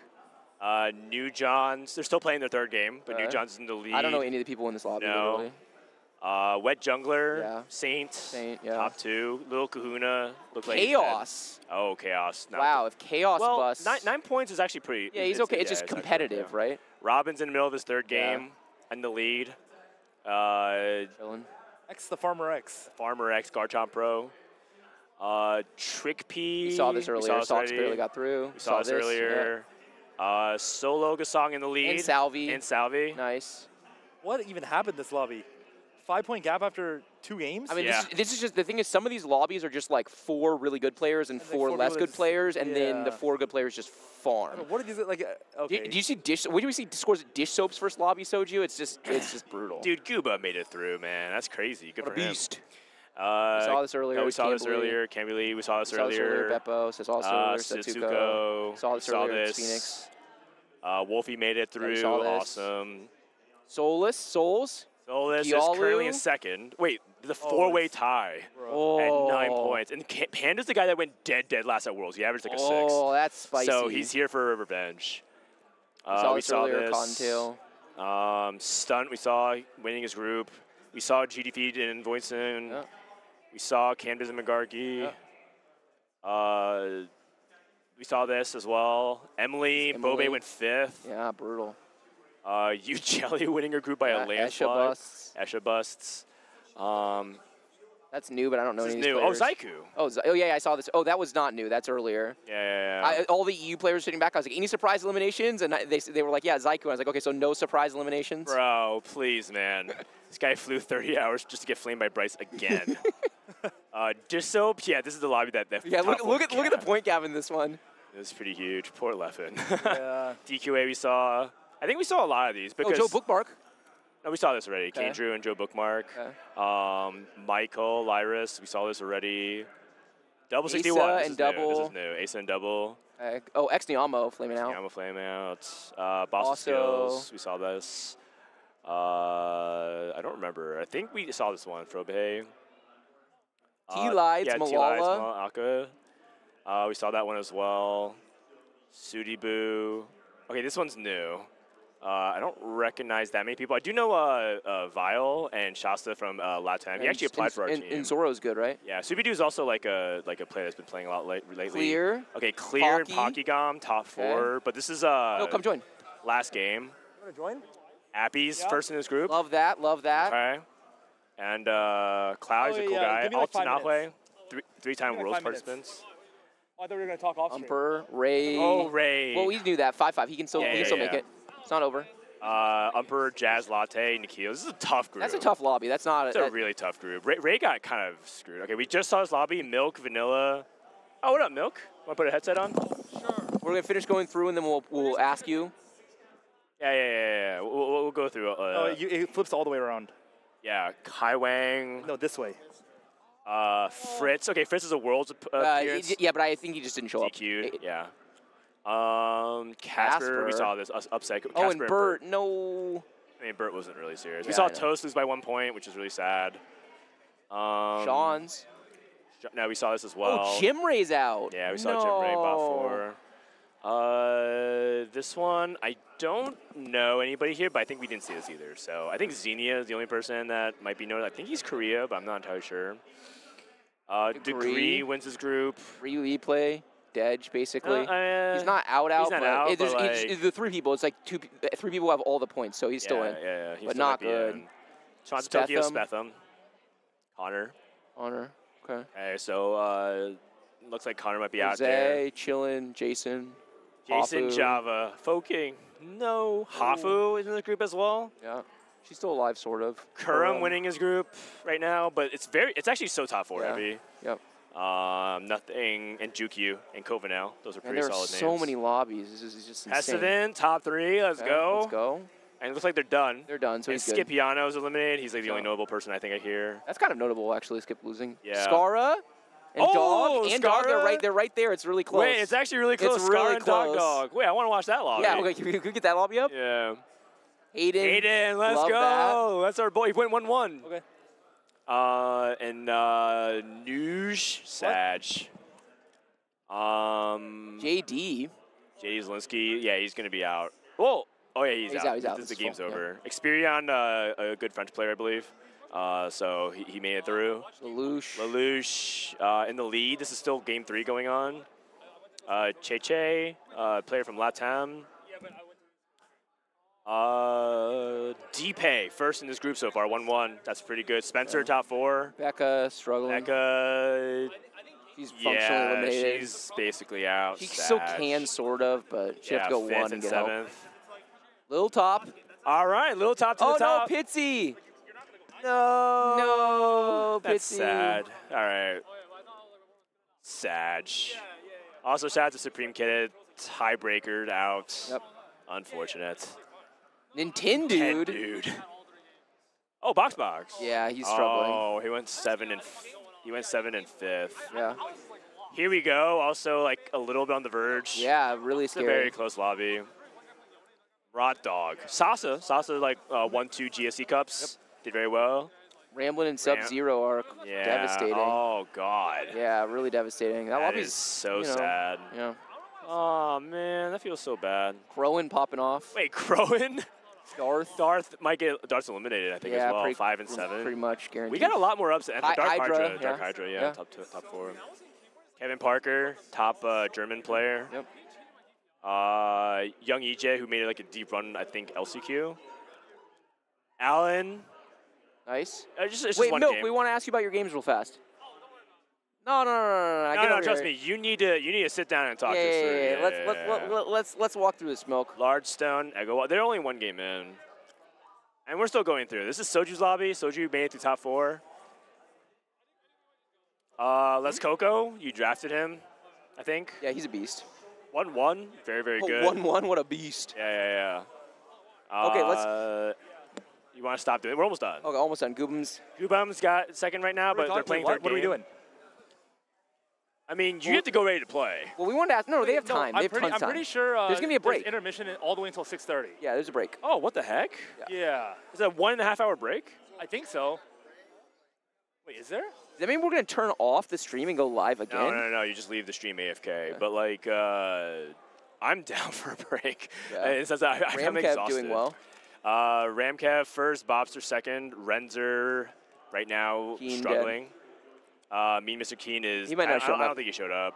Kiyun, top 2 in points. Good to see you. Nice. And Toffelkins. So far, so good. All right. Hi, Kelsey. Milk, can we get you on the desk and ask you about some stuff really fast? Sorry, catch up with you in a second. We're about to be on a break, actually. All right, so we have Milk. Milk, how do you feel? Oh, honestly, I think that might be the worst. I don't know why I was so dizzy game 1. And then like I just like tilted. Look, I watched you and I said I thought it was the worst I'd ever seen you play. Do you think that's fair? Oh yeah, that's what I thought. Chat was mad for flaming you, and I was like, yeah, is this they're even... like, can you just Caster, shut up. No, that's the first thing I said in the interview when they asked me. I was like, how do you feel about today? I was like, I think that's the worst I ever played. I don't even know why. I was just like so dizzy. Are you nervous? I don't think I'm nervous, but like I just can't think for some reason today. And brain fog? Like, I don't know why I didn't buy this. Like the game 1, I know I didn't buy Zed. Game 2, I mean, I did a lot of other stuff. And I just got dizzy after that. But the thing is, I know EDM's stats suck, but like you still take it though, but you just saw it later. Yeah. But, yeah, I don't know why I did that. In another game, I don't know why. I don't remember anything. But did you sleep badly last night? Oh no, I don't know. I'm just dizzy. I mean, okay, fair enough. I think I'm a person that needs to play a lot on like a patch, maybe not be dizzy. And it was a one-day patch, and Do you still have faith in yourself to like? Oh yeah, anyone can hit, man. Doesn't matter how bad you are. I mean, that last game kind of proved it. Right? Yeah, the Akali. Yeah. The Akali chosen kind of bailed. Yeah, but like I don't know. Okay, also, you know, you going for that spat on carousel was the biggest fucking grief I've ever seen in my life. Why? What's wrong with that? Oh, what are you playing for? Oh. The second spat you mean, or the first? The second spat. You have no items to make. Oh, drop Zed. Oh, but you, no, like, drop, you need another BF drop though. Yasuo. But like, can't you just finish the GA? There's a full GA, and then you just finish your GA. Oh, like you're about to get a true damage unit, and that's not Gnar, right? Oh yeah. Well, no, he played true damage Gnar like the whole game. Oh yeah, honestly. Three item true damage Gnar. Okay, honestly, I didn't think it was even that bad, but I think probably I don't know. Was that bad? I don't know. It definitely seemed bad. You can go back and watch the VODs. Suzuku had a lot of words. Suzuku and Juice had a lot of words about your play. Oh, like 1 star is better by a lot? Well, it's just like they think you played like stage 2 pretty badly every single game. Oh yeah. And then like a lot of your like you said, the roll downs were kind of weird. Your item choices were kind of weird, just like in general. I don't know what's they got going augment on. choices. So your augments, your stage 2, your roll downs, yeah, I don't know what augments do. And also your positioning. Oh, I don't know. Yeah. I don't. The thing is, I don't even bother moving because this mouse just hurts my wrist. I swear to God. So I just like stay still. Got it. Yeah. So it's a gamer mouse diff. Yeah. Yeah. I don't know. Also, I don't know. I'm just too lazy to move. That's okay. That's okay. I mean, all these games you made it through. Do you feel like you're like getting better though? Like you're improving because you're getting more games now and reps and stuff like that? Yeah. I don't say better. I'm just saying more comfortable, which is better, I guess. Yeah. Okay. So you're not nervous though. Everyone says that you're nervous. I'm not nervous. I'm just. You're not comfortable. Dizzy. No, I'm not nervous. So you think you would have played the same if you had been playing at home on a couch or on your desk? Because then you're like clear mind. And it's like do everything also, smoother. you can hear literally everyone around you. Yeah, like you hit, and then you win a fight, and you just hear everyone cheering. You can already know they're talking about like. Wait, so I mean that's like why they like that? They like that. No. Like on 4-2, right? I'm doing my roll down. I'm like, why does this camera guy just come up right to me? I'm like, huh? That's the whole point. That's the whole point. That's the there's pressure. The thing is, why me and not someone else on 4-2? Huh? Oh, because you're the most popular person in this group, dude. The people were cheering for your roll downs. Oh, really? Yeah, they were clapping. People were super hyped. People were super hyped for you, roll man. down hits Akali. What's wrong with that? I mean, you have to hit something. Wait, did I true damage already? You got it. You have my sword. Oh, I gave you the BF, honestly, I can hit a lot of things now. Then. Yeah. But yeah. Honestly, it doesn't really matter what hit. Then, actually, I feel like in that spot. I think then the tech is to be really loud so you distract your opponents around you. You guys have to start yapping. Wait, I actually think Akali's not that high roll than you guys think in that spot. What were your other hits that you think are just as good? Oh, I feel like hitting almost anything. Like Zed. Okay, well, you kept selling Viego for the longest time. Huh? You kept selling Viego playing the Gnar too. Oh, I was like, oh no, I want to play Zed. Yeah, I know, but like you could have played Viego there, especially with that setup. I was trying to play Viego. I don't know, man. I'm just dizzy, man. Yeah. I'll just see you guys next tomorrow. Like, you're good, Milk. You're good. I think we need more. Milk, I still believe in you. You want to come cast Soju's games in about an hour and a half? They're all playing. They're all playing. Oh, because half the whole field is playing next round. You're right. My bad. I thought there were 2 heats. Wait, y'all lost? Wait, so we need people eliminated. Who were eliminated?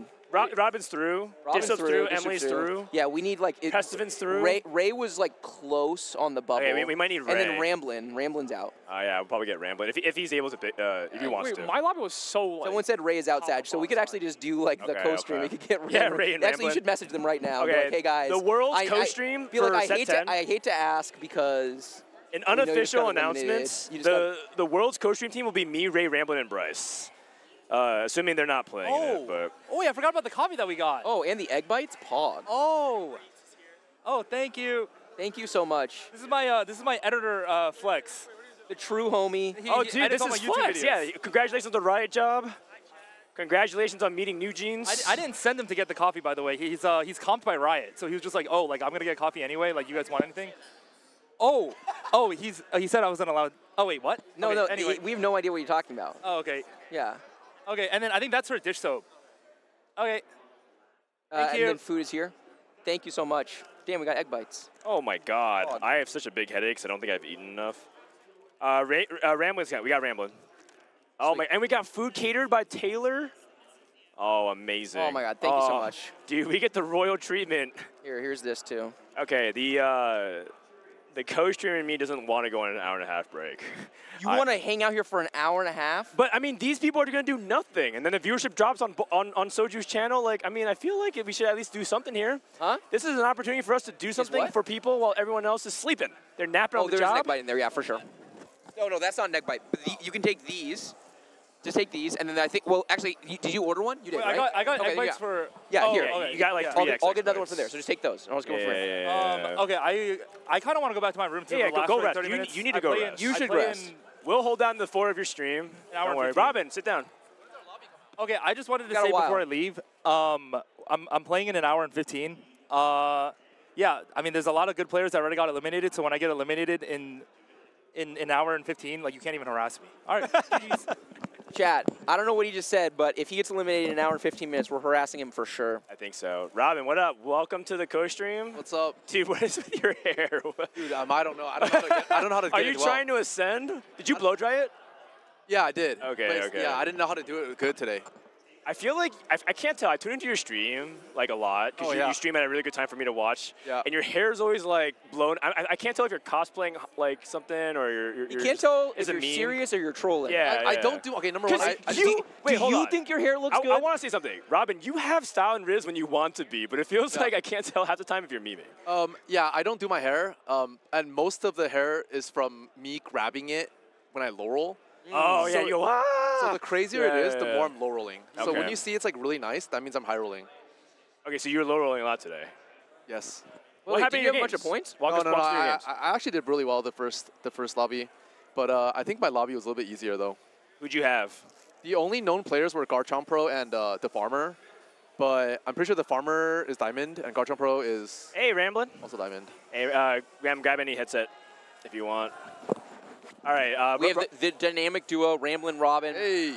Awesome. The most pedigreed duo in the history Literally of TFT. the goated duo team of North America. Oh, we gotta do it again. We need more duo events. Yeah. No, we have to get a revenge on Soju and Milk. If they ever do another tournament, I'd love to. Yeah. Okay, so Robin, walk us through your games real quick. We have an hour and a half, so don't have to rush. You can just walk it through. What happened in game one? Yeah, game one, Prismatic opener. I took Hedge Fund. I've never taken Hedge Fund in my life because I'm not a Hedge Fund player. Oh, yeah, you're right. I took it and I was like, damn, how do I play this? Like, I just like opened. I made all my econ intervals and then I slide rolled on 6 into like I forgot what chosen into 4-2 level 8. Oh, I actually went 4-1 because it's Hedge Fund. So I 4-1 level 8. You hit. What did I even play that game? Oh, I played Disco TF. I hit TF. Disco's been doing really well so far. It's very surprising. Oh yeah. Interesting. I had TF Disco, and then I just went. I went 9. I couldn't cap out my board because I suck at capping out my board. I went second to Garchomp Pro. You need to fix that by Sunday. Dude, that's the thing I need to. I feel like finish. Why don't you just go to a Setsuko VOD and just only fast forward literally to when he's level 9? I and then do. You can just do that over and over. I can't replicate it. He's too fast. Yeah, but so wait, you know what you can do. You're just too old. Okay. No, like I find that very relatable. I just need to roll like 2 times faster. That's what I need to do. But I can't. No, let's go roll so fast. Listen, I completely get it. It's just it's actually a Oj diff. I feel like Ramblin' has mastered the old transition, where you just instead of transitioning in one turn, you do it like methodically, slowly, never rolling more than 10 times in a round kind of vibe. Yeah, that didn't work out so well today. What happened in your games? What happened in your games, Ramblin'? I mean, first game, no board, stage 2 basically. I can't kill a unit, and I have no 2 stars on the back line, so just dying. So, yeah, bad headliners. I mean, I took a Yasuo, and then I didn't have anything to go with it, so I sold it, and then I never saw anything else worth buying. So, I think I picked up another one in stage 2. But basically just lost streaked until I don't even remember exactly when, but I think I stabilized sometime stage 3. Was able to go to level 8 and play around 4-cost headliner. I picked up an Ari off carousel, I think is what stabilized me at one point. Okay. Oh, I picked up that's what it was. It was a Mord. I got a Mord on 6. I played a Mord headliner for a while. Okay. And then I ran that until 4-2. I had a lot of money. I think I had like 40 gold when I went 8 on 4-2. So I went and I rolled down for a headliner. Ari, I hit Ari first. But the problem with Ari was my items weren't amazing for it. It was JG, Shojin, Red Buff, which was fine. But the problem was that, one, the KDA hexes were terrible for my dummy that I had, which was Zeke's and Banshee. So I couldn't. Was it a spaced out one? It was the triangle with the 3 in the front and the 4 in the back. So I couldn't get like full value out of it. So I bought the Ari, but I kept rolling. I thought they were like water bottles on toast station. And then I saw a Caitlyn, and I was really comfortable with Caitlyn. I thought Caitlyn's really good, so I sold the Ari for Caitlyn and started building around that because I had an IE I could build. So I went Shojin, IE, Gunblade on Kate. How'd it do? The Kate was really good. The problem is that I never hit any of the 4-cost frontliners. So I was playing around a Nico frontline basically for the entire game. I hit Blitz 2 like the very last round, but didn't matter at that point. I mean, yeah, but the problem was that I didn't, for my style that I'm trying to play, I didn't have the HP to do it, which is like, you win early, you win stage 4, and then you slowly bleed out to a 2nd or 3rd. But that happened, I just had 35 less HP than I needed. Yeah, I feel like losing stage 2 is so hard. It's really hard to come back, I feel like. The only reason I was able to get past that like mid game was because the boards were weaker. So I felt like more people were forcing win streak as well, like in the games that we were watching as well. I feel like I need to play a reroll comp if I lose streak, but I don't know. What reroll comps are you even open to? Samira, MF, Annie reroll, maybe Punk. I'm not sure. Are you open to Senna? Oh, Senna, but like, dude, Senna, like everyone plays Senna on their board. It's so hard to hit. It's kind of high roll, yeah. Yeah. It's, I mean, yeah, that unit is not normally. Yeah, I played Blinged Out today. My first time playing Blinged Out, and I didn't know what I was doing. But I just played like, I just was it 2-1 or 3-2? Why do you say you first time everything? Is that 2-1? No, because I never played Blinged Out. Like, it just became good this patch, right? And you only have 1 day to play the patch. Oh, fair enough. I just like thankfully I got like I got my way to 4-2. I got a Kali chosen, and then the game became easy after that. Okay. Didn't get a spat. Actually, I got a spat, but I couldn't get a sword the entire game. How come you got all the easy games and he got all the hard games? It's just because games all luck. What's up? Oh, we got stickers. Oh, I definitely want some stickers. You guys, Aegon stickers. It's I think I have a lot of packs bomb. of it. We eat before the next. What's up? Huh?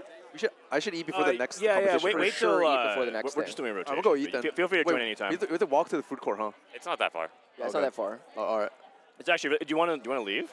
Oh, because I have to eat before. Oh, you're right. Okay, you have to compete. Yeah, you should go. Okay. Yeah. Go. No one's eating. Let me hit him Dude, up. everyone. Look at everyone behind. Everyone. It's like all the popular cool kids hanging out right here behind us. So we have like a theoretically infinite amount of popular guests. cool kids. Whoever wants to come He up. wants food. He wants food. Yeah, Rom wants to eat. Whoever wants to come up. Aegon can come through. Aegon says he wants to come say hi. Yeah, get on here, Aegon. He's giving out some free shark stickers. If you guys, I guess you guys are here in chat, but if you happen to meet Aegon in person here in the next. Yeah, how many people are here in chat? Oh, P-God's joining? Oh, I definitely want the download. Okay, so let's get Aegon's. Let's get Aegon first. Aegon, face reveal. How are you doing? I'm doing all right. I'm doing good. How'd your games go? I went like 8th twice. I went 4th, 8-8, and just that was the end of it. Were you trying? How hard did you prep for the event? I actually don't have any visibility in terms of how serious you are about TFT these days. Yeah, I mean, I played a lot this set. I think it's like 2 weeks leading up. I played like 200 games. I got I'm like 300 LP, 400 LP.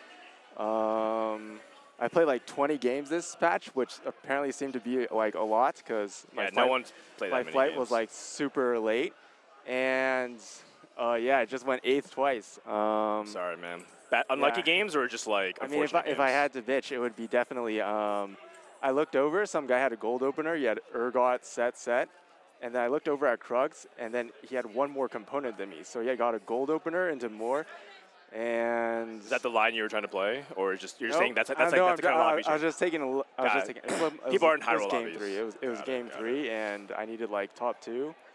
And yeah, I mean, obviously I went 8th because I was trying really hard to top 2, but like I had nothing. Okay. Okay. Wait, Prestivan is just leaving. Thanks for joining. You have to play, so if you need to do something to prep, go ahead. We just wanted to ask about how your games are going. All right, later, Prestivan. Nice to talk to you, I guess. Totally cool. For people who are kind of wondering, like, what's going to happen for, like why aren't they playing the games? The entire venue's under break for an hour and a half, but I want to keep the stream going, right? Because I think people really want to see that content. Okay, so so what have you been up to, Aegon? I feel like you streamed TFT for like 5 sets, and then I feel like you disappeared to try to join the workforce and do a bunch of stuff. Yeah, to be a normal person, basically. Okay, I mean, some of us in TFT are capable of being normal, but I understand what you're saying. So are you coming back to TFT? Is this just like a fun one-off thing because it's a big LAN? Yeah, I think it's more of like a fun one-off thing. I think overall, when I first started playing TFT, I was in a point in my life where it just felt great to be like playing the game with other great players, in the sense that like it felt like I was doing something that other people were also really motivated to be good at, and they were actually good at it. Like I could learn off people. Yeah. That's kind of hard in the real world. Like I don't want to say it's extremely difficult, but sometimes it feels like even your professors aren't really like as engaged with the subject as you are. Sure. And they're just like sort of reading through the textbook. And so TFT was sort of like that outlet, and that's sort of what led me into streaming. Wow. I just, And you could find people that you can relate to a lot better. I think it's just started off with me, hitting a high rank and then streaming to people. And I kind of knew that I didn't really want to be a content creator or a streamer when I went into it. But it was really just a good outlet to be good at something. And I sort of just went for it for a long time. But obviously, since then, I've had a couple of contract roles. Then I got laid off.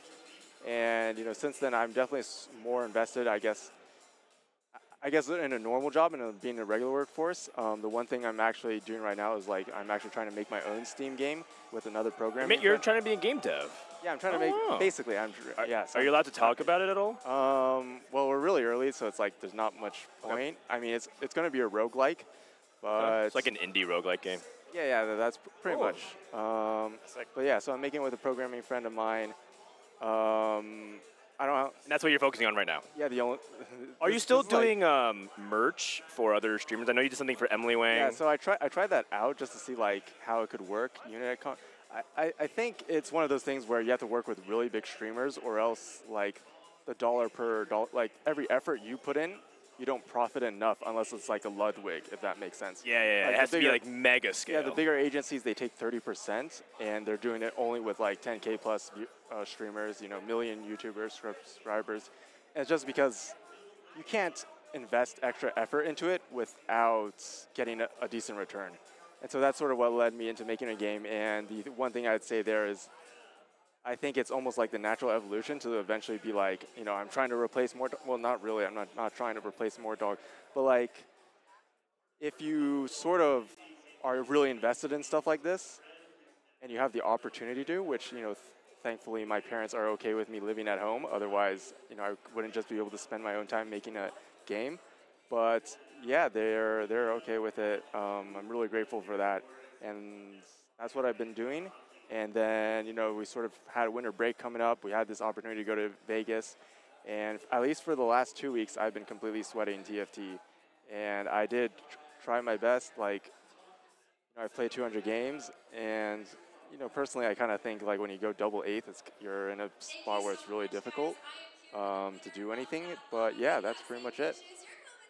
Okay, I promise I was paying attention. I'm trying to set up a timer to let people know how long this is going. That's a really cool journey, man. I'm really glad that you're here. What's it like meeting everyone for the first time? Oh, it's pretty cool. I mean, I kind of don't even introduce myself. I just go straight to I don't know. It's a lot of effort. So I just straight up open up with the stickers. I think 50% of the people are just like, wow, it's you, after they see my stickers. Oh, yeah, so they get it. I mean, your presence is kind of, a lot of people still say sub to you, actually, despite the fact that you don't even stream much. Right. I think I have 20 subscribers, and it's been over 2 years. I know, since you really stream. Yeah. That's great. That's great. I'm subscribed.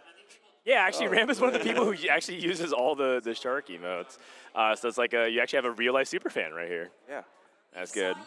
Ram, talk us a little bit about your journey. So you talked about how you wanted to really give set 10, and I know that games didn't fall your way, but what's on the table for you? Because you're co-streaming a lot, you're also still engaging with TFT, but at one point you did tweet you weren't sure if TFT was the game for you. Where are you currently on your TFT journey? I feel better about it just seeing all the resources they're putting into the game now. They weren't really doing that past, or they were. We didn't know that. Rather, it just kind of felt like if I'm not enjoying the game and I don't think it has a future for me in general, then why am I even pursuing it in the first place? But looking at set 10 so far, I mean, ignoring how the day went, it's it feels like a completely different game already, with all the resources put into the set in general, how amazing the set is, this event, hearing like they're getting a spectator mode, all these features that we've been asking for so long. You can tell they're really putting in the effort, which makes me want to put in the effort too. Yeah, I mean, I feel like you can't, at this point, you can't really fault Riot for effort in TFT. It's more about whether or not, well, I guess it's really sad to say, but like their competency. Can they actually manage an incredibly popular product and convert that into like yet another really successful worldwide phenomenon like League of Legends and Valorant? I don't know if we'll ever get to that point. I don't even think TFT has to be like Valorant and League of Legends. I just think I think if anything, we've got a really good example of the community experience, right? Did you guys go and walk the hallways? You see like the hallways are stuffed, the dev panels are full, the audience is here really engaged, they're roaring during games, we hear background noise all the time. It's kind of hype actually. Yeah, I mean, I've met over like, I want to say 30, 40 people, fans. Yeah.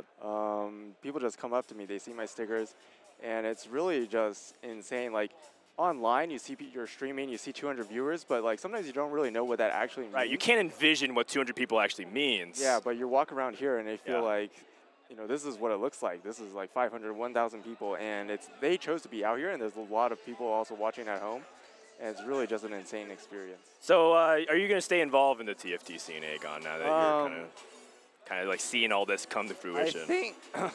I think, since I'm sort of like becoming a game dev myself and deciding, like, eventually you sort of have to specialize in something, and you sort of like dig yourself into a niche. And so when you're sort of in game dev or around the creators, I think I'm definitely going to be a part of the community, overall community, for at least a long while. Just because, I mean, TFT is a huge game, and honestly, like, following their progress is really interesting in the sense that, like, I think the biggest problem with TFT came from the fact that they had to do sets. In the sense that they saw the numbers and believed that they had to release new sets every. Yeah, there's a lot of pressure to release content all the time. Yeah, I think that pressure has delayed a lot of things in the sense that they just need more team members to sort of make that happen. And now they have it. Feels like now they have it. The team's expanded a lot. So, does Chad want to talk to Emily Wang? Emily, Emily, Chad wants to talk to you, but if you want to say hi, totally cool. I mean, I know she was. So Emily's been actually co-streaming on Toast channel for most of the time, but if you want to stop by and say hi. Give me a coffee? Okay, well, you can talk to us for like 5 minutes and then leave if you want. Hello, Emily. Chat. All right, Emily. Uh-huh. How are you doing? You advanced, and you did really well. Oh, really? I went 7-2-2.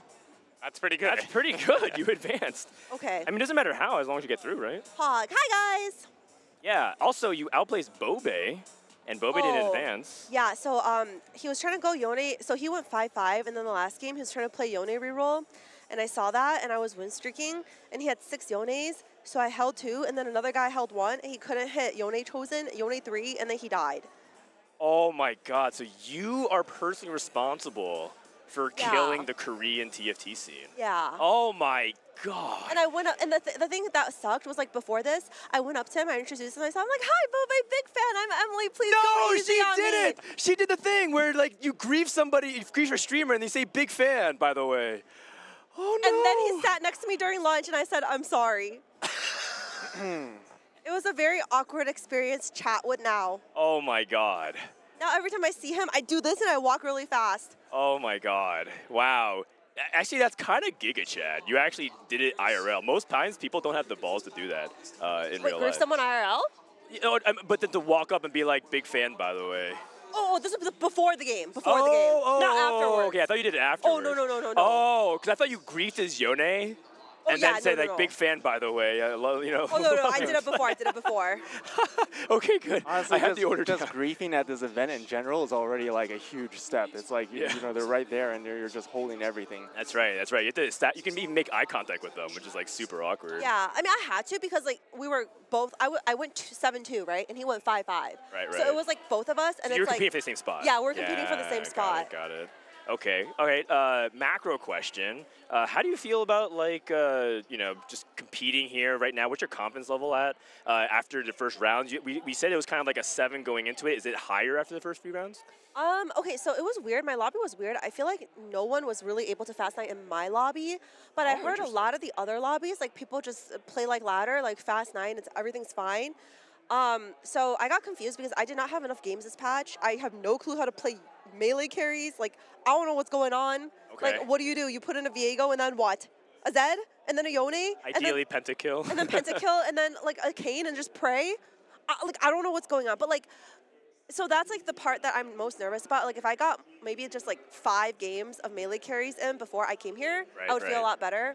But, yeah. You're not going to like the answer. The answer is you have to position pretty specifically, but, like, that requires you to get reps and kind of go what you're saying. What do you mean position specifically? How? Like, well, in general, range carries are more forgiving because it's pretty generic. Keep them in the back and you target maybe one thing. But melee carries, especially the way pathing is this set, you can really get punished if you're on the wrong side. And you're, like, you know, so, and each of them requires specific things. So maybe Rambo can help you out. Rambo, you have any piece of advice for Emily? I mean, I think that's a big consistent trend this set is we have a lot of melee units. And I don't know why that is. Or why do we have like 9 units that want to go? So many melee units. No, so many games. Don't you guys know? Like you put like everything in the front, and then like there's no room. Yeah, you put an Alawi on your board, and your tentacles are just chilling in the back, doing nothing.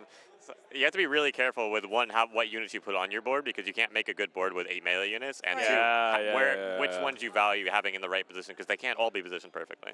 Okay, so do you have any tips for Emily here going in second round? I mean, it's going to depend a lot on the specific melee carrier because they all have different wants. Like let's go that's literally what I just said. Okay, sure. I have time. Let's start with Viego, we have an hour. And then Zed, and then. Okay, so Viego, what's your read on Viego? Yeah. I mean, Viego is probably the most forgiving because he jumps himself. So like where you put him doesn't matter that much because he's going to go to the same spot anyway. So you pay more attention to like not letting him get focused early and just not letting him die because he's going to go to the same spot no matter he's on the left or the right as long as he's in range of it. So I think he's the easiest. So what items do you like on him, and what other carries do you like to play with him? Well, the default Viego board is usually going to be playing around 3 pentakill, 4 crowd diver with a Zed carry because you get the natural bridge with Yone. And you don't have to reroll Yone, it's just he's a synergy bot between the two of them. I have a question. How important is Edgelord for like a Viego if you want him to deal damage? Not mandatory. I mean, I think my last lobby somebody won or went second with no Edgelord Viego on his board playing with duo carry with a Kali. But it's still like, it's really easy to fit because of Kale is the main thing. So you're not sacrificing a lot, and Kale's a good unit. So if you can throw in either the Yone for the crowd diver or maybe you hit an early Kayn, you can definitely, I mean, usually you just put it in anyway. Right. And then the follow-up is like 7 pentakill kind of a thing, or you always kind of looking to get 3 and reducing the amount of pentakills to play more things? I wouldn't play 7 without a +1 and a spat. So you're not like headliner plus yeah. Okay, got it. Then you start to think about it because Viego doesn't usually get played with Karthus, but he's also a 4-cost pentakill, so it's really easy to fit in. Okay. Do you feel like it's good? We move on to Zed? Oh, wait, more on Zed. Oh yeah, we can move on to Zed. Zed is a little tricky because where you summon his clone isn't necessarily like what the clone is going to target. So like you want to pick where their carry is, usually going to be on the same side, and you have to angle your Zed so that the clone goes behind and goes like near the carry. So when you kill the front line, the clone walks back and starts killing the carry. It's like an assassin. Okay. So same side mostly. I think he's one of the ones that actually likes Edgenite more than the others because he doesn't move himself other than dashing. Right. Like he doesn't reposition himself. And he's same size as the carry, so we can get focused. Yeah, he's a little scary. So I feel like people are talking a lot of trash about EDM Zed. Like specifically if you hit like EDM headliner versus crowd diver, like EDM Zed. I don't think the headliner matters at all. That's what that's what I think as well. So I was actually surprised to see such a big differentiation. No, I've seen like Zed is a unit where his synergies are nice, but you can just hit a random headliner Zed. You have the item store and throw him on your board. It doesn't matter what you're playing at the time. So I don't think kind of like Poppy. Yeah, they're very similar in that regard. Different role, but you're happy to hit them if you have the items for them. And Zed's the best holder of True Damage Emblem by far, right? I don't know by far. I think there's so many other good options. It's hard to say he's for sure the best because the problem with True Damage Zed is he's the best if you hit Kiana. Right. Then you have the crowd diver synergy. Before that, you have the more natural synergies with either a Karthus or a Caitlyn. So that's usually who I'm going to default to True Damage Spat on. Interesting. And a Caitlyn. I didn't connect that. I guess you're saying just the way the board constructs together with the rapid fire with Senna. Yeah, okay, got it. So like it's not like you can't play other carries. It's just like you're gonna naturally lean towards what gives you a synergy. Oh, that's cool. I haven't actually personally. I mean, like everyone else, I haven't had that many games, so I haven't gotten an opportunity to play around like Caitlyn Zed. But that does sound pretty interesting.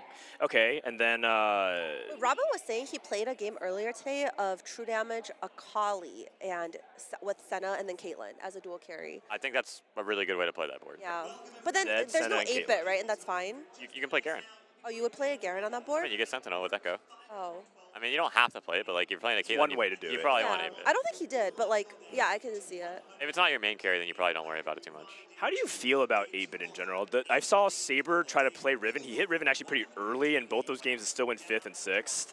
And I can't get it beat if it's actually good, or is it like a piloting error? I mean, I haven't played any Riven this patch, but just from what I've seen of her, she just seems like a worse Yone, but less contested. So you take the Riven 3 if that's what you're given like super early, but if you have the choice, you'd always rather have the Yone 3. Okay. Yeah, I saw Scar actually played a game of Riven 3. Oh, did he advance? He was actually on the bubble. No, so what happened his last game was basically either he needed to die or Dog needed to die. Yeah, they were fighting for. Oh, so Dog got the through. Spot, and they were both like on like 4-5 or 5-6, and then they fought each other. Oh and my gosh, that's drama. Scar my died. God. And so did Dog go through in top 4, or did neither of them go through? I know Dog went through. Okay. Because I think one of them would have gone through. Oh, okay. So No that matter- was the deciding yeah. factor. Because I know that there was like 3 or 4 people that was like pretty close. Yeah, Sag. Okay. Okay. So we went through Viego, we went through Zed, and then Akali is probably next up. Do you have a read on Akali, Emily, or no? Oh, I actually can play. I know how to play Akali, I think. Like, because I played a lot of her last patch. Yeah. I actually played a lot of like KDA, just like Akali Ari. And then I like Pentakill Akali a lot. I played a lot of that last. I mean, not a lot, but like every time I got a spat, I would like default Pentakill Akali. Do you think true damage is like a better spat to slam these days, or I like? think it's the best spat. Yeah, it's not really debatable. It's the effect you get just from having the spat on a unit is a lot of damage. Yeah, the bonus true damage is really good. It's also very flexible with how you actually choose. There's a lot of people that can use true damage. Also, don't sleep on true damage Kane. That guy can really fuck shit up. Oh my God. I've never seen Kane quite pop off like that if you get true damage on him. So you guys, if you get a true damage spat, you guys just try to play like Akali and then just slap that on like a Zed, a Caitlyn. Zed, Viego, whatever anything, other carry you have items for. Is Whatever, anyone. You can play true damage Caitlyn as well, which is like okay because it's rapid fire ties in. Right. Ties in Kind well of with depends. Sino. I mean, in reality, it's kind of just like make sure you 2-star at 4 cost. I think the big problem we saw Milk struggle with was that he was being very picky for his 4 cost at the very beginning, and by the time he loosened his restriction, he had no gold to hit, and he just held pair for the rest of the game for the entire stage. And so like he struggled. He somehow fumbled into a top 2, but like that was a situation where he was like, man, I played that really badly. Yeah, I think everyone's kind of in the same spot though. Like no one had many games on this patch, right? Yeah, yeah. So it's like none of us know what we're doing with melee carries. Yes, yeah. Well, okay. So you feel comfortable with Akali, Zed, and Viego. Is there anyone else, I think, that I'm You missing? can talk about Yone, but my opinion on Yone is just don't go for 3-star for the exact reason you were talking about earlier. He's too contested, too easy to grief. Well, okay, so the game, I actually played Yone one game. I went second. I mean, I think I could have won, but like for some reason I rolled a bunch of gold at 9, didn't hit a Kiana for 6 crowd diver. But I went second, and I had a Yone 2 by 3-1, and then I natural like 2 more, and then I rolled a little bit with 6 Yones at 4-1. I got really lucky. Only one person was holding 1 Yone. Okay. But so like I ended up hitting like not that early. I still rolled like 50 gold before seeing a chosen Yeah, but Yone. 4-1's like a really good time. That's No, it. no, That's I like hit it at 5-1. Oh, I had 6 oh, Yones God. at 4-1. I rolled 50 Okay. gold, did not see a chosen Yone. Okay. But like no one was contesting. It was just unlucky. But yeah, like the lobby can easily just like hold 3 Yones and you're doomed, right? Like you can't hit. And they're not even just like trying to agree. Sometimes they just play Heartsteel or something like Yeah, that. sometimes they play Heartsteel and stuff. That's what's really problematic. Or they're just like, playing some Zed thing and they're trying to transition, so it's pretty awkward. Speaking of Heartsteel, I feel like people are not actually playing around Ezreal as much. Jissa was on the couch and was saying like, yeah, Ezreal's like really strong. I don't see a lot of people playing around it. No, Ezreal's broken. I was actually watching some CN streams today morning and yesterday night. I watched a lot, and a lot of the top CN players right now love Ezreal. Yeah, I agree. And then they fit in like it's like a perfect synergy, right? Like Set, Ezreal, Kayn late game, and then you still get like the three Heartsteel cash out. You probably can get like a few more. Like they give Thieves gloves, they give like it caps really high. Yeah, it caps pretty high, and then they like they literally keep like chosen Ezreal even when they're level 9 and they roll. Like they just keep it. Yeah, in general right now, I think people are either too quick to sell their 4 cost at 9, or they go to 9, they should have been rolling at 8. I think those are the 2 biggest common mistakes that I see. And it's because like you can't really justify replacing this 2-star 4 cost if you're playing if you're just open selling and rolling and you have like 1-star 5 costs. It feels like your board is really weak and vulnerable. Yeah. And so a lot of times people are staying on their Aries, they're staying on their Akali's, they're staying on their Ezreals. I agree. Makes sense, because Ray was also saying in one of his games he had a chosen Zed and then he went 9 and he had like 30-something gold to roll for something else. So he just sold his chosen Zed and then hit nothing. Yeah, because like that's just not enough money, right? Like you have to have more than that. Yeah, poor Ray. He died today, guys. I know, but the good news is he said he'll be joining us later for a co-stream while you guys are competing. Who's in your? Do you know who's in your lobby? Oh, did they show already? I mean, we can check real quick. And also, if you need to go get coffee, I know we stopped you. Oh yeah, I'm probably gonna go get coffee in a sec. Totally fine, totally fine. Is it okay if I stay on for the game? Because I'm out, so I'm kind of. Oh, you're out. We did promise Ray, but if he doesn't show up, feel free to stay on for the game. All right. I don't think round 2 is out right now. That's day 2, kinda? Not really. Day 2 is tomorrow, and you have to play one more round. Our new lobbies were released. Oh, really? Where? Where? Is it on the site? Let me see. If you guys want to check, you go to tftvegasopen.com. And we go to brackets. No, we only see round 1. Oh. I mean leaderboard. Oh. Hey, sup, Ray? We're just talking about you. Oh, really?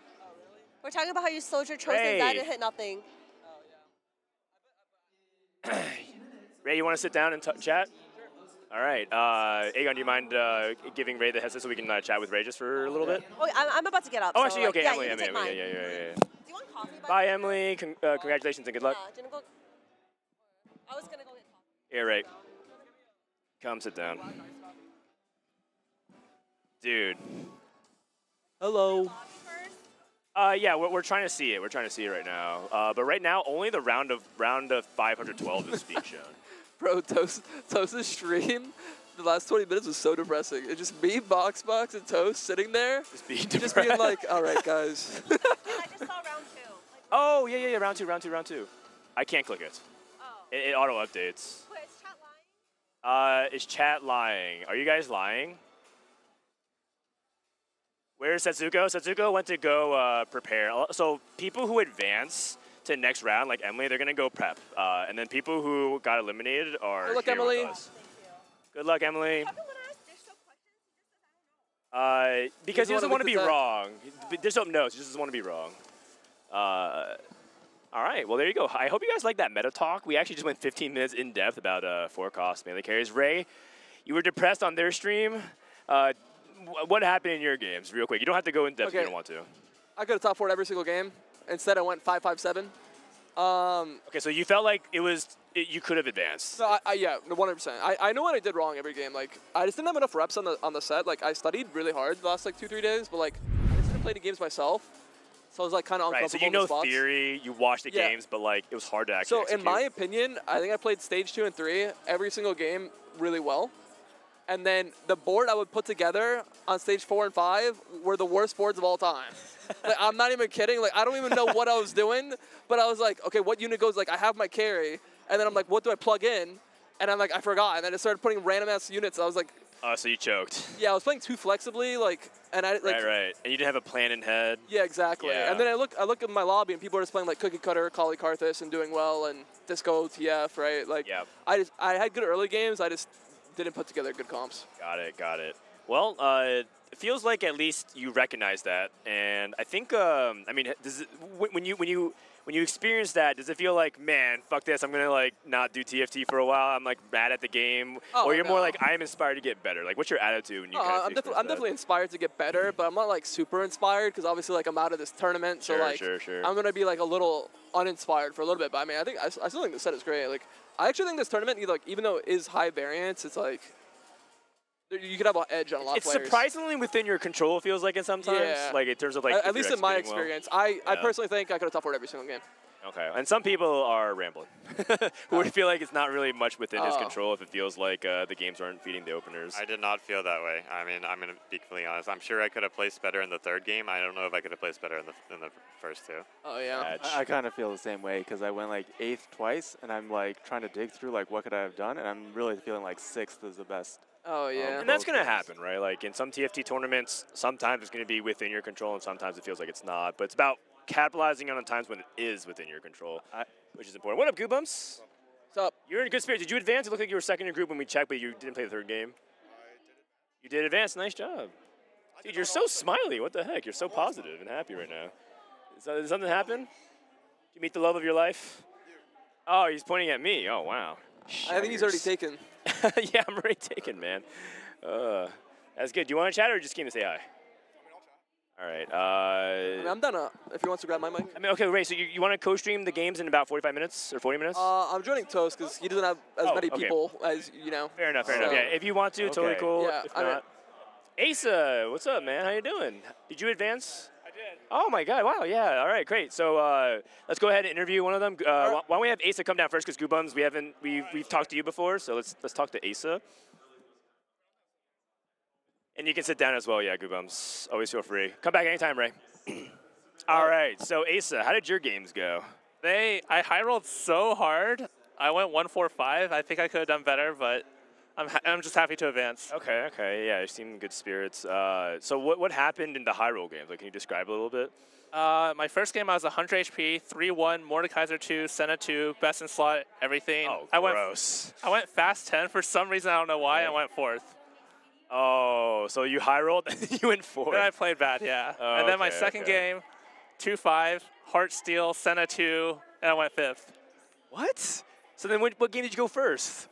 My game I went first. I actually kind of low rolled my opener, but then I hit Karthus Chosen and then just played Karthus Akali through the late game. Ended up. Okay, wow. So it's like the more high roll it was, like the worse you were playing and the worse the game result was.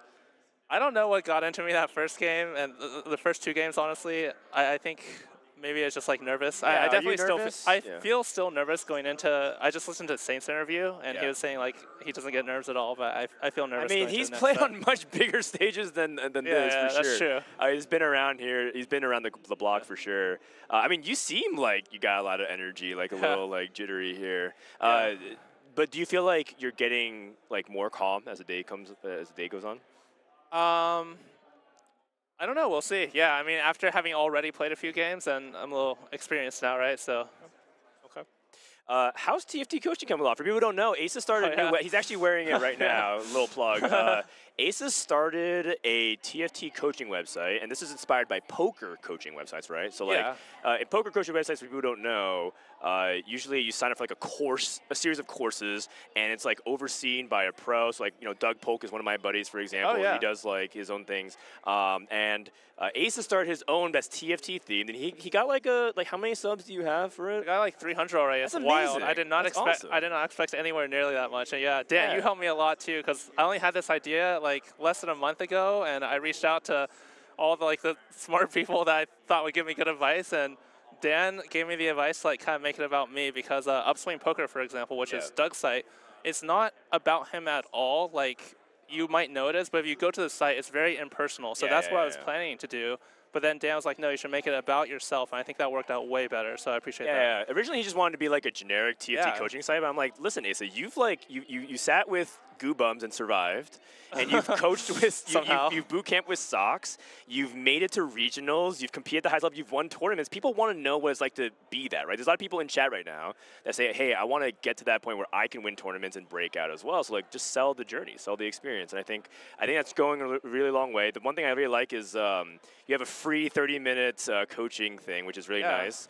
And everyone's asking me oh, I need to know fundamentals about economy and how the game works. I'm like, dude, just watch Ace's free 30-minute course. Thank you. Appreciate it. Yeah, I don't really want to actually deal with that. Just because it feels like it's hard, right? You make an economy guide, it's outdated in one set.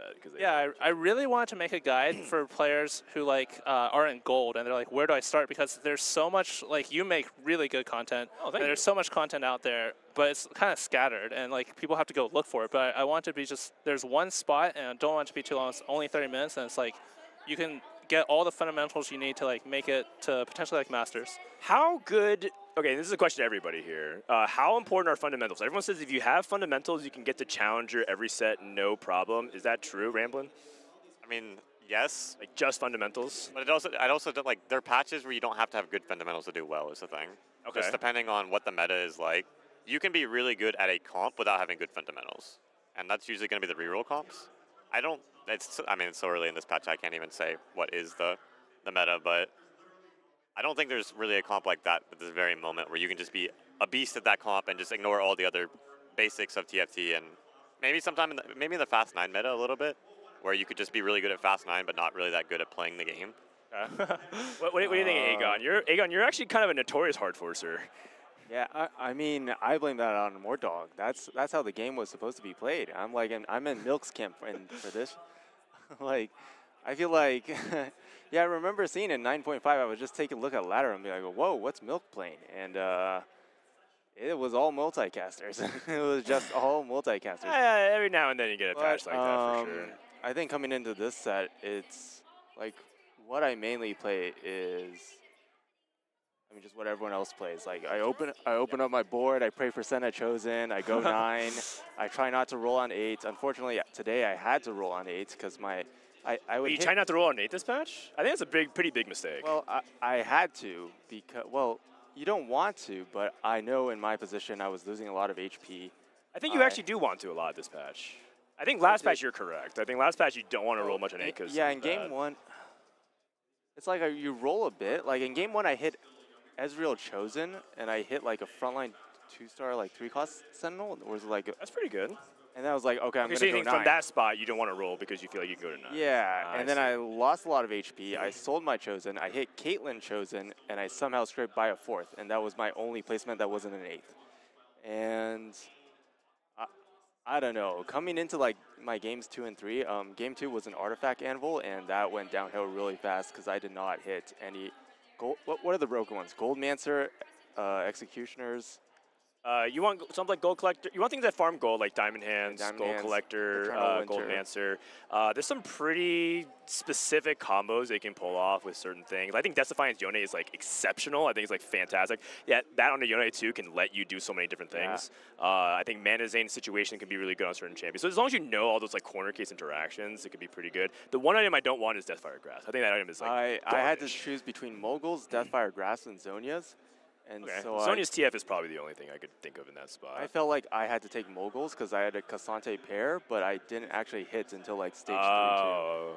Are you ever taking Moguls in any situation? I'm I think that item never is taking so bad. Moguls. I would have been Hourglass, personally. Okay. Yeah, to be fair, you got two of the worst options possible. But yeah, Zonia's is probably the only pick along. I was hoping Cassante 2 would proc it. It doesn't. That item is just so. Yeah, so it didn't work that great. I ended up actually even taking the Diamond Hands augment on 3-2. I was like just desperate to proc it for gold. It didn't work great. I mean, I got some procs once I hit Cassante 2. Okay, all right. Yeah, and then it went into just roll down on 8, pray for everything. I think my 1-2 mistakes were, at one point I sold Zed Chosen because I had a Caitlyn 2, but I think it was duo Zed and Caitlyn actually, because I just went 8th and had no Chosen. I played like Guardian Thresh or something. Okay. That was too much frontline. Like I had no damage. That happens. Thresh 2. Yeah, and you can't even proc Moguls because it's I think it was definitely just duo carry. All right, well, no worries. Looking to the future and less on the past. The round is up for brackets. You guys want to take a look? Yeah. See who's in your group? Okay, Pretty excited. Let's go ahead and just see who has the hardest group. Starting in Lobby A, we got Les Coco, Riveting, ES Pat, Stay Alive, Biri Biri, Soju. I think that's probably the lobby we're going to watch behind us then. Ripple Overdrive, and Yellow. Okay, so like actually like Yellow's a CN player? Oh, okay, all right. That makes it a lot scarier all of a sudden. If like we don't know these unknown CM players, Lobby A looks pretty intense. There's 4 players I can already pick out to advance, but you know, don't sleep on some of these like underdogs like Riveting and Biri Biri. They've been competing for a while, and also the CN player. Lobby B, we got Revan from a Spanish streamer, very big actually, like a huge tier 4 streamer. Lelouch, who went to Worlds, Aka Wonder. Well, this is like the EU group. Yeah. Euthanera. Black Sheep, I believe, is from Brazil. Jose Powell from Southeast Asia. And Darth advanced. Darth needed to go, I think, first. That means he did. That guy is clutch. Okay. What do we think about this group? Pretty stacked. I mean, I don't have a good read on exactly how stacked the entire top, this is 256, right? This is 256. I know, we're going through, we have a lot of time. We have time, so. We'll have to look through the other ones. It seems pretty good to me so far. Yeah, that one sticks out in my mind for sure. Lobby C is Kevin Parker from Germany. I don't know who Alice is. A lab member, Bass, Millennium Fox, me, Brock, Young Ija, Chew on These, and Edward Ko. I know a lot of these players, but I would say this lobby is less stacked than the other two. I think it's on the weaker side for sure. Kevin Parker's the favorite, I think. Yeah, I know a lot of these players as like almost like top tier players, but not quite there. Young EJ had a pretty good tournament, I think. I want to say LCQ, but it might have been one of the cups. Lobby D, Sologosang, Mine, Turtle Duckling, Big Berry, G-Tongue, It's Not Lie, MZ Shade. Wait, hold. Some of these groups, I feel like I only know are like 2 people. Yeah, I know Solo and Kasan MZ. and MZ, Yeah, what? Do you guys know any of these players? Not any other one. Oh, what the heck? Dude, some of these groups are wow. Okay, Lobby E, Ashmu, Amd. Okay, I know this whole lobby. We know that, yeah. Headpad, Trick P. These are all like challenger players or like, like a person with the world. Keep going. Voidson, Sox, Kurum, Wow. and Buddhahood. Oh man, it sucks to be Buddhahood. A lot of NA Worlds players in this lobby. I think collectively there's like 4 to 5 Worlds appearances here. That's crazy. Yeah. Oh my gosh, Lobby E looks really hard. I see one name that's making this lobby look Humbug, Setsuko, Roundface, TL Yi, Aristidios. Ace is from China? Might be from I'm not LATAM. sure. Senbon, Pirong, and Beaster. So some challenger players we've seen, but I think Setsuko probably feels pretty good about his group overall. At least on I think on this paper. one's pretty average overall. Yeah, I think this is So some of these players, like Senbon and Beaster, are like they're pretty good, but they're not. Humbug like, also did really well round 1. I mean, thing. These are all like players we've seen in Challenger, like 1K around there at times. Is this seeded in order from who did the best? Yeah, I think so. I think so. Dish Soap, Lobby G, Yixing, Shy, Kiting is Hard, Boy Muggy, Shima Pen from Japan, Grid, and Archon DH. If Yixing and Shy are like Asian players, that I think as they are, it might be good, but I'm not entirely sure. I think Dish Soap has one of the, like, except for Kiting, I feel like, I mean, Shima Pen did go to Worlds, but admittedly he said that he felt like he was still growing as a player. I'm not entirely sure how big of a threat he is. So we'll see. Lobby H, Sang Yap, I think he's an NA player, Kanedrew, Cause, Kaito Kite. Oh, that's one of my TFT coaching students. Oh, nice. Chasu Field, Jude, DK, and Movie. So this is actually an underdog field. I think the person I know the most is Kanedrew. Yeah, I know Movie, DK. Yeah, and Movie as well. Names I recognize, but I don't know But they're not like top players. Yeah, so that's actually like a fortunate lobby for all of them, an underdog lobby. Lobby I, Cianerge, Cheney, Pickle Onion, Dark Hydra from Germany. He's probably the favorite here. Vigo, Copy O, Upset Max, who's like a Cloud9 fitness coach or something. And Palzar, she made it to round 2. Awesome. Oh, I'm really happy for her. Yeah. Oh, fantastic. That's a cool lobby. Dark Hydra is the favorite here. Pickle Onion has made deep runs in the past. Yeah. And then Cianerge is like a challenger player, like 1K challenger I see all the time. Yeah.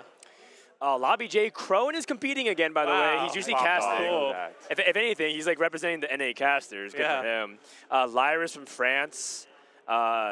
Edge Dancer. Who the fuck is Owen?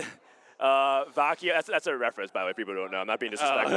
That's what Setsuko one time said. He's like, who the fuck is Owen TFT? I remember that now, yeah. Vakio, Ketonology. Yeah.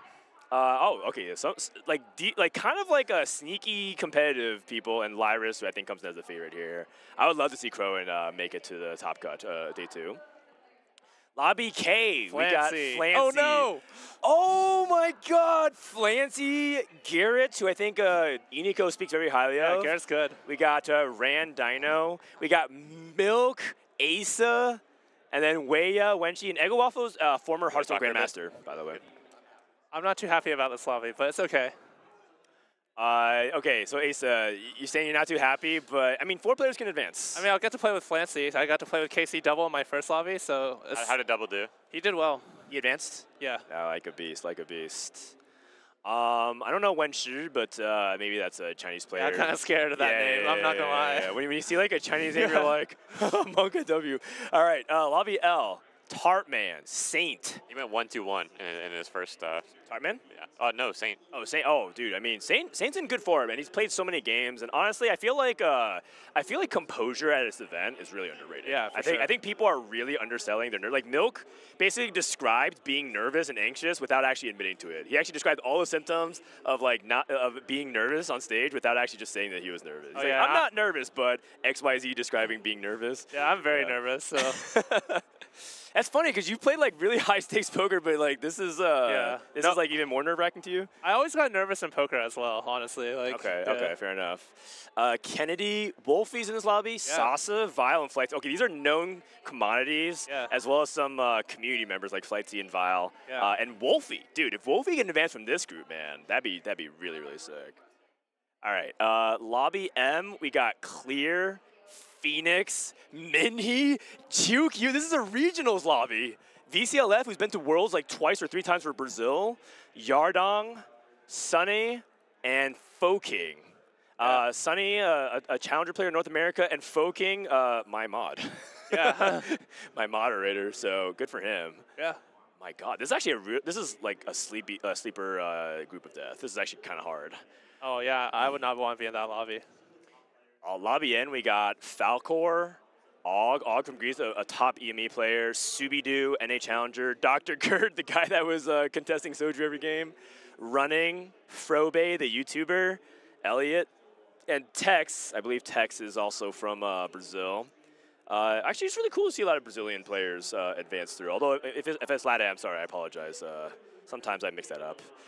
Lobby O, Bugawolf, Feed, from Southeast Asia, Insight, Angora, which I believe is OCE. Yes. Talionis, HSA, which reminds me, I need to spend that before the end of the year. EMEA, 50 centimeters, and Tilt and Honey.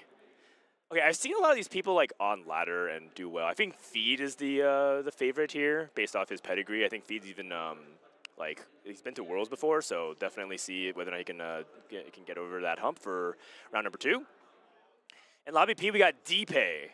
We got Kurt Angle, Toronto, Tokyo. Oh, Jupson. He's a co-streamer from LATAM. Wesley, Broccoli made it. Broccoli made it. All right, Dihua and Matt Jays. Actually, Aegon, is it cool if Bryce gets a mic here? I want to hear. I think he had something to say about the team.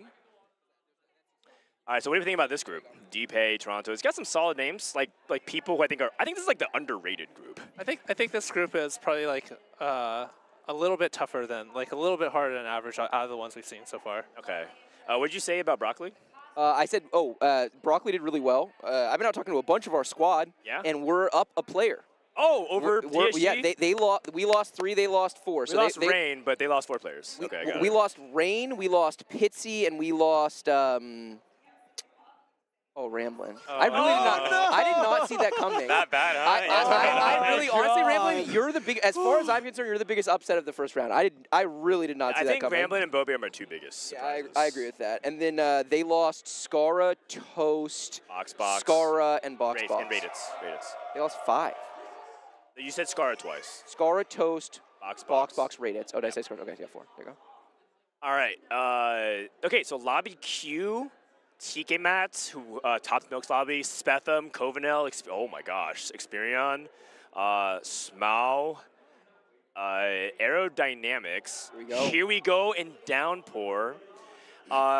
This is low-key a pretty stacked group as well. Yeah, I think so too. Experian's a really solid top French player. Here we go is one of the top 10 Chinese players easily, maybe even top 5.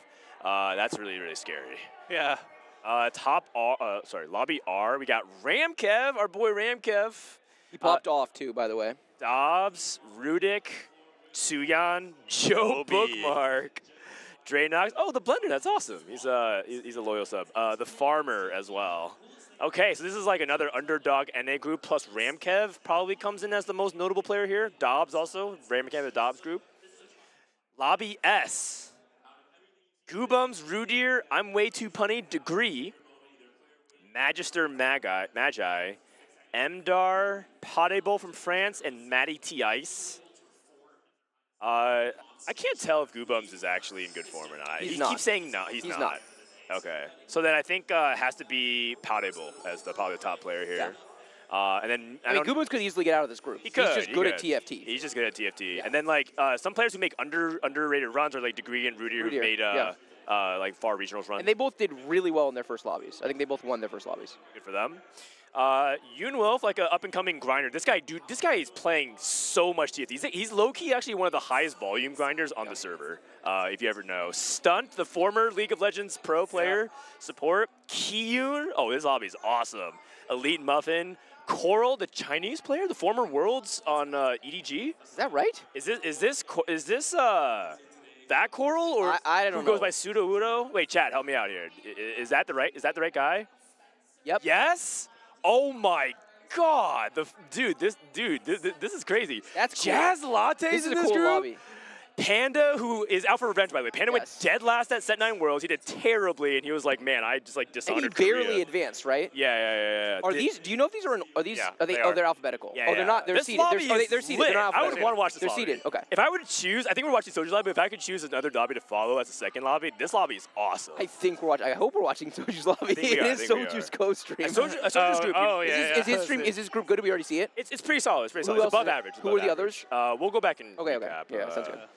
Lobby U is Bear Dota, who doesn't play Lights. Dota apparently. T-Lights, Large Stone, You Tell Me, Int, Cuba, Chaos, and Wait, Sun this Astronaut. Int guy's name is Int with a with like a little symbol. I'm not entirely sure. I think wild. highest expectations is Chaos and T-Lines. I would love to see Gooba do it for all the bald white men. That's what he's playing for. he says that everywhere, and that's his brand apparently. Saint's doing it. Yes, yeah, Gooba, Gooba Saint's and like Saint. really out there doing it. Saint went 1-2-1. I mean, he's popping off. It's so cool to see him do well. Lobby V, Nedpool, McGarkey from France, Diaja, I don't know, Huge, Emily Wang, Can't Without You, Replay made it. He got a first in the last game. Dude, he needed to go first. Dude, that's actually him, Darth, and Broccoli clutched it out. And That's Socks. crazy. And Socks, yeah. clutched it out. Yeah, good. NA. Yes, let's not talk about everybody who didn't clutch it from NA, but the people who did. Yes, awesome. All right, this is a cool lobby too. Very, very cool.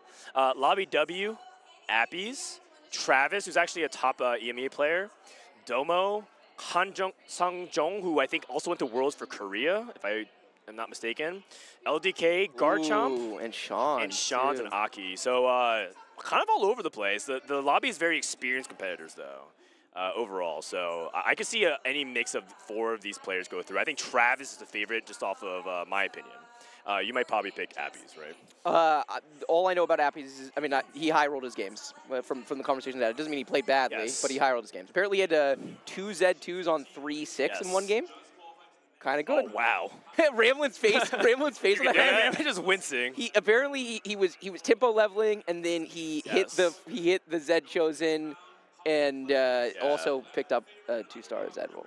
Low key. Seems fair. Low-key, I'm also always rooting for Sean. He kind of represents me and you in a way in terms of his role in the French community. So like, if Sean does well, it's like sure. that's hope for us, man. Same thing with like Naruto and other streamers for like their region. It's I mean, really we cool. would be making deep like runs for Jupson sure. is making deep runs Yeah, too. we, It's yeah, cool. we would be making deep runs in this tournament for sure. We just had to They're let all other lucky. people. Yeah, thank you guys for not competing. It gives me a better chance to win. You're welcome, Asa. Appreciate it. Lobby X, which just sounds badass. We got Kai Wang, Tamura from OCE, Groxy, NA, Buzz, Netwo, don't know him or them.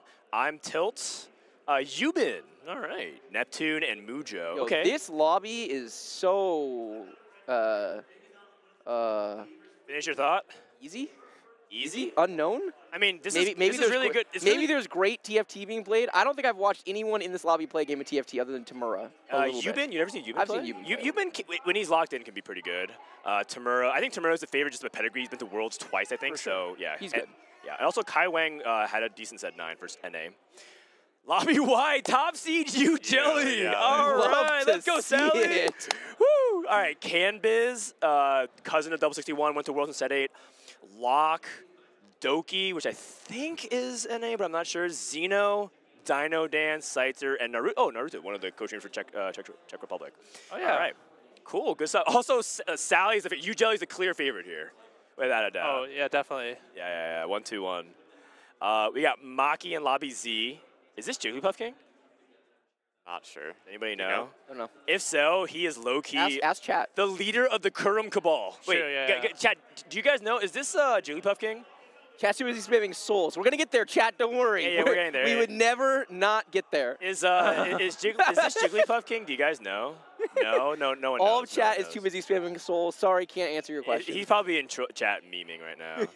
All right, Enzo, who also made it to Worlds for France. Silverfuse, up and coming player. Oh, Solus, that's why. Yeah. Dr. L and Vanilla, who made it through as well. The lab lost. I was just chatting with them. They lost their superstars, Brosif and Rain. So if the lab is going to clutch out this tournament, it's going to come from some of the relatively unsung heroes. I mean, of the group. Vanilla's it's the next up. It's kind of like the next tier from that. Vanilla barely got through. Vanilla's high tier for sure. Yeah. Okay. Now we go to Lobby Asa AA, as we have New John's Double 61, Natty Fruit. Oh my God! Wet Jungler and Double 61. Oh, Lil Top and Pocky Wow. Oh, this is a tough I don't want to group. draw That's a this scary lobby. Yeah. Oh man. All right. So Lobby A looks also really, really hard. Lobby AB, we got Flo, Salvi from Germany, Kirigiri, I want to say it, Hayden, Prestevant, Beppo, Elias, and Sonic. All right, this is definitely slightly above average, but some really strong hitters. I think Salvi comes in as the pedigree favorite, but if you want to go off of what people are saying, Prestevant probably. Hayden went 1-1 and kind of didn't need the last game. He said he had a weird spot, it sounds like, but. Honestly, I don't know that much. Like, I know who they are. I don't know that much about them, but I'm confident Prestevant's a favorite in this lobby.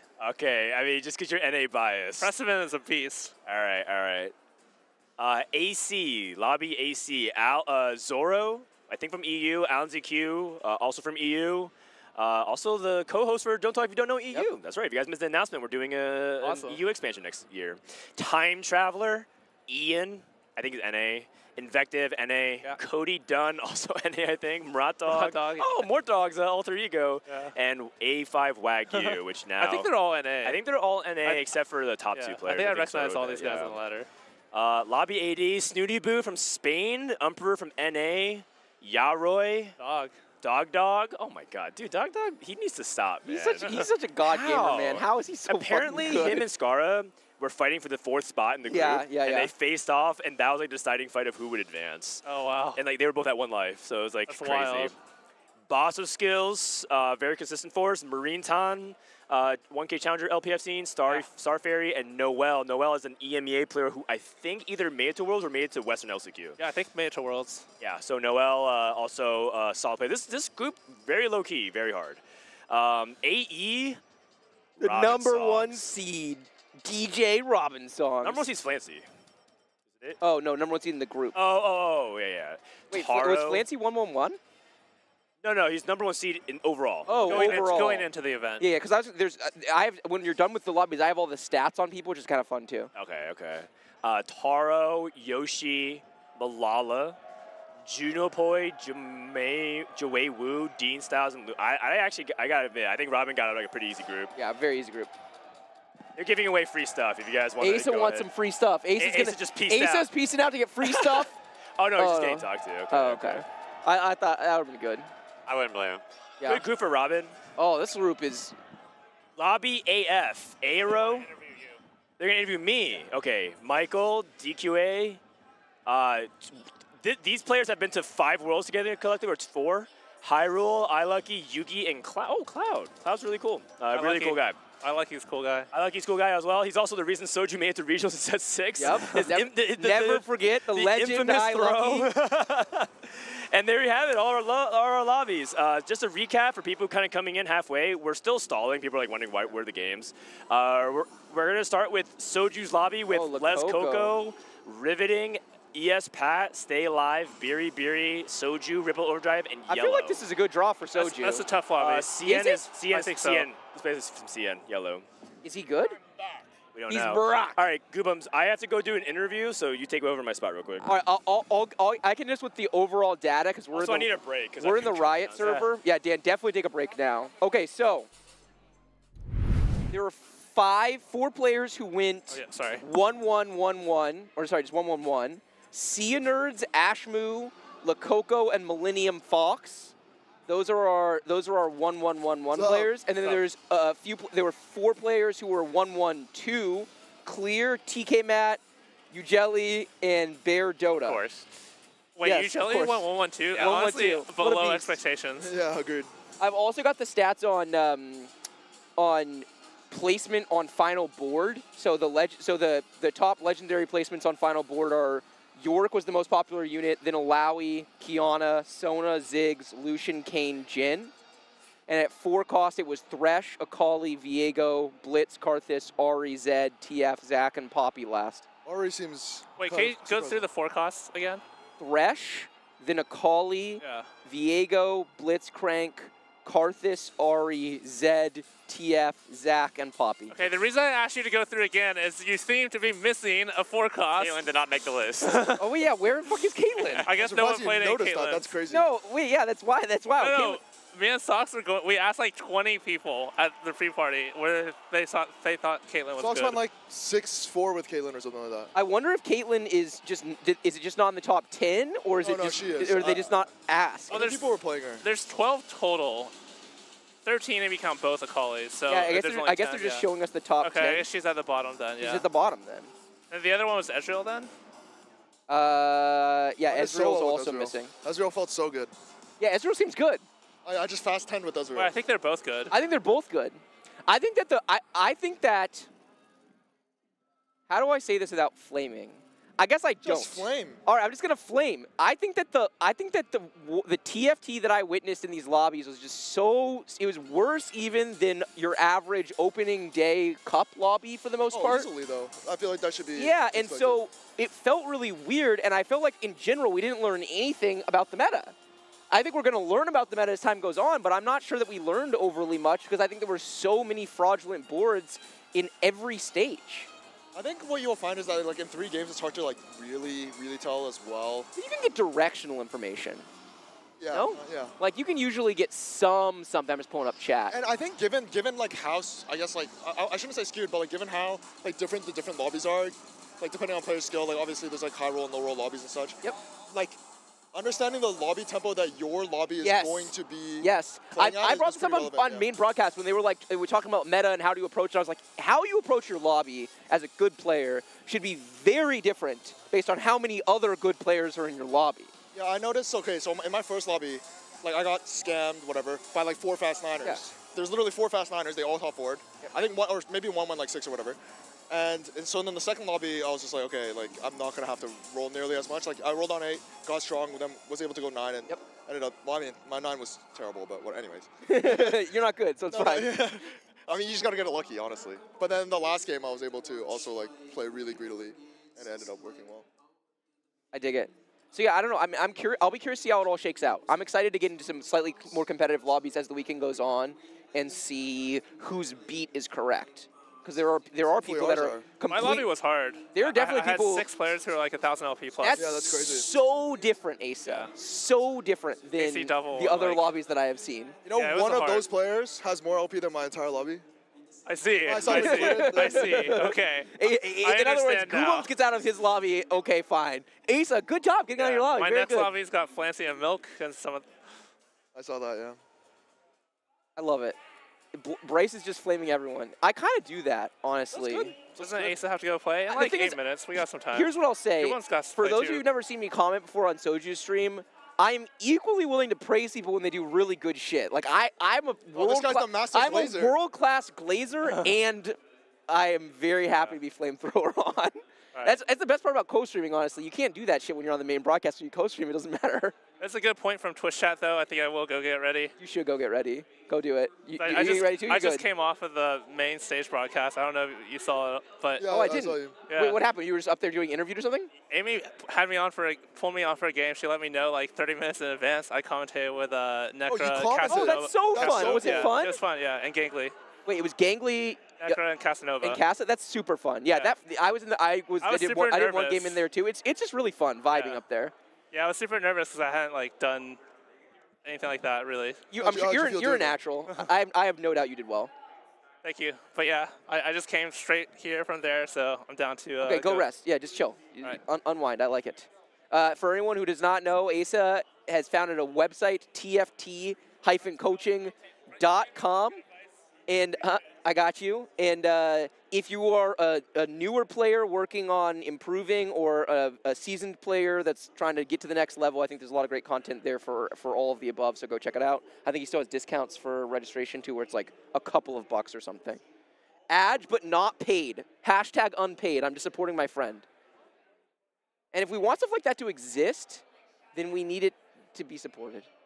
It's good. He's putting a lot of effort into it, and it shows. He's posting a video like almost every day, which is crazy. Ramlin, how are you feeling?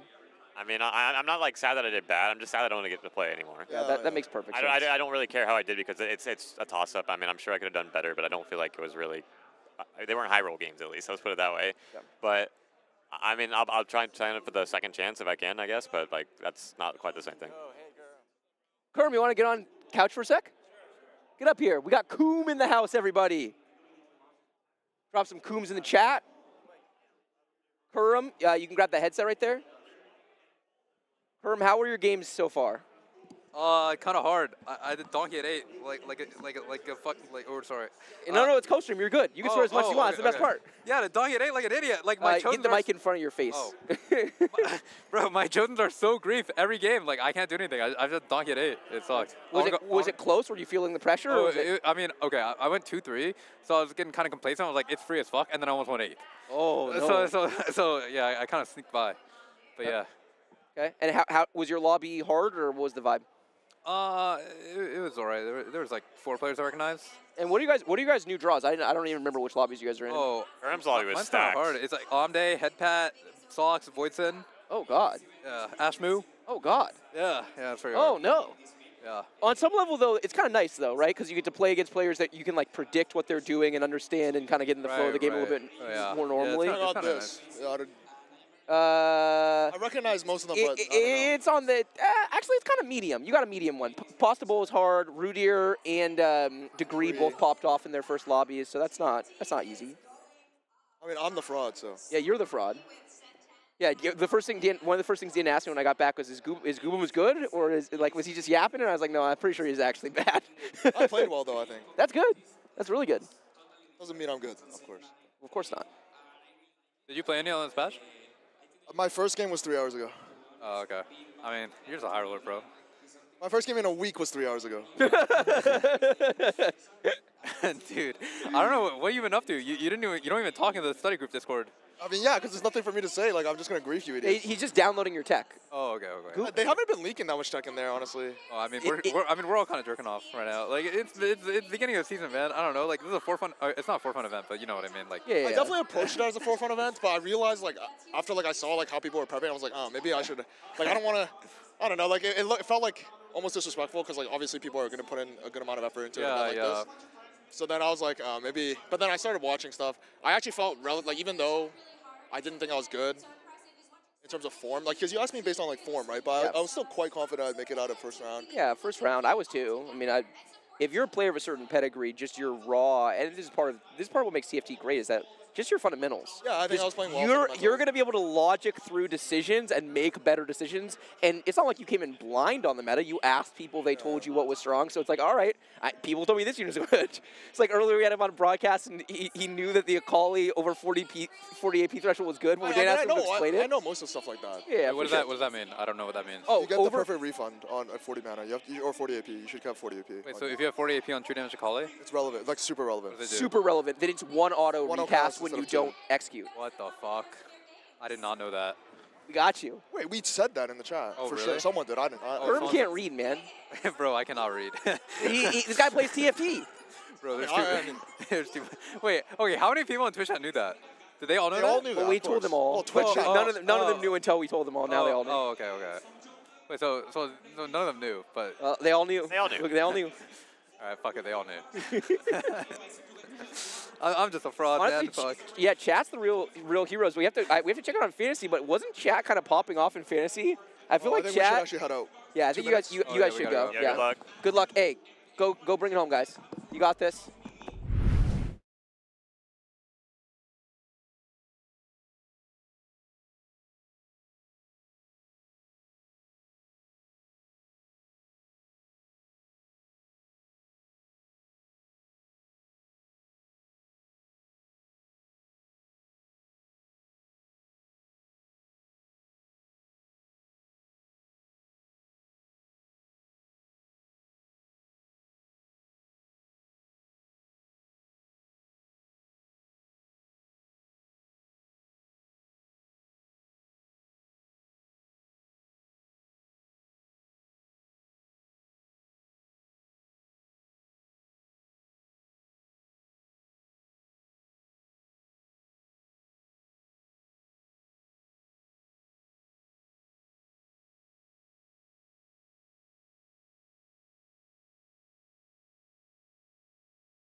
Why did it change? Oh, one of them must have just pressed it when they put it down. Can you hear? You could hear us, right? You just couldn't see us. All right.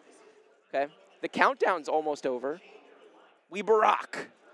You guys, what I just did is actually the peak of my OBS abilities. I can click a new scene. You're a natural streamer. That's more than most. I'm actually so bad at streaming. It is crazy how bad I am. Thank God I have Dan to carry me in all things. Is Dan gonna come back for the? Oh yeah, for sure. Okay, I didn't know how long he's gone. No. He's just taking a little break. He would never get Appies on call. Is Appies behind us somewhere? Appy's here. Oh, Appies. Appies. Come here. He doesn't know. Appies. Damn it, Appies. I was trying to get Appies. Chat wanted Appies, but it's too late. Oh, Appies. He's right there. He's walking away. It's okay. Maybe he'll wander back this way, chat. We cannot promise. He has to play. I mean, we know he has to play. Everyone has to play, but also it's kind of a little bit before people actually get on here and play. It's 3 games again, right? It's 3 games again, okay. Top 4 again, and then tomorrow it becomes 4 games per lobby, but only top 2 advanced. It's so rough. It's so rough. It's going to be what's crazy is that the meta of this tournament in terms of how you approach your lobbies on day 1, day 2, day 3 are going to be night and day. Because day 1 is top 4 only against relatively fake lobbies for most people, so you can play it a certain way. But then day 2, it's better players, and you have to play super risky. And then is final day just the top 8? Did we get down to 8? It's checkmate. Checkmate? So my God. So then it's a totally different way of playing as well. This event is so hype. Yeah, I mean, what's going on? Looks like they're getting into the game on the first one. They're starting already? I don't know why no one's at the Soju station. Nobody's here. There's literally no one here. Why is there no one here? There's 1 person, 2 people. Where's got Appies? Appies, get up here. We tracked him down. Yeah. Okay, you can go to a station. I got you a shirt already, right? Yes. Do you want to say hi to the people really fast? Okay, yeah, just chill for a sec. Okay, Appies, inquiring minds want to know, you popped off. How much of that is you being a god gamer, and how much of that is Mortdog being a homie? I think the first game I played was the best game team I've ever played. Oh, I can't watch it. The best TFT you've ever played. It was on a stream, so technically you can watch it back. Okay, watch. Okay, great. Yeah, it was the setup 6. It was just like very consistent, very like I knew how the whole game was gonna go. It went well. What did you play? I played Zed. I played EDM Chosen Zed, and I won with Z3 at the end of the game. Okay. Was that the game where you had 2 Z2s really early? I had 2 Z2s like late stage 4. Oh, okay. So I heard 3-6. That's a little. No, not 3-6. I rolled on 4-2 and hit like a Chosen Zed, and then. That's a little more normal. Yeah, not 3-6. Honestly, the word of mouth from this event is kind of interesting because people will say shit, and then you find out later, and it's like, oh, okay, you were just really making stuff up. You have to adjust for TFT hyperbole, basically. Yeah, for sure. Yeah. When someone tells me that's something that specific, like a stage number, I'm like, all right. Okay, just for context, we're still waiting for Soju's Live to be set up, but the main broadcast is currently showing games, so we're putting on the background while we're talking about different stuff. If you guys want to talk about the game, totally cool. But we got to talk to Appies. Okay, so that was game 1. So now talk about game 2 and 3. Yeah, so I think on a mostly AD game plan. And game 2, my opener was Rod Tier Cloak, and it was full item anvil, and it was Rabadon's Hodge, like edge of. It was just fucking. It was nothing. Freaking nothing. No, you can swear. It's good. Oh, fucking nothing. It was bad. So I just like hard forced Senna. I had a couple Sennas, and I religiously made sure I wasn't contested, and then I just hard forced Senna, and I won the game. When did you hit Senna 3? I Senna 3 on like I rolled down on 3-2 for it. I missed, and then I rolled like maybe 2 more rounds, and I hit it. It was pretty early. Not super early, but like. Yeah, it was good. It was weird. I don't like AP much, but it worked out. And then game 3, can I just say Ezreal 3 is the worst fucking unit of all time? I mean, before they buffed RE3. Hey, what's a better unit, Ezreal 3 or Senna 3? Senna 3 for Senna 3 for sure, right? So I was like, I'm gonna fuck around. I was through. I was like, okay, I'm gonna just play some good TFT and chill. I played Heartsteel literally the entire game. I hit Ez 3. I lost to a Pentakill board because he solo ulted Viego, didn't kill him, then died.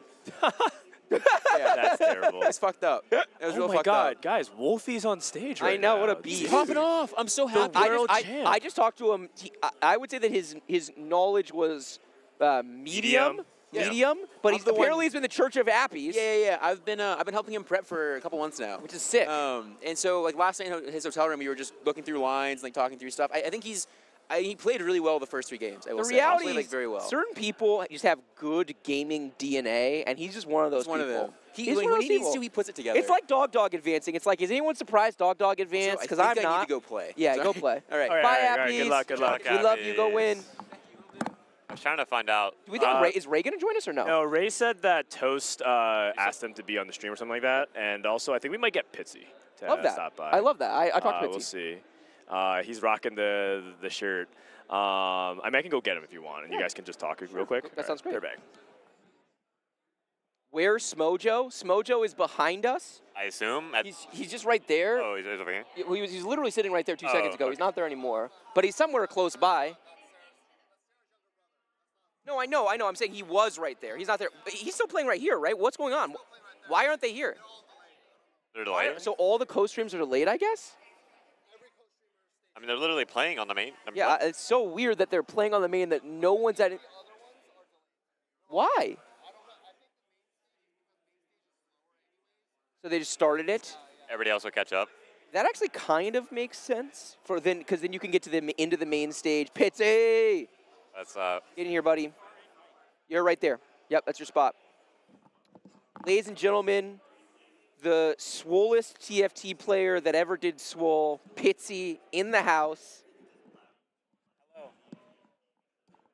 Hello. Pitsy, I think probably not everyone knows you, so maybe start with a little introduction. Who are you? What's your TFT story?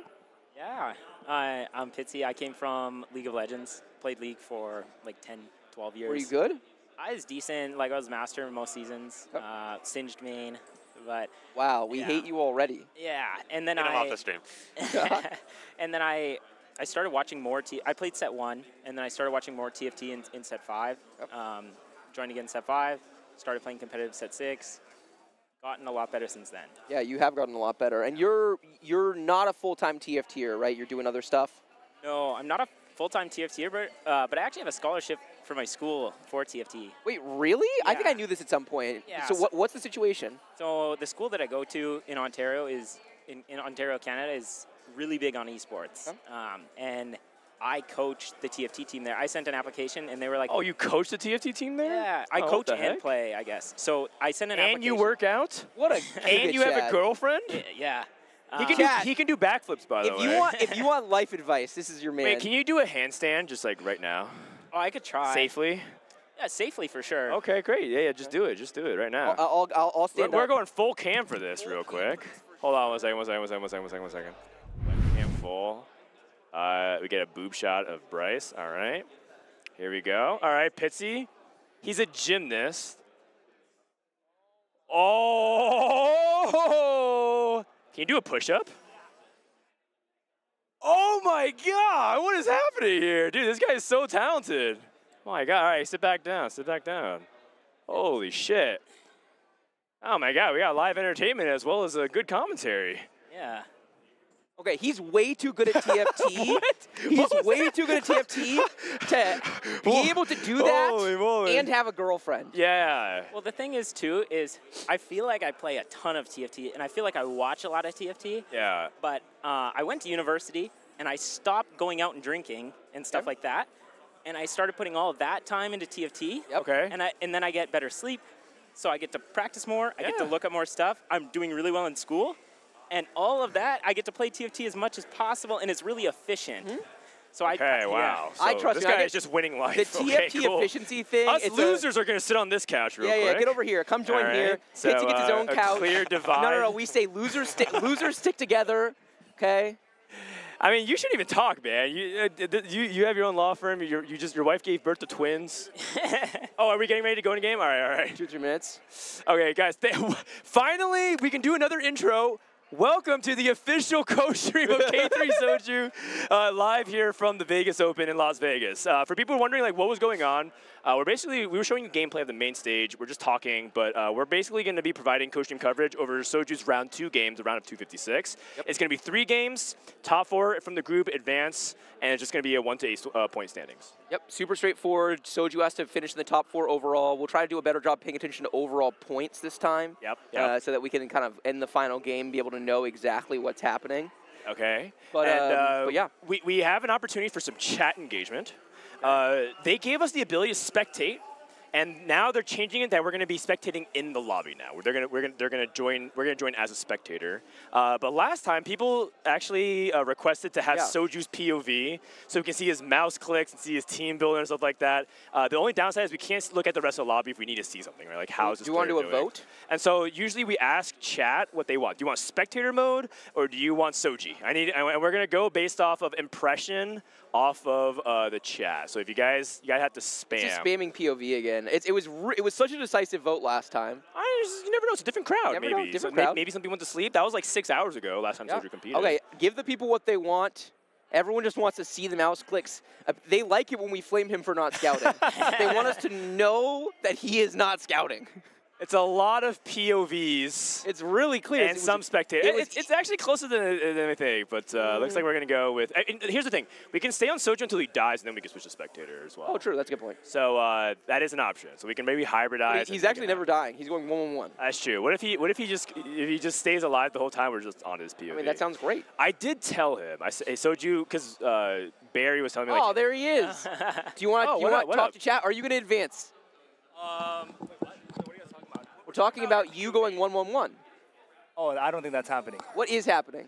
After those first 3 games that I played, I have 0 confidence. Wait, you look like better energy though immediately. I mean, yeah, I rested for like 30 minutes. And you had coffee, right? Yeah, but like I'm still exhausted. Like you actually get ganked. Like you take one photo and then you're just done. But and I say I know, but I don't know. You're the most famous person here, so I assume you get stopped for a picture every 5 feet. Don't flame me too hard. I already know I'm going to play bad. I'll try to scout. I didn't know you guys could see my mouse. Chat specifically voted to decide so we only watch from your POV so we can see you not scout. Yeah, I don't know. Sometimes I'm just sitting there playing with the bench and I'm like, wait a second, the round's about to start. All right, anyways. Good luck, man. You got this. Oh, He looks way better. Yeah, he does. Like, he was basically about 2 hours ago, his eyes were red, bags under his eyes. He was like, dude, I'm exhausted. He said, let me go take a nap in my hotel room, and now he looks way better. Yes. All right, sounds good. I believe. My streamer. Okay, well, if that's the case, then let me go ahead and just make sure that we have the POV ready to go. Okay, so this is Soju's screen, and we can just stay here to be a little bit safe. All right, what are we talking about? Oh, yeah, we're talking about how much of a Chad you two are. I think we were mostly talking about Pitsy. Ramblin', what's your most Chad quality outside of TFT? Oh, don't put me on the spot. I don't think I can compare to this guy. No one can compare to this guy. We gave you a nice break between. But I got round 1, so clearly. Yeah, how are your games? We got that in common. I started with an 8. Okay. And that was playing Heartsteel, and I just bought the wrong Chosen. It was completely my fault. And then I played Heartsteel another 2 times, and I went second. The guy who won our lobby didn't proc final reserves and won the game. Oh my gosh. He won without final. He's down prismatic. Yeah, he down a prismatic. That's how high rolling. What a beast. And then the last game, I didn't know if I was going to win 2 rounds. I needed to win 2 rounds to go third. I ended up selling my whole board, trying to hit Z3. It was one off, like 40 gold, and I missed. So I ended up falling out. But I had a good time. If I wouldn't have started with an 8, that would have felt really good. Okay, fair enough. I mean, that's a really big part of it, especially if you're trying to play like top cut. Avoiding 8 is sometimes just as important as posting a strong top finish. Look, the reality is you guys are both great players. No one thinks that you deserve to be here. There was, of all the good players, some people were just going to low roll. It was going to happen. There's no way in a 3-game sample size that you could be complete, even if you have massive skill edge on your lobby. It is just too low of a sample size that's going to happen to someone. Soju needs to accept the invite. We're on Soju's POV. This is not us. It's not us. This is Soju's PC. They're doing, I guess you guys can look at it real quick for people who are asking. They're doing like the pit leader or whatever, like the lobby station captain. He's just instructing on what to do, on what not. If you want to watch Wolfie, I see people in chat asking about Wolfie. You have to watch on the main broadcast, twitch.tv/teamfight tactics. And you can have multiple POVs up. Yeah, you can. And part of what's cool about this event is a lot of time with co-casting, or like there's overlapping stuff, but in this situation, each co-stream has a different lobby. The only way you can watch these lobbies is via the co-stream, and then the main broadcast is to a different lobby. Toast is right next to us. He's doing a different lobby. I think the French is next to us. I think so too. And so it's just like everyone's watching different lobbies because, quite frankly, it would suck if we did like one main stream and there's like 500 players here. Just, no way you can do that. Honestly, the concept for this event, anyone who wants to send some love this event's way, Riot Sherman who's been at Riot for a really long time. He started off doing collegiate. He's moved around a couple different things, but he's at the tippy top of TFT esports right now, and a lot of this was his vision, the concept around these streaming pods and how all this came together. So if anyone wants to go on Twitter and shout out Glaze Sherm, him up, go glaze full him up, Bryce Blum. he fully deserves it. I will do some proper Sherm glazing at the end. I'll wait till the very end of the co-stream to do all my event-based glazing, but if anyone wants to get some interim in, Sherm's a beast. If there's one thing that Riot Games does not get enough of, it's adulation and praise. Agreed. Kind of true. I mean, when you think about it, like, so much of the dynamic within esports is just kind of bitching about the publisher in general, and there's obviously good reasons to do that, but, Riot has a lot for this game, for this community. It's taken them a little while to catch up. They were overly invested in some other games relative to TFT, but Riot officially loves TFT. There's like 100 Rioters here. They spent like a gajillion dollars on this event, and it really shows. All right, sounds good. All right, we're in the client. We're loading up. We're ready to go. Shout out to chat. You guys are awesome. Thanks for everyone who hung out. Has anybody here been in chat, been here since the beginning of the day when we did the podcast at 10 a.m.? Yeah, Dan and I are on like... this is what? We're on hour like 9 in a row. Yeah. Holy moly. Wow, you guys are crazy. We got a lot of me's. We got more me's than there were people watching for sure, but we'll take it. I think some of you might be lying, but no one would ever do that on the internet. All right, shout out to you guys. Let's go ahead and check in Soju's POV. This is his mouse right now that we're watching. I wish we could get his cam as well. That's probably the next step, but like, honestly, there's so much wiring and electric stuff. Someone said I was in class watching this. Do you have a headphone in? Were you listening to us? I mean, some people are saying they're playing other games in the background as well. Fun stuff. Did someone turn off that light, by the way, or no? That light just go out? It must have just gone out, but I think it's fine. Okay. Well, I mean, yeah, I guess so. People, what it is. It's just a little bit dark. Okay, so this lobby, I'm riveting a player from North America, kind of like a top challenge, not top challenger, but like a mid challenger player. Kind of a like staple 1100 to 300, 1300. You got Beery, same thing, kind of like a but lower end, like GM to mid challenger range from the lab. We got Yellow, who apparently is a CN player, and that already makes me a little nervous. Because, like, is it a CN I thought mobile that player? most of the CN players were kind of for fun here, though. That's what they say, but, like, I trust Tanner's take on that. I mean, he also said that we sending CN mobile, it's doomed, and then they went 1, 2, 3, 4, 5. But the thing about CN, underrating mobile and influence is different. My understanding is these were mostly influencers. But CN Mobile, I don't know why we underrated them just because they play mobile. Okay, but like CN influencers versus NA influencer, who wins? CN influencers, for sure. I mean... And let's wait a second, but wait, and that's kind of unfair. Like, isn't Soju our biggest influencer? I would take Soju over a random CN influencer for sure. All right, sorry about that, guys. That was a little crazy. Way too dank. I feel like having chat up is better than having this up if we're just going to watch Soju's POV. Oh, yeah, but they don't see that. I mean, it's both. It's both. Okay, so Soju's changing his settings. Hold on 1 second. They see it, Bryce. They see it, Bryce. You think what we see is what they see, but you're a production noob. They're actually seeing something different. Wait, what do you mean?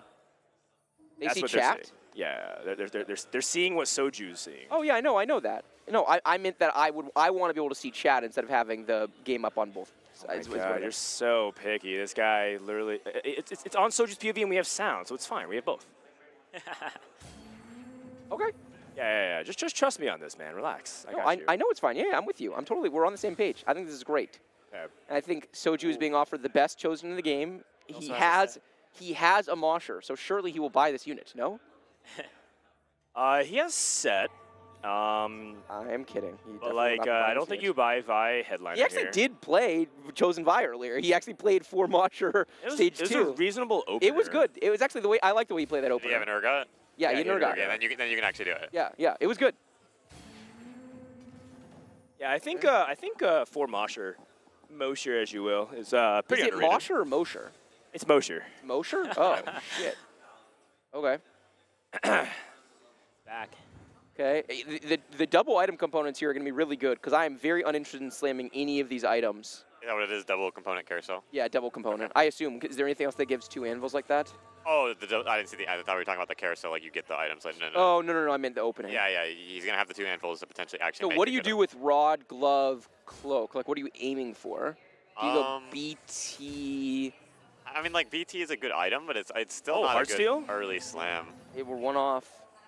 I would lean even Shroud and kill the rod. Oh, Lucky I Streak. think like Crown Guard even Shroud. Is Lucky Streak, and do you ever go Rage Blade because it's... Oh, he gets the Aphelios. He has 2-1 Heartsteel. 2-1 Heartsteel. With Lucky Streak. And then potentially a Rage Blade if this Anvil is kind. Would you just lose streak here at all, or are you trying to push levels? I think you play strong. You always play strongest stage 2 Heartsteel. Okay. Yeah. And so you would you buy this especially because he's going to be Rage Blade Lucky Streak, right? So like he definitely wants to play strong. You want as much time as possible. Yes, you just want to stall. God! His spot is so good. Meanwhile, we have two people on our couch who were eliminated who would have, sacrificed. He's already better than any spot I played. Yeah, today. exactly. He's sacrificed your firstborn for the spot. Okay, but he's not. He's thinking about it. He's talking about units to sell. I like selling. He's for sure leveling. He gets more time. I think he's skipping the Terragis totally fine. He's got Bruiser. Yeah, I think it's great. Did you pot the second Anvil? I mean, yeah. I don't see why not. You can go LW. Huh? Yeah. Okay, so he went LW over Even Shroud. I think it's just to get the 3 items onto Aphelios. Yep. The full stack. I know Even Shroud has become a lot more popular this patch compared to LW. Yep, because a lot of melee carries, and they you really want the don't big use AoE that. effect, and it's like guarantee everyone's getting the benefit. I also think all of the range carries. I think Ezreal and Caitlyn both do better if you can get Even Shroud and 3 damage items on them. I think it's better. Yeah, they feel really item hungry in that. They feel really they good. They need if like you the can... Bist, and they can't afford to put the LW in there. Yep. Yeah. Nice little small attention to detail, not buying the units till after the round ends as well. I mean, he's locked in, chat. It's all of the small things if you're doing correctly. I might say peak form. Yeah. I mean, I don't know if he would even agree with that. But the way he was talking earlier, he definitely wouldn't, but he's looking good so far. Are you ever like willing to do something like buy a Tompkins instead of a Gragas, so that way in case you like high roll, you can make 10 gold? Oh, you playing slightly weaker board? Yeah, slightly weaker board, but the opportunity to like high roll. I don't think there's a large difference between Kench and Gragas. So. Okay. I would agree. I mean, it depends. I mean, obviously it's very unlikely, but it's just one of those small things. He also might just want to play strongest, try to win. Yeah. Or just preserve HP, right? Yeah. Because that's what really matters with the Heartsteel. That's the goal of Stage 2 Heartsteel, is you're not going to get some crazy cash out because the numbers are just too low, so you want to kill as many units as you can and stay alive. It's a big mistake I see a lot of people play with Heartsteel. They say like, okay, it's Heartsteel, it's like Pilt over, it's like Underground, it's like Fortune, I'm just going to lose. Like, that's not actually what you want to do. Yeah, I think your goal is usually just to make it to 40, because you're not really going to make it to 60, so you want to either lose 4 and kill units, or you can even win 1 if you kill 10 units. You're talking about the cash out heart. Yeah, the cash out level for you have to get the 40 for the second tier. Yes. Yep. I also think people play around it incorrectly in the late game a lot. People will get out of it in spots where you can easily greet it, right? Like you see someone like Setsuko where when he'll transition, if he's already had Heartsteel 2 stacks, he will always find a way to keep it on his board for the extra juice. And yeah, I think a lot of people are just too afraid. These units are too good. Like look at these units. Aphelios is the second best ranged carry at 2 cost, right behind Senna. And the only reason it's not the best is because Senna's broken. Set is a disgustingly powerful 3-cost tank, and Cassante is the best frontliner at 1 cost. How is Set so good, and he has 3 traits, and he's tied to an econ trait? I don't get it, man. The unit balance, good. The unit His balance on headliner's also better now? is the big problem. And I think the cash outs might be a little bit overjuiced, but my God, are these units too good for playing. You get to play it for free. You don't feel bad about playing. A lot of time it is your strongest board. There's no downside, essentially. You get the best unit at killing or the best unit in the game at killing 1 unit, which is Cassante, and that's like the goal every round, is to kill as many units was that 4 gold from the... Some people say +4. People are keeping count. Yeah, they're counting. Okay, we see +2, but a lot of people are saying +4, +5. Wait, does he get the spat ever? Oh. You never get spat. I feel like Heartsteel Emblem is when you start memeing too hard. I feel like you're playing for content at that point. Man, I think you can take spat and play something else. Yeah, you can. Spats is so good. The only instance I think Heartsteel Emblem makes sense is if you can make it for 5 Heartsteel early. Yeah, which I is think guaranteed 7 is also okay. Like you have an early Ezreal. Like you like. If okay, you so stage 4 you would take it. I mean, for like a 7 it's more like stage 3 where you have an early Ezreal and you're like, okay. Oh, that or oh my God, yeah, okay. Yeah, I mean, like when you have the guarantee. Sure. But like you don't want everyone to be rolling for Heartsteel. That kind of defeats the point of it. Okay, so will he play? Okay, so he's gonna guarantee 20 in this spot instead of playing the Echo, even though he just won. Okay. Kind of tricky. If this was a Bruiser +1, it'd be actually so much better. So you can get the better front line. He hasn't picked up a headliner yet, right? No, he's been passing every single headliner. Hasn't seen anything amazing, so he's been a little bit choosy. Probably not weakening his board too much. Yeah, I can see that. the defensive component as well because he's got the 3 damage. This person has Heartsteel online as well. Just got it in. Yone with an IE. They took Stars Are Born. Spicy. Wow. I don't think Stars Are Born is very good right now. I mean, I'm pretty sure the data says that picking this augment is trolling. I mean, yeah, but surely it's like just the way the augment is functioning means that there's probably just very, very few situations you can take it. He got a Garen 2 off of it, so theoretical front line, he just got whooped by Soju. Yeah, I can't really get behind it. +5, okay. Oh, Yone. Oh boy, we are Yone and Aphelios. one chosen away. Any of them will do, Mort Dog. I mean, what he would prefer? Do you prefer Heartsteel? Or do you prefer Rapid Fire so you don't have to play another backline unit? Well, in this situation, he gets 5 with the +1 Heartsteel. Is what he's saying. Right, you're right. I mean, like you're happy with the Rapid Fire and Pillars if you're gonna play 3, but when you already have the 5 potentially. Yeah, he's very close to 5, so. He can hit this Aphelios or this Cassante really easily. He's also got just the perfect board setup for this because he has so much front line, right? He's going to play 4 front line units. He's got the Cassante too, so he just gets infinite stall to farm these, farm this gold. Yeah. I mean, he doesn't have to slam any item either. What are the odds on this Gambler's Blade again? I think it's like 4%. That's looking a little higher than 4%. Pretty crazy. He does lose this fight, but oh my god! He got 2 out of 37 there. Holy moly. Pitsy's mic's kind of quiet. All right, hold on 1 second. Pitsy, can you speak a little louder? Actually, hold on a second. Just move it close to your face, I think. I got it. All right. Does that sound better? Sounds great, Pitsy. Okay. Oh my god! Oh, it is fucking over, baby! Stop it! He can hear us too. With the half and a Caitlyn. Is this Setsuko's account? I don't understand. Oh my god. Oh my gosh. Yo, I've never been on Soju's YouTube before. Wait. Hi, Soju's YouTube. How's it going? The thing is, Asa described a high roll like this, and he said he was high rolling so hard, he somehow turned it from like a guaranteed first to a 4th. Oh, Soju would never. He would never do it. I feel like now he has to turn off the monkey brain. Now he has to start to like, okay, it's a fast 10. There's like no way that you're supposed to do it from there, but made like 50 here, by the way. He got a gold orb drop. He gets a slam a Warmog's D-Claw here. Yep. There's no way, man. Nah. And he gets a Caitlyn. And he gets a Garen to start stacking 8 There is no Oh my god, this spot is illegal. In all 50 states, I went to law school just to find out that this spot is completely unlawful. You already know he's grinning like an idiot and he's being like, it's not even that good, trust. He's, he's just grinning as he says that. He can't even make eye contact with the screen. Here's the thing about him. You know, if he were here right now, he would start saying, is this even a high roll? And then he would get about halfway through it. He wouldn't be able to do it with a straight face. He'd be like, okay, it is though. It is for sure. Wow. Oh my god. What a good first game.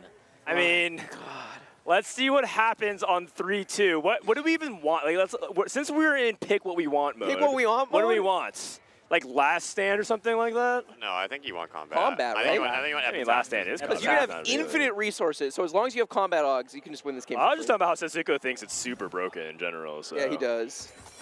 Silver is probably good for him. Oh, no, not Reach the Summit, please. Not Reach the Summit. There's no way. I mean, at this point, I'm pretty sure he could take teaming up and it would be 2 sets. He has no anti-heal. I guess he has anti-heal component. But this way he can just avoid building it. He doesn't want to build a Sunfire. That'd be too crazy. My god, this spot. Now he gets to build a good tank item. Dude, all the doubters are so upset right now. Chad. Oh my gosh. Okay, so. Okay, AVP from this spot, 1.2. I mean, that's what Setsuko would say. The problem is, okay, Soju, the thing is, in practice, he actually has a really hard time. One weakness he has is that he has a hard time practicing high rolls seriously. Whenever he's playing in like solo queue or in scrims, whenever it's high roll, he mentally checks out because he says it's too high roll. But the thing is, you do have to practice a couple of high roll spots because you still have to get over the finish line. Like if you leave any placements on the table, that could be the difference between advancing and not. And so is Soju practice on the high rolls, or did he do this whole thing where he's just like, it's not even good practice, he FFs, and then just starts a new game? I feel like this high roll is just so straightforward because he's going to play this board to level 9, and he's going to preserve a ton of HP while also being way ahead of people. I don't disagree. I'm just trying to throw in a little bit of doubt for the tension. Listen, there are high rolls that I think you can mispilot and cause. I think it's really hard to fuck this one I feel up. like he is literally AFK until stage 5. Yeah, it's like so hard. No decisions to make. If anything, he's thinking about what to say and complain about when he comes over here. He's just complaining about the state of the game. Somehow. Heartsteel. 5 Heartsteel, just racking it up. Why is he putting his main tank way away from... Okay, he's going to move it. Okay. Yeah, his positioning's a little weird. He leveled to 7. Fine. Maybe he's trying to avoid a He's Corki avoiding, like, he might be, yeah, avoiding Corki or Senna, right? Avoiding AoE makes sense. Okay, spreading out. He's got like mega. As long as he's got the Cassante in front of the Aphelios, I don't He care. always prints a goal at the beginning of the round. What's happening? Is this 4%? Plus 10. Can someone go back and look at this? Cheating. Someone go back and look at this VOD. I want to know because we have a Rage Blade, so we can actually calculate what his odds should have been for the whole game. You can get very easily the number of auto attacks in the round. Just someone count how much gold he had. 40 gold, level 7. Someone said we're plus 11. Plus 11. That's where chat's at. Unbelievable. So 4% odds. We essentially multiply it by 20. Has he auto attacked that many times? A little bit more than 20? I don't know, man. Probably not. I'm not keeping track. The screen is way too small. Looks like he's interested in Thresh or Blitzcrank. Yeah, probably make Bramble or something like that. Just finish items. Bramble, Crown Guard, or... Did he get it? He got, oh my god, he got the Thresh! Thresh? He got a Thresh off Carousel on stage 3! What? Dude, is the lobby just straight up trying to save North American TFT? What's going on? They're just straight up actually throwing here. It was running away from also, him. he was tied in HP and somehow got second pick. Oh man, I was ready for that to be a set pair. I thought that was going to be like he was going to get like a TG or something. Yeah, so I guess he's not high rolling. Oh, he's winning too much. Yeah, he's not even high rolling. Wait, you're right. He's not actually even getting 5 Heartsteel value because he's winning too hard and winning too much. No, I think this is the perfect kind of board where he'll win these rounds, and the next round he'll lose. In stage 4, he'll start losing some fights, and that's good. And the great thing about Heartsteel is you don't really people who lean into like, oh, I must full loss Heartsteel. No, man, you just play your best board. You try to kill people. You always kill units. You preserve HP. Sometimes you lose. Sometimes you win. It's plenty. You get plenty. Oh my god, another gold immediately printed. And also, by the way, the secondary benefit of like playing this Heartsteel, like this Yone player, I think it's by Beery, is like, my god, you're just contesting Yone, and it just makes it that much less likely you're able to stabilize and hit Yone 3. It's got to be hard playing in a lobby where like you're not used to playing with guys. You have casters right next to you that just like, we lost our collective minds right when he hits this Chosen.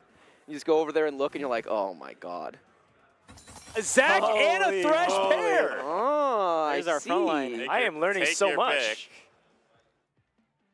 He's even got the remover. He's got a remover too. So if he hits either of these 2-star, he can just full tank itemize it. And he has no excuse because he can't say like it's not even that good because it would grief a Econ and then he can't make 50. But like he actually is holding everything and he's level 7 with like a bajillion gold. Level 750 gold on 3-6, and he's got a pretty expensive board, and he's got like 20 gold on his bench.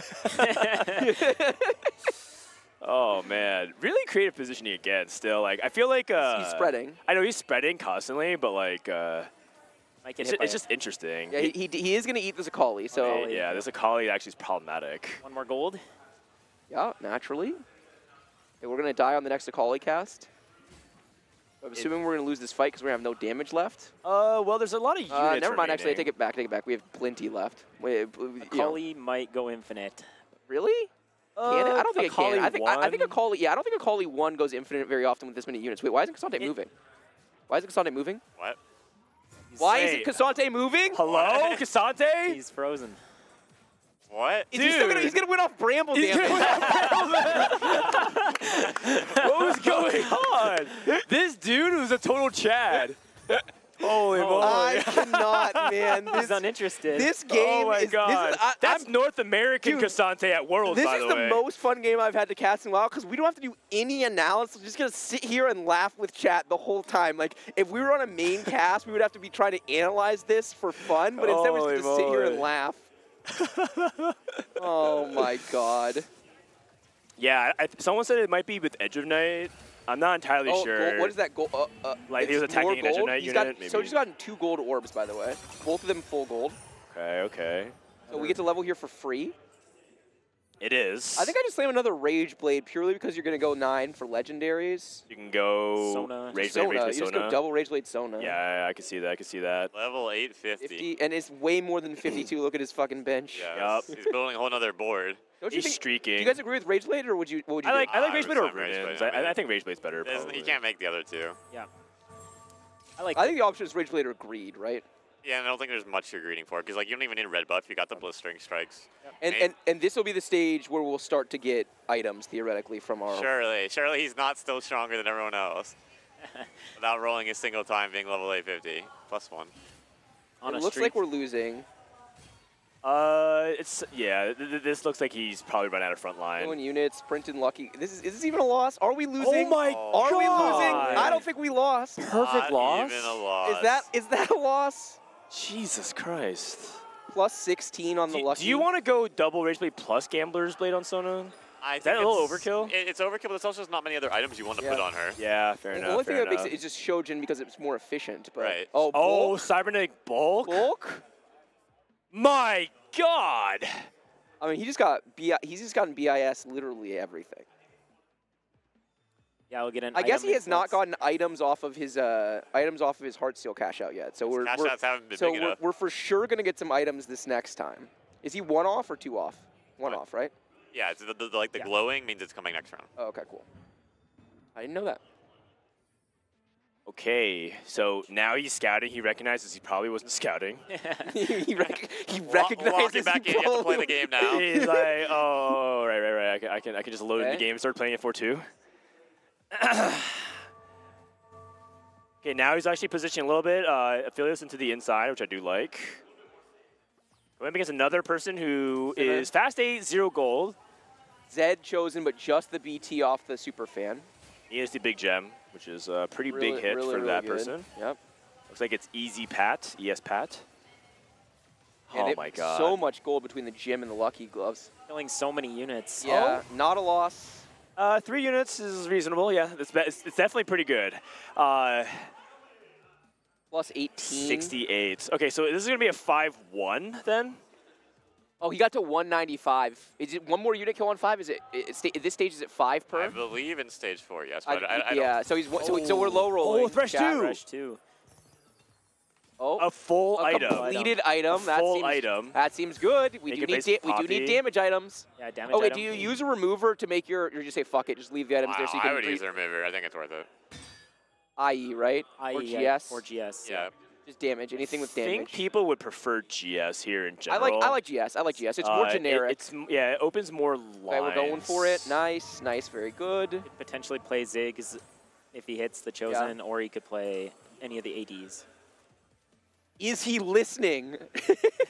Is he listening? I mean, oh. I don't think so. I don't think so. If anything, he's trying to tune out because there's a Yeah. bunch of people crowd. You guys probably can't see because of the shadows, but there's a bunch of people who are like kind of watching Soju's game. Believe it or not, Soju is popular. I know that's surprising. I know you think you're the only Soju fan out there, chat, but a lot of Soju fans. Yeah, he actually does get mobbed whenever he's able to step out. And he actually gets his win. It's really big. Nice. I mean, as much as it's like you want the Heartsteel stuff, like he's trying to fast knives. I think preserving HP is, this is the thing about this trade, is like I'm super down. Bro, let me finish. You're so excited to talk about the game. Literally what happens is Ramlin starts a sentence, Bryce jumps in. Pitsy starts a sentence, he jumps in. I see something, he jumps in. You're right. My God. I'm just too excited about this. You know why? This is what happens when a true Soju fan watches him high roll for the very first time. It is. My I'm so God, he's so excited. happy. He's never watched Soju high roll before. He's watching it live in the flesh. Continue your thought. I remember what I was saying. He's trying to fast 9. Something about Heartsteel. Heartsteel fast 9. Very good. Heartsteel. It's so true. I am so excited. Thoughts, Bryce? I just think, look, here's the thing. I think it's so good for TFT. Wait, he got an Alawi off the carousel. He got an Alawi off carousel. Like almost last pick. Oh my God. Okay, Oh so my when you see God. these items, when you have Sona, so Pitsy, who are some of your favorite combos with Sona? Or does it not matter? It matters a little bit. So it was Yorick. They obviously took that interaction out. One that does combo with it is Lucian, but Lucian is not a unit that you typically want to play on your board. A unit that is really good with Sona is Jin. Jin's attack speed buff. He gets to attack, or he gets so much AD from Sona as well. And then the other one is Ziggs. He buffs his own attack speed, so he benefits a lot on the on-hit for the attack speed Sona. Okay, what about like Yorick and some of the other units that like did they nerf that specific interaction with Sona? Is it Rambo? Is this still like playable? I mean, Yorick's still an amazing unit, and even though it doesn't proc on the ghouls, it still procs on Yorick, and that means more autos, more damage, and more casts. And it procs on the big ghoul. The big ghoul is summoned. He counts as a unit, absolutely. So he's still one of the best units to run with Sona for sure. I think you usually want to play around Kiana or Kane as like you want to play a melee. He just doesn't really have the items for it yet. That doesn't mean he can't get them. It just he has all backline items for his damage right now. You know who's low key really good with it is Caitlyn. Yeah, I think Caitlyn just dishes out the auto attacks. I mean, everyone's good with attack speed, right? Yeah. It's the most powerful trait in TFT since set 1. So in general, who doesn't want attack speed? Pretty much nobody doesn't want it. Also, by the way, we saw a Cat 3 carry, which is, I think, the first time I've seen it this weekend. Katarina not particularly powerful. We got a tactical pause, clear TFT in the lobby. Maybe they just pause because somewhere out there Clear needs to go to the bathroom. Someone bugged. Okay, apparently someone bugged out. A little late for the Cassante. Not entirely sure what. I think they disconnected, so we have to get them back into the lobby. Actually, By the way, it's a remake situation, I think. Oh my God! No way, man. That would be so. If that happened to Soju, oh my God. I would be so tilted if I had to remake this. So at set 9 Worlds, there was a bug with Cassante, where Cassante kicked out a unit, and then it bugged, and everything froze in one place and waited for the unit to revive. I think it was Graves. It was the Graves, the Graves, revive mod. Yeah, with Zonma with the revive. And Volterix or Volta end up losing that fight, and that could have swung the entire thing and may have gotten placements. And for the rest of the day, chat was rioting and talking about justice for France and stuff like that. Imagine the scale of what happens if a spot like this has to be remade for Soju. It would be crazy. Oh my God. Oh, he's picking up his units. Yes. Also, by the way, this is actually like either a really good moment for Soju where he can stop and think about the game, or it knocks off his flow and it throws him off. So hopefully it's not the latter. Agreed. Yep.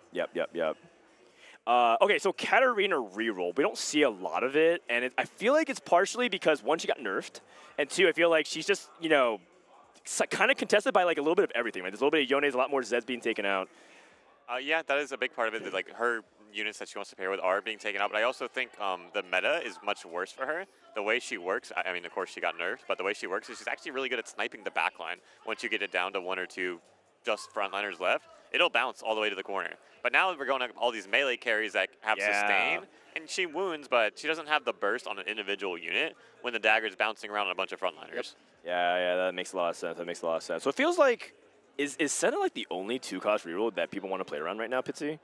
Yeah, if you go and you look at the list of 2 costs, the only one you're excited to see a ton of in Stage 2 is either Heartsteel or Aphelios, or you're excited to see Senna, and the only one you're considering rerolling, unless from an insane high roll, is Senna. Yep. Senna is so powerful, and I've seen Katarina actually a few times today. I saw Katarina go 4th, and I saw a different Katarina that was able to hit a Kiana on 7, and they ended up winning a lobby. But that was more to do with getting Zed online, getting Kiana. And there's functionally no 1-cost reroll, right? We've seen a little bit of Annie. I think Jinx exists. I think it is something you can play for a top 4. Twin Terror is quite powerful in Punk. That's a condition. And Punk Emblem is always good. Punk Emblem is good, yeah. Actually, Pitsy is one of the first people on PB that eliminated it to me. Okay, we can actually use the power of spectator mode, and we can actually go into the game and actually look at everyone's individual POVs. Can you? Oh, shoot. Yeah, so actually we can go around and just see, like, while we're paused, we can go into spectator mode and just look around what people are building around. So we have, for Ripple Overdrive, he's playing around Viego with Last Whisper, Edge of Night. He's got Not Today, and his stationary support gave him a gem. So thumbs up spot. Yep. Yeah, pretty good. And this is a good example, by the way, of, I think, some of the more skill-expressive way to play around the patch. It's not like he went into his roll down saying, I'm going to play Viego Ezreal, but he understood he was going to play a backline carry and a frontline melee carry, and this is what he hit and he's playing around. And a lot of the skill expression on rolling around level 8 is knowing which combinations of units you can play together, how to build a board around them, and when you're stable enough to go to 9 and theoretically cap out. Yeah, Ezreal Viego carry just really cool. I think Ezreal just pairs really well with a melee carry in general. Yes, completely. So it just makes sense. That is like a side effect of him being Heartsteel is you don't really care about playing one of his traits. It makes him a lot more flexible if he has the base dodge to back it up. And now I think he does. Yeah, only 1 out of 3 Heartsteel or 2 out of 3. You'll play big shot, and a lot of times you're happy to hit that big shot Ezreal because then you don't need anything else. It's just Ezreal by himself, and that's plenty. Yeah, I think big shot Ezreal is the most flexible chosen. Like I would believe that. Outside of yeah. front line. ES Pat has a headliner Zed, and he's got a spatula open, by the way. So it looks like he wants to go true damage Zed, which makes sense. Yep. No sword though, unfortunately. Is that Necalli? It's kind of hard from me to see. Yeah, okay, so he's got the true damage like back there for him to potentially ready to go, but it's a little awkward. Yeah. He also has a gym, by the way. Oh, he also, dude. I'm noticing a theme here. Gym high rolls Weird. are. He's also level 857. Items are not very good for his spot. He has a lot of random items on the front line, and he has kind of a lot of random front line components on the bench, and he still wants to complete this spatula with an offensive component. So he really needs to high roll his Raptors. Yeah, he really needs Raptors to give him stuff that makes sense, because, yeah, there's not a lot to play around here. He needs like an Edge of Night plus true damage. So the bug is that one of the players, he was playing 7 KDA. They can't hear him, Bryce. I know, but we're going to repeat it after. And so the game is saying that he only has 6. Oh, sorry. This is a caster trick. Basically, you're saying it, I'm just repeating it. He did. So he has only 6, and the game is miscalculating it, so the pause is there. And they're trying to look at the game state and trying to evaluate what's going on of how he can get 7 KDA when only the game says 6. So basically, he's playing down an entire tier trait. And let's go find that POV. Yeah. Which player is it? Well, let's just scroll. Wait, just click through. Can Chad actually hear Barry or not? No, but I was going to say let him say it, and then you could say it, but you're good. I mean, that's just, okay, fair enough. I feel like relaying that in real time is good. But okay, fair enough. It looks like it's 7 KDA to me. Maybe it got fixed. Okay, it's not him. It's another player. KDA? Oh, 6 KDA. So let's count it.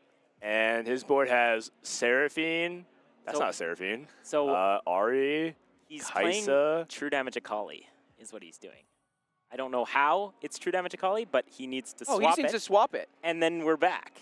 I don't know if that's... Hey, we got you. No, but like, how is it true damage Akali? It's just a bug. He can bench it and put it back on. It should be fine, play right? a KDA unit and it'll switch.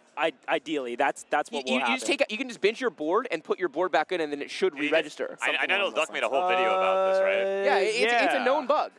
I mean, he's playing true damage. Okay, but like, not everyone knows every bug in the game. Yeah, for sure. But the nice thing is that we know how to fix it. Is the point? Yeah. He's got true damage Akali in. Maybe it looks like KDA Akali, and that's hey, Soju. Wait, we're probably not going to talk to him actually. Yeah. We should talk to the ref. Yeah. I mean, right now, he's actually helping Sarah with her mobile game. Want me to go? Are they figuring it out right now? Okay, it's being escalated right now to the very top of Riot. They don't. Okay. Does he know it's the true damage one? Maybe I think he does. He is on his most recent fight. On his board, it's 6 KDA, and it's 2 true damage. But if you go look, the true damage, it should turn into theoretically. That is supposed to be what happens. Yeah. It's actually if he benches a KDA unit and plays a KDA unit. It should fix it, but it might be further than that. Okay. Well, I can understand if he doesn't know what the bug is and how disoriented that is and frustrating, like the game is bugged. Yeah, you don't want to be spending your tourney time trying to figure out how to fix it yourself. Yes, yes. Especially if it's your first time experiencing it. And so, there's no Akali on the board. What? Oh, you're right. It was a wrong graphic. Seraphine, Ari, Kaisa, Nico, Lilia. I see 5. I mean, I see 5 KDA. Where's is Akali not there? Is that the bug? Like, does he not have an Akali? His headliner is KDA. I mean, it's 5 units and a headliner. It looks like he has 6. Does he have an emblem? Does he have an emblem? That would be the only way he would hit 7 here. But it doesn't look like it because the backline unit is a Seraphine and the other one has a TG. So It can't. I mean, maybe this looks different in spectator This mode. is like forensic CSI TFT. You guys, if they have to remake this game, I don't think they do. I don't think they. I think they need to unpause it, and he needs to realize maybe there's no Akali on his board. I mean, I think that he. How many units does he have? Okay, so he has Echo, he has Nico, he has Lilia, he has Kaisa, he has Seraphine, and he has Ari. He's level 7, and he has 1, 2, 3, 4, 5, 6, 7 units. I'm definitely missing something then. 6. He should have only 6 KDA. Are we looking at the right board? Maybe, I don't know. So maybe let's look at the other. I mean, it's a 6 KDA board is the problem, right? They said the 7 one was not it. Yeah, they said it's not it. I mean, 7 is like working. It looks like it's fine. Has chat solved this yet? Yeah, maybe. Frodan's on this screen. He's on that. Oh my God, it's me interviewing. Yeah, I'm being interviewed. God. All right, I guess you guys can watch this. Yeah, let's watch Dan Yap. Huh? From, and it's just been, I think, so exciting to see, who's really rising to the occasion, who's kind of, shaking a little bit under that pressure. Have there been any big, standout moments or standout players so far for you? Yeah, it's actually the inverse of what you probably expect. A lot of top players, I think, are way more nervous than they're letting on. It's so funny because they're making uncharacteristic misplays. They're really inconsistent in their control, right? They're trying to itemize, but they're a little bit sloppy. They're talking about the setup not being ideal, but they're describing being nervous without admitting to it. So did you feel nervous about the game? No, but I couldn't concentrate, I couldn't focus. There's a lot of distractions going on, and I couldn't think. And it's just you're basically describing being nervous without admitting to it. It's it's okay. There's a lot on the line. There's people behind them shouting and cheering after each play. When Milk was almost eliminated, he needed to clutch out a top finish. He was able to clutch a top 2. People were erupting behind him. He's everyone was making noise. I couldn't think. I'm yeah, they were cheering for you, man. And I think a lot of these TFT players, they haven't had their first real LAN experience, so to see them interact with the fans and kind of realize what's happening in terms of the fandom and watching people in real life, I think it's such a cool, special experience because it's finally starting to click of what's down the line here. Yeah,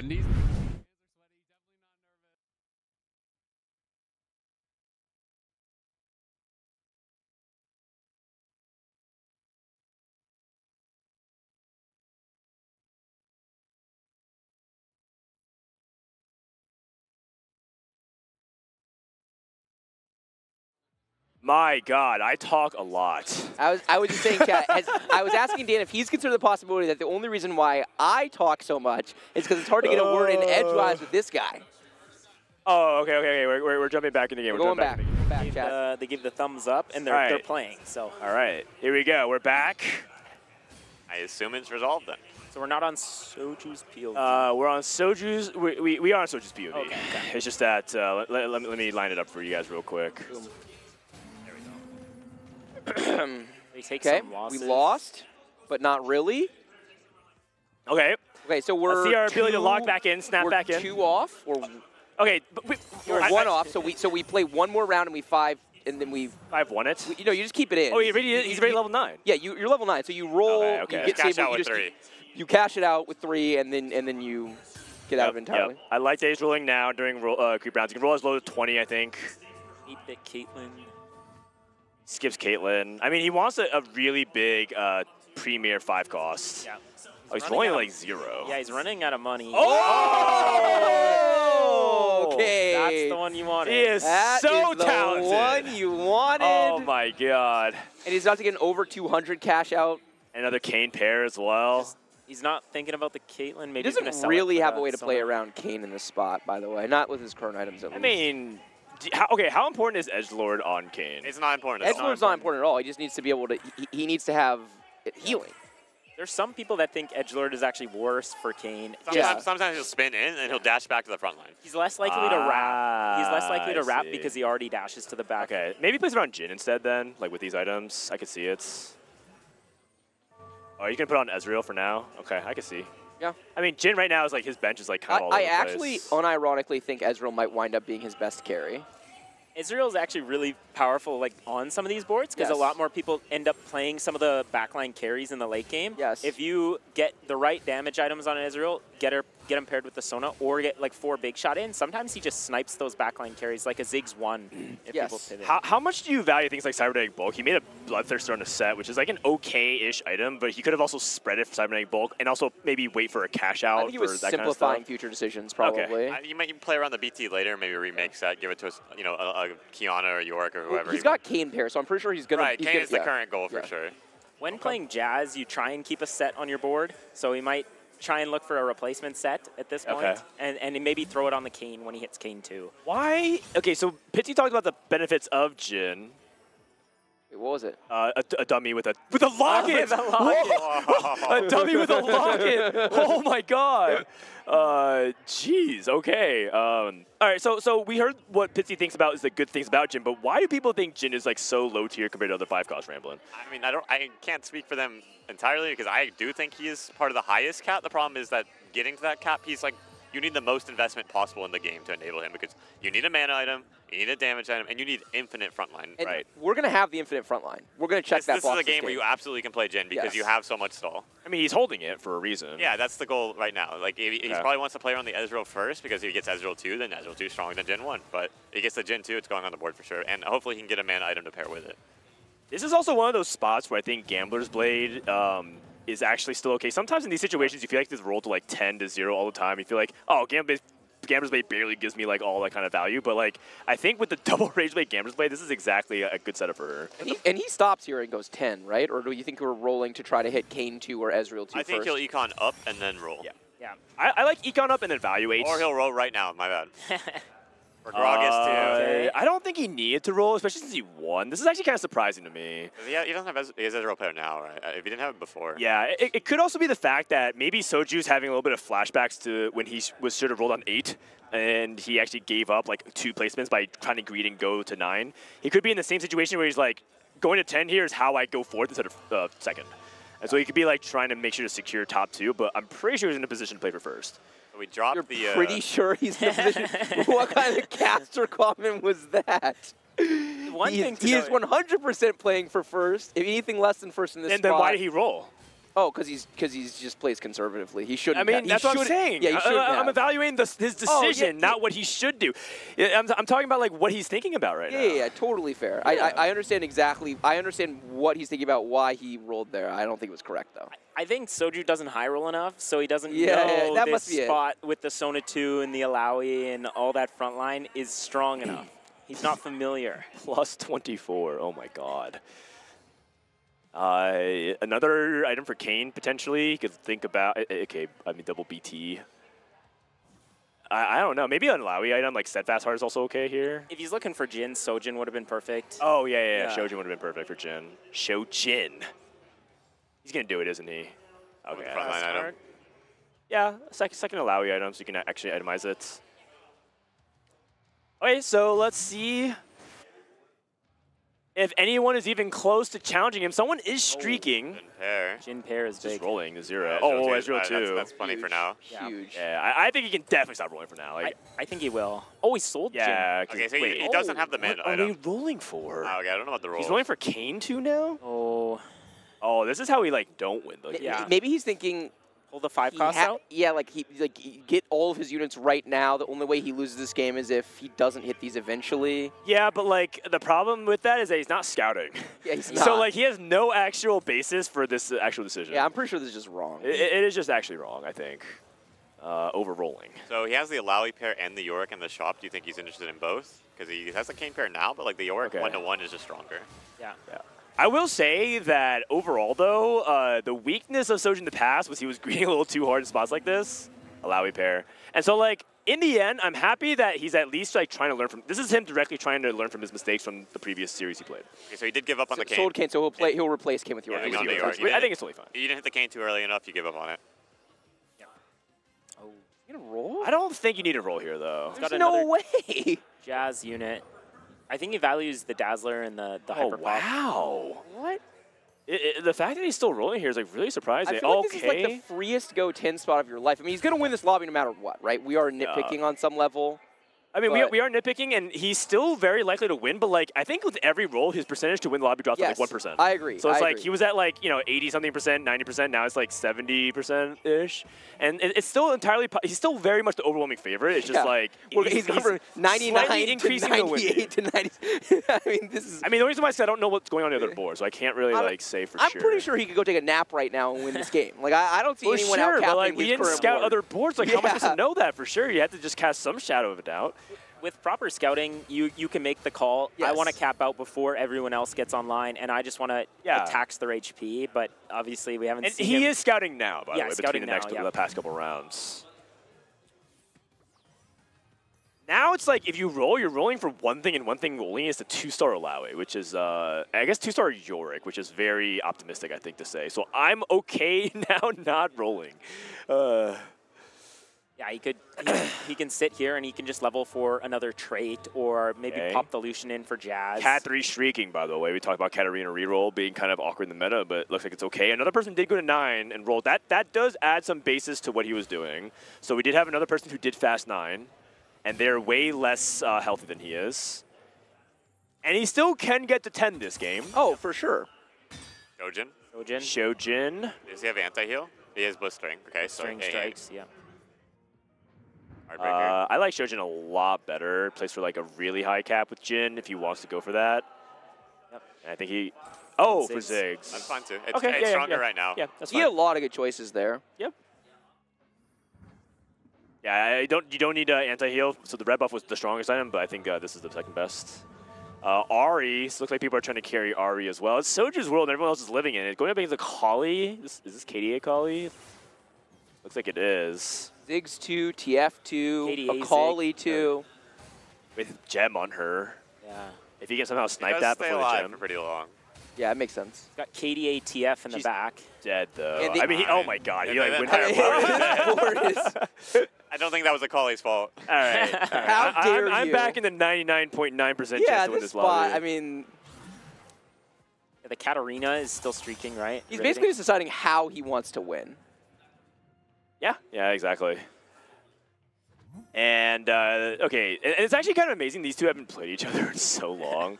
That's actually so fortunate for Riveting because now Riveting can probably lock in second place guaranteed. So basically, it's like who's going to be able to get third place in this lobby? Ripple played that pentakill Viego carry, which is really interesting. I don't know what Les Coco is playing either in this spot.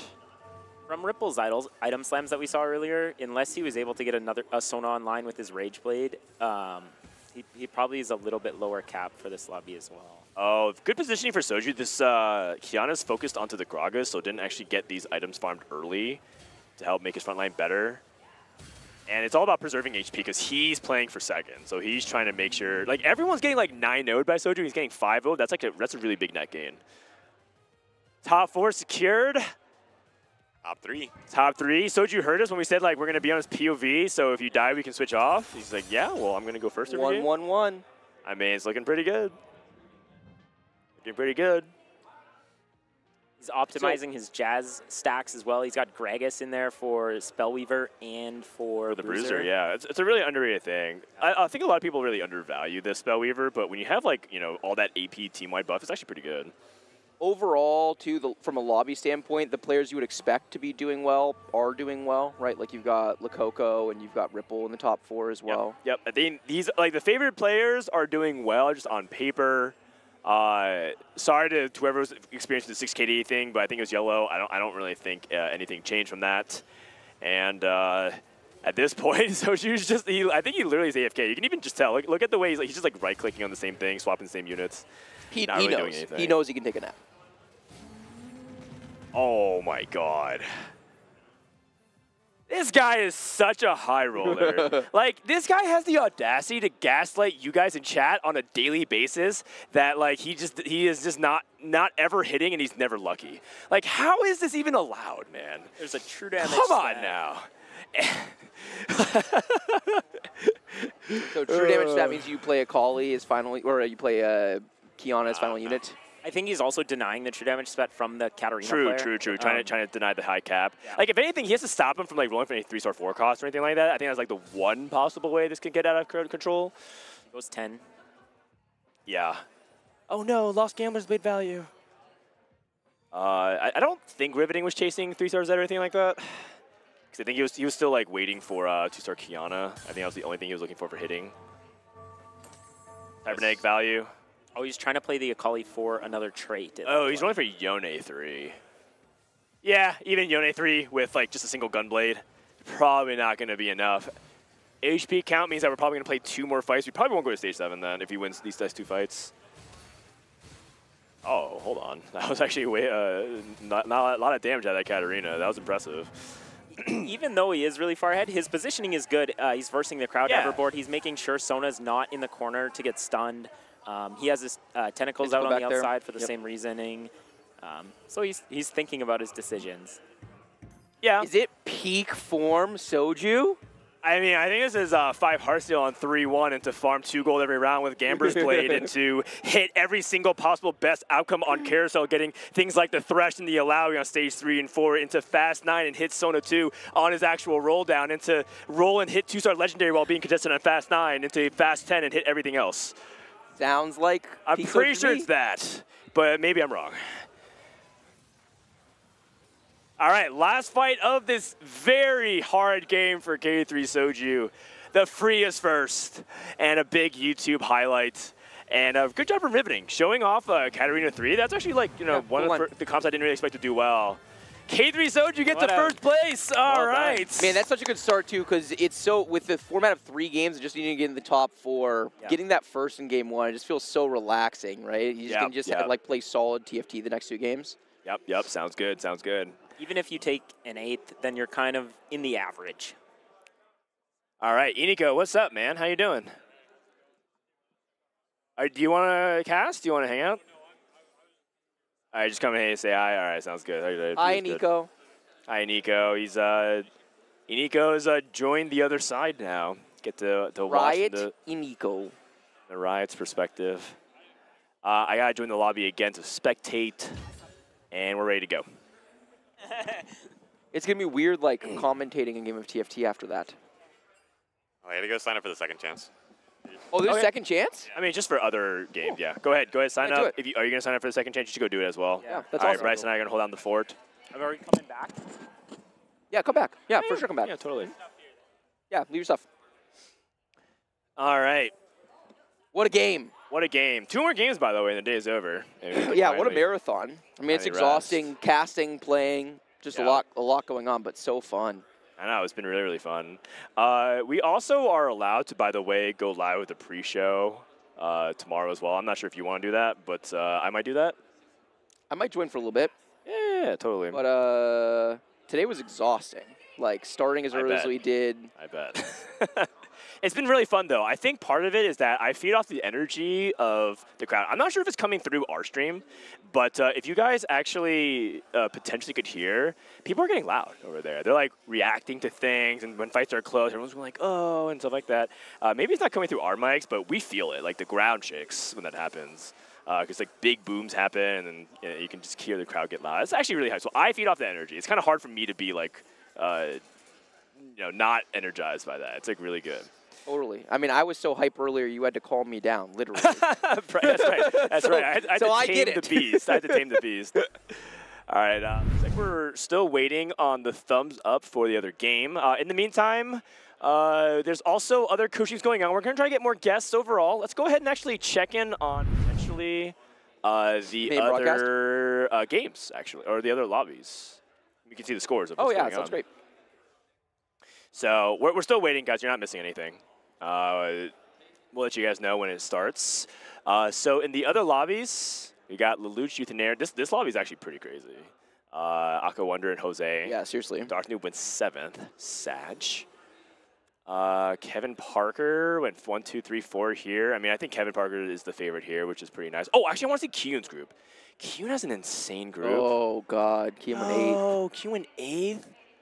Panda, Jazz Latte, Yunwoo, of course. What about Ace's group? That was one of the other really stacked ones, right? Asa had a really good group. Asa went first. Yes, and Flancy second, Milk third. Milk third. Man, that's great. All right, and then what's going on in the main broadcast lobby with Wolfie? Wolfie and Saint went 1-2. Oh my God, let's go. That's awesome. That's awesome. That's good news. And Sasa went bot 4. Okay. I mean, there's still plenty of not really. Actually, there's only 2 games. When we do the whole cast, there's still plenty of games left. It's like actually not really. This format is brutal. It's this really format aggressive is so cutting. brutal. It's like, again, good players are going to do well, but also good players are going to flame out. For sure. It's just so aggressive.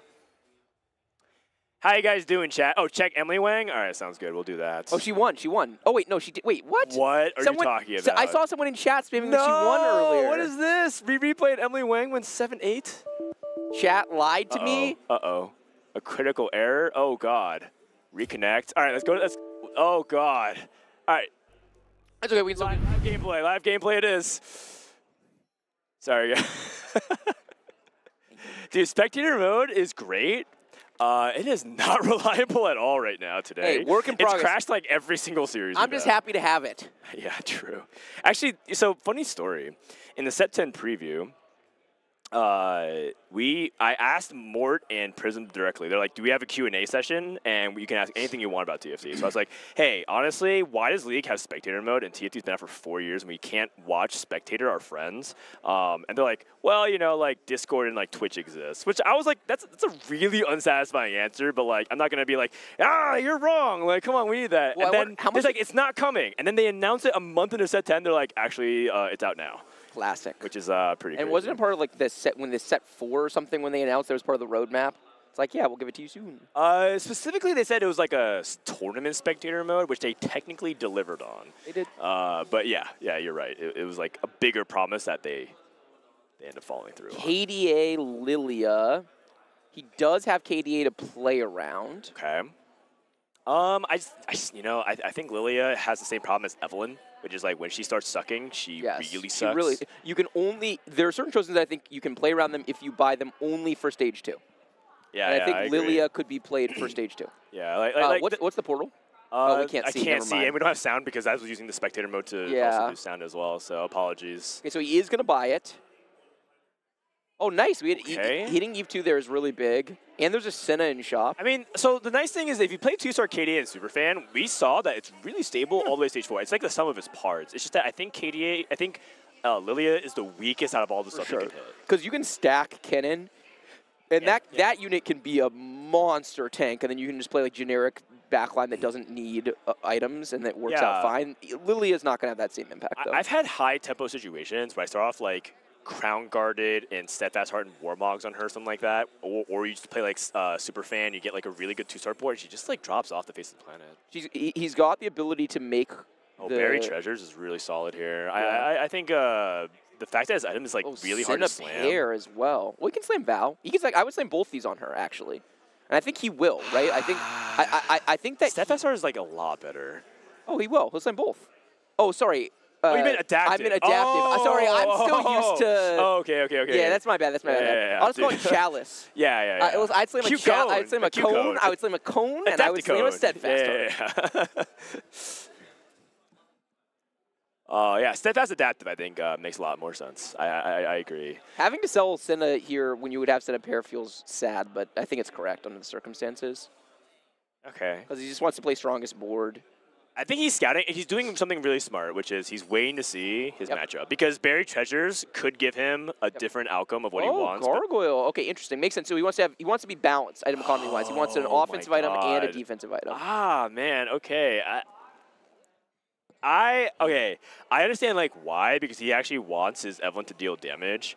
It's just that I think Stoneblade like is so bad. It's so bad. Stoneblade's terrible. I think but it's good early. I think that what he's thinking about is he wants to preserve HP because he's playing for tempo early. And if you think about it, since you won the first game in this format, you just need to score points. One of the best ways to flame out in a lobby is to get griefed on items and just wind up with no carry items. So this way he's got a strong, flexible carry item that he can play around as the game goes on. The downside is this is a little bit something that is emblematic of Soju's problems, is that a lot of top players, when they watch him, always ask him this question: how did you end up with these items? And it feels like when you slam things like Stoneblade and then you're kind of like left to randomize whatever the rest of your items are, that's where you're kind of vulnerable to like really terrible items because you're win streaking. Yep. So you get the worst items a lot of times. You get like left with like 2 cloaks. What if he has to slam like a second Stoneblade or something like that? That's where Soju's items can end up sabotaging him a lot. For sure. And he missed Senna 2. I still think it was correct to sell the Senna to play his best board on 2-1, but man, not having Senna 2-1, 2-2 feels real bad. People in chat are asking for some mods to throw up some Gambas. I mean, I think people are scared to Gamba after that crazy high roll, but this seems like a much more reasonable spot to Gamba, I think, for channel points. Yeah. I mean, we'll see. All right, Ramblin' and Pitsy are back. You guys both get in? We're in. So what's the format of the second chance thing? I think it's the same thing. Yeah, it's. Here, can you put your people were asking? So I don't know exactly how many games it is, but it starts tomorrow morning, and it's kind of like the same as the day 2 is. It's top 2 advance. Okay. I think they said there's 3 phases, maybe 2 tomorrow and 1 on the final day that runs alongside the finals. But And is there a prize pool? yeah, it's 500 RP prizing. Oh, cool. So it's just like $500 worth of RP. So okay, fun. Whoa, that like buys you like 1 mythic skin. Amazing. The Kaisa Chibi. Wow, the value. I mean, honestly, if you win that, that's pretty. I mean, just getting to play more, I'm right? not even gonna lie. That's what it is. It's the redemption arc. I love it. Yeah, and that's a really important thing that is emphasized. Like you fly all the way halfway around the world to play like 3 games of TFT. That like feels kind of bad. At least there's other things to do, like the pre-party, the panels, and now you get to play in more events. yeah, I mean that's basically what I was saying earlier. Is I don't really, you want to do well, but you mostly just want to come here to play. Yeah. Play TFT, hang out. Anything have fun. is something. Co-stream. Okay, so Soju's last pick. So if you guys didn't, since you guys are missing here, he picked Buried Treasures, and then he had Glove, Vest, Tier, and Cloak, and chose to slam Hodge and Stoneplate instead of Steadfast Heart and Adapticone. So that was kind of an interesting deviation of what we thought he was going to do, and he ended up needing to slam because his 2-1 fight was against a Corki 2, and then kind of this is where we are right now. So overall, he got a bow. He's trying to go for Heartsteel. No, he doesn't have it. Oh, it slams Titans. Titans. Wow. So really just full tempo mode. Full tempo. How are you guys feeling about Titans? Not a great item. It's like the meta at least favors it a little bit, where you're happy to like play around it, but there's so many better items you can build on your carries. Even on those units that favor Titans-like item, they would rather a different item, I think. It's not an item that I've slammed this patch a single time, and it combos with the Hodge as well. Like, he's most likely going to be leaning towards a melee carry, and I think that's why. Yeah, I think this is full tempo play for 4th, 5th place kind of vibes, right? He slammed 2 items that are really subpar, the Gargoyle and the Titans. Am I crazy? I think if he 5 streaks, he's actually in a spot where he might just like cruise to like a top 2, top 3 if he spikes a level 8 like really well. Like I know it's like a play for top 4, but this is the kind of spots that like Dish Soap and Robin convert off really well. Totally. He's the Senna Whisperer, by the way. Like the one game that he doesn't want to play around Senna, he just gets in every shot. I think he had Senna in 4 of his 5 drops, something like that. Yeah, this 3 is out of 5 insane. drops. Kind of crazy. And it's unfortunate because he hasn't been picking it up, so he doesn't have an easy link. I think if he had like anything that would be good with it, like a Shojin, he probably would have leaned more into it. Annie with Rage Blade. I gotta say, I don't really know about these Rage Blade slams on stage 2 anymore.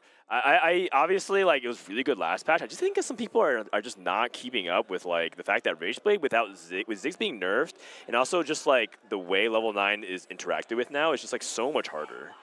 Yeah, it's insane on Sona. Yeah, if you have an economy. It's solid early game, so sometimes you slam it for tempo purely like what Soju's doing with the Gargoyle and the Titans. But yeah, it's definitely, the metagame has shifted away from it fairly dramatically. I mean, the Gambler's Blade makes sense, right, when he's playing for like a high econ situation, but like, yeah, in general, I think you just gotta be really careful. It's not that you can't, it's not as good. I think there's a really interesting dynamic in the game right now where there's just a bunch of items you build only for early game, and we've had a few of those in the past. I don't think it's ever been this many where I feel like they're not best in slot for like any of the 4-cost carries. So stuff like Rage Blade, and we just talked about Titans, we talked about Gargoyle, there's Runons. There's a lot of different items that you don't want on your board, but you want the value out of them. What do you think is like the worst item in the game right now? Worst item in the game right now? I mean, it might be a rod item. It might be Gargoyle. Yeah. The Gargoyle Oh, value. and Nico, that's really good in this Gargoyle is spot. still paying for the sins of Tarek last set. Yeah, that's true. And that happens all the time where like an item is so broken, like as a broken unit interaction, and then it gets nerfed, and then, wow, Nico pair? Holy. Chad is saying Blue Buff. I feel like Blue Buff even bugged is still better than Gargoyle because the people it's that true. it's good on, it's really good on. Yeah, Ari is fantastic. And it's really good on Jin. It's really good on Kiana. Yeah, Jin can use it well. Not Cassante, though. Although, like, low-key. This is Cassante unit. By the time he casts again, he probably the buff wears off. Oh, man. I mean, they're going to fix the bug, right, for blue buff next patch? Yeah. Okay, cool. It's still like a little bit just out of place in the set, though. There's just not very many units that want it over Shojin. Yeah, I mean, it's because Shojin's just too good. Right, it's too The flexible. reality, they might have to nerf Shojin a little probably bit. do. But I like that Shojin's good. Yeah, because I feel like it from a opens set so much where more path. You've never built it to a set where you always build it. Yeah, that's just been that feels good. Like the trend of TFT. Every set it's different on which items are actually meta. Mm-hmm.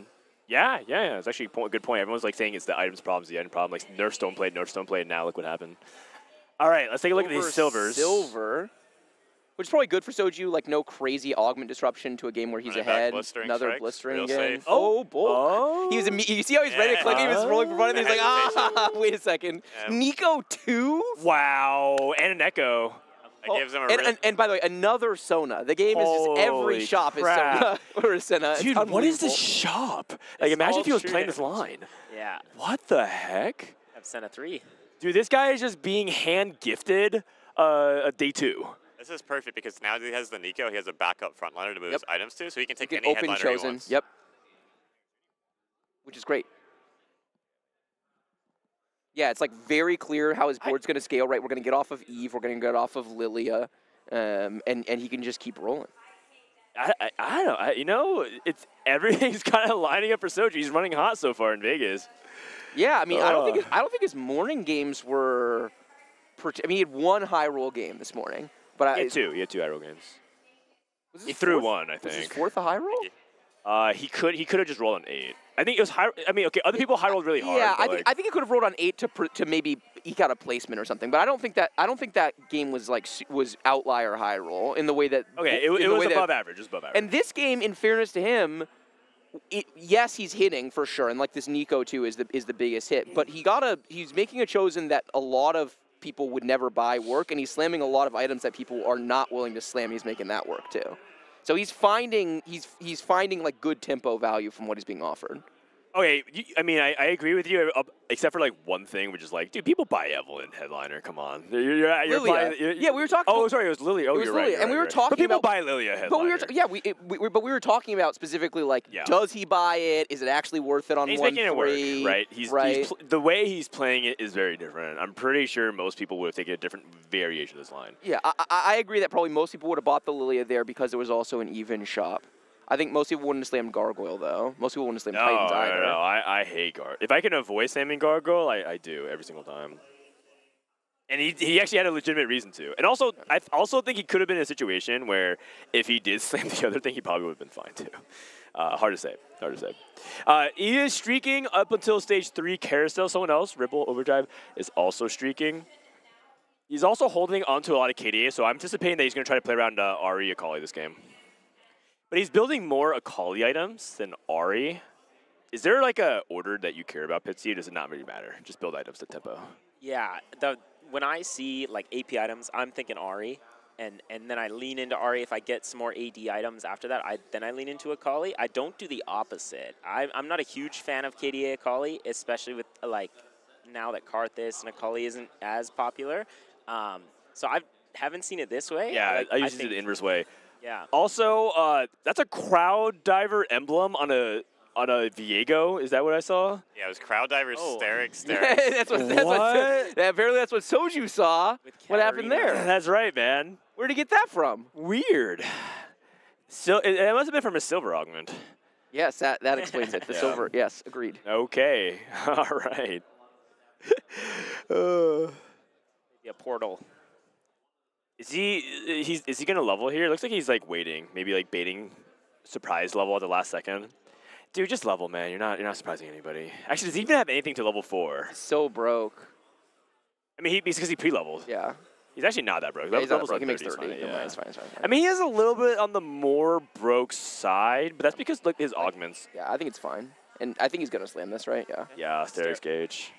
Eric's Titans Hodge. And the Yone went straight onto the Eve. It's a head-to-head duel. Which might actually be okay if you can kill this Close, Yone it's quickly. so close. Yeah, Okay, and nice, Yone nice. can't Yeah, we're ramp. chilling. That actually ends up being a really good outcome here for Yone because the Yone couldn't, or for Soju rather, because the Yone couldn't ramp.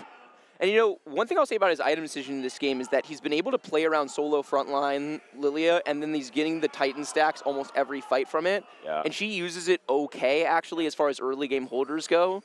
So it is all worked together, even though he's slamming items that are subpar in the data. I think one of the big things about early Titan Slam is you don't usually have the healing to go with Yes. it, but Lilia is one of the few units that can self-sustain, so Oh. it actually works on her. Yes. Is and this getting worth a bunch of extra thinking AP about? from KDA and the healing, so it's actually really kind of... He can't take this. It breaks apart too much of his board. The Superfan and the KDA, although set headliner is like really awesome. It is. He's got the replacement Lilia, so he could drop Yone, I guess? Yeah, he actually could. Yeah, He loses KDA though. Or actually, no, he doesn't. He's at 5. He doesn't lose KDA. I think it was probably worth it. I think, but- I think it might be. actually It sounds like better board. Maybe the economy is what he's greeting. Yeah. And if he thinks his board is good enough to win without it, which looks like it might be against Ripple, it doesn't have a lot of Ripple backline looks DPS. so weak. How's Ripple streaking with this I have board? no idea. What unit was that with the items? Gnar, I think. It was That was I a think it was a Gnar? headliner Gnar, because it Yeah. instantly cast I think he was transform. playing a Twitch before that. He sold the Twitch. Oh, interesting. This is like an easy fight win for Soju. Wow, stage 3 and stage 4, stage 2 and stage 3 streak for Soju. Does he ever get big econ here, level on 4-1, and hit Chosen immediately so he can go Mr. 100 in this game? I don't know if he has the money. Right? Yeah, like you said, you might Yeah, drop he has that to get much. dropped gold. Right, I mean, right. and so that's the best case scenario. He didn't actually have to pick up the set to keep that streak, and he made gold. Yeah. If he can quickly get over to that 4-cost headline, it doesn't have to be any of them in particular. That's what's Yeah, good about literally these any items. of them. That's the nice thing. And he'll buy whatever one he hits that's a 4-cost, and it's a melee unit. Yep. He might be willing to buy even something like an Ezreal, because he does have the Superfan like to play around to have the Okay, back on. high key. Could you play around Poppy with these items? I would absolutely buy Poppy, yeah. Titans, Hodge. Poppy is one of the few units that actually does really like Titans. Yeah. Oh, Ari items. Ari items, there we go. Well, kind of. I think he was missing like one thing. If you could make a makeable Ari item right now, it'd None of be these good. are like really good builds, though, is the Yeah, problem. yeah, you don't like slamming any of this because from an item economy perspective. He's missing one item. I think if there's like anything that could help him make a complete item right now, would be good. He could slam Crown Guard on Eve right now, and then when he pivots both the units, put 2 tank items with the Crown Guard and the Stone Plate. Yep. But he doesn't really want to. Yeah, you're Rod's right. not really an Ari carry item, believe it or not. For like the first set, like you don't really want Rod items on Ari that much. That's true. The only one I kind of like is Gunblade, and that's usually the last item after you have everything else squared away. Yeah. Like for Belt, it could be Nashor's. Or KDA Spat. No? Yeah. This fight does not look good. No, but I mean, come on, like he's pre-level to 8. 10 win in this spot is insane. Like our spot is so good. Yeah. I think if he picked up the set, he would have been a lot stronger here, but this guy's board is pretty strong. Yeah. There's no way he could beat it. Kiana. Oh, that's a level 7 Kiana. All right. Linked out. Martyr's always good. Yeah, just generically. Martyr's really good in KDA as well. You get bonus. So much HP. Yeah. So we level. Yep, and to level to roll at 4-2, and he's going to roll aggressively. He's got a lot of gold. Because he has Nico 2 as well, he's... Oh my god, you gotta be kidding me! Is that a skip? Oh, it's Spellweaver I think variation. it's a skip, guys. Oh, yeah. I thought it was KDA. I thought it was You guys were KDA. really excited. I was like, does he buy this? I thought it was the KDA version at first. I just saw the headliner immediately. Yep, I can understand it. Spellweaver is a lot more inferior than the KDA version. But at the result, he's not picking up anything right now. Yeah, I agree with this. I agree with all the decisions so far. So he's just gonna hold this for a round. Yeah. Just rent a Chosen. Now I know a lot of people say this is a lot weirder. So Ram, like, why skip the Spellweaver here? Isn't that kind of the unit he's looking for on the surface? It really isn't with these items. Like, it fits his board, but that's the thing about Ari. You were talking about Akali versus Ari items earlier. Ari is one of the most specific item users in the game. Yes. You don't have the blue buff Nashers. You don't want to play Ari at all. So. And if you think about it from the perspective of he's just trying to build a board that's stable, that gets to 8 well, I don't think that Ari is that board. It's actually questionable if he even wants to play Ari at all right now. I think maybe he's like transitioning to like the pentakill stuff is a potential thing, or maybe he just plays 2 melee units now instead. Like, what if he instead just plays like Viego plus Akali or something like that, or some variation of melee champions? I think that's totally on the table. So I think it's a really good call and not get baited. I thought he hit the KD Ari like within 1 roll, which would have just been so emblematic of this game. And he buys this more. Wow, and he gets a fight win here. Huge, huge, huge, huge. He's holding Karthus. Okay. You gonna sell it? Okay, nice. Okay. Okay, we can play that. It's KDA. It's not. KDA. Okay. So you can Hodge the Yorick as well if he's interested. He's just so good, man. Got lots of items. He has an Echo 2 to put his tank items on. Yeah, Echo 2 and Nico 2. He's got tons of frontline, plus the Yorick. This is a good board. That's why he held the Karthus. Yep. Very smart, very smart. Yeah. And he's just checking everything. My God, this synergy list. Holy cow. He's actually made a really good point of putting the right units in before the round starts. He just got weaker, though. He just switched Lilia for Seraphine for 4 KDA. Oh. He was trying to get 5 KDA, and he took out his Lilia. Is it? Did he take? Oh, because he had 4 super fans, so he's like, okay, I could take out one. So he went double Hodge on the Akali instead of the Sterix. Yeah, Sterix is best on Yorick. Right, but with healings as well. He has the monster, so that is true. At least has some stuff, and even the martyr is Did not he fit 5 KDA? No, that's one of the things about this KDA. Like you can definitely play like a random Ahri, but it's kind of forced. Yeah, and like you said, dropping like that Lilia. That being said, the goal. A spat. He doesn't have the rod yet. If the goal is just to get to level 9, this is the type of board that you build that wins some. It wins some fights, it loses some fights, it preserves plenty of HP, and he gets the cap out of 9. I feel like I mean, what is the one thing Soju said every single time we've asked him about like anything related to the game? There's no such thing as overrolling on 8. No such thing as overrolling on 8, yes. So I worry that he might actually be one of the first people to overroll on 8. Well, this spot looks good. I'm not sure what he can really roll for here, to be honest with you. Like, what does rolling here look like? Oh, he's playing KDA. Oh, sorry, true damage. That makes sense. It's just the objectively better version. Well, I mean, right now he's experimenting. He's trying to see what the board is. He has to be a little bit careful not to get too crazy with it because, like, in reality, his board's, like, winning. Yeah, so it's, you can just, like, keep it simple and just say, like, I'll play this until I lose and then I'll reevaluate. And he found the best board, by the way. He found the drop cannon. Lilia goes in and gets his 5 KDA. There's a true damage, but it's not the end of the world. He'd probably much rather have the items on Nico at this point. Yeah, I agree. I mean, the Guardian is nice as well. And Echo's just such a good unit. If it casts twice in the middle of this fight, you know, I'm fine with it. Look at that. Echo just CC'd like 6 units. Oh, Echo is great in this meta. That is the thing. Look at this. so cast insane. again? Oh, my Okay, God. the fact that Echo is able to cast again makes me feel like the true damage isn't that important. But I will say that the Kennen is kind of nice for the Echo. It is for sure. And the Guardian for the Yorick, and that's why. And it was Kennen 2, and Kennen 2 is a really good unit. That's why. I mean, it made. It was hard. It was hard. That was a hard board state. And he got. I think he got it slightly wrong for 1 turn. No punish. He's totally fine. We're cruising. This is another It looks great simple spot. on the surface, but I think that decision's harder the more. I like the way he approached the level 8 roll down. Yeah. And now he's not rolling. Hey, he's chilling. He's figured it out. This is a great spot. Well done, well done. I mean, all things considering, I know he has gotten some really big high rolls so far, but I think he's navigating really well. He didn't get baited by any of the Chosens on his roll down. He knew what he was Yeah, looking for, 100%, and he skipped so many different ones. And he's played the Mordekaiser. He ended up winning that round, and then now he's got his Akali, and he's going to 9. Yes. Is it peak form, Soju? It's peak. Surely. Hold on. I mean, I haven't seen Soju die in a game today, so he's doing pretty damn good. I mean, he did look just physically much better when we saw him, spoke to him after having a little bit of rest and some caffeine.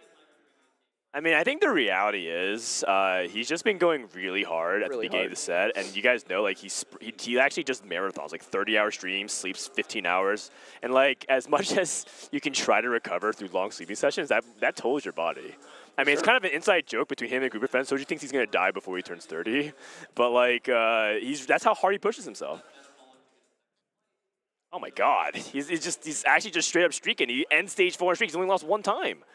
No, I've been really, like, people were talking about how Akali is not going to be as amazing in this meta because there's not as many people playing backline carries for you to snipe, but she's still just as good at going infinite against the melees, especially the ones that don't have a dash. You can really disrupt their targeting. Yep. Oh, don't worry, guys. No. That's why the Bellum is actually so MVP. If you guys are a big fan of Soju, Sarah takes really good care of Soju. Like, that's why she's her true MVP of the stream. For sure. And anybody who watches the stream extensively knows that. So he's got good people looking after him. All right, so taking a look at these items. ET for Yorick. Okay. Plus he gets to make another tank item, go for a Warmogs. He has no anti-heal. You could also look to go. Blistering. Oh, he's blistering. Yeah, you're right. You're chilling. Probably Redemption. Yeah, BT Redemption. He wants to go like Nashers for his backline. Yeah, he doesn't have another card. I mean, go Shojin Sterix is kind of awkward. Actually, isn't even that bad. Guardbreaker BT. Guardbreaker BT. There's There's a lot of combinations. There's a lot of There's a lot of combinations. Interesting. It's not easy. He could go GS. He could go GS Even Shroud. Yeah, he has no shreds. So It's GS going to be the Even Shroud. Nashers. It's the Nashers BT. Yeah. Actually, I like this Yorick the is best. shred. I like this the best. This is I the think most versatile. This is the I most think. versatile. It Yeah, scales the best in the agreed, late agreed. game.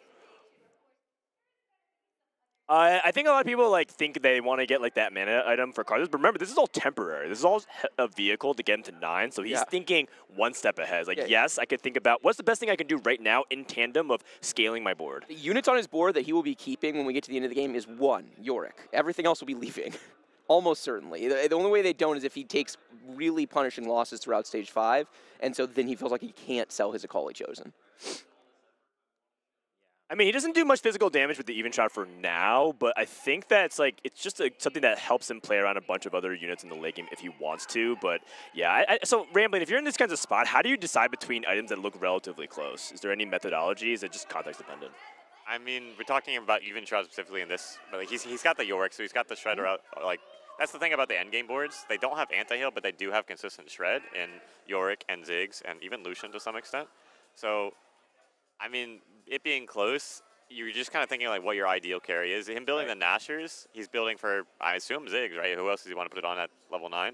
Sona's okay. It's okay with, yeah. So he's just thinking about what units do I want on my endgame board and what are the best items for those units. If you watched the show match yesterday, Nashor's Lucian was popping off. Yeah, I could not understand Shojin, it. Nashor's Gunblade. Okay, and but Nashor's has I literally nothing. swear I know. it did. I'm telling you, it was doing way more work than it should have.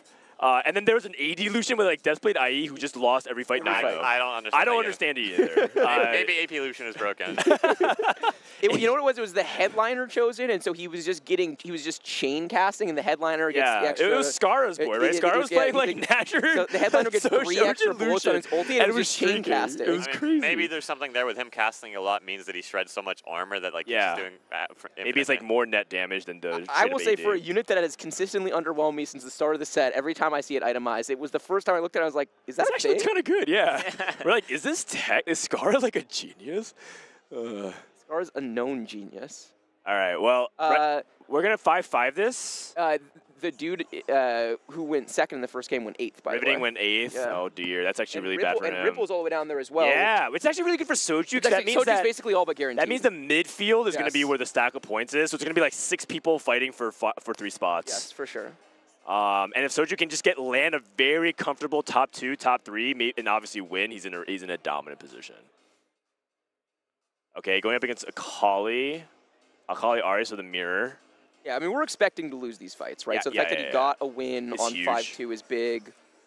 Pentakill Emblem. Are we 5-5ing it? Oh my god, True Damage Gem and Pentagon Emblem. These are 2 best stats in the game. Are we 5-5ing it, or are we greeting all the way to 6-1? He pre-leveled, kind of implying that he is going to go for it. I'd be very surprised if he sacked 2 more. I think that's where you start, potentially getting 4th out of nowhere from a spot that feels really high roll. He doesn't have that many good... I guess Titans is okay here. He could take a Jazz Emblem if he really wants to. I just think Jazz is, way worse now. He does I think Titans for Yorick here seems fine. Yeah, he still has Superfan in, so he can stay a lot more open than other times in terms of Chosen if he open sells it here.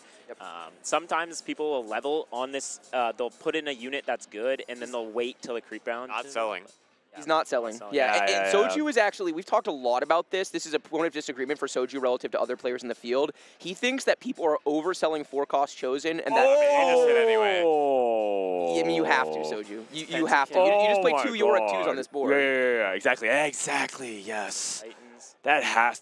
Okay, I mean, that's fine. Okay, he wants best. He wants I best on him. totally get it. I get it. But now we need a unit to hold this other stuff. You need any melee carry. Viego. 5 Pentakill. It's perfect. Yeah. This is perfect. You just slim for it all. people who don't know, Sterex Gauge is, I think, his best performing item. Yes. Craftable item by far.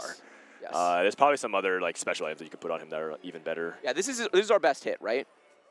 I mean, yes, for his setup, because it plugs and plays immediately. I think he hit, Sona. He has no Sona item, so it'd be oh, is it even that good? But, look at how dominant he wins. Just completely dumps his opponent. And is also, I think the Pentakill hit was, the best as well. It was best, for sure, from his spot, yeah. Being able to natural in 5 Pentakill. Oh, my God. Oh, please, stop. They're already dead there. I did say 1-1-1 before we started. Wow. Holy crap. He's going 10. Oh, my God. Oh, my God. No such thing as overrolling on 9. Oh my God! I mean, it's just it is just lights out here. Also, Ripple with a couple of huge crucial placements. Yep, big. Ripple able to get +2 here. Yep, really, really big. And also, Biri going 7-8 means that I think their run is ended. I mean, Soju's just guaranteed in.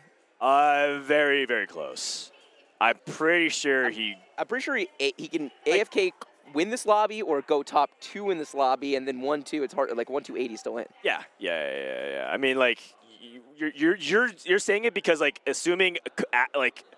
Unless absolute catastrophe happens, like he should be top 2, top 3 minimum, like top 2 minimum probably, and he should be guaranteed in at that point. I mean, when you say absolute catastrophe, do you mean like he sneezes and sells his Yorick, or what? What's the catastrophe situation that we're Dan? This is why Dan is 5-head. He sees the whole board. Is that 7 pentakill?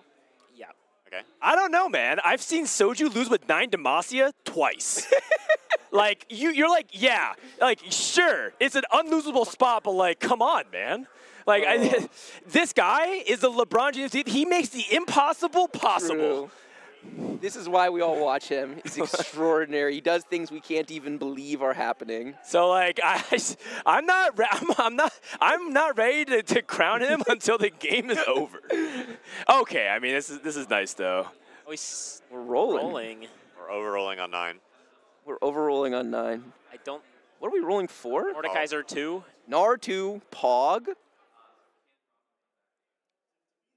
I mean, I guess from the perspective of he literally just needs to get placements. Like Dual Gauntlet, G at GS probably. Oh, wait, does he have another item? It's Stoneplate and Crown Guard. Make a full tank. Okay, GG. Okay. 3-item Karthus. This second Karthus cast, which will actually happen because of the Nashers with the Archangel and the JG, is going to do big deeps. And if it times well with the pentakill, it's like, oh my God. Which it probably will, because with no Shojin, the second cast is going to come around the 10-second mark, right? The Ari and the Kiana is actually taking care of the Yorick. That was a really nasty combo. Here comes the second cast. Let's see the damage. Okay, wow. Big time DPS. Karthus with 9K. Holy. Yeah, I mean, it's 7 pentakill, fully online. This is one of those games. One of those games where 7 pentakill can really show off its max cap. Man.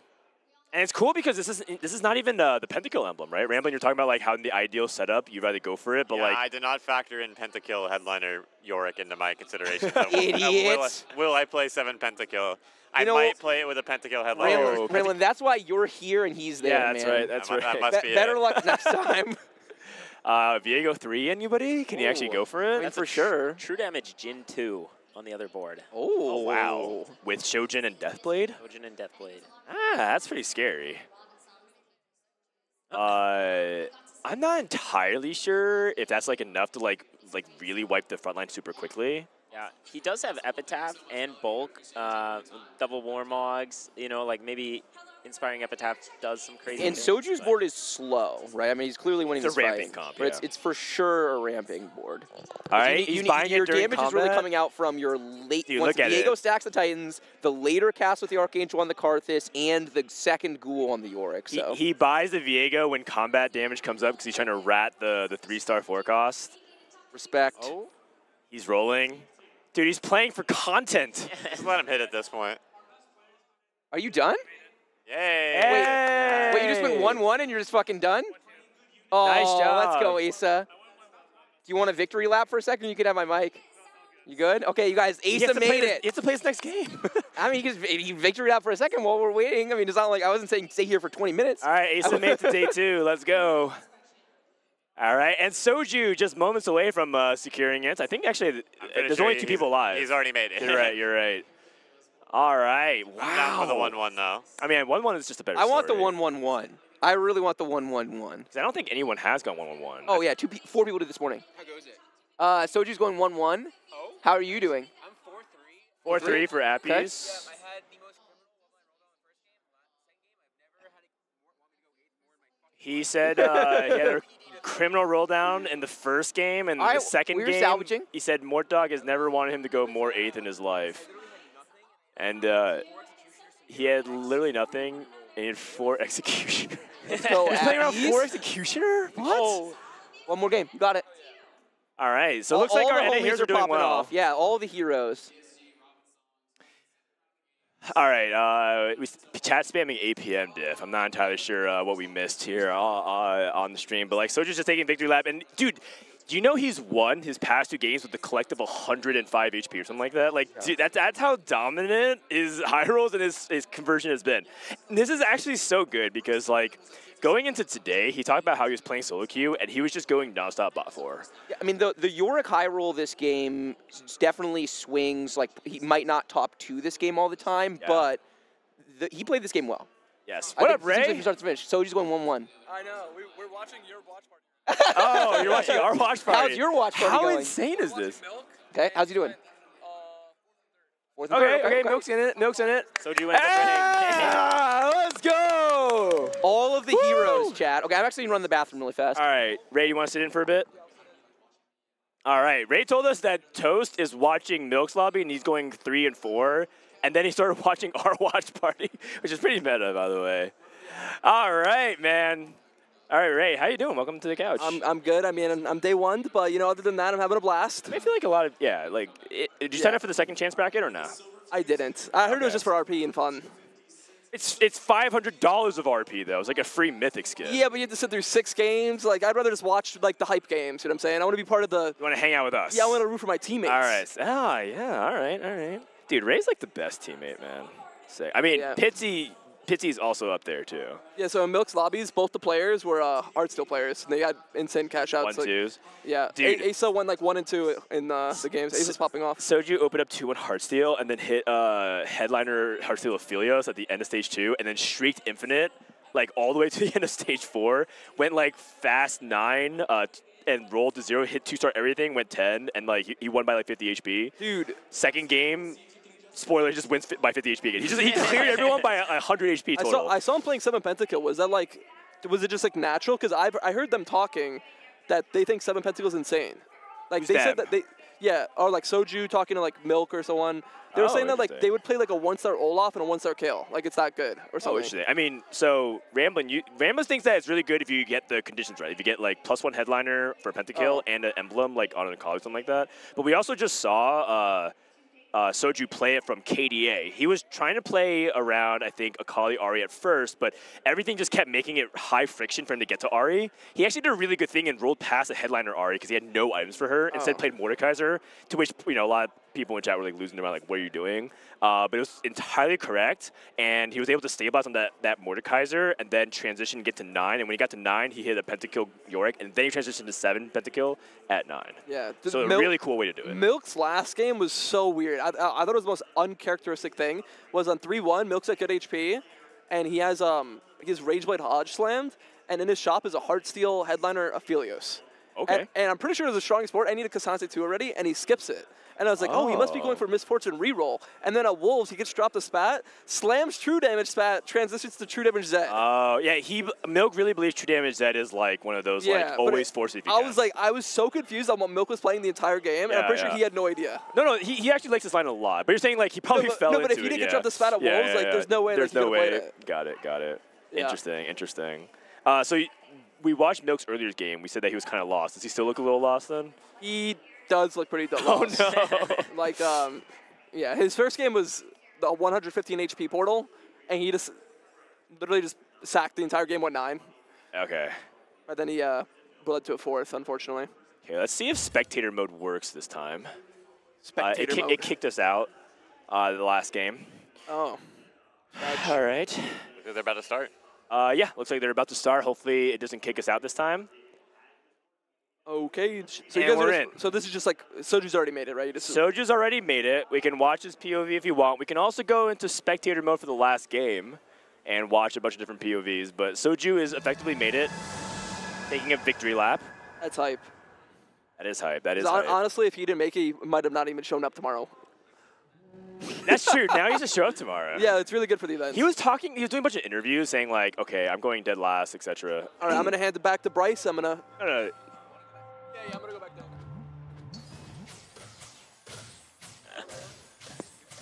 Three-cost champion he's standing on. All right, Ray's going to go head over back to Disguise Toast watch party eventually. Or co-stream, rather. Okay, so we have spectator mode back. So here we go. Here's the situation, Bryce. Soju's already qualified in. He went 1-1. So we could watch his POV again for more content. We can also use spectator mode and check out Soju a little bit every now and then as well. But I don't know the context of the lobby either. I mean, I guess my take on this is I would watch Soju because it's his co-stream, and I feel like most people just yeah, totally. I'm just talking about the options right now. I would say whatever chat wants to do. People are saying check Setsi, but you guys, we don't have the ability to do that. Yeah, we can't do that. we literally can only watch this lobby. The way this all works, we can tune into someone else's co-stream, but we can't watch. We can't just pick a lobby and watch. I wish we could. Do we know how Setsi's doing? Do we look it up? No, we didn't get a chance to look at it. We looked at a few people's performances. What are Setsi's scores? Can someone report? I bumped into Phoenix. He was 2-4.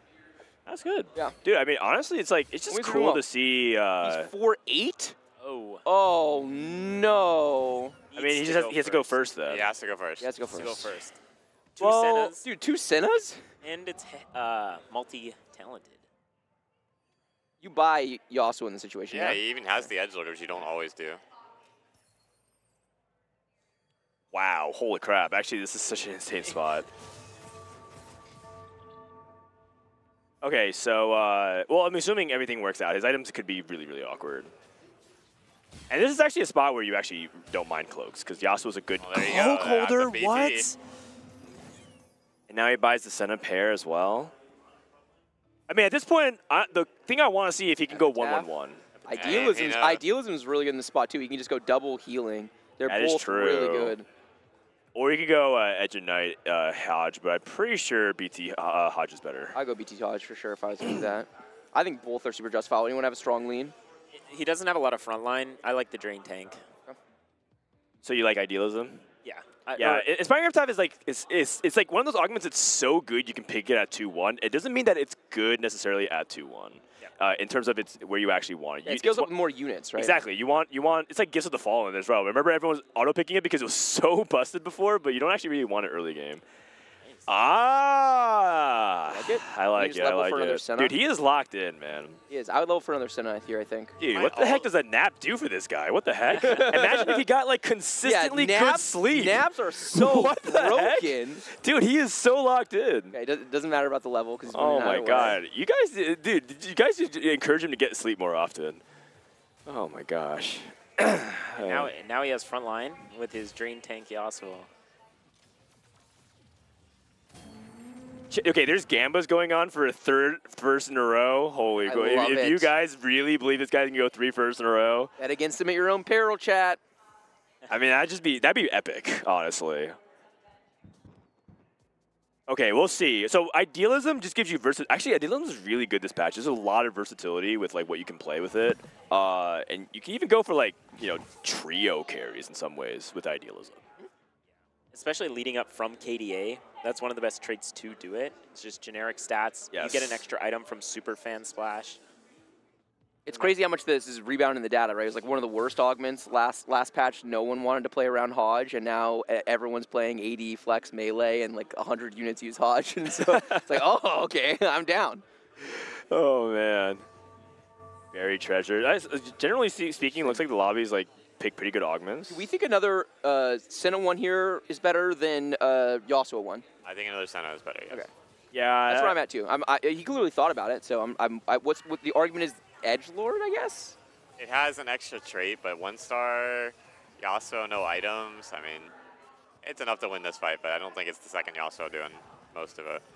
In fairness, second Yasuo did more damage than Senna. It did, but it also, there are going to be fights where it does literally 0 if it dies in the first 2 seconds. Right. It might be matchup dependent then. Yeah. If it lives the whole time, it's going to do more damage for sure. Edgelord's bottom right. Nice, Chad. Good one. All right. There's a Mumu. Mumu's kind of a terror on stage 2, or is it an Olaf 2 for highest amount of stats? I like Olaf 2 for sure. Interesting. I mean, I like Mumu a lot on stage 2 in particular. Oh, I think Mumu's really good on stage 2, but no Guardian, it's never getting its third cast off, ever. That's fair. No Guardian is a big deal. And no items. And the pre-level.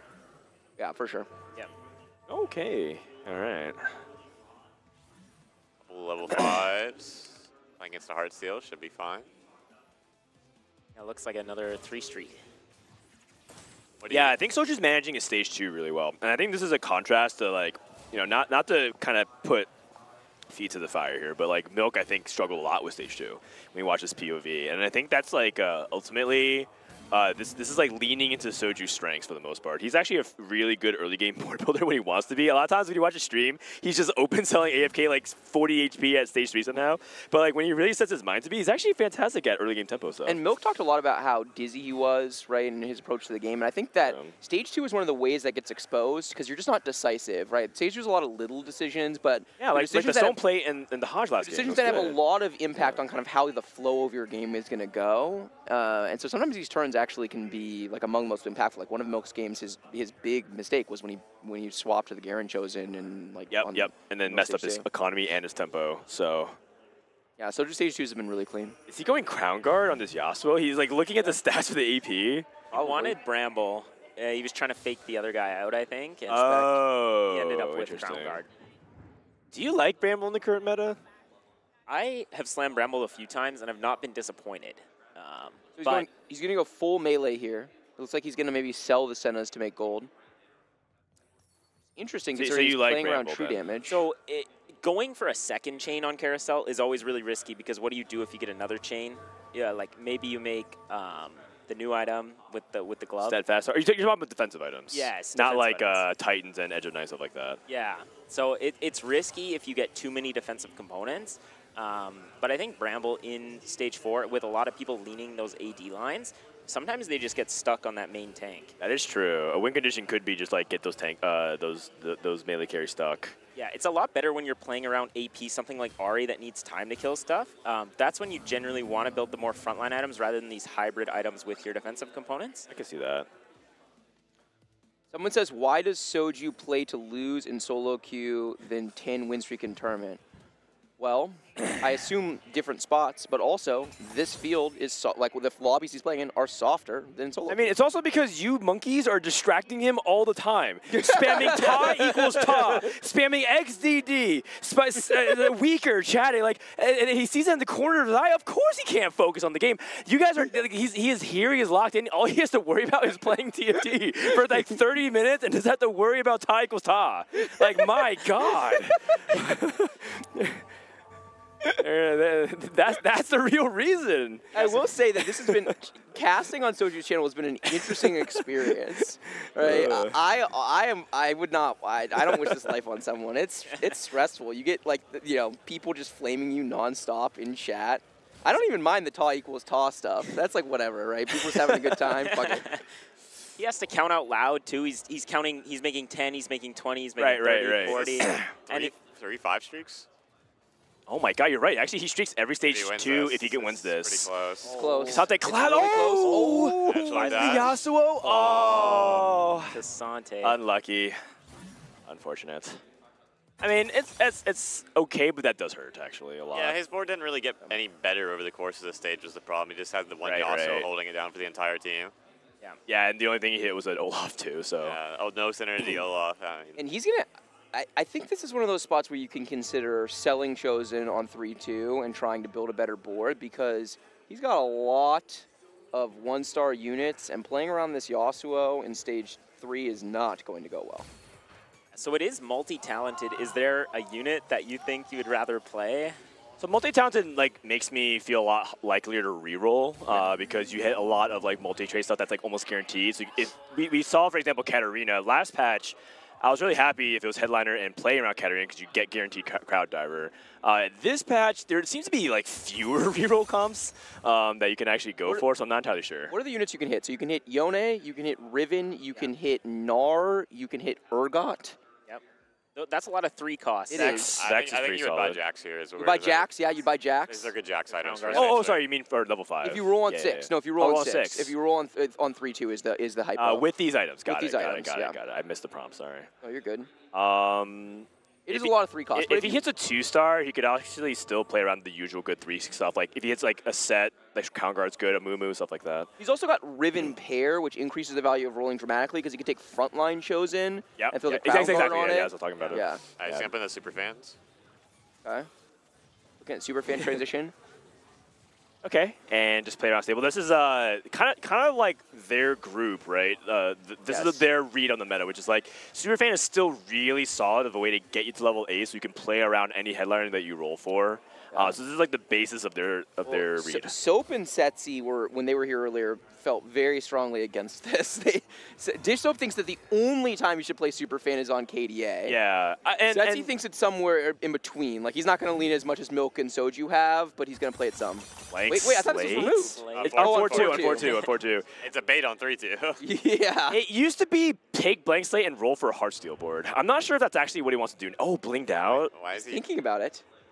Oh my God! He's going to go 7 and roll? He's going to go 7 and roll. Yeah, you go 7 and he can roll for like a lot of things. Makes a ton of sense. He can play... Oh, okay. Mumu was like really pretty good, but damn he's good. Hold the items is the problem. This is one of the best because you can ask for. Yeah, it is for sure, but who's going to hold the items now? And he probably wants to roll a little bit You literally put these on a Mumu. Yeah, 3 items. Oh, Zed! Okay. All right, Zed's going to hold the items. Yeah, Zed can hold items, and he can just play like around that. He just needs another crowd diver. He still has some free rolls. Yeah, he does. 10 seconds. That's Riven. big. Okay, Riven 2. He can play Caitlyn for 8-bit. And the Senna, yeah. Okay. He can roll a couple more times. He can roll a couple more times. Get the items in, not like perfect, but this all makes sense. Get the Crown Guard out. Yep. Oh, full stack. Oh, okay. He has all those free rerolls. He should use them. This is 3-2, so this Amumu can definitely carry. And Vex pair. Damn. This is like... He has another roll. This is hype. Yeah. He has another roll. Nico, he can sell...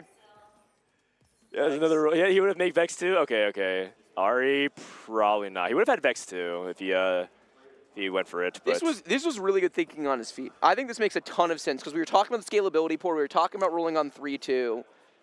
Holy moly. A 3-2 all in with no streak. Yeah, this is actually, I think, where Soju shines the most, is like he's willing to go for these types of plays, and I think his natural intuition for the game supports a lot of his decision making. He actually really likes building boards. If Blank Slate was a game mode where you could like load in and roll 80 gold and then just like reset, I think he would play for hours. I think he would like that kind of stuff. He's 2 out of 3 Superfan, but because he chose to full stack the Amumu, there's no reason to ever play Superfan. I guess you could play it on neutrals and bump Carry off. Amumu. Idealism Amumu. I've never seen this. Actually, I think that's probably what he will do, right? If he will play Superfan on Wolves and pop the items off of this Amumu and then reevaluate his board state. Because depending on what tank items he gets, he can take a Superfan item, he can play a Crown Guard +1, and then he can put these items on Riven or something else. Okay. Yeah. Whoa.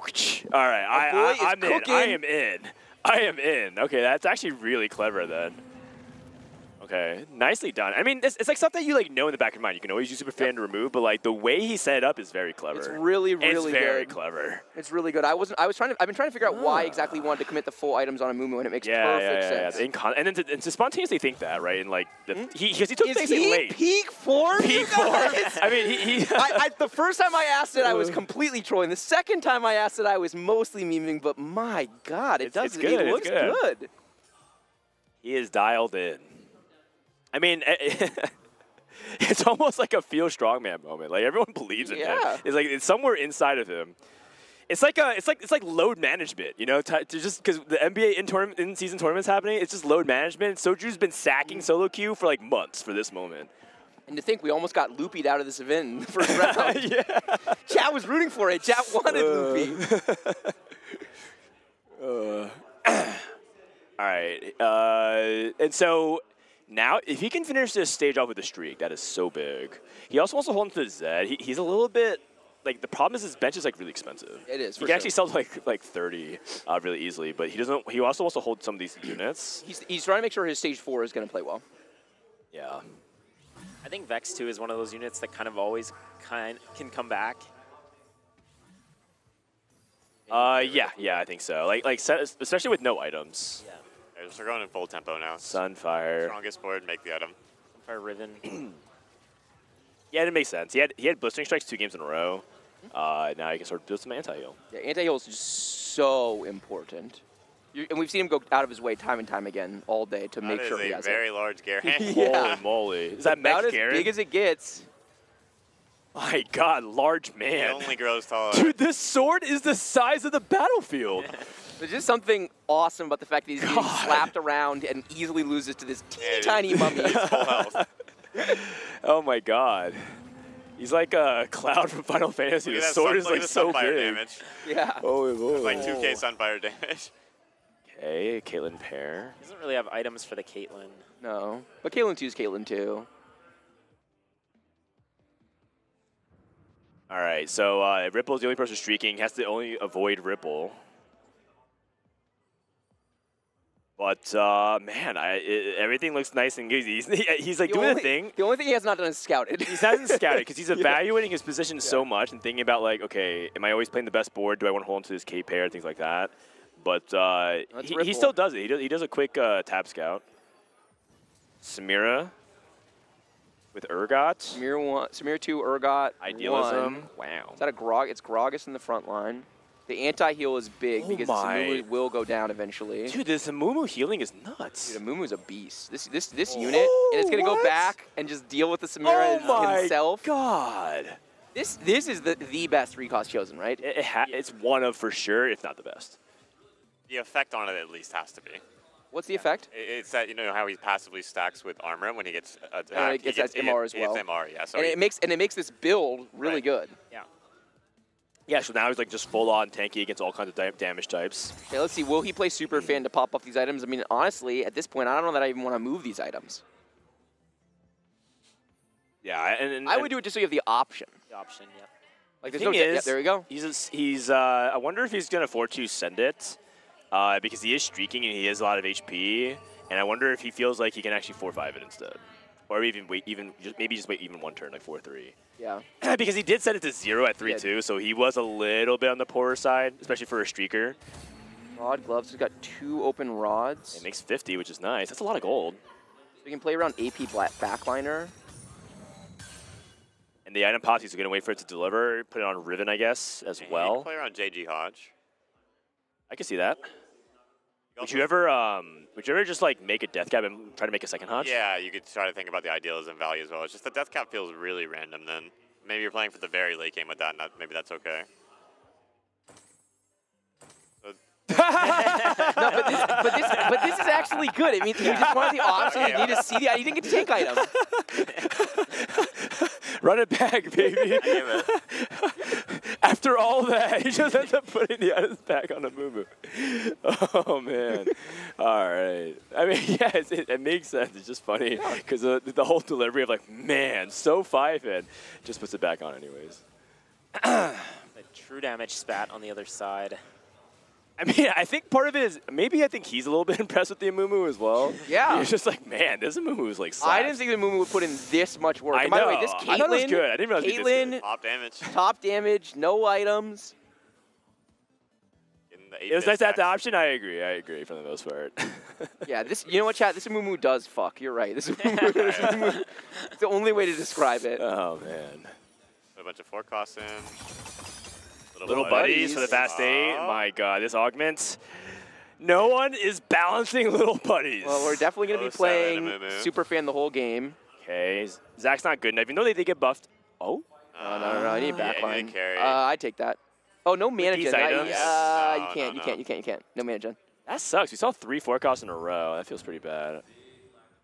He just wants any melee. He just Any needs melee. Yeah. Yeah, it's just he doesn't have Might good have uses to of the take rest. this one for now. No, he's gonna keep going. Ona. 8-2. Any melee carry, he's just Now it feels chilling like so hard. Now it feels them. like we wish we could like buy something. That's okay. good. That's All good. right, that is good. 1-1-1 on the table. Triple healing Zed. Yep. I mean, that's me what it is. It's so insane with the little buddies. I think it's gonna be really hard to kill. Missed the crown Slight guard. ordering, yeah, Mr. Crown Guard. Does the EDM selector also work in the It fight? does, I don't think it does once the fight actually starts. While they're loading in, it does, but I don't think actually after. So he missed EDM and the Crown Guard, but I mean, the Zed is so good, and this is the perfect matchup for him as well, because Karthus hates Zed. For people who don't know, once more, Karthus has a tendency of targeting Zed's clones, which is a bug. It's not supposed to happen, so it's a perfect matchup for Zed. And, I mean, this Zed also just, like, completely popped off. Idealism plus little buddies. Oh man, is he gonna actually do it? 1-1-1? It's looking that way right now. In play. And it's so funny because All right, remember use the sampler now. I don't yeah, move the sample. Is there a way you can tell visually, like indicator? There's an effect on once you use the EDM. It's like a little green pulsing. He probably doesn't know. He probably thinks he did it, so it should work. It doesn't look The thing keeps reminding him, though. Use the EDM selector item, dude. He's not reading. He's not reading. It's a little annoying. Plays TFT, man. The headliner He's effect just ignoring. It's literally on pop-up notification 3 times in a row. He's still not using it. Oh, he's using it. Here you go. Wait. It's too late. It's too late. Dude, please. You're like trolling. I was getting ready to be like, see, Dan, he knew it was just order of operations. He knew he had time. He was thinking about other things. And then oh, man. Oh, my God. He's locked in. Oh, is this P4? Is this P4? Is this P4? He doesn't need it. And he's just like stomping everyone. He's just farming engagement. Yep, this is good content. Yeah. I feel like you can sell this Karthus and this Akali. I know it's the best version of the sport, but you're gonna pivot off this board anyway. You're going straight to 9. You're going to 9. He did this earlier too, where he was like, was Milk? Was it Milk? No, it was Soju in the beginning of the day. Soju. The beginning of the day. So the one thing I will say about the consistently over the 6 games today is that Soju could be a little bit better with his econ.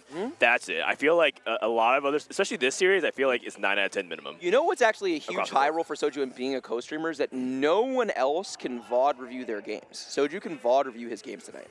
Yeah, and also people can steal his tech. I don't. Of Heartsteel, Aphelios on 2-6. Sounds like good tech to steal. Yeah. Everyone should do that. Why aren't more people doing that? I mean, the way he plays stage 2 though is different. I think people can study that if they want. For sure. Use the EDM selector item to sample an EDM unit. Early this time. Okay. I don't even really think Karthus is that much better, man, because I think this Caitlyn without items is doing more work. I agree, especially Caitlyn too. Hey. Oh yeah! We did it! We did it! Good times. Oh man, is that 2 pentakill emblems on the other side? Look like it. That's crazy. Pentakill. What are 1-1-1? Vampirism last stand combo. 2 pentakills. I mean, wait. This is about to be 10 pentakill. And with last stand. Yeah, they're going. They're 10 going to 9. Tentakill. Okay. Well, we are not going 1-1-1. All right. Unlucky. At least not at this current rate. Might have been weaker with the EDM in because we lost. That makes sense. Wow. We've Did he lost actually get the only weaker? fight we played EDM. Yeah. Therefore.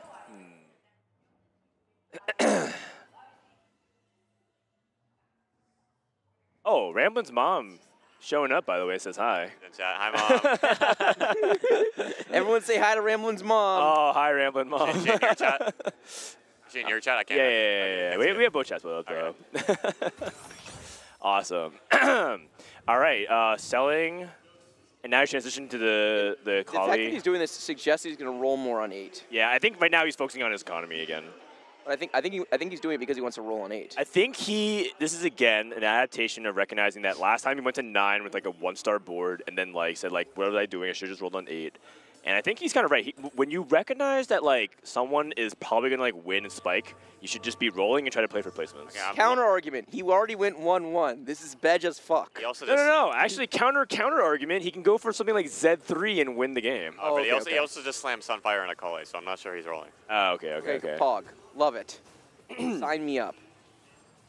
I just want the 1-1-1, man. And I have actually one think rooting interest in this situation. I think a 3-star 4 cost is actually a legit way for him to actually win if he rolls. But I mean, maybe he's going 9. Either way, if he was going for that out, he would still chill for a little bit, right?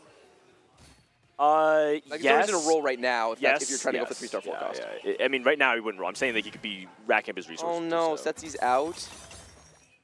Setsuko is out. Oh. 1/8 is just killer, man. Yeah, you can't. Basically, you just can't go 8. And that, honestly, that is something that we did mention at the very top of the show, which is the biggest Achilles heel of Setsuko is that he is out of all the top players, the most vulnerable to an 8th. He is. Him and Soju basically are the most vulnerable. He's more vulnerable than a lot of players for today. A higher chance of tomorrow's format because it rewards playing for. But like, if top 2 Setsuko can make it tomorrow, he's one of the most likely people to make it to the final lobby. Sag. Unfortunate. Oh, he is rolling. We're rolling for Oh. Sunfire Akali too. He can pop the items on if he wants, but That is true. He doesn't really have 3 items to recall either. Oh, one was Ed. 4 out of 9. 4 out of 9. It's so difficult to hit when you start with the headliner. Yeah, he is. Oh holding yeah. all the forecasts, but you never tell me the odds, man. It was actually sick. They had the stats on the mainstream earlier for how likely you are to see a copy of a unit. Yes. Oh, what? Yeah, they're doing it in real time. Like if you're rolling for the Yeah, so it was right above the shop. It said how many jinxes are in the pool and how likely you are to see a What jinx. the heck? They have so many more cool tools than we do. I know, it's super cool. I'm down for them to add that to the game. I mean, or you can be like BoxBox, who has a bookmark tab on his browser for probability calculator. If people don't know, BoxBox has a tab. It's like one of the first things on his bookmarks, where he just pulls up a probability calculator and types in all the information. He says, "Should I roll here?" And if it's like above a certain number he's happy with, he rolls. So this is going to be a spot that I want to talk to Soju about for sure, because I just feel like rolling this spot is completely incorrect. I think he's literally just playing for second, knowing that guy's... He literally won this fight without his board getting stronger. He's just trying to win as many fights as possible. And then I thought he hit Karthus too. No, he just hit Karthus. The Pentakill player is still still streaking. He has Karthus Oh, Kali too. Got it. Yeah. Yeah, I mean, I know he can't. I know he can't play for win, right? And maybe that's what maybe that's the answer. Maybe the answer is it's 10 pentakill, last stand. What the fuck am I doing? I can't win, so I might as well. So fuck it. It makes sense. And if anything, maybe he's just thinking about practice for like how he wants to play, right? Like again, you're talking about like play for the content or whatever, but like no, this could be valuable. There's something said for building good habits. Yeah, right? yeah. Like, play it the way you're supposed to play it. Yes. In the ideal world, he's able to kind of like flip the switch whenever he wants, but yes, it's valuable practice for everyone's playing. You're right. I take it all back. I take it back.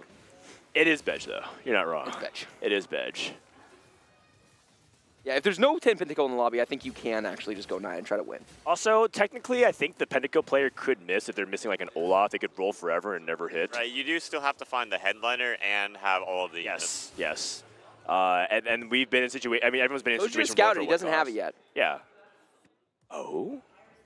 Holding Viego and Karthus could actually be relevant to deny the pentakill +1. Yeah. Oh, for the headliner. Right, because then York might be the only out, which is pretty low odds. Or a third pentakill emblem on Carousel, which you already know he's going to zoom in twice. It does help for the pentakill player that it is the multi-talented, so they're guaranteed if they hit the headliner. Oh, they have it. They just need Yorick. They have Yorick. Okay. Ah, okay. They need a Yorick, I think. Yeah, they need Yorick. I got you. Understood.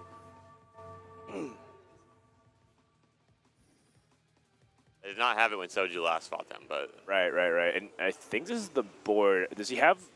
It looks like no Yorick. Are they level 9? No Yorick. I don't see Gnar. Does he have it on his bench? I think... 9. Oh, he has Olaf on the bench, I think. Olaf on bench. So missing Yorick. Got it. Yeah, so he looks like he's missing Yorick. There's a chance he doesn't see a Yorick. Also, they are lowish on HP, but... They've been they have winning. last stand, so they have two. Oh, you're right. And have last stand. Okay, yep. And yeah, they're streaking as well. Okay, really good spot. I mean, honestly, man, 1-1-2 is still pretty good. No Yorick. No Yorick. No pentakill emblem. Looking for a third item, Karthus, probably. Use TG Viego, I'm pretty sure. Viego, yeah. TG could also be really good. Yes, I agree. Viego's actually pretty good with TG, just in general. You can use so many different items. No way. I thought you don't get a TG last pick. What about Deathblade? Even Shroud? Even Shroud's the most value. He has Even Shroud, I believe. Yeah, he already has one. Okay, yeah, then Spark's fine. Do you remember when TG gave double Even Shroud? Like, what was that? All right, Sparks, we have a little bit of Shred. So how is he going to win the game from here? I mean, maybe the other guy sneezes and sells something. The reality is, he kind of has to hope that other people miss, and maybe he like stumbles into a 3-star forecast.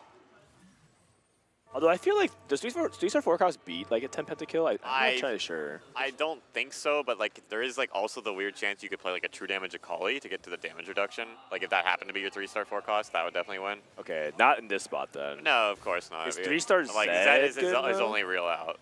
Zed's 3-star is real. He's very strong. He has double BT Hodge with the little buddies as well with a 3-star Zed. So it's possible it just goes. It's just the 50% damage reduction is. This is like Kane 2 at 8, by the way. I mean, Soju's kind of dying now, which is. Yeah. And this person also has last stand. Wait, there's 2 last stand players. Uh-oh. No, that's actually good. That means that they're eventually going to queue with each other at 1 HP, and one of them's going to die. It looks like he has the Yorick now. Also, it maybe not the Gnar. I saw Yorick on bench. Okay. 8 pentakill. Maybe it wasn't their bench.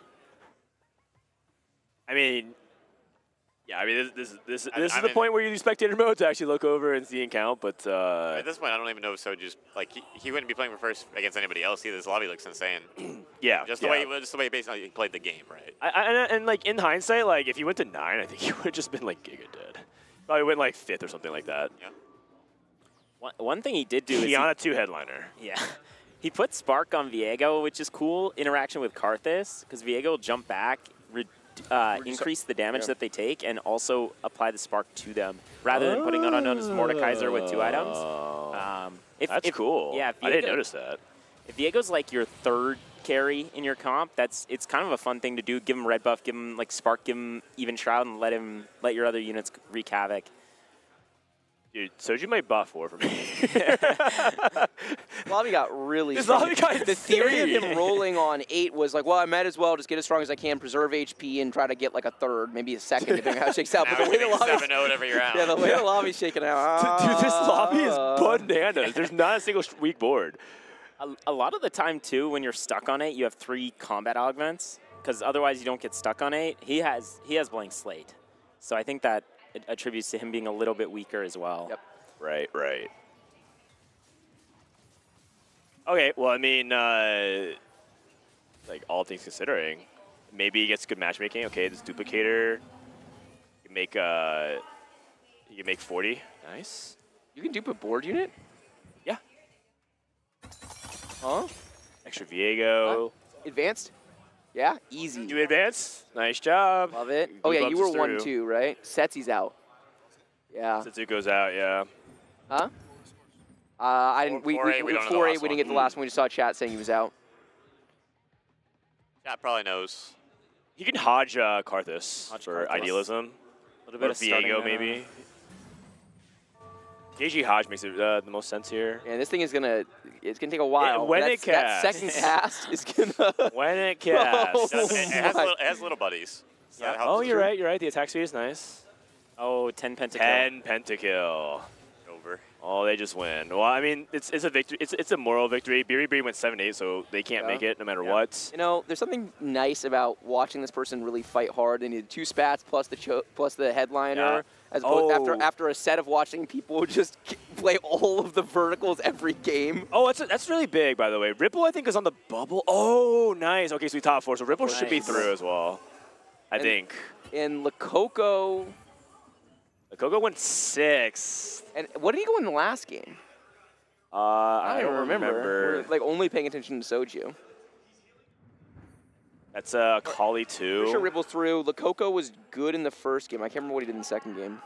Is one of the last time players dead? I think so. Yeah, I think one of the last time players dead. Yeah, the Kane player And died. this is the reason why it's like this is fundamentally correct. The way Soju deciding to roll on 8 is exactly this: preserve as much HP as you possibly he can. probably would have bought 4 if he went. I mean, actually, I would confidently say that he's probably going to be 4th, and then like maybe playing for. He slightly for increases I think he can get second place share. I think he actually gained 2 placements by rolling at 8. I'm very convinced by that. With how close it is and him not being able to win a fight. Yeah. Or less likely to win a This fight. Karthus cast. Yeah. Boom! Actually, didn't really do that much. Didn't What look happened? too good. Wait, what happened? A bulk on the Jin. Yeah, there's a lot of HP on this board. Oh, there is no bulk. Never mind. Huh? Well, I meant like in general, there's a lot of HP on the board, and so it's still hard. He's rolling for 3-star 4 cost. I mean, it's really not happening. The odds are so low, and his units are contested because he's playing like. It's over. Yeah. I mean, he's just rolling here for fun, just prepping the slot machine arm. Yeah. Warming up the shoulder. Yeah, he maximized placements. Yeah. I mean, this might be a second. This might be a double kill, and if so, really well done. Also, this person got 10 pentakill with 14 HP, didn't even proc last stand. Yeah. Who needs last stand? Does that do anything? Oh, it's that the ghost. doesn't seem impactful. Pentakill does not work on the ghost, so, so you it's can a actually win second. Oh, it doesn't work on the ghost at all? Oh, he wins this fight? Wait, what the heck? It's a second. Wait, he actually gets second from here, 1-1-2. guaranteed. Pretty good. Oh, not bad. 1-1-2. People clap. Go stiff. All right, what do you think is going to be the first thing he says when he sits down? I have my bet. My bet is this game is all luck. I was literally going to say that's isn't this game just exactly all luck? I just like load into the game and I have 3 Heartsteel on 2-1 and it's like, okay, nice. I hit a Heartsteel of Feelers on 2-6. Awesome. GG, I guess. Is it GG, I guess? I mean, I'm pretty sure that's what's going to happen. Yeah. Just say, okay. He's not even picking. If this was solo queue, he would FF for sure. He took off his headset. He's standing up. Yeah, Soju, get up here. You want to come out the game? Come talk to us.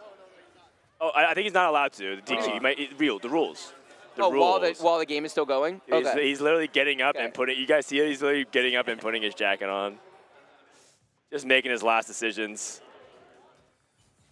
Oh, he sold his headliner. All right, Mord 3. Nice. Weaker. Milk, how'd you do? Did Milk make it through? Milk, are you through? Oh, Milk made it through. Nice job. Milk's through. All right. Wow. I guess that so leaves many Q. big names are making it to the end. He went 8th in the first game. That is really hard to come back from. All right, 10 pentakill does it. We're waiting. I think they might do an interview with him as well, but honestly, he should come to this as well. It's his stream. Oh, for sure he will. He'll definitely do it before he signs off. All right, well a round of applause for K3 Soju, a 1-1-2 performance. I mean, honestly, what was he saying right before he went to go play? That he was going to go 1-1-1. He was saying I have no confidence. I'm going dead last. Like, please don't laugh at me. I'm just gonna get day 1. So just leave me alone. Lowering expectations so he could defy them. The classic bait. You guys got jebaited and you all took it. Everyone was already spamming I can't and Keck W's ahead of time. But the true believers, everyone who gambled on Soju, your faith was rewarded. Congratulations. All right. Let's go ahead and transition to scenes here. Is it just garbage? This guy just walks up. We're not. You're just literally dropping your garbage here. Listen, happy to be your garbage. What are you doing, man? He's like, I don't need this cup. Just hold this garbage for me. My God, TFT players. All right. Wait, dude, come on. All right, Ramblin' and Pitsy, thank you so much for stopping by. Yep, thank you for having me. Got through. All right, Soju, welcome to the couch. On that set. All right, what is going through your mind right? Hold on. What do you guys? What's going through your mind right now, man? Oh, my confidence is back. Your confidence is back. Just hit 5 Heartsteel. What changed? I think that game, you can throw that game out, but I think I played the second game super well. We agree, yeah. And I think the third game, I think I actually scouted. You did! And you rolled on 8? It's just 0 return. I mean, that guy's a blatant high roller. Like, what is that? Like, it's multi-talented, so he has to hit pentakill. It's just pentakill +2. He doesn't even have Yorgi's full streak. He didn't even proc last stand, by the way. He proc last stand. He was at 80 pentakill and just full streaking. He was just guaranteed to be 10 pentakill, so I was just like, whatever, man. Like, that's good, man. That's good. And so your confidence is back. Did anything change between? You said you went to go rest and went to the hotel room. Was that just like the diff? Was that rest everything for you? Yeah. I mean, I've been pretty exhausted the entire day. We had to wait. I woke up at like 8. I didn't even have to be here until like 11, but I just randomly woke up at 8, and then I couldn't. Time zone. Go back Time to zone. sleep. Yeah. Yeah. I don't know. Are you in peak form? I mean, Chat thinks you're in peak form. It's just luck. Like it's I mean, I hit. Like I just hit on 8. Like you have to hit something. And like sure, like I can cap, but like I feel like a worse player can just hit harder, like faster, and then they can out cap you because they just have more gold. Or more HP because they don't have to sack like 4-2, 4-3. Like you know how I bought like the Mordekaiser and then you just like sell it. Like I'm not supposed to win that round if the players are competent. Yeah. But it was still correct. So it was good Disneyland? play. I mean, you're out of money. Like you have to buy it. It's 6. Like, and then you just open sell next turn and pray you hit. But like for example, let's say I hit the Zed with like 20 gold left instead of being true 0. Wouldn't I be able to go 9 on like 5-5 with like 70 gold? Well, one interesting thing is that a couple times today you were in spots where you had built boards where you would hit your headliner, you had good front line, good back line, and you held other units, other 4-cost units that like if you upgraded you would be able to it would slightly improve your board. Like in this game, you get off the Caitlyn 2 and you held the Karthus and stuff. And obviously you had 10 pentakill in this game, so you were never going first and never being able to cap out. But I do wonder if you thought about some of these level 8s, if you can greed them like slightly harder than you are to make a little bit more econ to then get to 9. What a long-ass question, bro. This guy had a long day, and he's like, and you asked a fucking 10-minute question. Like, do you mean like a 4-5, or do you mean like a... Well, just, it's about your stage, the way you're playing your stage 4s. Oh, man. Oh, what up, Pika? Did you advance? Advance? Yeah. Yes. That's my boy! All right, let's go. Let's just look at the spots later. I'll be curious your take. I'm not even saying it's wrong. I'm just curious. New question. No, yeah, I'm not saying like I'm not incorrect. I'm not correct, but I don't get it. I don't know the question. No worries. New question, dude. The blank slate turn. That was pretty high. Were you hesitant? It looked like you hesitated first, and then you just kind of sent. Oh, I have to take it because the thing is, this Yasuo was about to take 40 that stage. Yeah, Yasuo like falls off. It's not that good, but like the thing is, it's like, bro, you say it's 40 HP, you have to take it. Like no one's going into stage 3 with the Yasuo. He took blank slate on 3-2. Yasuo. And leveled to 7 in full sent. Oh. I heard he went 1-1-2. He went 1-1-2. I mean, first game was like egregious high roll, and then but the second game he played really well. Second and third game he played well, I thought. Yeah, I actually think they were really well played. He also said Disneyland diff too. He said the lobby was. Wait, was your lobby good or? No, I missed on my 4-2, and I bought a piece of garbage Mordekaiser. And you know what? I won the round with the Mordekaiser. I feel like my lobby was like hella hard. What was your lobby? We're gonna do a score check after this, but who's your lobby? So I had Salvi and Hayden. Okay. Oh yeah. Did they advance? Yeah, they both did. Oh, okay. Like unfortunately and like fortunately. Okay. But the thing is, like they both advanced, and they won. Yeah. Okay. Oh, you won the group. Yeah. Oh hell yeah, you did. That's my boy. The thing is, I had like Salvi, Hayden. I had like another EU player. They said like some France. Salvi said like some France player. I had the KR player. Oh, you had Panda. No, that was Kiyun's lobby. Oh, Kiyun's lobby. I had Kirigiri. So it's like I had like 4 people that flew in internationally, so they were like at least like sweats. Yeah.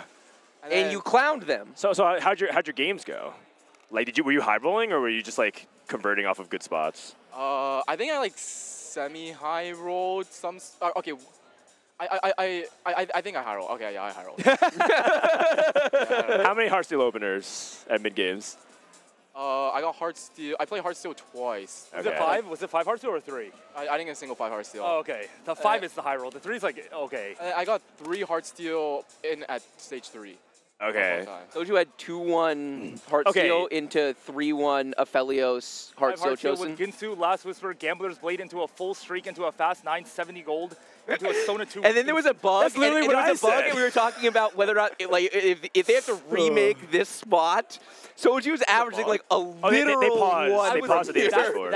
Yeah, like the average from that spot is literally a 1.1. Yeah. What was the bug? It might have been a 1. Someone said that 6 KDA was supposed to be 7 KDA, but we looked at their board and it was kind of like weird. I think they misunderstood their board state. Well, we're not entirely sure though. Could you hear us kind of hooting and hollering behind you? Yeah, someone was cheering when I saw the garbage Ari. Yes, they cheered. All of them cheered. I thought it was like, KDA Ari, but but even then you. Wait, it's both. Oh wait. No, it wasn't. Not that game. No, it was Spellweaver. Oh, it was that's a different game. Yeah. Oh yeah, I think Spellweaver already saw. Also, you can't even buy, even if it were KDA. I don't think your items were so bad for Ari. I agree. Actually. I thought it was a pass. They all freaked out, and I was like, did we even buy this? And you rolled past All it. right, Bryce, you're so smart. You're so good at TFT. My God, you bring it up like every 2 minutes. Like, not only do you need Shojin, you also need Nashers. Like that unit is like, it's just like a early game like Senna item on Senna check. Like it's and then also after you buy Ari, don't even think about capping your board. You're just 0 on 8 every single turn, getting your top 3 and getting out of the game. But like, yeah, I mean you have to buy it. You hit, you have to buy it. So okay, you know one thing, I'm pretty sure like some spots are like low roll because like where I was playing, it was like all the way at the end, like in like the corner. So it's like I was like isolated. So it's like I feel like if you have like a bunch of people behind you and like talking or making like after every round like oh or like woohoo or something like that, it's like I don't know, it's just like hard to like low key like hard to focus. I mean, but you're still able to focus, right? Oh yeah. But it's just like I don't know, like. If someone, I was able to focus, but it's like, I know if I was like giga tilted and getting my shit pushed in, I would have not been happy. Sure. So you're saying like if you were low rolling, it feels like it would really tilt you. Also, like what a visual, but not really. Okay, let's go ahead and on that note, look at the scores of the rounds, shall we? Hype. All right. Oh, sorry, that's the timer. Okay, without further ado, let's go ahead and refresh the rounds. And go. And we I think it was everyone except for Setsi, I think. Yeah. All right, Wait, all right. Setsuko didn't make it? Setsuko did not make it. All right, so What? we have Soju, Ripple. That guy's a fucking demon. Les Coco, and I Stay mean, just Alive. look at the Thanos gap. I just wanted to point it out. My lobby is hard as fuck. Dude, you won my entire first place. so What the much. heck? You have Thanos in the lobby. Yeah, you're like, guaranteed. If there's game 4, you're still guaranteed. I thought his name was Thanos. Is it Thanos? Thanos, yeah. Oh, I don't know. Everyone kept saying Thanos around me lately. All right, we have Najwan, Lelouch, Jose Paulo, Aka Wonder. And then we have Euthanera, Darth Noob, Revenant. This lobby was kind of hard, actually. It was, yeah. So those two people did not make it in. Better luck next time. Chu went first. Millennium, Kevin Parker, and Bass. And then players who got eliminated, Young Ejia, Alice Meebrock, Eddie Kuo, the former Twist staff member, 07. We got G-Tung. Solo? It's Not Lie, Mine, Turtle Duckling, and Solo Gosong missed. I mean, the thing is, like, I feel like it's not even that much of an upset. It's just like, bro, it's 3 games. Yeah, man. 3 games variance. 3 games. Yeah, Yeah, for like sure. it's that's actually just the, so unfortunate. That's just the tournament. There's nothing we can do about it. Yeah. Oh, Okay. Kurum and Sox and Amd. Oh my God, this lobby voids, dude. This lobby was he so advanced hard. on 15 points. Oh wait, no, it's not over. It's not over. It's not over. Okay, okay. Oh. I met Ashmu on the on my flight here. He was on the How same is plane. he? Man, it's so close. It's very, very close. Phil's basically, okay. Phil's basically it's not guaranteed. close for Ambi Yeah. and Buddha. But the next 5 players. All right, Lobby F, TLE, Beaster, Humberg, and Pirong. And Setsuko went 5-8-8. Or 488. 4-8-8. Yes, correct. Oh that's not man, good. I guess by like the last game, maybe he was just Yeah, the he more. might- Or he probably gambled. He had to play gambled. first. He had to play yeah, he had to play first. for first, and he went 8th. Sag. Oh man. Disoap #1 in points. Kiting is back. Kiting is back. Shima Pen eliminated. He's the most notable player. Made it to Worlds before. Lobby H, Sang Yap. It actually sucks that Setsuko didn't make it because the thing is, Yeah. like, that guy's an actual demon. Yes, he's so good. Like, He is incredible, but I mean that's just the format. That's just TFT. Format. It is You what it is. can't really do much about that. Lobby I, Sia Nerds, Upset Max, Capio, and Vigo. Hydra. Dark Hydra got eliminated, and I guess Pickle, Onion, and Palzahar went last as well. Sag. Lyris from France first. Crowan advanced limped again. through. Dude, that's actually really cool. If people don't know, Crowan's a caster for the official broadcast. They're going to interview Soju, by the way. Ooh, Flancy sneaks through. Flancy sneaks through. Milk got 3rd. Milk went top 4 all games. 3rd, 2nd, 3rd, 4th, 3rd. Whoa, this lobby. Asa, Milk, Flancy. You interview? Yeah, you can come back after if you want. All right, Saint Lobby L. Lightsy, you love to see it. Wolfie Dedge, Sag. Yeah, good run by Wolfie. And this was the main broadcast This was, lobby, yep, right? yep. Okay, cool. Sasa makes it through. He's one of EU's best players as well. So I think it's the 4 best players. And in the also, lobby. I think Saint is the 4. Oh, I guess yeah, you're right. I can't say about Tartman. I think he's a notable player as well, but I'm not entirely sure. And then Lobby M. Oh, Phoenix. You went first in your group. Oh, not bad, not bad. Sunny, I mean, yeah, you didn't go, but Sunny went 8-1-8, which or 1-8-1. Clear out, juke out. All right, so Phoenix, dude, your lobby looks pretty hard. Yeah, put on your headset. Put on your headset. So how is your lobby, Phoenix? I think I high rolled out of my mind in the first game, but I still somehow didn't go first. I'm like actually mind boggled because I had a level 10 Sona 2, like just the standard Giga Legendary board, and I lost to Jin. I mean, there's nothing wrong with that. Jin's a pretty high cap board. I think it's because 2 of my front lines weren't upgraded, so they couldn't take like 2 shots. And Got it. You scale too fast. I mean, I went 2-4-3, I think. My second game was super. It could have been an 8th easily. Like the lobby was, every single lobby was like Close really HP. Close HP. I mean, this is like a really competitive lobby. And I mean, VCLF went to Worlds like 3 times, I think, or twice. And I mean, Sonny looked like he was just playing first array style. Juju was doing good first 2 games, but He lost on a went- tiebreaker. Yeah, that and then 7. Oh. I don't even know what the tiebreaker rules are. That's a tilt. That's a tilt. Lobby N, Subi-Doo, Running, Tex, Dr. Gert, top 4. That's just the best players in the lobby. Oh, Frobe, the YouTuber. He's my actually Og is Og, yeah. considered a top EMEA player as well. Okay, but also happy for Running. I met him for his first time in IRL. Lobby O, we got HSA, Talionis, Angora, and GD Feed. And I mean, this is a pretty big gap. 4-point gap. It just means like these 4 players just like did way better than everybody else. Broccoli popping off 1-1-1. Broccoli, D-Pay, Toronto. Oh, this is NA domination. And Matt Zoe is a NA challenger player too. Man, love to see it. Dihua lost on a tiebreaker. Rest in peace. Wait, what's the tiebreaker here? Is it best average Highest placement? placement? Highest No, placement. it can be highest average. I was told that it's wins in this heat, and then if you guys tie and wins in this heat, wins overall. It's wins like last heat. Interesting. Okay. So how you perform Just each... like slightly closer. so yeah, you're right. yeah. No, you're good. Dej, Jupson is Dej, Sag. Experion from France wins. Here we go. Covenel, here we go, from China, and Downpour. Tika Matt Spetham, no. Spetham in 7th. And I think this is a Brazilian player. Small did not make it as well. Sag. Joey B. Joe Bookmark squeezes through the top 4 through tiebreakers. He went 8th and actually barely got through. That must have been stressful. That must have been stressful. Yeah. Dobbs and the Farmer X. Ramkev, 8-8-2. That's a bummer. Ramkev, former world finalist in set 4. Lobby S, we have Rudir, Goobums, Way Too Punny, Degree. Oh, wait. This is not sorted. Oh, that game just finished, I think. Okay, so it looks like Postable, Way Too Punny, Goobums, Potable, who's world's finalist as well, and Degree. Wow, that's actually that's a really hard lobby too. Really good job with those 3. And Potable is probably the favorite alongside Goobums, but Goobums is not really in form. Dude, Coral went first. Everyone keeps saying this guy is not good, but like, I mean, he's putting up the results. No, all the Chinese players are demons, I'm pretty sure. I think so. Panda continues his redemption from Set 9 Worlds.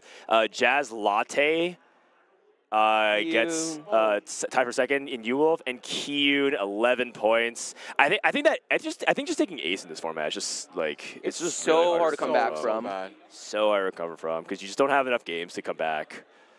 Sad for Stunt as well. Really cool guy. Bear Dota, the Large Stone, Chaos, and T-Lides. Kuba. Oh, Kuba got tiebreaker out with 13 points. That feels so bad, dude. 13 points is isn't that like?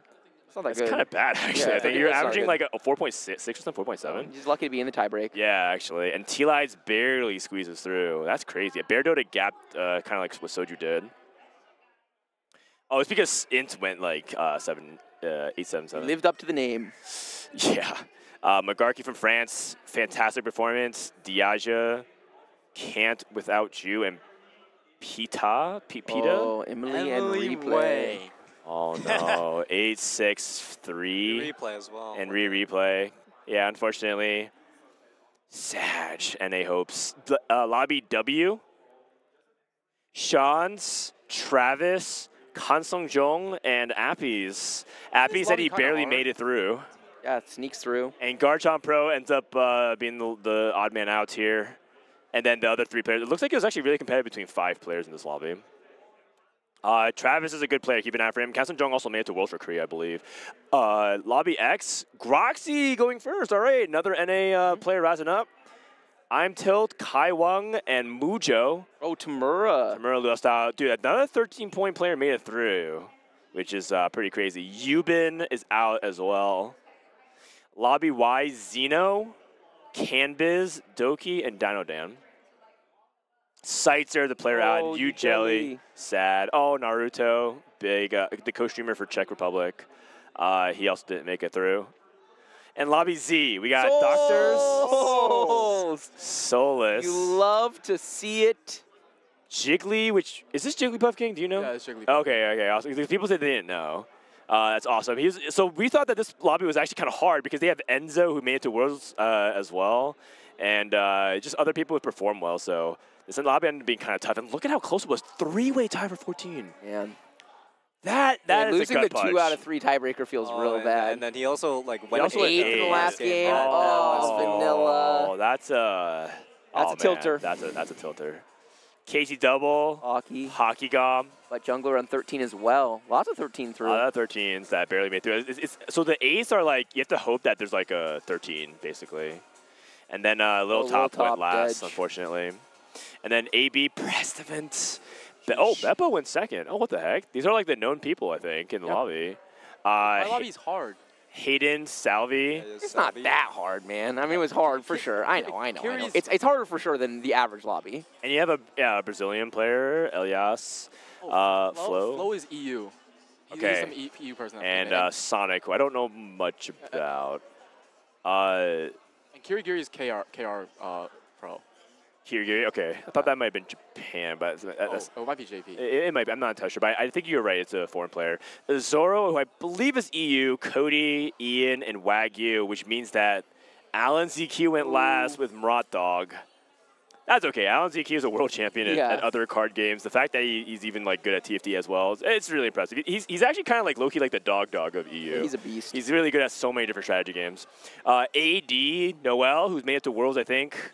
Yaroi, Star Fairy, and Boss of Skills. Oh, Snooty missed by 1 point, and Dog missed by 2. Wait, this lobby is actually really hard. Yeah, it's a fun lobby.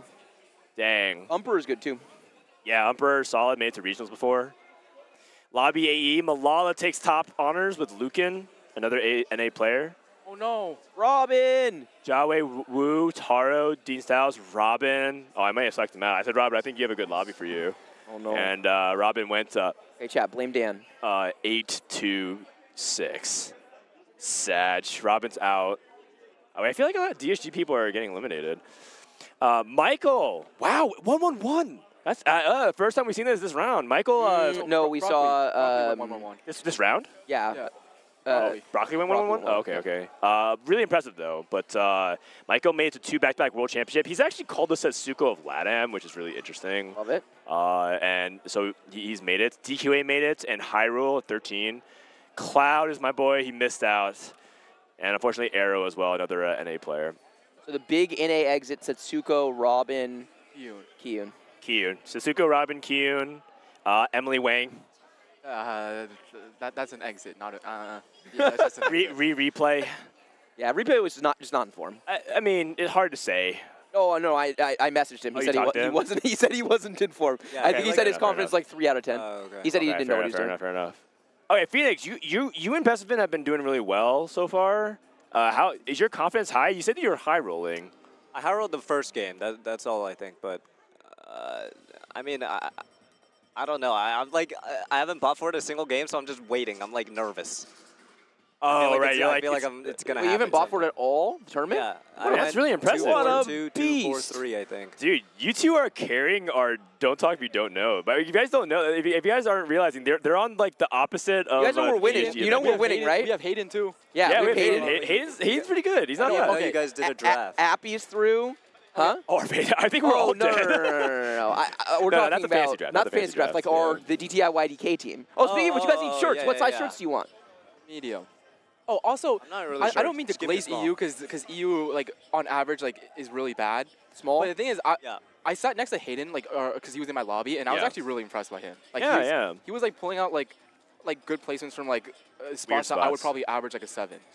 That's good. I mean, EU sent some of their best players, so it's like, you know, I think NA makes up 70% of the field.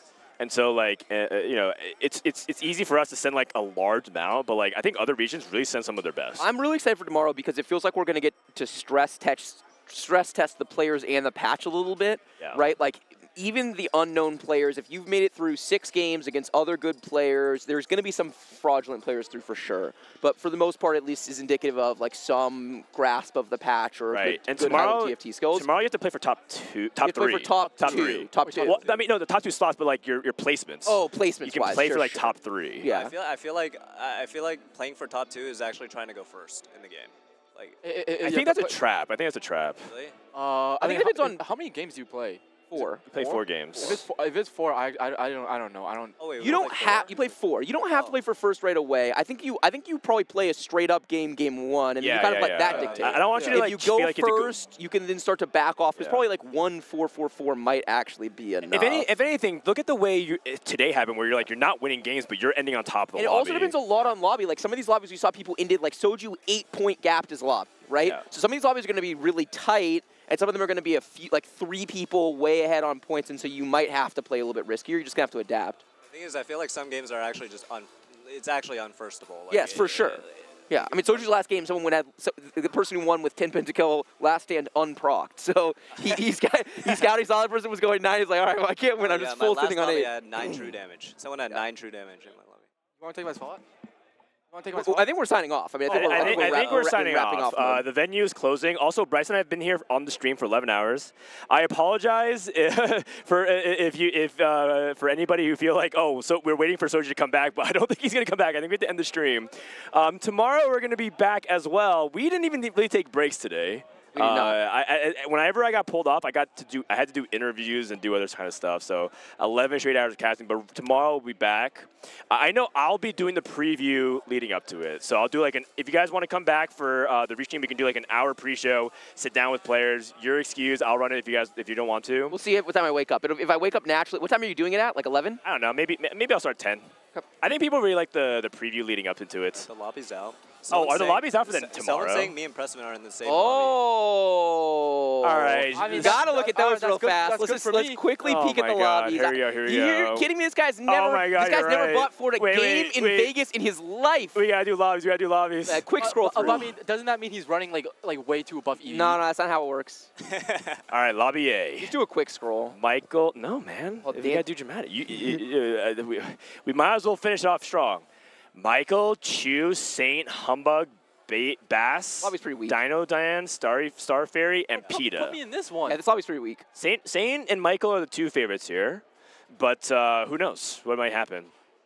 Lobby B, Way Too Punny, Dish Soap, Asa, Millennium Fox, Panda, Jazz Latte, Aqua Wonder, and Matt Jazo. This is a step up from the previous lobby. Definitely. Okay, 4 players you can think you make it. What do you think the favorites? I mean, it's easy to say Asa and Dish Soap, but it feels like Wonder's been playing well. Panda's been playing well. What are you talking about? It's Dish Soap and Jazz Latte. Jazz Latte?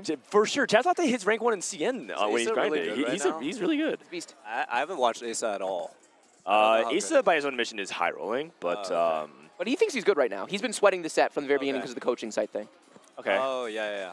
Lobby C, Broccoli, iLucky, Flightsy, Jawe, Boy, Muggy, Shy, and Turtle Duckling. In this, wow. Oh, and Chesu. I'm not going to lie. This looks pretty good for Broccoli on paper. Oh, they need Precedent. Okay. I'm not going to lie. I think this looks really good for Broccoli. This is a group of underdogs. Dude, Flightsy might make it to the next round, in round 4. Broccoli's a beast. Lobby D, HSA Sangyop, Leonis, Kevin Parker, Vigo, Mine, Can't With You, and Maki. I mean, this is the weakest lobby so far. Kevin Parker's, I think he's really good. I think Kevin Parker's good. Yeah. And I know these players have hit like 1300 challenger before. Okay. And Maki is also. I don't know I anything actually about think this Sang. lobby might be better than this lobby. Interesting. Okay. But I is can't Sang good? tell. I don't know anything about them. I mean, I just know that they've hit high LP before. That's all. In A player? Where's Sang up from? I know Sang up has climbed high. I've looked at their profile before. Interesting. Okay. Okay, Lobby E. Soju, Goobums, Flancy. Flancy. Oh. Suyan, Cody Dunn, Kaito, and Kai. Guys, we're gonna. This is the lobby for tomorrow. Soju's he'll join us, I guess, maybe to wrap it up. My voice is about to give out, by the way. I'm on my last legs. Yeah. I'm on my last. It's like we got to end strong. I'm like, you can just quickly go through. I'm hanging in there, The guys. consummate professional. All right. No, I wasn't very professional. You want me to today. read them? I wasn't very professional today. No. I got this. We'll come back to Soju in a little bit. Lobby F. We got Zeno, Upset Max, DK, Travis, Ashmu, Hayden, Edge. This is like on the low key, like solid. I think this is the bar. This is the bar of what you kind of want. Because VCLF is your low seed is kind of low rolling. He's really good, right? Yeah. Multi-time world performance. Travis Hayden's playing really well. Travis solid. is playing well. Yeah. Upset Max. And all these players are like and Ashmu's been playing well too. So this is just a solid all-around lobby. Lesser known names, but it doesn't mean they're bad. G is Bear Dota, Canbiz, so double 61 cousin, world's finalist before, Capio, it's Lin Not Lie, Jose Paulo, Vile. Oh, Vile made it pretty far too, and Salvi. Solid lobby. I would say Salvi and Canbiz are the favorites. How do you pronounce the KR player's name? I was trying to do that earlier. Which one? Is it Pyrong? Pirong? Oh, I didn't even know this was Korean. If it's Chinese, it's Pirong. But I don't know. It's KR for sure. Okay. I never heard of them. Lobby H, Groxy comes in as top seed. Okay. Ooh, Milk. Not Juan. Stellar, who the fuck is Owen? Milk. Minnie. Wait, this lobby and Sasa. This is the lobby of death so far. Yeah, this is good. Milk and Sasa are the favorites on paper, but like Minnie's always a dark horse. Kiting is like potentially really good. And and Groxy had a really good day, kind of like improving. Groxy was one of the people I think I really considered for the stipend. I like it. Yep, I agree. Lobby I, Zoro from EU, and Pokigam. I mean, these look like the top 2 seeds for sure. Yep. This makes sense. And then T-Lides is like the third player, I think. And Degree's been playing well too. Okay. And Beppo representing the average Joe, the working man. Love it. You want to look at your lobby really fast? Yeah. All right. We're gonna look at Soji's lobby. You come in as top seed versus Headpat, Goobums, Tsuyen, Flancy, Cody Dunn, Kaido Kite, and Mujo. What does top seed do? Nothing. Great. So it's a tiebreaker if you tie with other scores. So how you do based on like number of top 4s or like number of wins from the previous round. So it starts with number of wins of this round. And then it's second tiebreaker. And then second tiebreaker is wins from previous round. So you will win. You will win every tiebreaker. Wait, is it wins or like placement in the last heat? Actually, I don't know. Either way, he's going to win the tiebreaker. So either way, you have a good tiebreaker. Did you make it? Yeah, he was first seed in his lobby. Oh, bet. Wait, Preston was first seed as well. Yeah, exactly. The same lobby, me and Preston. Oh. All right, we haven't gotten there yet. Apparently. Wait, can I see my lobby again? Sorry. Yeah, Headpat, Goobums, Tsuyen, Flancy, Cody Dunn, Kaido Kite, and Mujo. Kind of mid. I don't know if it's like I can top 2, but like these guys are not that good. Yeah, I mean, the only player really, the favorites are you and Flancy. It's just Goobums and Flancy, right? Yeah. Like, who else? Honestly, I mean, Headpat is sometimes like depends if they have a good read on the patch. And Mujo kind of. I mean, I see the lab in the name. I just wow. This guy. Oh my god. Hey, honestly, I see the DSG in the name, and I think you guys are free. You're getting your asses kicked by the DTI White AK Avengers. Hold off on that, Bryce. We don't know actually. Well, let's pretend like it's what's happening until we check the scoreboard. We are until we know the scores, Dan.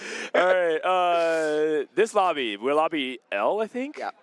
Yeah, double. We're lobby K. Lobby K. Magarki, Beaster, Malala, Covenel, Kaiwang, Toronto. Wait, this lobby's actually kind of solid. Yeah, it's solid. I can see like so many NA. Actually, a lot of players could make it through. It's pretty a bunch close. of solid NA players. Yeah, like it's close. Double 61, TL Yi, Lucan, Taro, Diaja, Dobbs, Jigglypuff King, and Downpour. So double 61, and I think I want to say Jiggly is the second place, second strongest player. Lobby M is Noel and Lelouch, 2 world finals from EMEA. Experian, a top French player. Trick P, Appies, Deepay, Newjohns, and this lobby's good. This lobby's kind of hard. Yeah. This lobby's kind of hard. Wow, this lobby's actually. This lobby is the hardest lobby. This is one of the hardest lobbies to identify the weak link. I don't know if there's like a clear weak link. Doki, but I don't know anything about them. But Newjohns has actually kind of shown up in day 3s a lot of cups lately, so I don't know. Lobby N is Coral, the CN former League of Legends Worlds player. Oh, this lobby's good. CN Nerds, Subidoo, Sunny, Running, Ripple, Basso, and Crowan. Dude, Crowan's really underrated. Yeah, this lobby's really good. Yeah, I think Crowan's really underrated. I'm kind of hoping for him actually. I kind of want him and another NA player, but we'll see.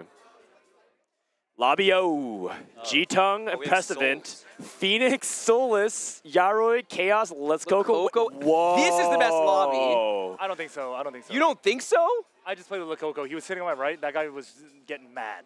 Oh, interesting. I mean, actually like kind of mad? Oh, I think like I think some of his spots he's scouting, he's just like, oh, what's going on? But I feel like nothing was like too high roll. Interesting.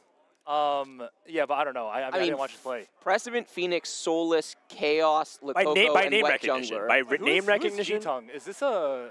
How was he first seed? Is he just... Like, Yeah, I mean, it's just based on his performance in the last I don't round. know. oh, didn't Precedent go first place? Maybe it's God Tongue. He would have had more points, is the answer. Like, G-Tongue would have had more points. Yeah. Oh, so he went... Oh, He okay. went like Giga Giga first. first. Like you. Giga He first. had like you. I don't know. I don't know anything about it. I mean, are we able to click on their profile? No. That would be cool, though, if you could, like, click in it. Phoenix, comments on their group? Yeah, I mean, I don't know. You Precedent 1 too? Yeah, I'm down. I'm pretty sure it's me, Precedent. Like, nah, these guys are about to get rolled. Like, Coco made it to Worlds like 3 times. Yeah. So? Yeah, and Wet Jungler just got second overall. And Chaos is Chaos, man. Chaos and is like rank 1 OC all the time. Souls, yeah. And Soulless is like the big wild card, man. Yeah. He might just gap everybody. Yeah. Or he might not even show up and oversleep. Yep, that's Who possible. knows?